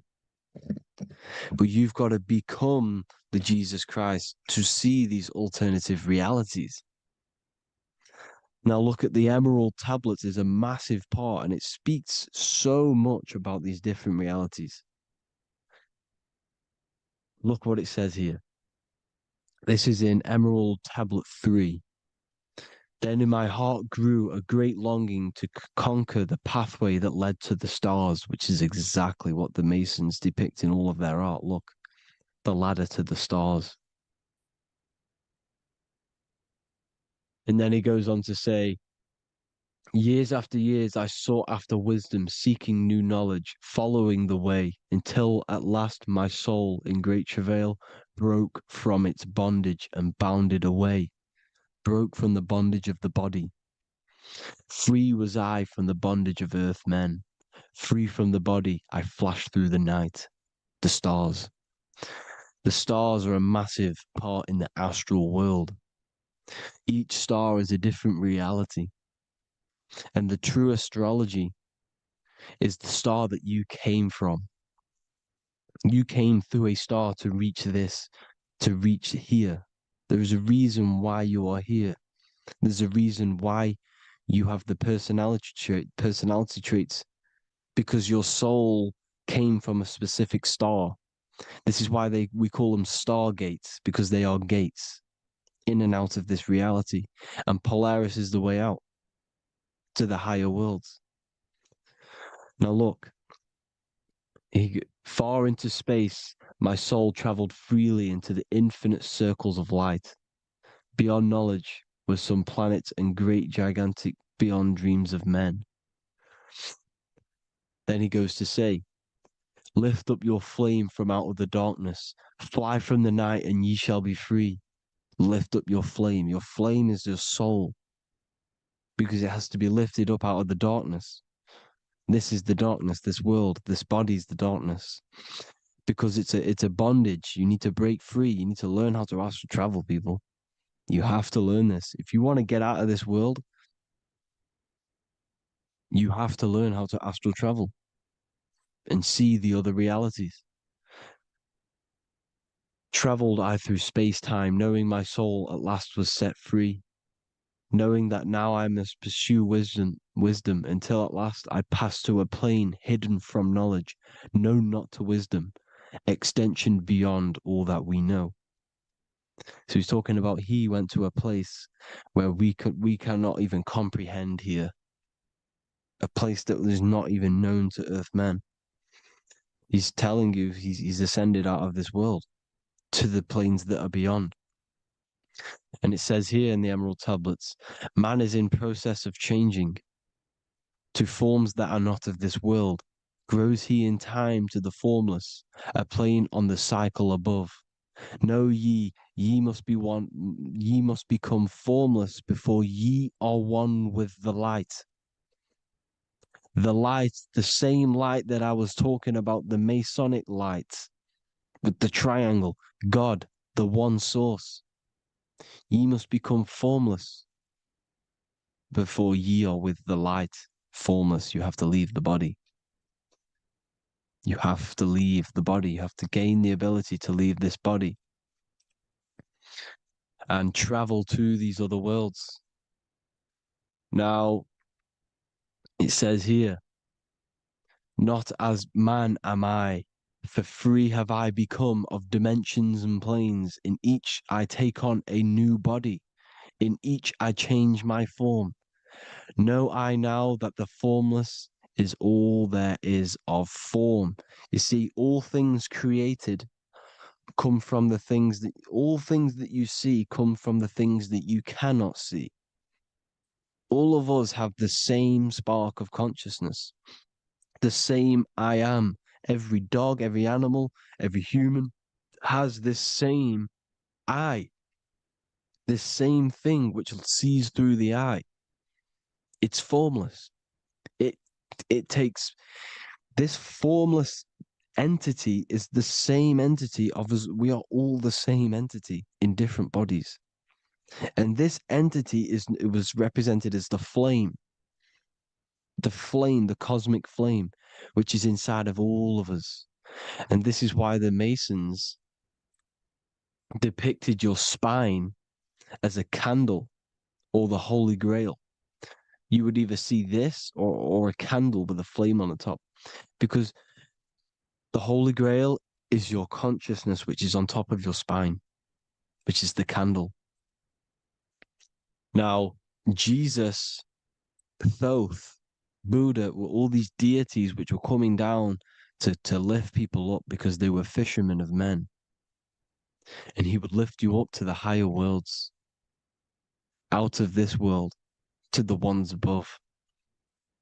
Now, Thoth, you can see him here, he's leading the way. He's holding someone and he's leading the way with knowledge and power. He was leading the way to other worlds, out of this world. There's no point trying to change this world. This world will stay the same. It will stay the same. You have to get out of this world. And that's what they're telling you. That's what they're keeping you from. They're keeping you stuck within this thin layer of reality. So what the Masons are doing, they have the ability to astral travel. They're living not stuck and bound to one reality, but living within the different layers of reality. And this is what Morpheus was doing in the Matrix. Morpheus was going into the Matrix to go and get Neo, which is exactly what Jesus was doing, pulling up people out of this world to the ones higher. And that's exactly what Morpheus is doing in the Matrix. If you haven't watched the Matrix, go and watch it. It will blow your mind. Everything I'm saying in this video, you will see it. Except that you don't need to use a machine to enter the Matrix. You just use your body. Well, you use your consciousness to leave this body. You see, Neo was also uploading himself into the simulation to pull people out of the simulation. And this is exactly what all of these gods were doing. The fisher of man. Look, he was pulling people up out of this reality with the knowledge. Now, Jesus was always depicted with the mushrooms. Look at all this mushroom art. Mushrooms were literally the origin of Christianity. You can see it everywhere. There's mushrooms in all of the ancient art. Every single one of these paintings you see here, there's mushrooms on them. Mushrooms have the ability to see alternative states of consciousness. Now, if you go and do them and you go to sleep, if you pop mushrooms, you go to sleep and you will wake up in another reality. You will wake up in another reality. Don't try it if you don't want to do it. But if you've got the heart to do it, do it. Eat them and go to sleep. You'll wake up in another reality. And Jesus was handing out mushrooms to the bright minds, to the minds that he wanted to fish out. and pull up to the higher realities. He was given them mushrooms to see themselves in an alternative state, in an alternative reality. This is why there was so much mushroom art, and it's not just ancient Christians. It's Sumerians, it's the Mayans, the Celtics, the Egyptians. All used mushrooms. All of them. Look at all this art. It's on stones. It's everywhere because mushrooms. See, everything in nature is a micro macro. Look at the form of a mushroom. It's literally your spine and brain because they alter your consciousness. Your body is just a radio receiver. Everything that you're experiencing is a program being ran by the central nervous system, and your consciousness is experiencing this program, these electrical impulses of the nervous system, because it's all feeding back to one point, which is the pineal gland. And this is the candle with the light on it. Type in Masonic candle and you'll see it. It's your spine with your spark of consciousness on top of the spine. And it's a mushroom because this sends you to alternative states of consciousness, alternative realities. Now, they were all doing this, the Egyptians, the Mayans. Now, there's more symbolism which goes into this. Look at the Christmas trees we use. The Christmas tree with the presents underneath them. Magic mushrooms grow under trees. And these are the presents under the trees that we symbolize today with Christmas. Santa's red and yellow for the red and yellow mushrooms. The same mushrooms Mario has to collect. And when he gets enough mushrooms, he levels up. And then what does he do when he go past the world? When you win that world in Mario, you go to another reality. You go inside of another world. It's truth in plain sight. And it's using mushrooms. It's using mushrooms. Everything, all of the characters in Mario, well, a lot of them are mushrooms. Look at this one. The presents, black, yellow, and red and white. Red and white mushrooms. And the bow on the top is the mushroom head. That's a bit of a reach, but you know, the symbolism never lies. Is what you need to understand. And it's as above, so below. Now look at the Sumerians. The Sumerians were also multi-dimensional beings. Okay, look at how they have the double faces. They had 1 foot in this reality and 1 foot in another reality. And look at this one, a double-headed god inside of like a portal. You see? Because and look at these with the wings, the astral travel. Birds, ancient birds symbolize the soul. Because the soul is a bird, it flies to different worlds. It flies around the cosmos. And mushrooms gave you the ability to see these alternative states of consciousness, these alternate realities. Because you exist in infinite realities. You exist in infinite realities. Now look at the 33rd degree Ordo Ab Chao badge. You get this badge when you become a 33rd degree Freemason. And it's a double-headed eagle. A double-headed eagle. And you can see this in Sumeria first. Sumeria have the same symbol. A double-headed, bird. You can see it here. Here as well. And the Masons are still using this symbol today.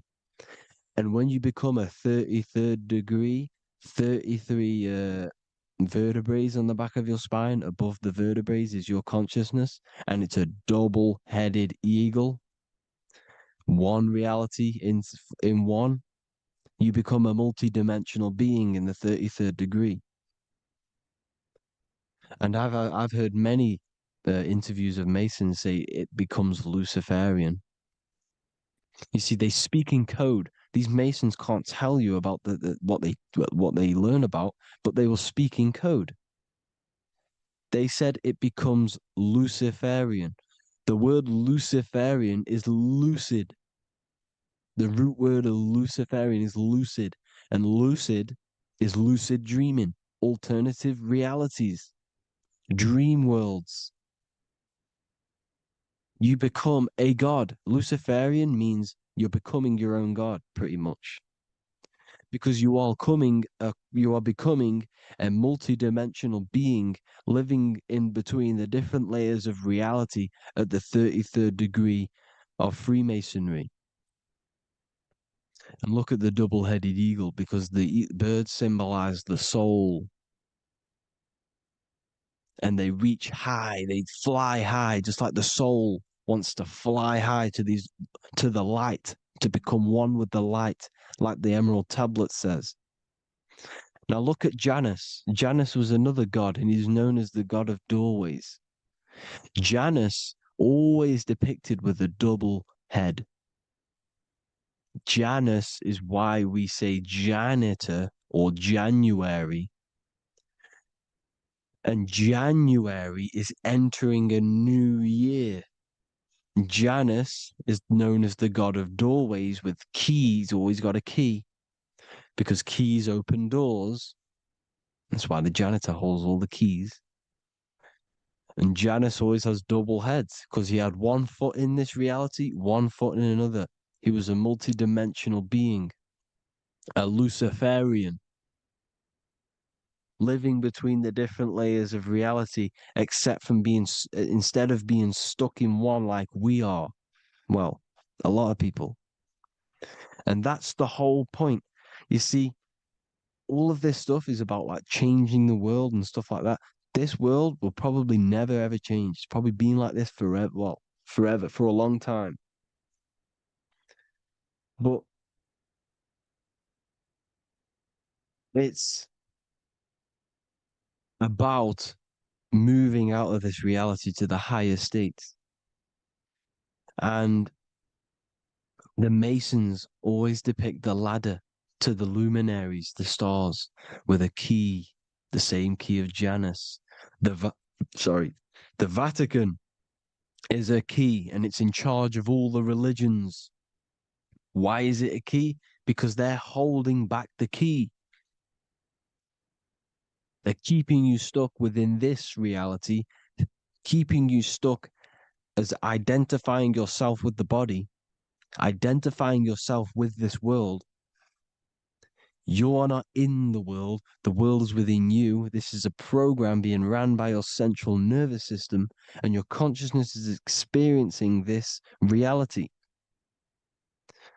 Now, this is going to be a mind-blowing video for some people. You have to have an open mind. You have to let go of all the programs. I'm repeating what the ancients are talking about and the ancient symbolism. Look at Janus with the double-headed god. He was just another god coming down, giving keys to people who had the worthy mind to be pulled up out of this reality, to be pulled up to heaven, just like Jesus was teaching how to reach heaven. But really, it's an encoded scripture. But anyways, hope you all gained some insight on this video. Have an amazing day. Please like, share, comment. All the links are in the bio for the PDF, for the Manifestation Mastery course, and all the other amazing stuff. And if you want to support the channel, I'd greatly appreciate if you became a Patreon member. Hope you'll have an amazing day, people. God bless.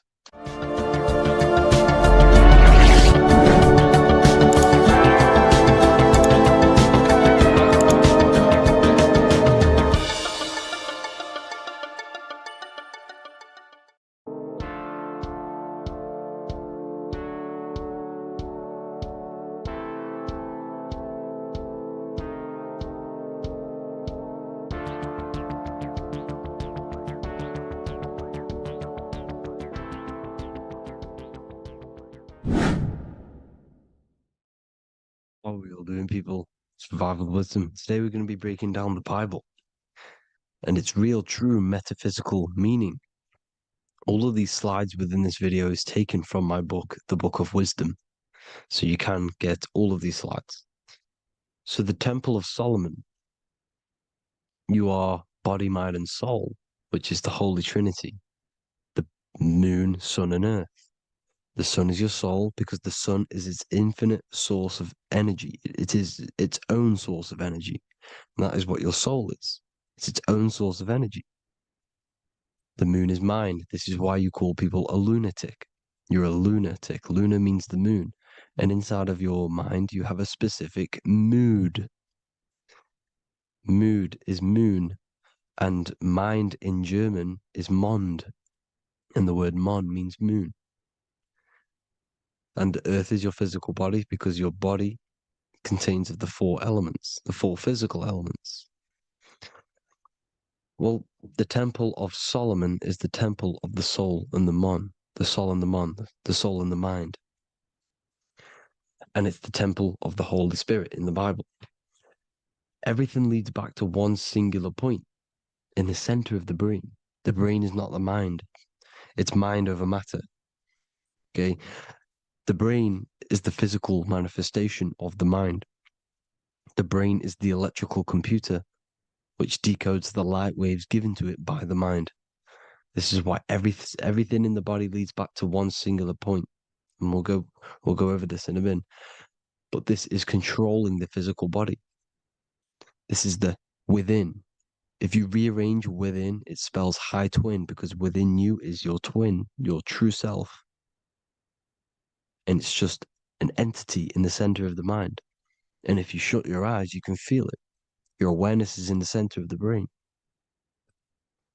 So there's just an empty chamber in the center of the two cherubs, the two brains. They are two separate brains. They're two hemispheres.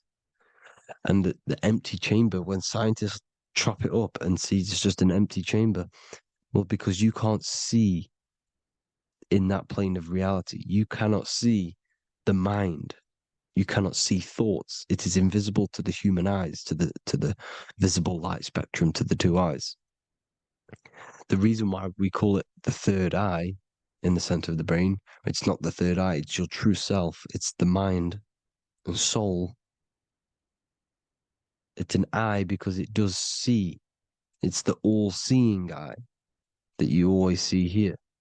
There's some Masonic artwork showing the two pillars, the two cherubs, the two hemispheres of the brain, and the inner eye. This is the eye that sees all things. What do I mean by seeing all things? Not physically. It sees the mind. It's what, because your soul is watching the mind. You can observe the mind. You are not the mind. And if you meditate deeply enough, you can go beyond the mind.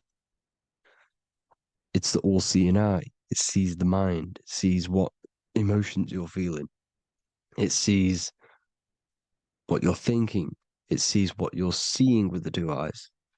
It's the all-seeing eye. It sees all things. It's omnipresent. It's everywhere. Because the mind can be anywhere. The mind can switch itself into any place it wants. There is no limitations with the mind. So there is two hemispheres in the brain. And in the Bible, there is a quote saying the most holy place between the two cherubs. The two cherubs is the two hemispheres of the brain, and the most holy place is between them, which is what the Masonic artwork is showing. This is the all-seeing eye, the soul and the mind in the center of the brain. And you will not see this with the two eyes. So when scientists come to seeing the empty chamber in the center of the brain, they wonder because they do not understand the occult side of the world. They do not understand the layers of reality. How the two eyes, everything physical comes from the unseen. Everything seen comes from the unseen. Now, the two hemispheres of the brain play a major role in our lives. The right hemisphere is the artist. The left hemisphere is the scientist. The right hemisphere controls the left side of the body. the left hemisphere controls the right side, so there's a crossover. Now, the right hemisphere is to do with your feminine energy, creativity, unification, metaphors, visualization, intuition. The left hemisphere is to do with sequencing, facts, materialistic details, language, and logic. So they keep us normally trapped within the male aspect of our mind, which is the left hemisphere. You know, if you listen to Spotify, Apple Music, and radio, they're all tuned to 440 hertz, which shuts down the right side of the brain, makes you left brain dominant. And we learn, well, 90% of people learn to write with their right hand. They're taught to learn with their right hand, which is to do with the left brain. You see, so we are being trapped within this left side of the brain, which is all to do with logic, thinking logical, not creative. You know, very analytic. But the right side of the brain is to do with your creativity. So the right side of the brain is perceiving reality as a holistic perception. Now, what do I mean? If you're riding through a woods, for example, if you're riding through a woods, your right hemisphere is seeing the whole woods as one unified woods. The left hemisphere's job is to break down the perception given to it by the right hemisphere and break it down into individual trees. So what am I saying? The right hemisphere is seeing humans and everything in creation as one unified consciousness. The left hemisphere is seeing individual egos. This is why the left hemisphere is the place of the ego, the right hemisphere is to do with the higher self. They're both needed, though. I'm not saying one's better than the other. It's balance. Now, they don't want you to see the unified picture, perception of creation. They want you to think everything is individual, everything doesn't come from the one, because all things come from the one. And we experience the two in this reality, dualism. In order to understand the one, we have to experience the two to advance. So, anyways, let's get away from the two hemispheres. The right hemisphere, like I said, is to do with the higher self. And this is why in John 21:6, it says, cast the net onto the right-hand side of the boat and you will find fish. Meaning, cast your energy, cast your perception into the right hemisphere of the brain, and you will find God, unification, and higher self. You will see things from a unified perspective. How we are all one, because we are all the same consciousness. The same spark that is in me is in you. This is why I am you and you are me. We are all the all-seeing eyes of God, just split up into individual bodies. We are all made up of the same essence, consciousness. And that consciousness, that mind and soul, is in the center of the brain. You are just in different avatars. And until we see this, we'll forever be divided and conquered. Until we figure this out as a collective consciousness, we will forever be divided and conquered and ruled over. This is why the Bible says, ye are gods. You are the sons of the Most High, because we are. We are the Word made flesh. We are God made flesh. Mark 16:19. So then after the Lord had spoken unto them, he was received up into heaven. Head is heaven, H-E-A, and sat on the right hand of God. God is the consciousness in the center of the brain. Heaven is the head, and the right hand of God is the right hemisphere of the brain, meaning he sees things in unification, creativity, intuition, the higher mind, the higher brain. When Moses crosses the Red Sea is the corpus callosum, moving from the left to the right hemisphere of the brain to see unified perception of reality. Head, H-E-A, heaven, same root word. This is why the ancients always depict God in the center of the brain. Here you see ancient Christian artwork showing God in the center of the brain, the light. Here you see it here. Here you see Ganesh, an Indian god, which is the brain. Here you see the Father, the Son, and the Holy Spirit in the dome, the brain. This is the brain, because you are God made flesh. That's what consciousness is. The upper room where Jesus meets the 12 disciples. It's the upper brain on the upper room. The upper room is the chamber, the empty chamber in the center of the brain. That's the room. And the 12 disciples are the 12 cranial nerves in the brain, which pretty much rule the body, all the cranial nerves.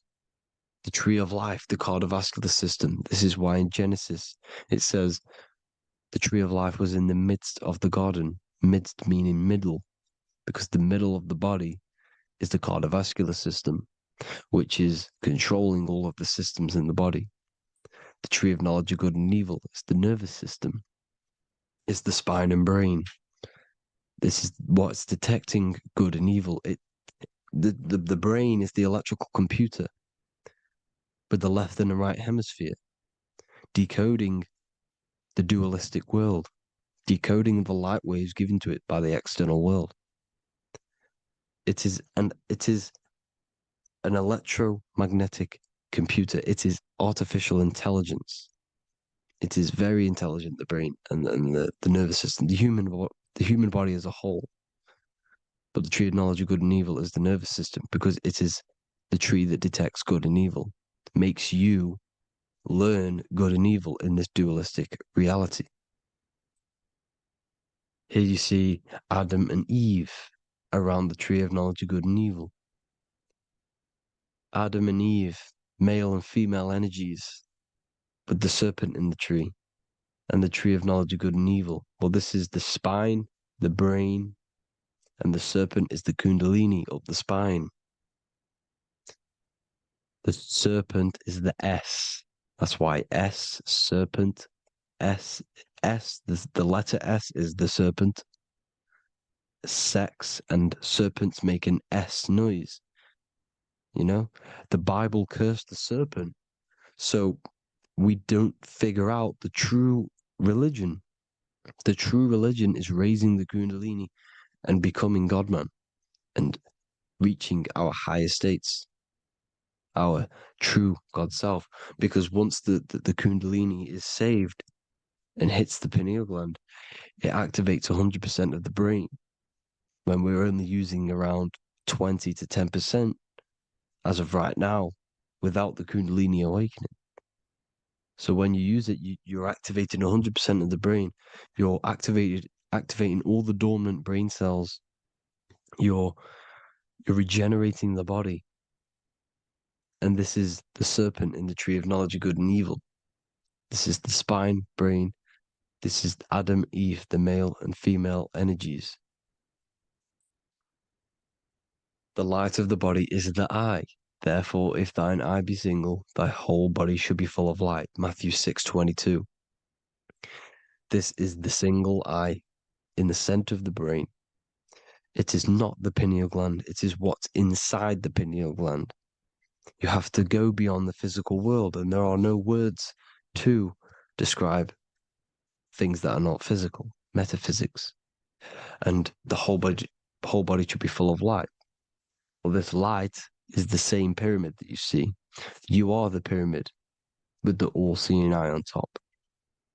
This is why the ancients built the pyramids with the stairs in the middle symbolizing the spine, because once you open all the chakras and balance them and raise the kundalini, you activate all of the brain, which gives enlightenment. The word enlight in ment. Ment means mind, light in the mind. Enlighten the mind. And this is enlightenment. We are the temple. And Jacob called the name of the place Peniel, for I have seen God face to face. Within spells high twin. Within you is the God self, which you need to manifest into the external world. And he's seen God in Peniel, the consciousness. He's seen his true self, consciousness, in the pineal gland. Genesis 28:10, Jacob's ladder. Jacob, he took a rock there and laid his head on it to sleep. Jacob had a dream. He dreamed there was a ladder that was on the ground and reached up into heaven. Head is heaven. The rock he fell asleep on is the sacrum bone, because he's symbolizing the oil that comes down the spine, hits the sacrum bone and rests there, falls asleep, and it looks up and it sees the ladder to heaven. Because when you raise this oil, you become God man. You become God in heaven. You can leave the body at will. Do you not know that your body is the temple, that your body is the temple of the Holy Spirit? Corinthians 16:19-20. Or do you not know that your body is the temple of the Holy Spirit within you? Your body is the temple of the Holy Spirit, the soul and the mind within, the center of the brain, the temple of Solomon, temple of the soul and the mind. Romans 8:10. Christ is in you. It's not external. When you give where attention goes, energy flows. When you give your energy to external things, your attention, your worship to external things, you're giving energy, meaning it's draining you, and you're feeding something within the astral plane, a mental thought within the astral plane. So with you realizing that the Christ is in you, that you don't have to worship anything outside of you, this means that you're internalizing your energy. You're not giving your energy, because where attention goes, energy flows, which means you become more present. You become healthier because you're not giving off all of your special electromagnetic energy that's charging you. This is why the religions ran by the Vatican is all external. They're exoteric. Exoteric means external teachings. The esoteric is the internal, the hidden teachings. In Psalms 82, I have said, ye are gods, and all of you are children of the Most High, because we are the Most High, split up into individual bodies.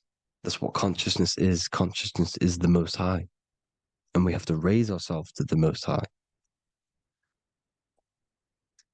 Brahma, Vishnu, Shiva, the Father, the Son, and the Holy Spirit. Why is it always a trio? It's a trio because it symbolizes us, the soul, mind, and body. The mind is the bridge for the soul to be in the body. What is the soul? It's the life force. It's the watcher. It's the all-seeing eye. The soul sees into different realities, and it gives life to the body of every reality it goes in. This is why you always see light around the all-seeing eye, because it is the energy, the life force, the light, life, L-I. Life is light, and it's the eye because it sees into the different realities. It sees into the dream world. When you're going to sleep at night and you dream, it's not a dream. It's another reality. You're a multi-dimensional creature. We live in a multiverse. There's infinite amount of yous. And there is a version of you which is the highest self in a reality somewhere. And this eye has the ability to switch realities, which is exactly what astral travel is. Astral travel is the ability to switch reality beyond the 3D construct of this world. The Father, the Son, and the Holy Spirit, Brahma, Vishnu, Shiva. Brahma, the soul, inhabits different bodies. This is why they have different heads. Vishnu, the mind, symbolizing gnosis, meaning knowledge. This is the serpent. The serpent symbolized knowledge. Shiva, the body. Father, the Son, and the Holy Spirit. The bird, the soul, because the bird symbolizes the soul. This is why you have here the Egyptians showing you the soul leaving the body. Here you see here with the twin head, the same head, and it's a bird. This is the soul self. This is the ego self. The Egyptians knew this. They knew all of this. Of course they did. Now, the whole story of Jesus is all metaphorical for the process which goes on within your body. Your neck and head is the holy grail which the sun and the moon creates. Sorry, the sun and the moon creates the fluid within the holy grail, the brain, the skull. And the moon creates the milk. Sorry, the moon makes the milk. The sun makes the honey, the land flowing with milk and honey in the Bible. The land flowing with milk and honey is the center of the brain in the Holy Grail. Here you see the Masonic artwork showing you the sun and the moon creating the fluid in the spine. Here's the serpent. Serpent symbolizing the two Kundalini channels, the Ida Pingala up the spine.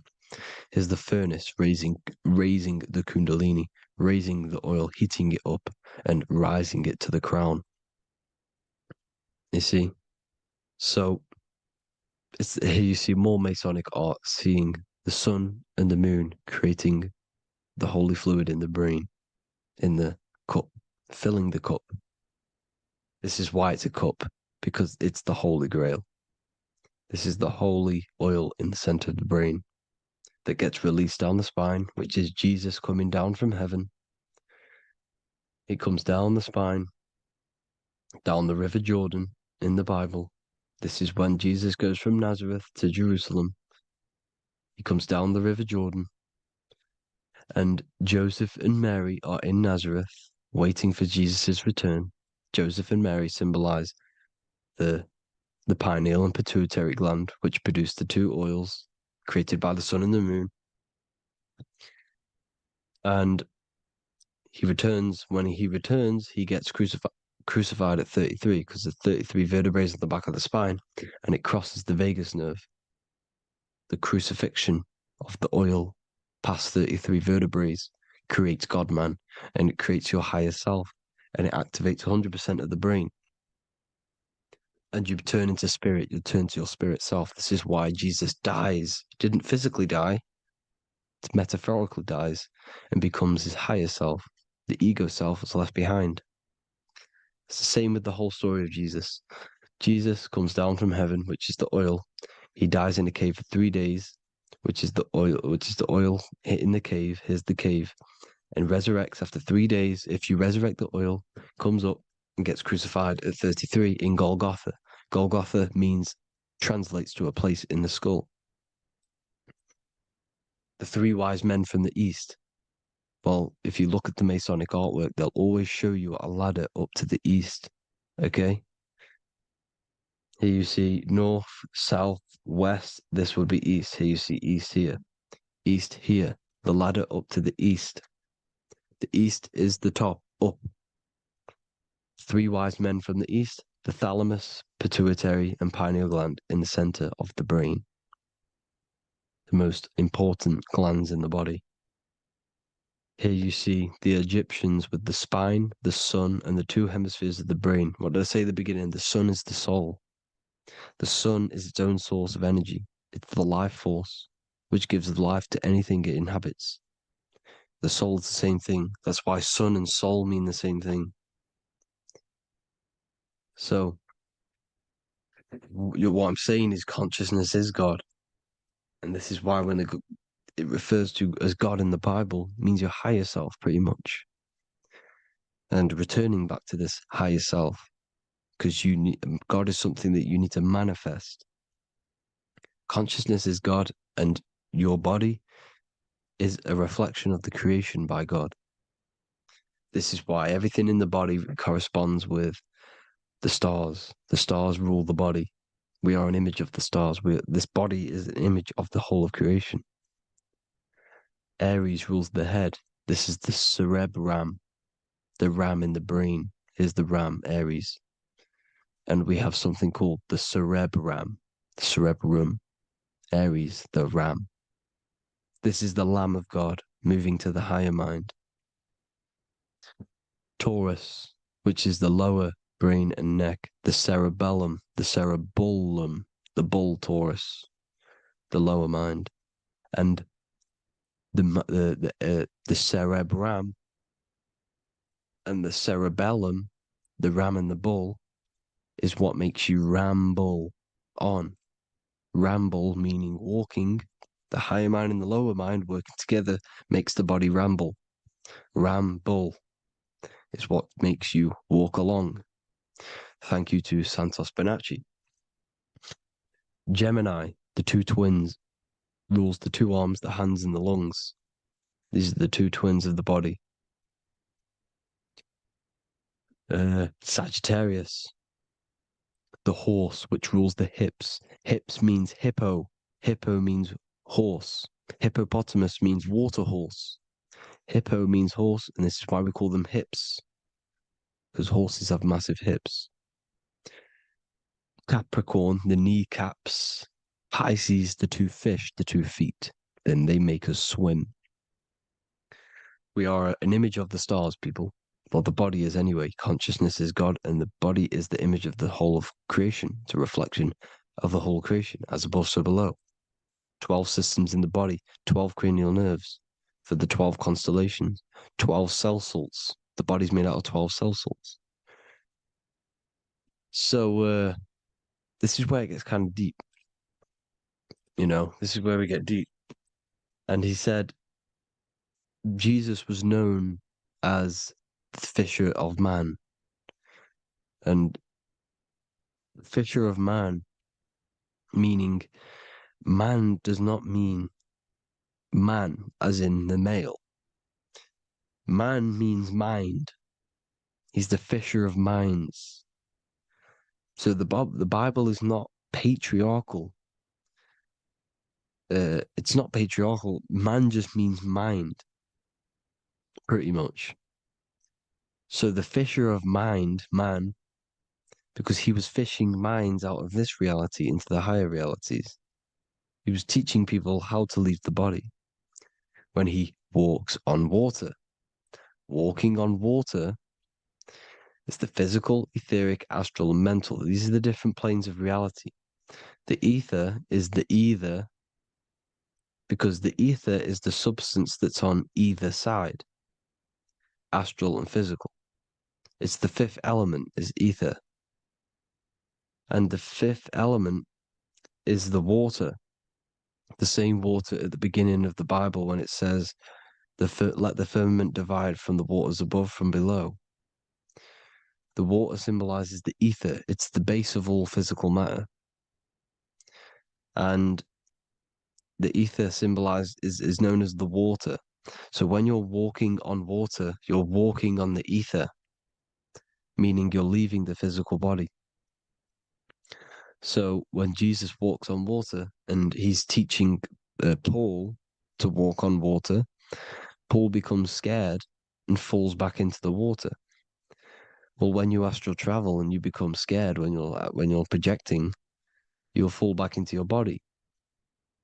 So he's pretty much saying walking on water is leaving the body, and walking on the ether, because the ether is the veil between the astral, and that's what devil means.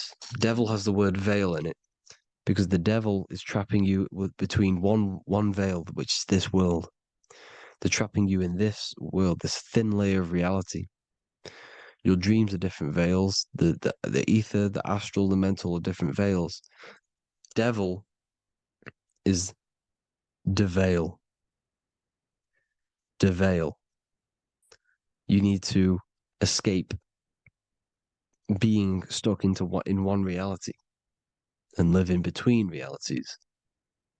And this is when you truly become a multi-dimensional being, because your soul is just the eye. That's what you are. You're just an eye, and you see into different worlds. And it also, when Jesus means the fisher of man, the fisher of minds, he is. I truly believe, because of my research, that there is other worlds. It's not just this one. There's higher worlds. There's an infinite amount of you, and you've been in them dreams you call dreams. Them dreams are other realities that you are in. That's why when you're there, you don't feel like you're in a dream. You feel like it's 100% real, because it is real. So this is why the ancients always depicted the many different heads, because there's many different versions of you. And this I, the soul, the watcher, is switching itself into different bodies at all times. Well, when you sleep, when you astral project. And this is what the ancients were doing. They understood the multiverse, and they could switch bodies at will. And this is what the 7 seals are in the Bible, also known as the 7 chakras. These are literally portals within us to these different worlds. We're in the heart at the moment. Earth, rearranged spells heart, meaning middle. This is where good and evil exist. It's the middle point, the midpoint of realities. So, I hope you all enjoyed the video. All of this knowledge that I've give you in this video is inside of my book, the Book of Wisdom. The Book of Wisdom gets updated every single month with new pages. It's a one-time payment for a lifetime worth of research and knowledge by me. So if you do want to get it, the link will be in the description. But I hope you all gain some amazing insight. Please like, comment, and share to help the algorithm, and drop a subscription. And for more lectures, every 2 days, I drop lectures and knowledge within the Patreon.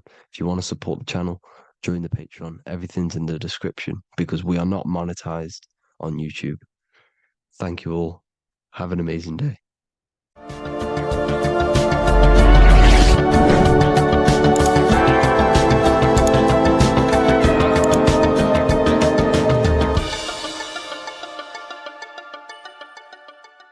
Welcome to Revival of Wisdom.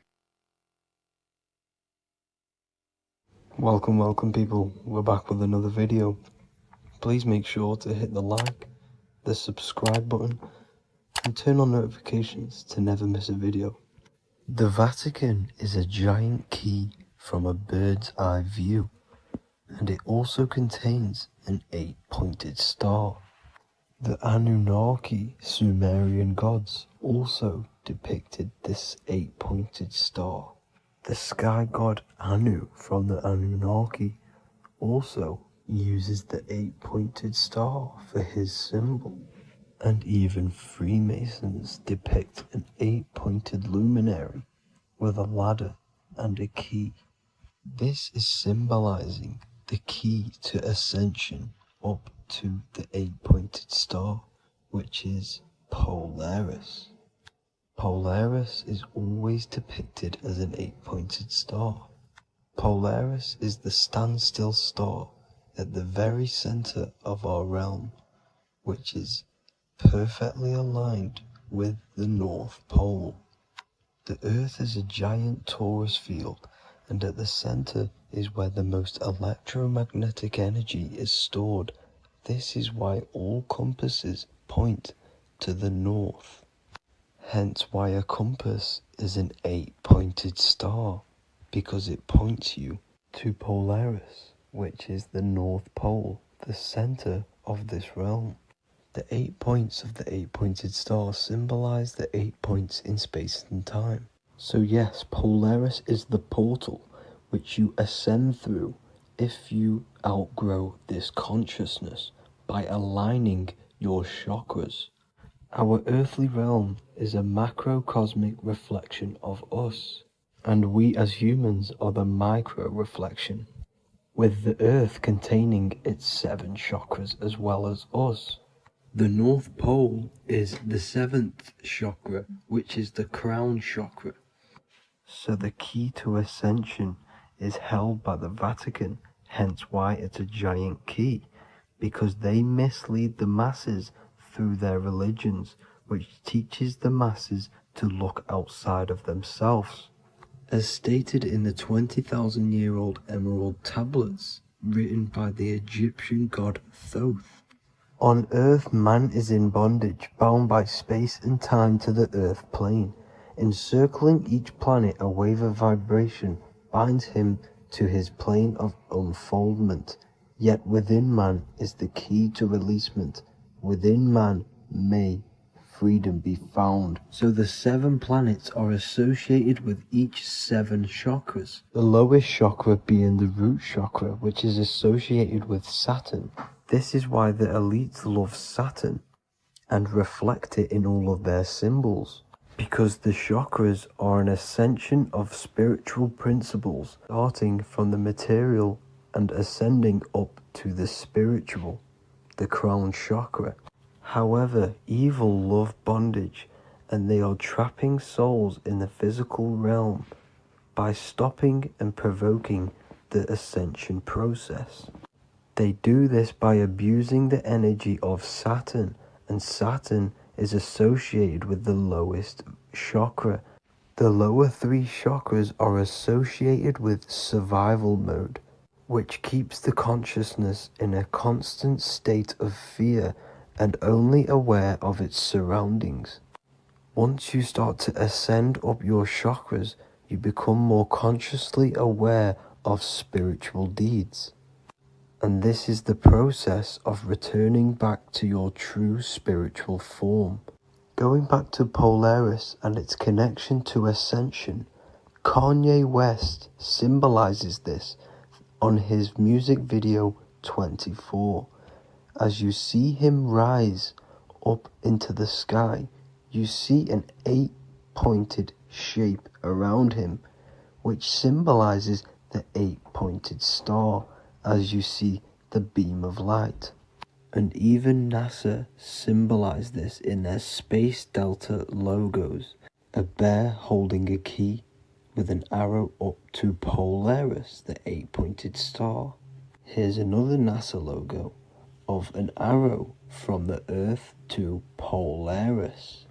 The series Lock and Key on Netflix is all about portals and doorways, and they have the Kundalini energy as one of their keys. Kundalini energy is the energy which rises up the spine, the 33 vertebrae, and activates the third eye.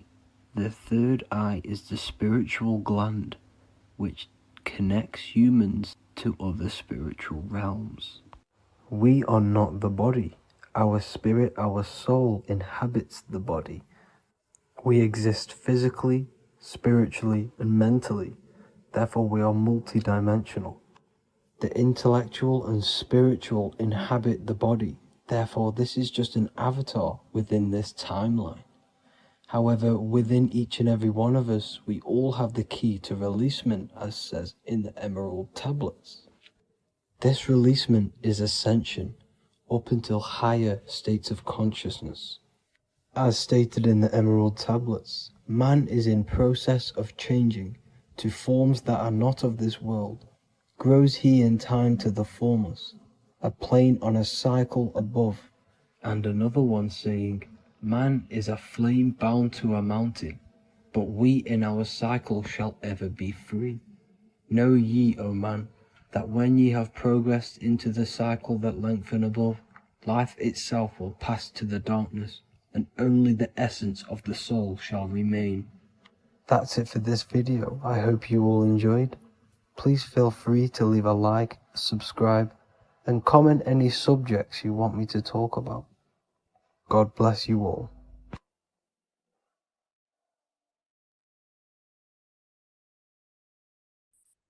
The Pope is supposedly opening 5 portals on Christmas Day.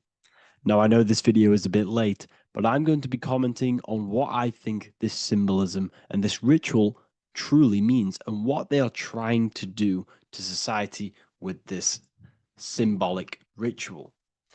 So the first thing we must understand is that everything these people do on a mass scale, all of these major events that they take place on, are all symbolic. They're all ritual. They all have purpose. Okay? So when we look at the locations of these 5 doors that are in Rome. We actually see the sigil of Lucifer when we connect the dots of all of the 5-door locations. This is the sigil of Lucifer. Lucifer is not what you think. Lucifer, sigil of Lucifer, represents the outline of the human brain and our visual perception field. Now, the human perception field is how our brain interacts with the external reality. Our external reality is not physical. The only thing that exists outside of you is pure energy, formless, vibrational energy and light. Your brain is an energy decelerator. Your brain decelerates this light, this energy, into a material reality or perception that you can interact with. You don't look into the external world.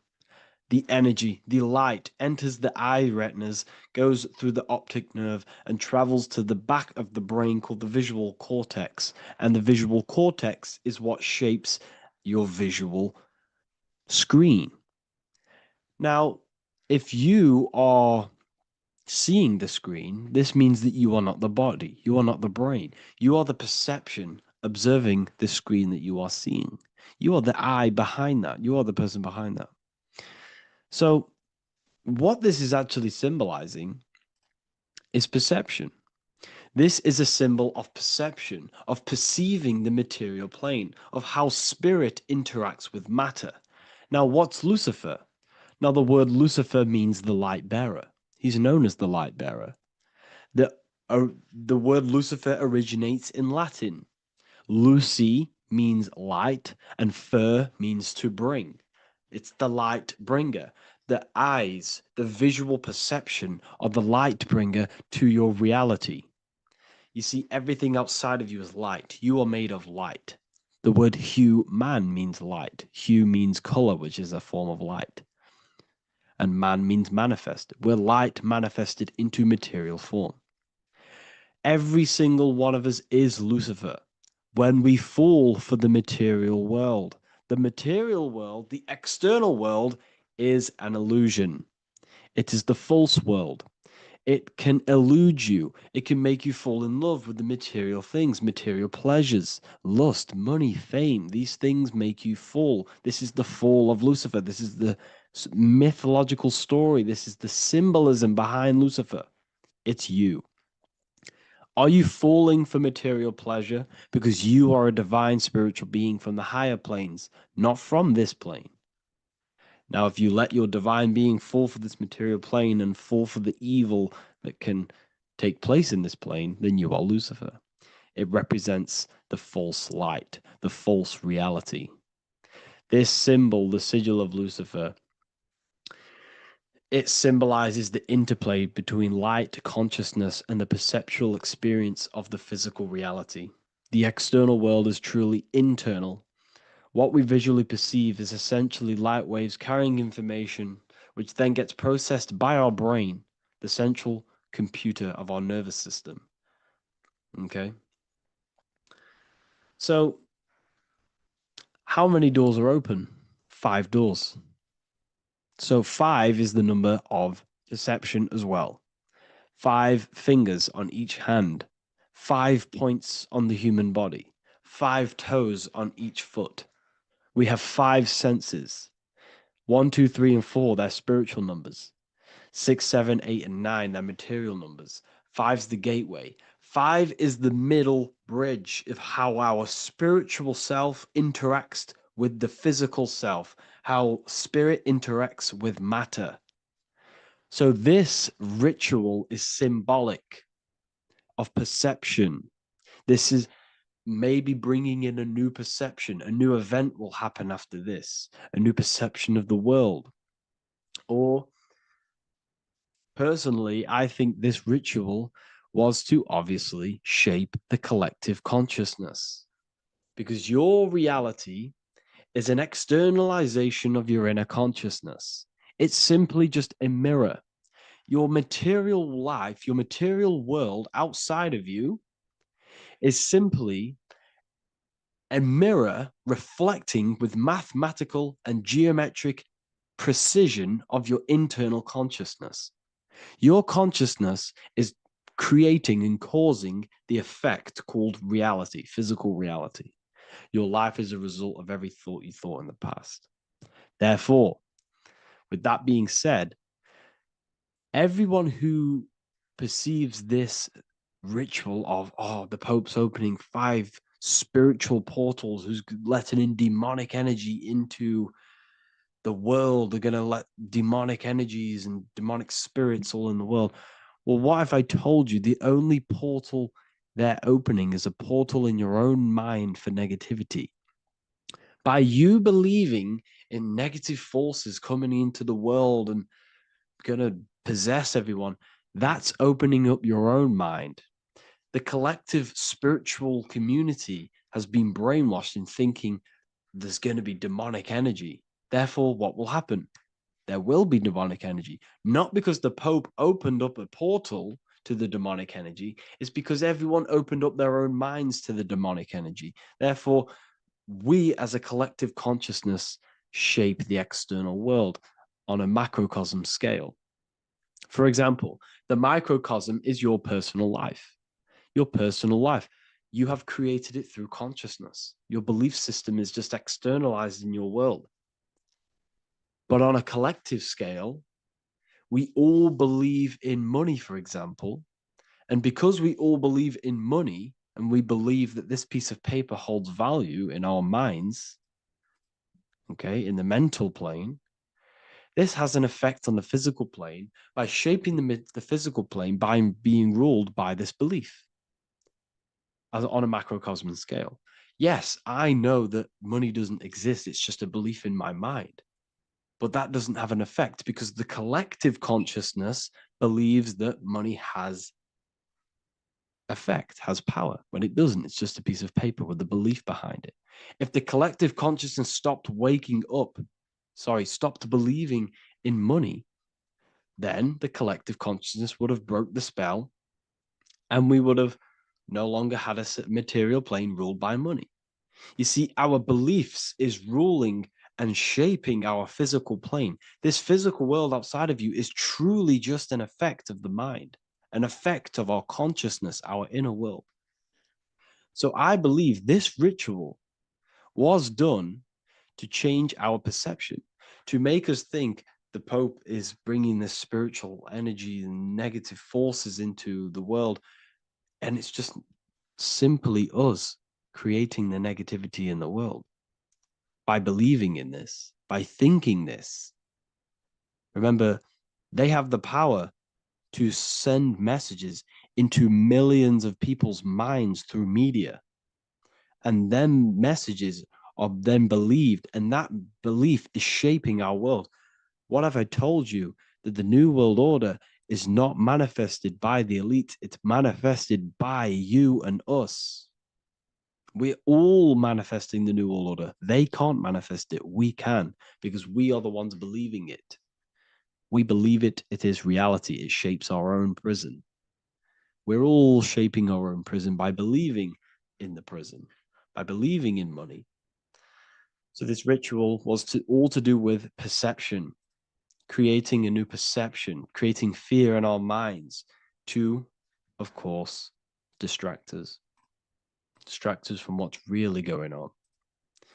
This is all a ritual to implant messages in your own mind. So I hope you all understand this video and I hope you all gain some insight, and I'll see you inside the university. Welcome to Revival of Wisdom. Welcome people, we're back with another video. Please make sure to hit the like, the subscribe button and turn on notifications to never miss a video. The Vatican is a giant key from a bird's eye view, and it also contains an 8-pointed star. The Anunnaki Sumerian gods also depicted this 8-pointed star. The sky god Anu from the Anunnaki also uses the 8-pointed star for his symbol. and even Freemasons depict an 8-pointed luminary with a ladder and a key. This is symbolizing the key to ascension up to the 8-pointed star, which is Polaris. Polaris is always depicted as an 8-pointed star.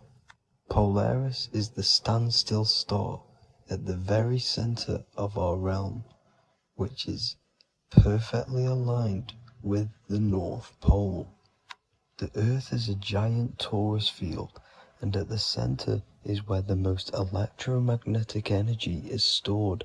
This is why all compasses point to the north. Hence why a compass is an 8-pointed star, because it points you to Polaris, which is the North Pole, the center of this realm. The 8 points of the 8-pointed star symbolize the 8 points in space and time. So yes, Polaris is the portal which you ascend through if you outgrow this consciousness by aligning your chakras. Our earthly realm is a macrocosmic reflection of us, and we as humans are the micro reflection, with the earth containing its 7 chakras as well as us. The North Pole is the 7th chakra, which is the crown chakra. So the key to ascension is held by the Vatican, hence why it's a giant key, because they mislead the masses through their religions, which teaches the masses to look outside of themselves. As stated in the 20,000-year-old emerald tablets, written by the Egyptian god Thoth. On Earth, man is in bondage, bound by space and time to the Earth plane. Encircling each planet, a wave of vibration binds him to his plane of unfoldment. Yet within man is the key to releasement. Within man may freedom be found. So the 7 planets are associated with each 7 chakras. The lowest chakra being the root chakra, which is associated with Saturn. This is why the elites love Saturn and reflect it in all of their symbols. Because the chakras are an ascension of spiritual principles, starting from the material and ascending up to the spiritual, the crown chakra. However, evil love bondage, and they are trapping souls in the physical realm by stopping and provoking the ascension process. They do this by abusing the energy of Saturn, and Saturn is associated with the lowest chakra. The lower 3 chakras are associated with survival mode, which keeps the consciousness in a constant state of fear and only aware of its surroundings. Once you start to ascend up your chakras, you become more consciously aware of spiritual deeds. And this is the process of returning back to your true spiritual form. Going back to Polaris and its connection to ascension, Kanye West symbolizes this on his music video 24. As you see him rise up into the sky, you see an 8-pointed shape around him, which symbolizes the 8-pointed star, as you see the beam of light. And even NASA symbolize this in their Space Delta logos, a bear holding a key with an arrow up to Polaris, the 8-pointed star. Here's another NASA logo of an arrow from the Earth to Polaris.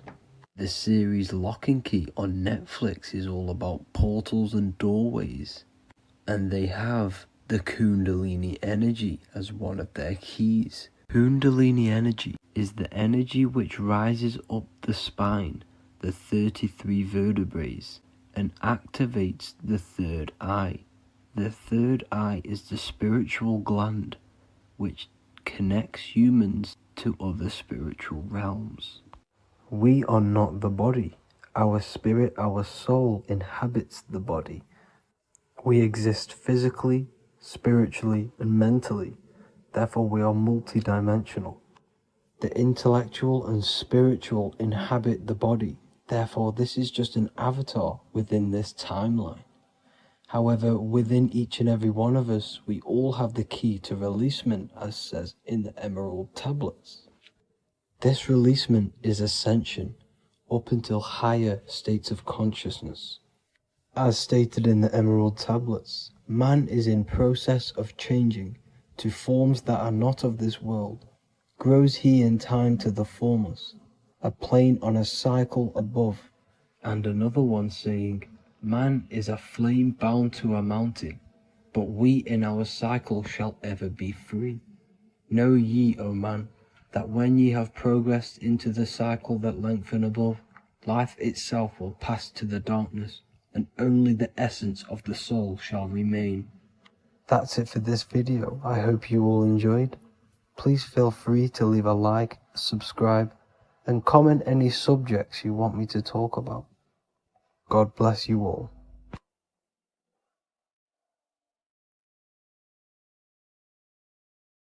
In this video, we're going to be talking about the evolution of consciousness. You are born human, however, you possess consciousness, which is the awareness behind your being, the awareness behind your thoughts, the experiencer behind your five senses, the experiencer, the observer behind your thought, emotions, and senses. You are an eye, an invisible consciousness looking through a lens, which is your body.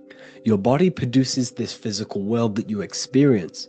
Your brain produces this world. Your brain and body is a technological computer. However, you are an infinite, ever-expanding consciousness behind this physical body. And there is an evolution of consciousness, a cosmic journey of expansion. And this is why we see so much pyramid symbolism in the occult and esoteric world, and especially within Freemasonry. Because the pyramid represents climbing, an evolution, a raising state of consciousness, a journey. Steps symbolize a journey upwards. This is the raising and the evolution of consciousness, our inner world, the transmutation of our inner selves, of our souls and consciousness and our minds. So when we see this pyramid, we're seeing a evolution, a way up to source consciousness. And the eye in the pyramid represents your source consciousness. It represents illumination. It represents divine guidance through this evolution of consciousness. This is why we see the ladder. Consciousness is ever expanding on an infinite journey of evolution. Each individual is a part of this cosmic process, contributing towards the ongoing expansion of both mind and awareness. As we evolve, we collectively explore deeper levels of existence, expanding the boundaries of thought and consciousness. The mind has the ability to expand infinitely into new realms of thought, into new dimensions of mind. The mind cannot be filled up. It is not a physical substance. The body can be filled up because it is a physical thing, but you cannot fill the mind. Therefore, the mind is constantly expanding, ever expanding into new fields of thought.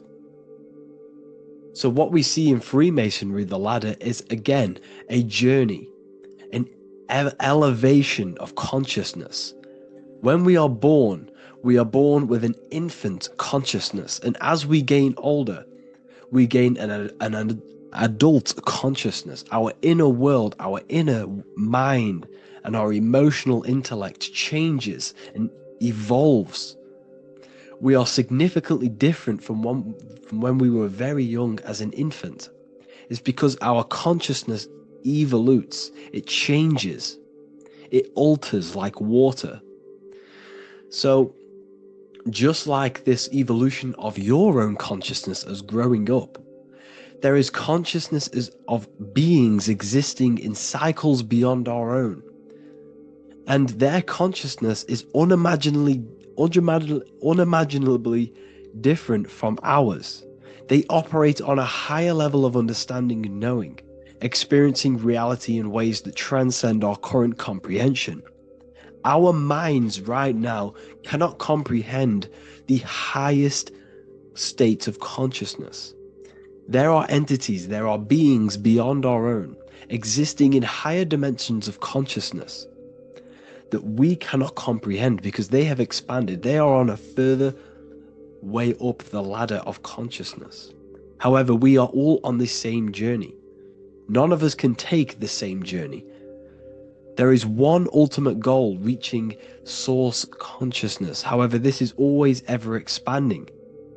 However, we are all on a different journey. There is one truth, one source, one goal. However, there are billions in different ways of reaching it, and we are all on these different paths to source consciousness, to this ladder, this evolution of universal evolution. Okay? Their awareness is attuned to new dimensions of existence, reflecting a more advanced stage in the cosmic journey of consciousness evolution. So when you take DMT, you are shot into these higher realms of consciousness where you meet these beings who look similar to these images. They are not speaking to you physically. They don't speak to you three-dimensionally through vibration and words. They speak to you mentally. If you have done DMT, then you know this. And if you have met these beings, then you know this. You might have even met some of these types of beings on mushrooms or any psychedelic drugs. Because ultimately, when you take these mind-altering substances, it's altering your consciousness. It's merging your consciousness with the spirit of that substance. And you are essentially attuning your mind to higher dimensions of consciousness. That's why we say we're getting high when we take these substances. Therefore, when you meet these beings on DMT, you are essentially meeting beings who are attuned to higher dimensions of consciousness, and they speak to you mentally. They speak to you telepathically through thought, because the universe is mental. Everything exists within the mind. The way you are now, your physical existence, is a state of mind. Mind, thought creates matter. Spirit and matter are two opposing ways of thinking. If we have a very spiritual mind, we have an expanded mind, we are a spiritual person through the mind. However, if we have a very low state of consciousness where we think about food, sex, lust, and all physical things, then we have a physical consciousness. Matter and spirit are two opposing forces, two ways of thinking. The mind attunes itself to different levels of understanding in different dimensions. So, essentially, this is what we're looking at. The body is a vessel for the fluidic, formless consciousness, a temple that houses the essence of our awareness. While the five senses are limited to perceiving only the physical plane, the mind transcends these limitations, capable of perceiving the full scope of reality. It is through the mind that we access deeper truths beyond the material, tapping into boundless nature of existence. Physical existence is a thin band, a thin layer of reality. It's like 0.001% of reality. And your five senses are only tuned into this layer of reality. But the five senses are, by design, only allowed to perceive physicality. But the mind has the power to expand beyond this physical five sense state. The mind has the power to expand and evolute. It is a conscious decision whether you want to take this path or not. You can stay in a three-dimensional way of thinking, or you can expand your consciousness from within. It's not an external journey. There is no God going to save you. You must save yourself. Therefore, behind every single one of these eyes is the same source consciousness. However, we are all different cells in a different journey. The organs in your body, the cells in your body are all alive. They all possess same consciousness, universal consciousness. However, we are all on a different journey of evolution. As above, so below. As the baby is in the mother's womb, When the baby becomes conscious, there is a world outside of its mother. What does it do? It presses and seeks a way out to be born in the other world outside of its mother. It is the same with your consciousness, your mind. When your mind becomes aware that there is realities beyond the immediate surroundings, it seeks a way out. And this is exactly what I'm doing to you now.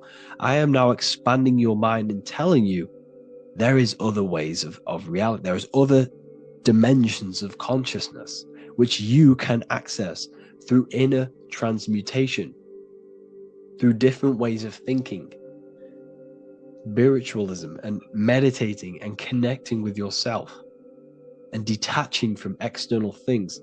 We can upgrade our consciousness. Your body is a womb.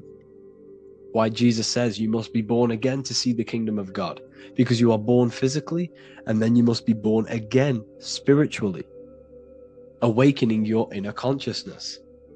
So like I said, as the baby is in the womb, it's the same principle. As above, so below.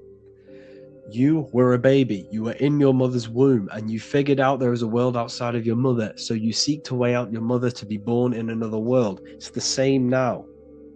You must do this now. This is your spiritual evolution. This is the evolution of consciousness. It's ever expanding. When you die, this is a transition. You must learn to not fear death. This is another part of your spiritual journey. You must master death. Therefore, like I said before, the mind has limitless capacity to expand into new realms of thought, continuously exploring uncharted ideas and concepts without boundaries. The mind can ever expand. It can never be filled. It can never ever know everything. There is infinite fields of knowledge, infinite fields of thought. Your current state is just one stage on an infinite pathway. You won't remain human forever. The human experience is a crucial phase where we learn to balance polarities, master the fundamental laws of the cosmos. It is a period of growth and transformation, preparing us for the next stages in our cosmic evolution. The goal is to strive for perfection, yet the true perfection is unattainable. It's like a tunnel, and there is a light at the end of the tunnel. And as you walk through this tunnel, the light is ever moving backwards. You should forever seek to meet that light, but you will never meet that light because consciousness is ever expanding. You should strive for perfection, yet knowing that perfection is forever unattainable. The journey is endless, with each step revealing deeper layers of understanding and experience. The pursuit of growth and expansion is itself the essence of our evolution. You can find all of this knowledge in the amazing book that I have read for years. I have read this book, The Emerald Tablets of Thoth, the Atlantean, by M. Dorial, translated by M. Dorial. I'm telling you now, this book, now that I've told you this, you have some context on the book. The whole book is about evolution of consciousness. He's talking about higher dimensions beings. He's talking about how you can transcend this physical plane. It is truly the most amazing book you will probably read. One of the best spiritual texts you'll see. It's hard to understand, so you must read it over and over again. And the more your mind progresses, like for me, I read this every couple months. And the more I learn about consciousness, the more I expand my own consciousness. And every time I read this book, I pick out something new that just completely blows my mind, because you can only understand this book to your level of consciousness, to your level of understanding. So now that I've told you all this information, go and read this book and it will absolutely blow your mind. And so will the Book of Wisdom Volume 2, which is now available. I released it the other day. I'm just going to read a page out now. This page is called Spirit and Matter. The Earth is not merely a dense, lifeless rock drifting through space. It possesses spirit, a living essence that animates its form. But what do we mean by spirit? Spirit in esoteric terms refers to the energy, the life force, animating the principles infused in matter. So essentially, what this page is talking about is how everything has spirit, consciousness within it. You are the middle, you are spirit and matter. You have the ability to expand your mind to the God self and raise above our animal instinct, our material self, and know the divine and expand. Animals cannot do this. Animals are not self-aware. Humans possess self-awareness. We can observe our consciousness. We can say, why do I exist? We can look in the mirror and know that we need growth. And this is what Anunnaki means. Anu means above. Anu was the supreme god of the sky, which is a metaphor. He represents spirit above, heaven. Anu came down to earth and married Ki, the goddess of the earth, which represents matter. It's a myth, it's an allegory. Anu married Ki and gave birth to the Anunnaki. Spirit came down and infused with matter and gave birth to the human, which is you. You are spirit infused in matter, Anu and Ki, Anunnaki. You are the Anunnaki. And this is just one of the teachings in my book. Honestly, this book is absolutely amazing. If you truly, truly want to expand your consciousness, give this book a read. And obviously, if you're inside the university, I give you this book for free. A paperback version. If you join the university, follow the steps inside of the general chat, you'll be able to download this book. Or, sorry, not download it. Order a paperback for free. All you have to do is pay for the shipping. You'll also gain amazing knowledge inside of my library, where your mind will just be overblown with the amount of esoteric books. There's over 45 rare occult books, plus you get a PDF of the Volume 1 and Human Health Guide. You get reoccurring updates where I expand on symbolism, occultism, where you will just feel absolutely amazing once you understand esotericism in yourself. You'll also learn how to create the dream reality that you want with the Manifestation Mastery course, where I teach you how your consciousness creates reality. You'll have a real lectures where I post lectures on symbolism, occultism, esotericism. There's a conscious community and live calls and Q&A where you can ask me questions and I'll answer your questions. I just want to say thank you to everyone who has joined the university. Thank you for even liking and watching this video. Any support I just appreciate every single one of you. Please, if you can, leave a comment and a like on this video and let me know any videos you want me to make in the future. And I will start uploading a lot more to the YouTube. So yeah, thank you all for tuning in today. Have an amazing day.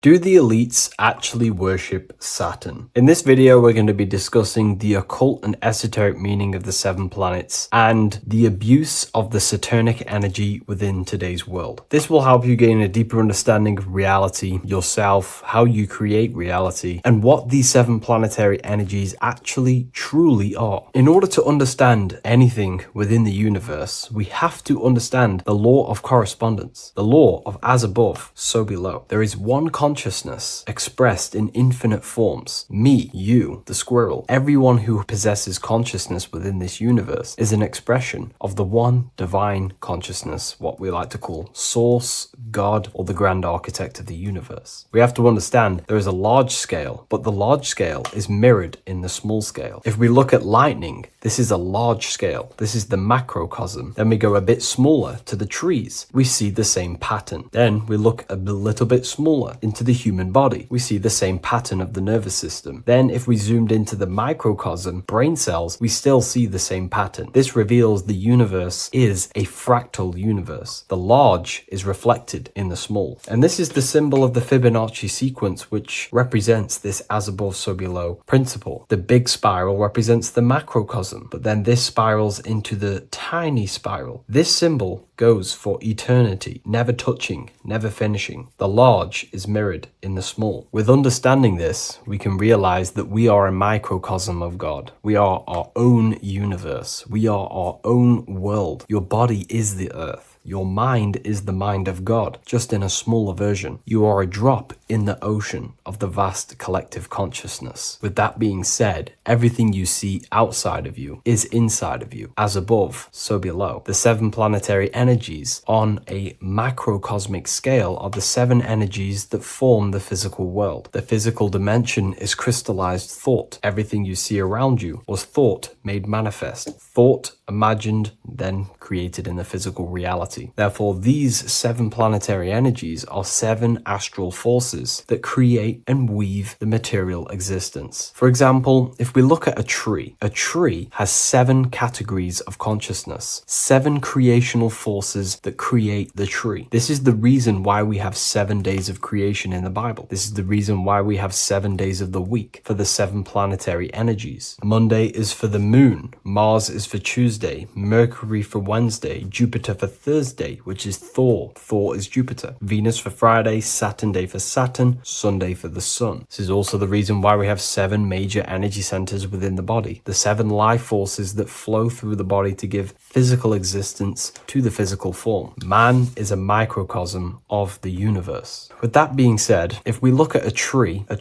is nature, and nature is the macrocosm, the creation of God's mind. And if we look at the tree, we can see 7 creational categories that go into create the tree. For example, the stem of the tree, the trunk, represents the sun. The root system, the base of the tree, where the tree grows out of, is Saturn. If we look at the fruit of the tree, that represents Jupiter. The smell, the look, the colors of the tree, that's Venus. How the tree communicates with other trees through the root system is Mercury, the intellect, the intelligence, the communication. The leaves of the tree is the moon. The defense mechanism of the tree, how it defends itself from infections and other territories, is Mars. So we can see all physical matter, all physical creation demands these 7 categories of consciousness, these 7 planetary forces. But again, that is the macrocosmic scale. The macrocosm is reflected in the microcosm, which means you have access to these forces, these 7 planetary energies, and you use them to create anything in reality. You've been using them maybe unconsciously your whole life. For example, this book that I've created, the Book of Wisdom Volume 2, you can find it in the bio if you're interested in reading it. It has the 7 planetary forces that go into this tree, into this book. I used the sun, which is my passion and my drive to take actions. I used Mercury, which is my intellect, my thinking, my communication. I used Venus, the layout, the look of the book. I use Mars, my defense of my work, my trademark, my copyright. I use Saturn. Saturn is my time, my discipline, my attention. I use Jupiter, which is the why, the reason why I created it. I used the moon, which is my care. My care is the generative force. Whatever you create in your reality is because you care. You care about keeping a house above your head. Therefore, you go to work and earn money. Care is the driving force to create anything in reality. What you see right now watching this video is because you care about watching this video. If you lose care about watching the video, you will turn it off and continue to do something else. All creation demands these 7 forces, hence why we have here a midsection. Sometimes we see the symbol of the earth, which is a circle and a cross in the middle, because these 7 forces create earth. But again, this video is specifically aimed to Saturn. We're going to be discussing Saturn's Saturnic energy because there is a lot of misunderstanding in today's world, and I'm going to give my perspective and my research on the energy of Saturn and how we use it and how it's being abused in today's world. Saturn externally, because remember, we have an external world, an internal world, a macro and a micro. Saturn externally in the material plane governs the foundational and enduring aspects of existence, such as the roots of plants, the bones of our body, even the insects that dwell beneath the ground. It represents the dull, hard, unyielding forces of life, symbolizing structure, limitation, and conditioning. Under Saturn's influence, things become rigid, bound by the god of time, bound by restriction and boundaries. In Roman mythology, Saturn is revered as the god of time, ruling over the cycles, beginnings, and endings. This connection with this emphasizes Saturn's role in marking the passages of life, aging,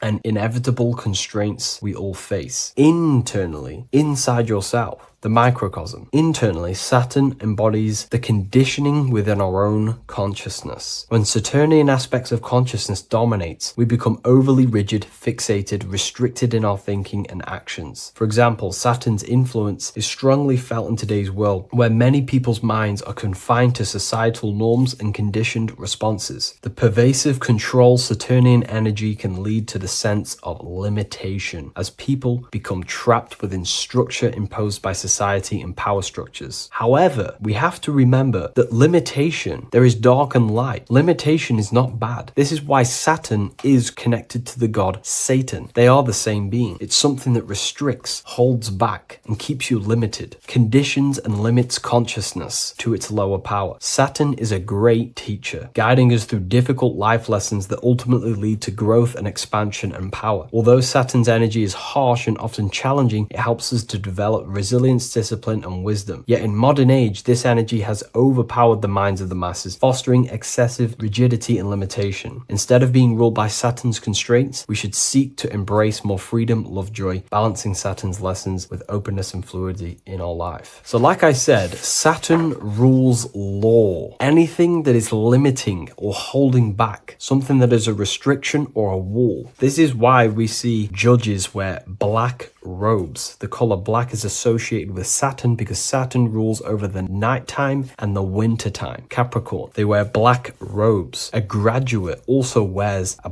black robe with a black square cap on its head because black is associated with Saturn, restriction, limitation. University graduates wear this. Personally, not to offend anyone, these educational systems that we have in today's world are not here to give you power, to find you the power of consciousness or yourself. They are simply to restrict you, to keep the mind limited in a certain belief system. That's not to say the things in university are completely useless, but what I'm saying is it is a conditioning by the educational system. And if we actually look at the top of the hat, it's a square over a circle. And in Freemasonry, we see the compass on top of the square. In Freemasonry, we see the square underneath the compass on top of the square. The square creates squares and the compass creates circles. So this is symbolizing the square, which is matter, the circle, which is spirit, matter over spirit when it needs to be spirit over matter. This is a symbol of conditioning, limiting the mind into being locked in the five senses and base consciousness. Saturn's energy is keeping people restricted. This is why there is so much Saturn symbolism in today's world, because Saturn is anything to do with limitation, restriction, and time. All of the systems in place are to limit our minds, to keep us on base consciousness, only thinking in a limited box, only thinking and aware of the five senses. In base consciousness, in animal nature, one only thinks according to their senses. When they have a sense, their mind thinks. This is an affect state of consciousness. They're living in the affect. We need to understand that in base consciousness, we have no true power to create. We're simply living in cycles of affect. Now, what do I mean? The physical world is the effect. It's already manifested and cannot be changed. Our consciousness needs to rise to become a cause instead of playing around and being lost in the effect, to become a co-creator. And this is what the system does not want you to do. It does not want you to become a conscious creator. So they keep you in base consciousness, not giving you the awareness that you are literally a god creating a world right now. You are a world and you are shaping the world. Our consciousness needs to be mastered, controlled, and then we can become a conscious creator instead of running around in the world of illusion and effect. As above, so below. What happens in the mind happens in reality. We do not want to be matter over spirit, which means the external world over the internal world. We need the internal world to rule over the external. Saturn's symbolism can be symbolized as a black cube. The cube symbolizes this physical world because everything has 6 sides. We can move forward, backward, left, right, up, and down. We are in this cube. This is why we say think outside the box. Thinking outside the box means to become a cause and not an effect. The mind needs to be a cause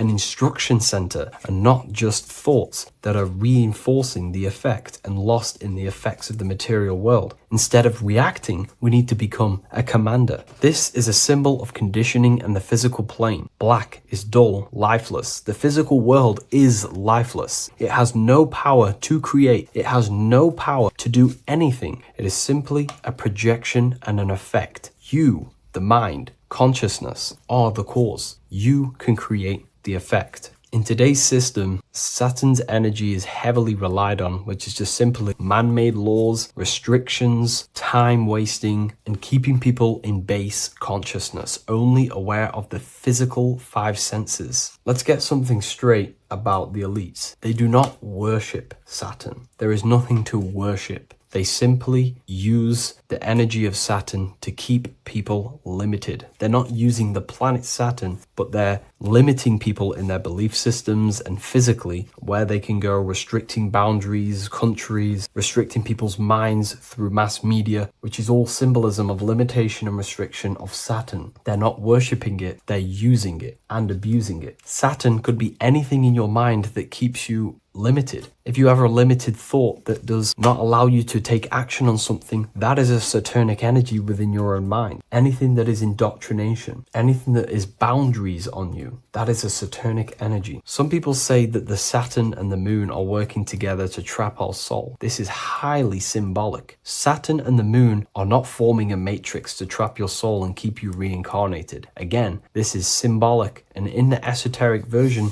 and understanding of this, we can see that they do have a relationship. The moon is our subconscious mind, and Saturn is restriction. If we have restrictions and belief systems in our subconscious mind that keep the soul locked and trapped only in these five bases, these five senses, then we will think and condition ourselves that we are only the physical body and never actually free ourselves from the material world and ascend. Saturn and the moon are not working together, but these are highly linked. By limiting the subconscious, we keep people stuck in base awareness, keeping them locked in the world of effect, never becoming a conscious creator. We have two spiritual currencies, time and attention. These are the two currencies that we spend. We spend time or pay attention. These are the two spiritual currencies that pretty much create our reality. And the system aims to hijack these two currencies from you, to limit you, to dominate you, so you do not become a conscious creator. So again, no one worships Saturn. It's simply just a symbol of limitation and restriction. Limitation has good and bad. Limitation can make us learn, overcome, become strong, disciplined, but when it's abused, it can keep people locked in base consciousness and stuck in their lower nature, never figuring out how powerful they are. You hold the power to shape a world. That's how powerful you are, to turn thoughts into physical existence. I'll see you in the next video. Please leave a like, comment, and a subscribe.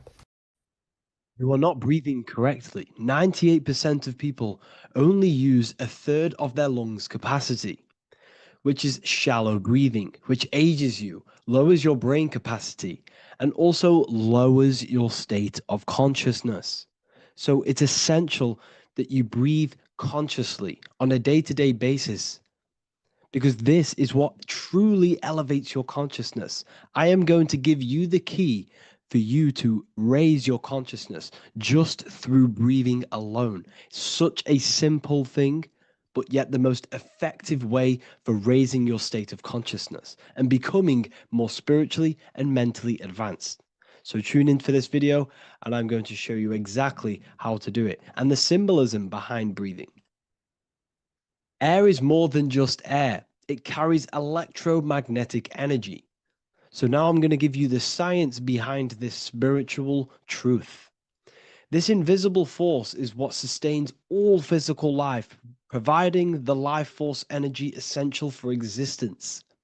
Electromagnetism. Everything is fed off electromagnetism. Your body is an electromagnetic battery. Now, we can prove that air carries electromagnetism just by doing a simple test, a simple scientific experiment, by getting liquid oxygen and pouring it between a north and south magnetic pole, two polar opposites two polar opposite magnets, we see that the liquid does not fall straight through it.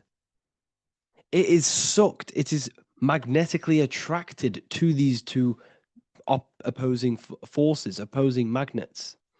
This is proof that air, liquid oxygen carries electromagnetism. When you are breathing electromagnetism, the essential life force behind all living beings. This is known as energy or prana, chi, ether, or spirit. This is all the same thing. Air is not just empty space, it is energy, it is prana, it is life force, it is spirit, it is ether, chi, prana. You are an electromagnetic being. Your consciousness is in direct correlation with your electromagnetic aura or biofield around your body. Your state of consciousness is mirrored within this field around your body. Now, your breath, when you breathe in, you're breathing electromagnetism or life force. Breath is the vital link between the physical and the spiritual, bridging the body with the soul. Through breath, we connect with both tangible world and deeper, the unseen realms of energy and consciousness. Breathing deeply and properly elevates our consciousness, enhancing the brain's functions, heightening the sensitivity of our five senses. It also brings a profound calmness to the mind, creating a state of clarity and inner peace. Like I said earlier, breathing properly is the fastest way to elevate your consciousness. It is the fastest way because breathing, when you stop breathing, what happens? You lose physical consciousness. Your body will shut down if you do not breathe in this vital electromagnetic energy in the oxygen. If your body does not get this for 5 minutes or however you can last without breathing, this makes you lose physical consciousness. Your body will not survive without this essential life force energy. Therefore, air is one of the most overlooked things. This is why we see the symbolism of Buddha having a big belly. Why does he have a big belly? Because it's symbolizing breath work, proper spiritual breath work, the certain teachings of breath work, of when you breathe in through the nose, you have to breathe in through the nose. You don't want to breathe in through the mouth because the nose acts as a filter which catches dust particles and filters out the air before it enters the lungs. The mouth does not do that. The nose is for breathing inward. We breathe in through the nose, and when we breathe in, we breathe into our belly, not our lungs. When we breathe into our belly and our belly expands outwards, we are then moving this energy down from the nose down the spinal column. And when we breathe back out, the belly goes in, which is raising the energy up the spinal column, back out through the mouth. This is the true way of breathing, because when we breathe, we are moving energy. We are moving electromagnetic energy. When we breathe in through the nose, the energy travels down the spinal column. And when we breathe out, we are raising this energy back up the spine, some of it going out the mouth, and some of it reaching the brain, activating dormant brain cells in the brain.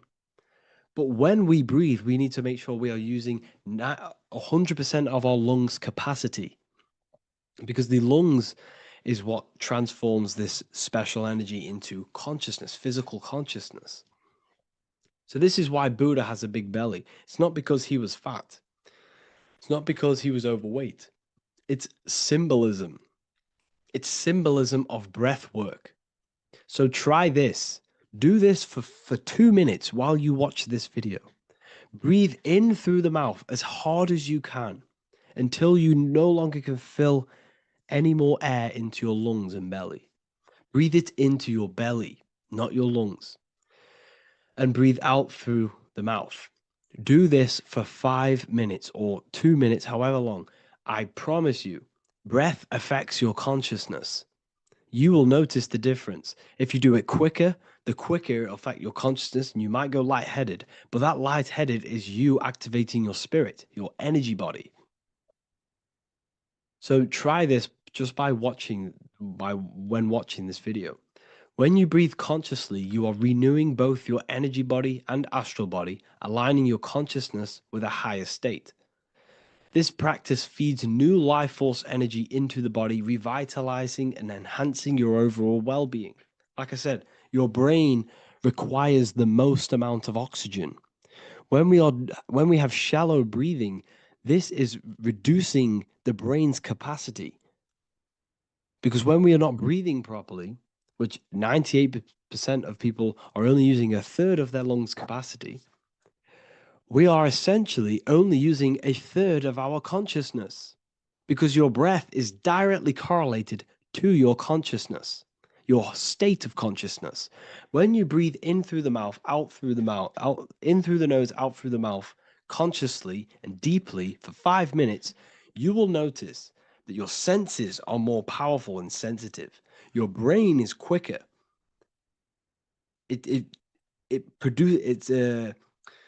What's the word? It processes information quicker. You become quicker. You become a superhuman, and you feel more spiritual because it activates your spirit, your astral and energy body. So when we meditate, it's definitely important to breathe in through the nose and out through the mouth as deeply as possible to align with a higher state of consciousness. And this is the easiest way to separate your consciousness from the body. When you breathe in deeply for long periods of time, while meditating, while taking no thought, when no thought is present and you gain a rhythm of deep breathing, this is the gateway. This is the gateway to opening your consciousness. Because when you stop thinking, other aspects of your consciousness can open up. All of our lives we've been thinking, which is blocked off the higher states of consciousness. So breathing is very, very important. It affects our overall well-being. And this is Yahweh, the in and the out of breathing. When we breathe in, this is Yah. You can hear it. It sounds like Yah. And when we breathe out, that is Way. This is the name of God, apparently. But God is within you. You can connect with God. You can connect with source consciousness within you by breathing, by raising your state of consciousness through breathing and meditation. This is why the Bible tells you the Spirit of God has made me, and the breath of the Almighty gives me life. You are consciousness. You are God. You're an extension of God's consciousness. Job 27:3. As long as my breath is in me and the Spirit of God is in my nostrils. The Spirit of God is through breath. John 20:22. And when he said this, he breathed on them and said to them, receive the Holy Spirit. The word spirit means breath. In Greek, Hebrew, Latin, it all means breath or wind or air. The Holy Spirit is a certain way of breathing, a breathing technique that elevates your consciousness, that syncs you up to a holy consciousness, an elevated state. That is the Holy Spirit. That's why it tells you in the Bible, when he said this, he breathed onto them. He breathed onto them and said, receive the Holy Spirit. You must breathe to receive the Holy Spirit. When you breathe, you are renewing the body's energy. You're taking in new life force, which is regenerating your cells, regenerating your brain, nervous system, and also connecting with consciousness, pure consciousness. This is not something that we should be doing during meditation. Yes, it is.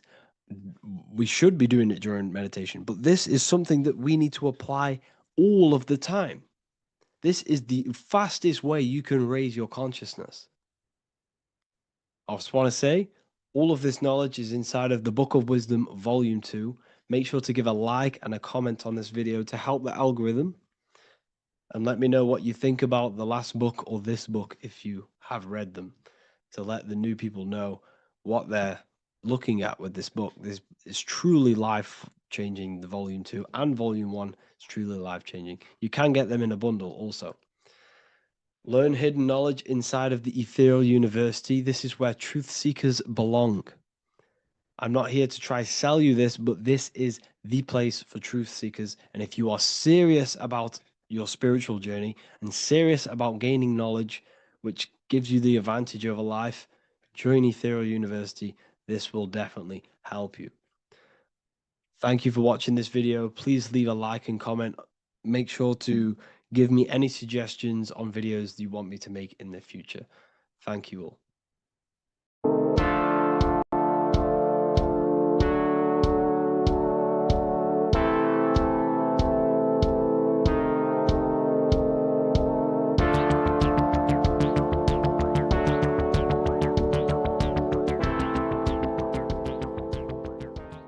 Welcome back everyone to another video. Today we're going to cover everything that you need to know about the mind, starting with the two aspects of the mind, the conscious and the subconscious. The male aspect of your mind is the conscious. This is the 10% of your mind. The conscious part of your mind is only aware of everything around you, your vision, your sight, your smell, your taste, your hearing, and your current state of emotion and thought. Every thought that you consciously think about has an emotion directly attached to it. That emotion is then impressed onto the subconscious part of the mind. The subconscious part of the mind is the female aspect of your mind. It is also a whopping 90% of your mind. Subconscious mind is controlling all of the subconscious processes which happen within your body. For example, your subconscious mind is controlling your heartbeat, your digestion of food, and all of the things that you do not have to tell the body to do. It is the hidden part of our mind which is controlling all of the hidden things. The subconscious mind is like a recording supercomputer. Everything that you have experienced in your life is all recorded and stored within the subconscious mind. One of the most important things about your subconscious mind is that it stores your mental programs. Everything in the subconscious mind manifests into behavior and actions within the body. Your daily basis routine and habits are all mental programs within your subconscious mind. These mental programs are created by mainly two ways. 1, repetition, and 2, emotional impact. The repetition is fairly simple to understand. The more you do something, the more it impresses onto your subconscious mind and becomes a program. That program will then manifest into your behavior. However, with the emotional programs, they work a bit different. The stronger that you feel an emotion, the stronger it is impressed onto the subconscious mind. And then that emotion becomes a program. For example, you had a very traumatic moment happen when you were a young child.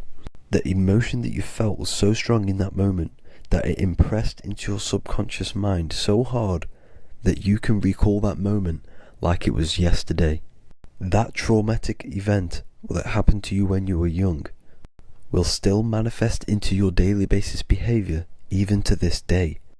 However, it manifests subconsciously. For example, if you were in a car crash, you will be wary to enter cars with certain people. All because of that traumatic emotion that you felt and impressed onto your subconscious mind. Another example of the subconscious manifesting into our behavior is posting on Instagram. Most of the time, the reason why you post is because your subconscious mind is seeking gratification. So before you actually do something, question yourself and find out the root cause of why you are doing this. Another thing that you need to understand about the subconscious mind is that it takes everything you say and hear literally. So for example, if you go and say, "You are an idiot" to someone, your subconscious mind will only pick up the word idiot. It only knows yourself. It doesn't know anyone else. You are casting a spell on yourself just by saying that to someone else. This is why the golden rule is to treat others like you'd like to be treated. Now, you can rewrite these programs which are already in your subconscious mind. However, it does take consistency. You have to change these programs which have been running for years. And by changing these programs, you change your behavior. because these programs manifest into your behavior. The best way to do this, personally, is to listen to affirmations first thing when you wake up in the morning, and do this for 10 minutes every single morning. Then at night time, you want to think and feel that you are becoming the reality that you desire. The more that you feel this reality, the more it will become a program and impress your subconscious mind. For example, you're trying to gain financial freedom. If you trick your subconscious mind into creating a program saying that you are financially free, this will manifest into your behavior. You will start doing more work. You will start looking for ways to make money. Your mind will be set on the frequency of money and financial freedom. Therefore, you will receive thoughts based around this program. If you take enough action, your life will dramatically change because of this program that you created in the mind. This is why we call it a mindset, because your mind is a frequency tuner which sets its frequency onto different thoughts, because thoughts are frequency. If you fill your mind with a specific frequency, you will gain thoughts and ideas based around that frequency. To create a stable mind, you need to master your emotions. You need to change your mindset. Everything that you experience is neutral. Based upon the mindset that you see it, you either give it a positive or negative charge. By understanding this deeply, you will then control your emotions. I hope you gained some wisdom and enjoyed this video. Please, if you can, leave a comment and a like, and subscribe to the channel if you like this content. Love and light to you all.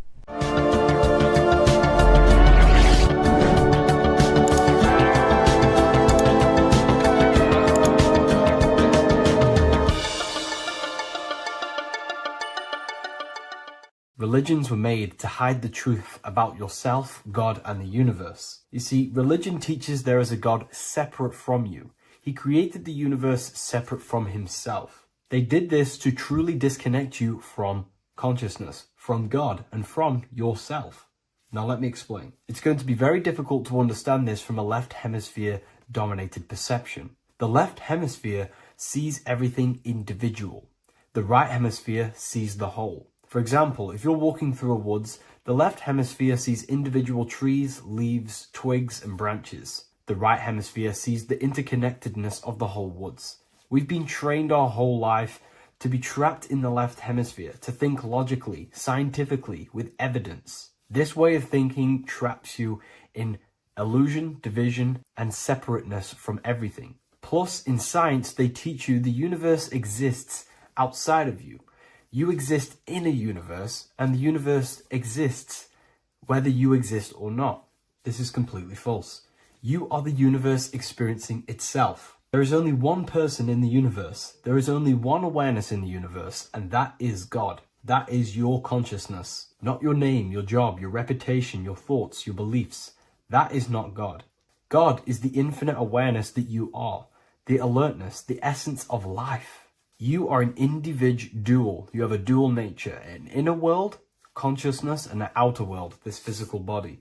The inner world is the immortal, consciousness, awareness. This physical reality is for the immortal within us to experience and enjoy. And the immortal consciousness, the immortal self, the individualized expression of the only thing that is truly real, which is God, consciousness, is seeking a way to understand itself through infinite vantage points. The same consciousness inside of you, inside of the dog, the squirrel, the plants, the stars, the same awareness is in absolutely everything. Only the right hemisphere can see this connection. The universe is one mind separated into the infinite bodies and life forms. This is why scientists tell you that the universe is forever expanding. It's truth in plain sight, because the universe is the mind. And the mind is always seeking more vantage points to understand itself. And the mind is always expanding into new realms of thought. The mind cannot be filled up. It does not exist in space. However, human awareness, human consciousness is very sacred. And the reason why I say that is because humans possess a two-way consciousness, unlike a dog, an animal, or a squirrel, for example. The dog looks in the mirror It is not aware of itself. It doesn't look in the mirror and see that it needs to improve something. However, humans, we can look in the mirror and say, who am I? Where do I come from? And I need to change this aspect of me. I'm lacking in this area. Dogs do not have this awareness. They function only on their immediate surroundings, on survival and instinct. Human awareness is special because we have the ability to reflect on the self. We can question our consciousness. We can question, who am I? Where do I come from? And where am I going after this? The human mind has no limitation. We can surpass our animal nature and rise to a godly nature. This is the whole purpose of reaching Christ consciousness, which is just an ideal consciousness where we have control over self and we know who we truly are. Humans have been given the tools to awaken. Our five senses are locked only to perceive the physical world, but the mind holds the gateway to understand the unseen aspects of reality. The mind holds the secrets to the universe and consciousness. We just have to study ourselves to understand God.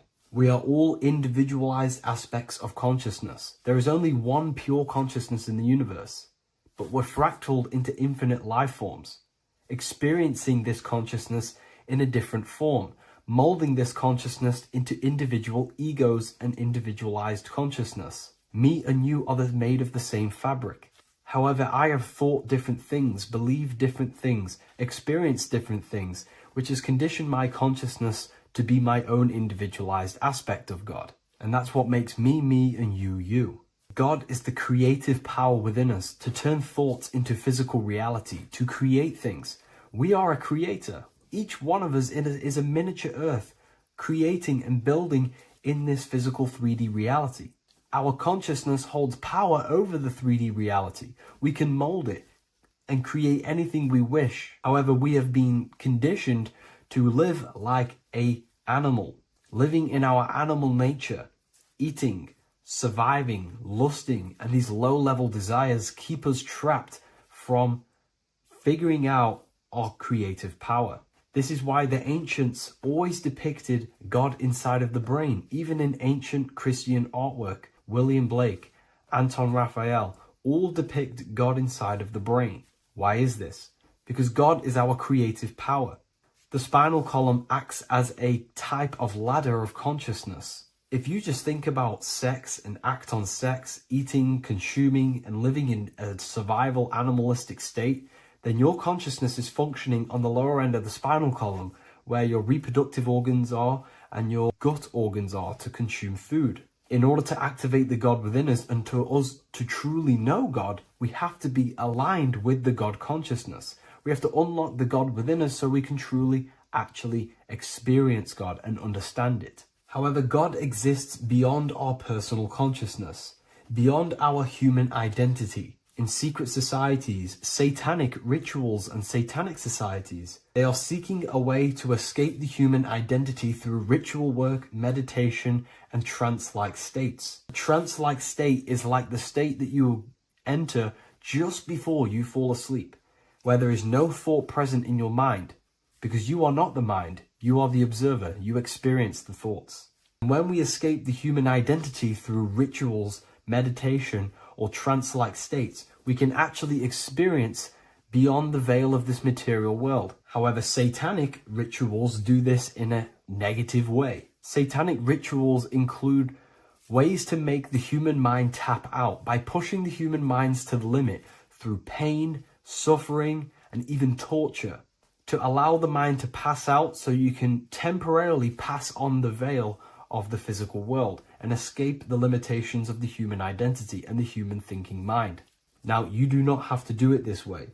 You can experience the divine and beyond your human identity through many different ways, such as deep, deep meditation, rising above your thoughts, and setting 3 alarms, one for 6 a.m., one for 6:30, and one for 7:30. And when you wake up at these times, what you need to do each time you wake up is allow your mind to stay awake but your body to fall asleep. And you will enter this trance-like state. And you can gain ideas, experience lucid dreams, and maybe even astral project. All of these rituals in secret societies and satanic societies is all about escaping the human identity and experiencing the divine planes beyond the physical. To wrap all of this up, this is all about consciousness. Consciousness is the infinite awareness of the universe, just fractaled into separate bodies. And this consciousness is seeking a way to understand itself in infinite angles and vantage points. And religion was made to cut off your connection to the divine planes beyond this world and beyond your self-identity. Therefore, if you want to know God, you have to study the attributes and qualities of God, such as geometry, numbers, consciousness, the mind, the subconscious, human anatomy. All of these things are aspects of God. We have to study ourselves and study nature so we can see God. God is the infinite awareness of the universe. If you love this video, please leave a like and share it with a friend. I'll leave a link in the description for the Book of Wisdom, Volume 2. Welcome to Revival of Wisdom. Today, we're going to be talking about portals, portal symbolism, what portals are, okay, and how they show them to us, because they have to tell you the truth, guys. This is the thing with the universal law. They have to tell you the truth. And they tell you through symbols, they tell you through movies, and different things like that. But let's jump straight into this. So first, I want to talk about the Freemasonry symbols. Okay, so first we got, obviously this is some Freemasonry art, but notice how you've got the ladder with a key. Okay, so this is ladder symbolism with a key. So maybe this is talking about ascending. Okay, because look, because this is ascending into the heavens, because it's a ladder with humans going up it with a key. In order to ascend, you must have the key. Okay, so what else do we have with a key? Well, the Netflix show Lock and Key, which is all about portals and keys. Because what the keys do, they open doors, gateways. Okay, so what's interesting about this is that they've got this key here, which represents the Kundalini energy rising up the spine. Okay, but we'll come back to this. But it's that same portal key symbolism. We've also got the Vatican. The Vatican is in the shape of a key. Okay, so you can see the start of it here and the end. So this is key symbolisms. Keys open doors. And notice how it's got the 8-pointed star. Okay, what is the 8-pointed star? Okay, we'll come back to this. This all ties in, guys. I'll break it all down for you. But then you've also got the god Janus. Janus, okay, is known as the god of the doorways. He's an ancient god of Rome, and they worshipped him. However, he's not a god, he's more like a high-level ranked demon. Because he is the god of the doorways. And notice how he's got two faces. Because doorways always have two sides. You're going into somewhere, there's always two sides of a door.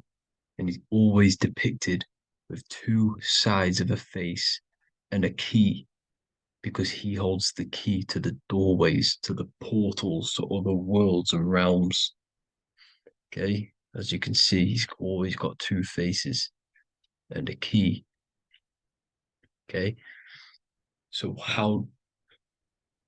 now we have the Sumerians, the Anunnaki, and they are always depicted with the two faces.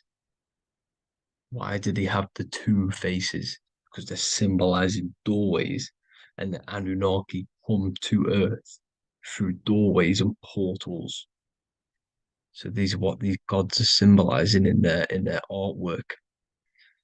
But they always have the 8-pointed star. Okay, what is the 8-pointed star? You see how they always have. Look, let me try and find another one. It's the 8-pointed star. This 8-pointed star is Polaris. Okay? Polaris, just like the Vatican has the 8-pointed star with a key. Polaris is the center star. Polaris is a fixed star, it doesn't move. Okay? So the Anunnaki's symbol is also the 8-pointed star. So this is symbolizing the portals and doorways that they come through in order to get to the earth. But Polaris is that center star which does not move. It's always symbolized with the 8-pointed star, just like a compass. Why is a compass the 8-pointed star? Because at the center of our realm is where the most electromagnetic energy is stored. As you can see, we have an aura field, an electromagnetic aura field. So does the earth. And in the center, so like our heart, for example, is where the most energy is stored. And like the center of the earth, this is why all compasses point to the center, because this is where the most electromagnetic energy is stored. It's at the center of our realm. Okay. So like I was saying with the lock and key series, see this here? The Kundalini energy rising up the spine, just like your Kundalini energy rising up the spine. Let me try. I can't zoom in. But you know what I'm trying to say here. Let's go back to Polaris. Because at the center is where pole. Can you see the pole of electromagnetic energy? Polaris, the North Pole. It's symbolized. The truth is in the words. It's like a pole of electromagnetic energy. And this is where the aurora borealis comes from. Notice how it's got the word aura in it, because it's the Earth's aura, electromagnetic field. Just like you have an aura, also known as the northern lights, because it's coming out of this center hole in the center of our realm, where the black sun is. And this is where the electromagnetic energy is coming up from. And this is what the aurora borealis is, or the northern lights. It's just electromagnetic energy. And it's symbolized through our symbols, the original O. Okay, because it's like a pole through the middle. Polaris. So this Polaris is the sky vault. It's the portal into this realm. Because this is what the Anunnaki are always talking about. Always symbolize it with the 8-pointed star. And just like a compass, it's the 8-pointed star pointed to the center, to Polaris. Okay. See here on the Sumerian tablets with the 8-pointed star again.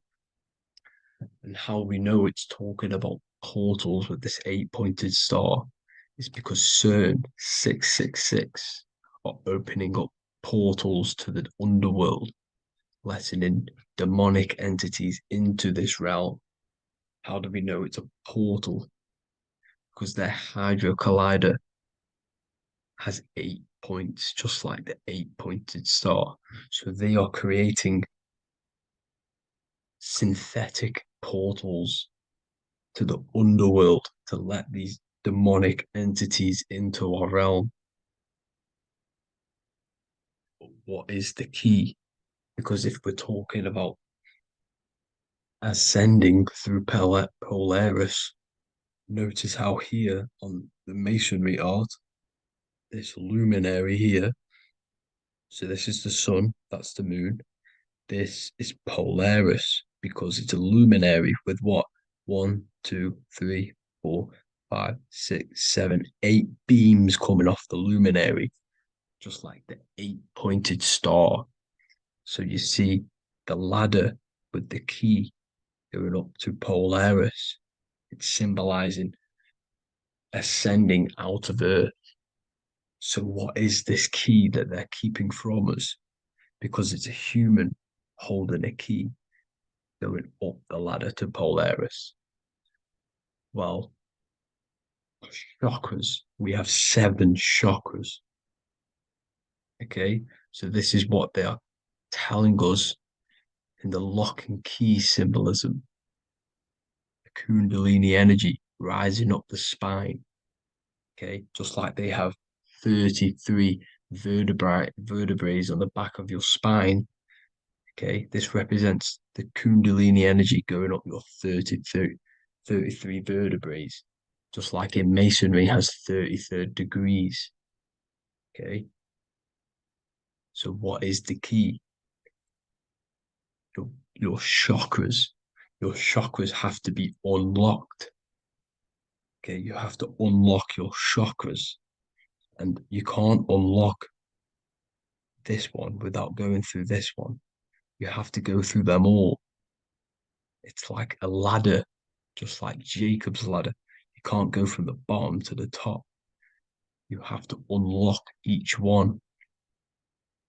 Okay, just like you have 7 chakras, you have 7 layers of your aura. Okay, you have to unlock your chakras to the highest point in order to reach Christ consciousness.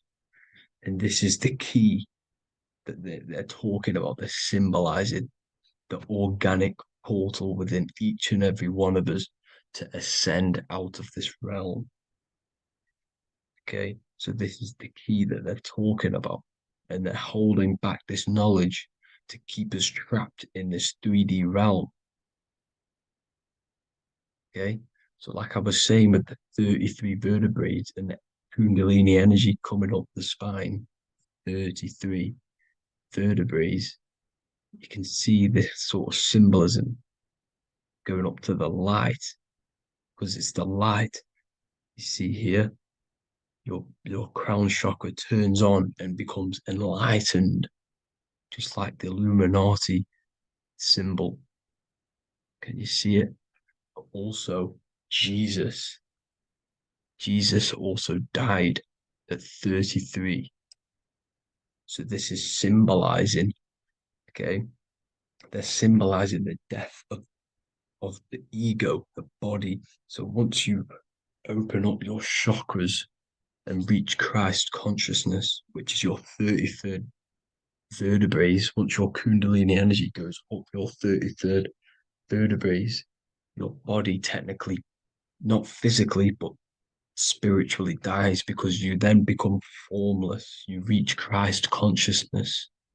So then you can travel other worlds. Okay. This is what they're talking about with Vatican, 8-pointed star, and the key. Janus with the key. The Sumerians with the 8-pointed star. Anunnaki, the 8-pointed star. Polaris, 8-pointed star. So Polaris is the way out of this realm, which is at the center. Pole, North Pole. Okay, so the key is that they're hiding from us is the knowledge to unlock our chakras. Okay, and without this knowledge that they keep from us is trapping our souls in this reality to keep reincarnating. Okay, well, thank you all for tuning in. I'm going to leave you all there. Make sure to leave a like and a comment in the comment section. Let me know some topics to talk about so I can break it down for you. God bless you all. In this video, we're going to be talking about the evolution of consciousness. You are born human, however, you possess consciousness, which is the awareness behind your being. the awareness behind your thoughts, the experiencer behind your five senses, the experiencer, the observer behind your thought, emotions, and senses. You are an eye, an invisible consciousness looking through a lens which is your body. Your body produces this physical world that you experience. Your brain produces this world. Your brain and body is a technological computer. However, you are an infinite, ever-expanding consciousness behind this physical body. And there is an evolution of consciousness, a cosmic journey of expansion. And this is why we see so much pyramid symbolism in the occult and esoteric world, and especially within Freemasonry. Because the pyramid represents climbing, an evolution, a raising state of consciousness, a journey. Steps symbolize a journey upwards. This is the raising and the evolution of consciousness, our inner world. The transmutation of our inner selves, of our souls and consciousness and our minds. So when we see this pyramid, we're seeing a evolution, a way up to source consciousness. And the eye in the pyramid represents your source consciousness. It represents illumination. It represents divine guidance through this evolution of consciousness. This is why we see the ladder. Consciousness is ever expanding on an infinite journey of evolution. Each individual is a part of this cosmic process, contributing towards the ongoing expansion of both mind and awareness. As we evolve, we collectively explore deeper levels of existence, expanding the boundaries of thought and consciousness. The mind has the ability to expand infinitely into new realms of thought, into new dimensions of mind. The mind cannot be filled up. It is not a physical substance. The body can be filled up because it is a physical thing, but you cannot fill the mind. Therefore, the mind is constantly expanding, ever expanding into new fields of thought. So what we see in Freemasonry, the ladder, is again a journey, an elevation of consciousness. When we are born with an infant consciousness, and as we gain older, we gain an adult consciousness. Our inner world, our inner mind, and our emotional intellect changes and evolves. We are significantly different from when we were very young as an infant. It's because our consciousness evolutes, it changes, it alters like water. So, just like this evolution of your own consciousness as growing up, there is consciousness of beings existing in cycles beyond our own. And their consciousness is unimaginably different from ours. They operate on a higher level of understanding and knowing, experiencing reality in ways that transcend our current comprehension. Our minds right now cannot comprehend the highest states of consciousness. There are entities, there are beings beyond our own, existing in higher dimensions of consciousness that we cannot comprehend because they have expanded. They are on a further way up the ladder of consciousness. However, we are all on the same journey. None of us can take the same journey. There is one ultimate goal, reaching source consciousness. However, this is always ever expanding. However, we are all on a different journey. There is one truth, one source, one goal. However, there are billions in different ways of reaching it, and we are all on these different paths to source consciousness, to this ladder, this evolution of universal evolution. Okay? Their awareness is attuned to new dimensions of existence, reflecting a more advanced stage in the cosmic journey of consciousness evolution. So when you take DMT, you are shot into these higher realms of consciousness where you meet these beings who look similar to these images. They are not speaking to you physically. They don't speak to you three-dimensionally through vibration and words. They speak to you mentally. If you have done DMT, then you know this. And if you have met these beings, then you know this. You might have even met some of these types of beings on mushrooms or any psychedelic drugs. Because ultimately, when you take these mind-altering substances, it's altering your consciousness. It's merging your consciousness with the spirit of that substance. And you are essentially attuning your mind to higher dimensions of consciousness. That's why we say we're getting high when we take these substances. Therefore, when you meet these beings on DMT, you are essentially meeting beings who are attuned to higher dimensions of consciousness, and they speak to you mentally. They speak to you telepathically through thought, because the universe is mental. Everything exists within the mind. The way you are now, your physical existence, is a state of mind. Mind, thought creates matter. Spirit and matter are two opposing ways of thinking. If we have a very spiritual mind, we have an expanded mind, we are a spiritual person through the mind. However, if we have a very low state of consciousness where we think about food, sex, lust, and all physical things, then we have a physical consciousness. Matter and spirit are two opposing forces, two ways of thinking. The mind attunes itself to different levels of understanding in different dimensions. So, essentially, this is what we're looking at. The body is a vessel for the fluidic, formless consciousness, a temple that houses the essence of our awareness. While the five senses are limited to perceiving only the physical plane, the mind transcends these limitations, capable of perceiving the full scope of reality.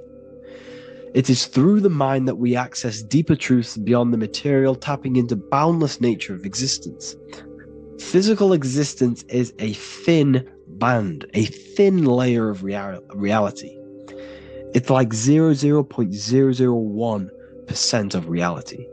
And your five senses are only tuned into this layer of reality. But the five senses are, by design, only allowed to perceive physicality. But the mind has the power to expand beyond this physical five sense state. The mind has the power to expand and evolute. It is a conscious decision whether you want to take this path or not. You can stay in a three-dimensional way of thinking, or you can expand your consciousness from within. It's not an external journey. There is no God going to save you. You must save yourself. Therefore, behind every single one of these eyes is the same source consciousness. However, we are all different cells in a different journey. The organs in your body, the cells in your body are all alive. They all possess same consciousness, universal consciousness. However, we are all on a different journey of evolution. As above, so below. As the baby is in the mother's womb, when the baby becomes conscious, there is a world outside of its mother. What does it do? It presses and seeks a way out to be born in the other world outside of its mother. It is the same with your consciousness, your mind. When your mind becomes aware that there is realities beyond the immediate surroundings, it seeks a way out. And this is exactly what I'm doing to you now. I am now expanding your mind and telling you there is other ways of reality. There is other dimensions of consciousness which you can access through inner transmutation, through different ways of thinking, spiritualism, and meditating and connecting with yourself and detaching from external things. We can upgrade our consciousness. Your body is a womb. Why Jesus says you must be born again to see the kingdom of God, because you are born physically and then you must be born again spiritually, awakening your inner consciousness. So like I said, as the baby is in the womb, it's the same principle. As above, so below.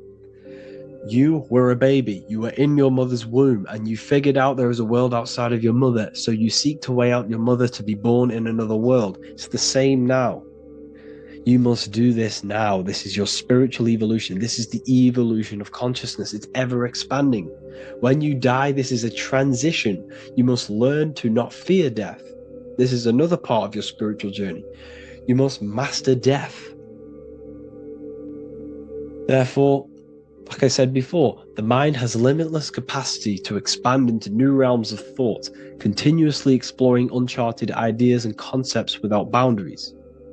The mind can ever expand. It can never be filled. It can never ever know everything. There is infinite fields of knowledge, infinite fields of thought. Your current state is just one stage on an infinite pathway. You won't remain human forever. The human experience is a crucial phase where we learn to balance polarities, master the fundamental laws of the cosmos. It is a period of growth and transformation, preparing us for the next stages in our cosmic evolution. The goal is to strive for perfection, yet the true perfection is unattainable. It's like a tunnel, and there is a light at the end of the tunnel. And as you walk through this tunnel, the light is ever moving backwards. You should forever seek to meet that light, but you will never meet that light because consciousness is ever expanding.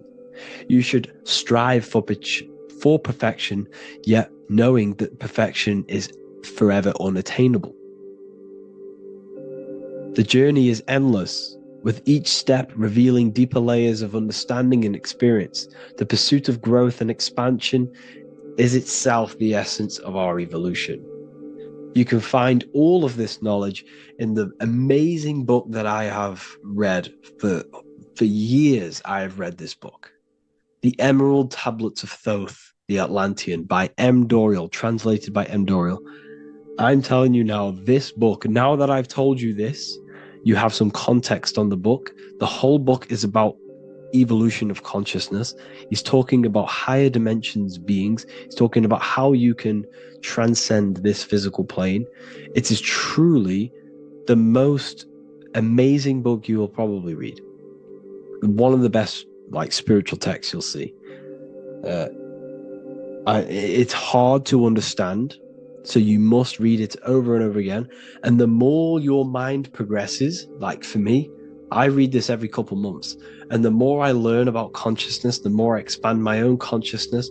And every time I read this book, I pick out something new that just completely blows my mind. Because you can only understand this book to your level of consciousness, to your level of understanding. So now that I've told you all this information, go and read this book and it will absolutely blow your mind. And so will the Book of Wisdom Volume 2, which is now available. I released it the other day. I'm just going to read a page out now. This page is called Spirit and Matter. The Earth is not merely a dense, lifeless rock drifting through space. It possesses spirit, a living essence that animates its form. But what do we mean by spirit? Spirit in esoteric terms refers to the energy, the life force, animating the principles infused in matter. So essentially, what this page is talking about is how everything has spirit, consciousness within it. You are the middle, you are spirit and matter. You have the ability to expand your mind to the God self and raise above our animal instinct, our material self, and know the divine and expand. Animals cannot do this. Animals are not self-aware. Humans possess self-awareness. We can observe our consciousness. We can say, why do I exist? We can look in the mirror and know that we need growth. And this is what Anunnaki means. Anu means above. Anu was the supreme god of the sky, which is a metaphor. He represents spirit above, heaven. Anu came down to earth and married Ki, the goddess of the earth, which represents matter. It's a myth, it's an allegory. Anu married Ki and gave birth to the Anunnaki. Spirit came down and infused with matter and gave birth to the human, which is you. You are spirit infused in matter, Anu and Ki, Anunnaki. You are the Anunnaki. And this is just one of the teachings in my book. Honestly, this book is absolutely amazing. If you truly, truly want to expand your consciousness, give this book a read.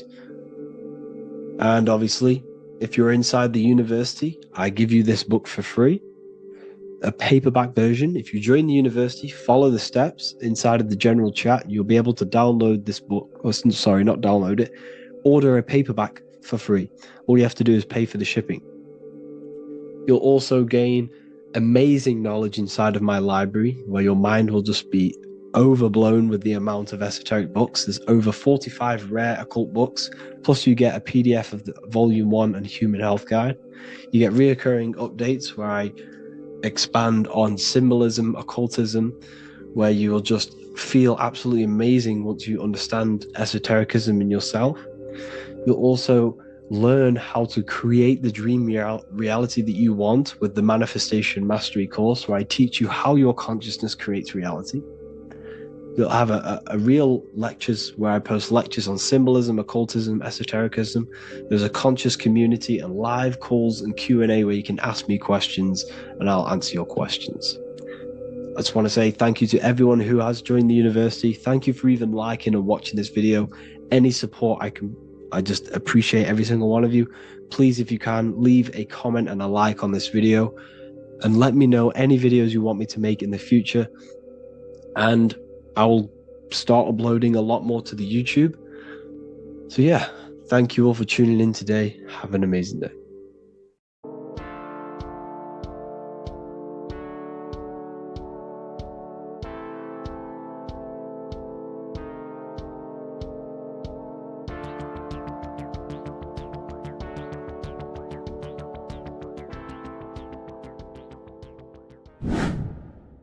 Hello and welcome to another video, people. Before we start, please like, comment, and subscribe if you wish to see more content. Today we're going to be talking about the mental universe and how everything is mental. This is the #1 law on the Kabbalion. If you've never read that book, it's called The Kabbalion. A very good book. It's the first law because this is the most important thing you need to understand. Is how everything exists within the mind. Behind every single one of these eyes is the same consciousness expressed in different bodies. The mind is what gives perception to what you're experiencing. Behind every single one of these eyes is the exact same consciousness, but the brain that they inhabit is giving them a different perception, a different being, a different body. Now, this is the difference between humans and animals. Humans possess a advanced consciousness, an advanced mind that gives us the ability to be aware of ourselves mentally, physically, and spiritually. We can reflect on ourselves. When a dog looks in the mirror or an animal looks in the mirror, it doesn't know what it's looking at. It doesn't realize it has a consciousness. It can't reflect on itself. It can't say, I want to improve in this area. It doesn't have that consciousness. We have a divine consciousness. Take away the N for divine, and you get with a D, put it with a D, you get divide, because we have a divided two-way consciousness. An animal only has one. However, it's still the same mind. We're all mind. We're all mental. We all exist within the mental plane. Look at this person walking. The body, the brain is sending electrical signals through the 12 cranial nerves, which the 12 disciples that spread the gospel of Jesus, right? You have 12 cranial nerves in your brain. There are 12 disciples which spread the gospel of Jesus.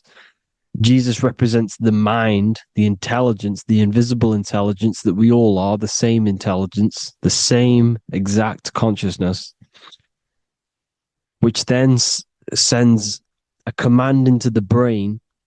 Then the brain sends these 12 sends these 12 electrical signals through the 12 cranial nerves to control the rest of the body through the nervous system.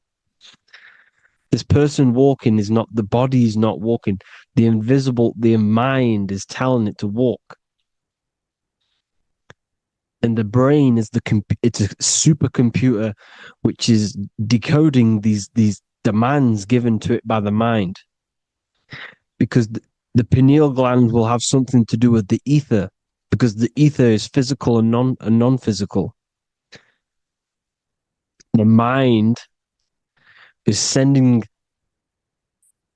the commands through the ether to the pineal gland, which is then getting broken down into electrical codes within the brain and sent throughout the nervous system to control the body. And this is why in the Sims simulation, because the body's the simulation, it's a false reality. It's the fake reality. It's not the real you.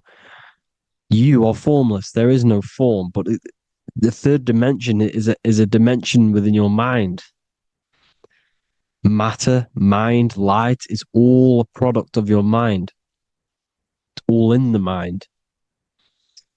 Now, this is why The Sims has this green little diamond on top of the head. Because this is you. This is your invisible intelligence controlling the character. Okay? It's controlling the character. And this character is in the world. Your consciousness isn't in the world. The world exists within you, but the body is a vehicle for that realm that you land in. When you have a dream, your mind transcends this body into another body, duplicates your body into another universe, unite. Unite is one. We're all one. It's all one universe, expressed in many different ways, infinitely. And the vehicle that you land in is the body to operate in that realm. This is the all-seeing eye, as you see here. The eye, this is all the intelligence. This is the ball of consciousness, God, expressed in different bodies. We're all this same one in different bodies, as you can see here. And this intelligence is expressing infinitely throughout the universe. An infinite universe. There's no beginning, no end. There was no beginning of the universe. There is no end. It's infinite. Always has and always will. But the mind is what gives you the ability to explore the universe, to make perception of it. We are God in disguise. We are God in disguise. We are God in flesh. But the body can become attached to the mind, can become attached to the body if the mind is not aware of itself. When the mind is that blinded by matter, and we lack knowledge and understanding of what we truly are, a formless, infinite being, a traveler. This is why Freemasons are called Freemasons. Mason means traveler. Free. You're a free traveler because your consciousness is a traveler of the universe. When we lack understanding, our mind bounds to the body because we don't separate the body with our different layers of consciousness. When we separate them and identify that we are mind, body, emotion, you then can apply this knowledge to when you want to astral travel and explore the different realms of your mind, because the mind is the universe. People, this is what we need to understand. The mind is the universe.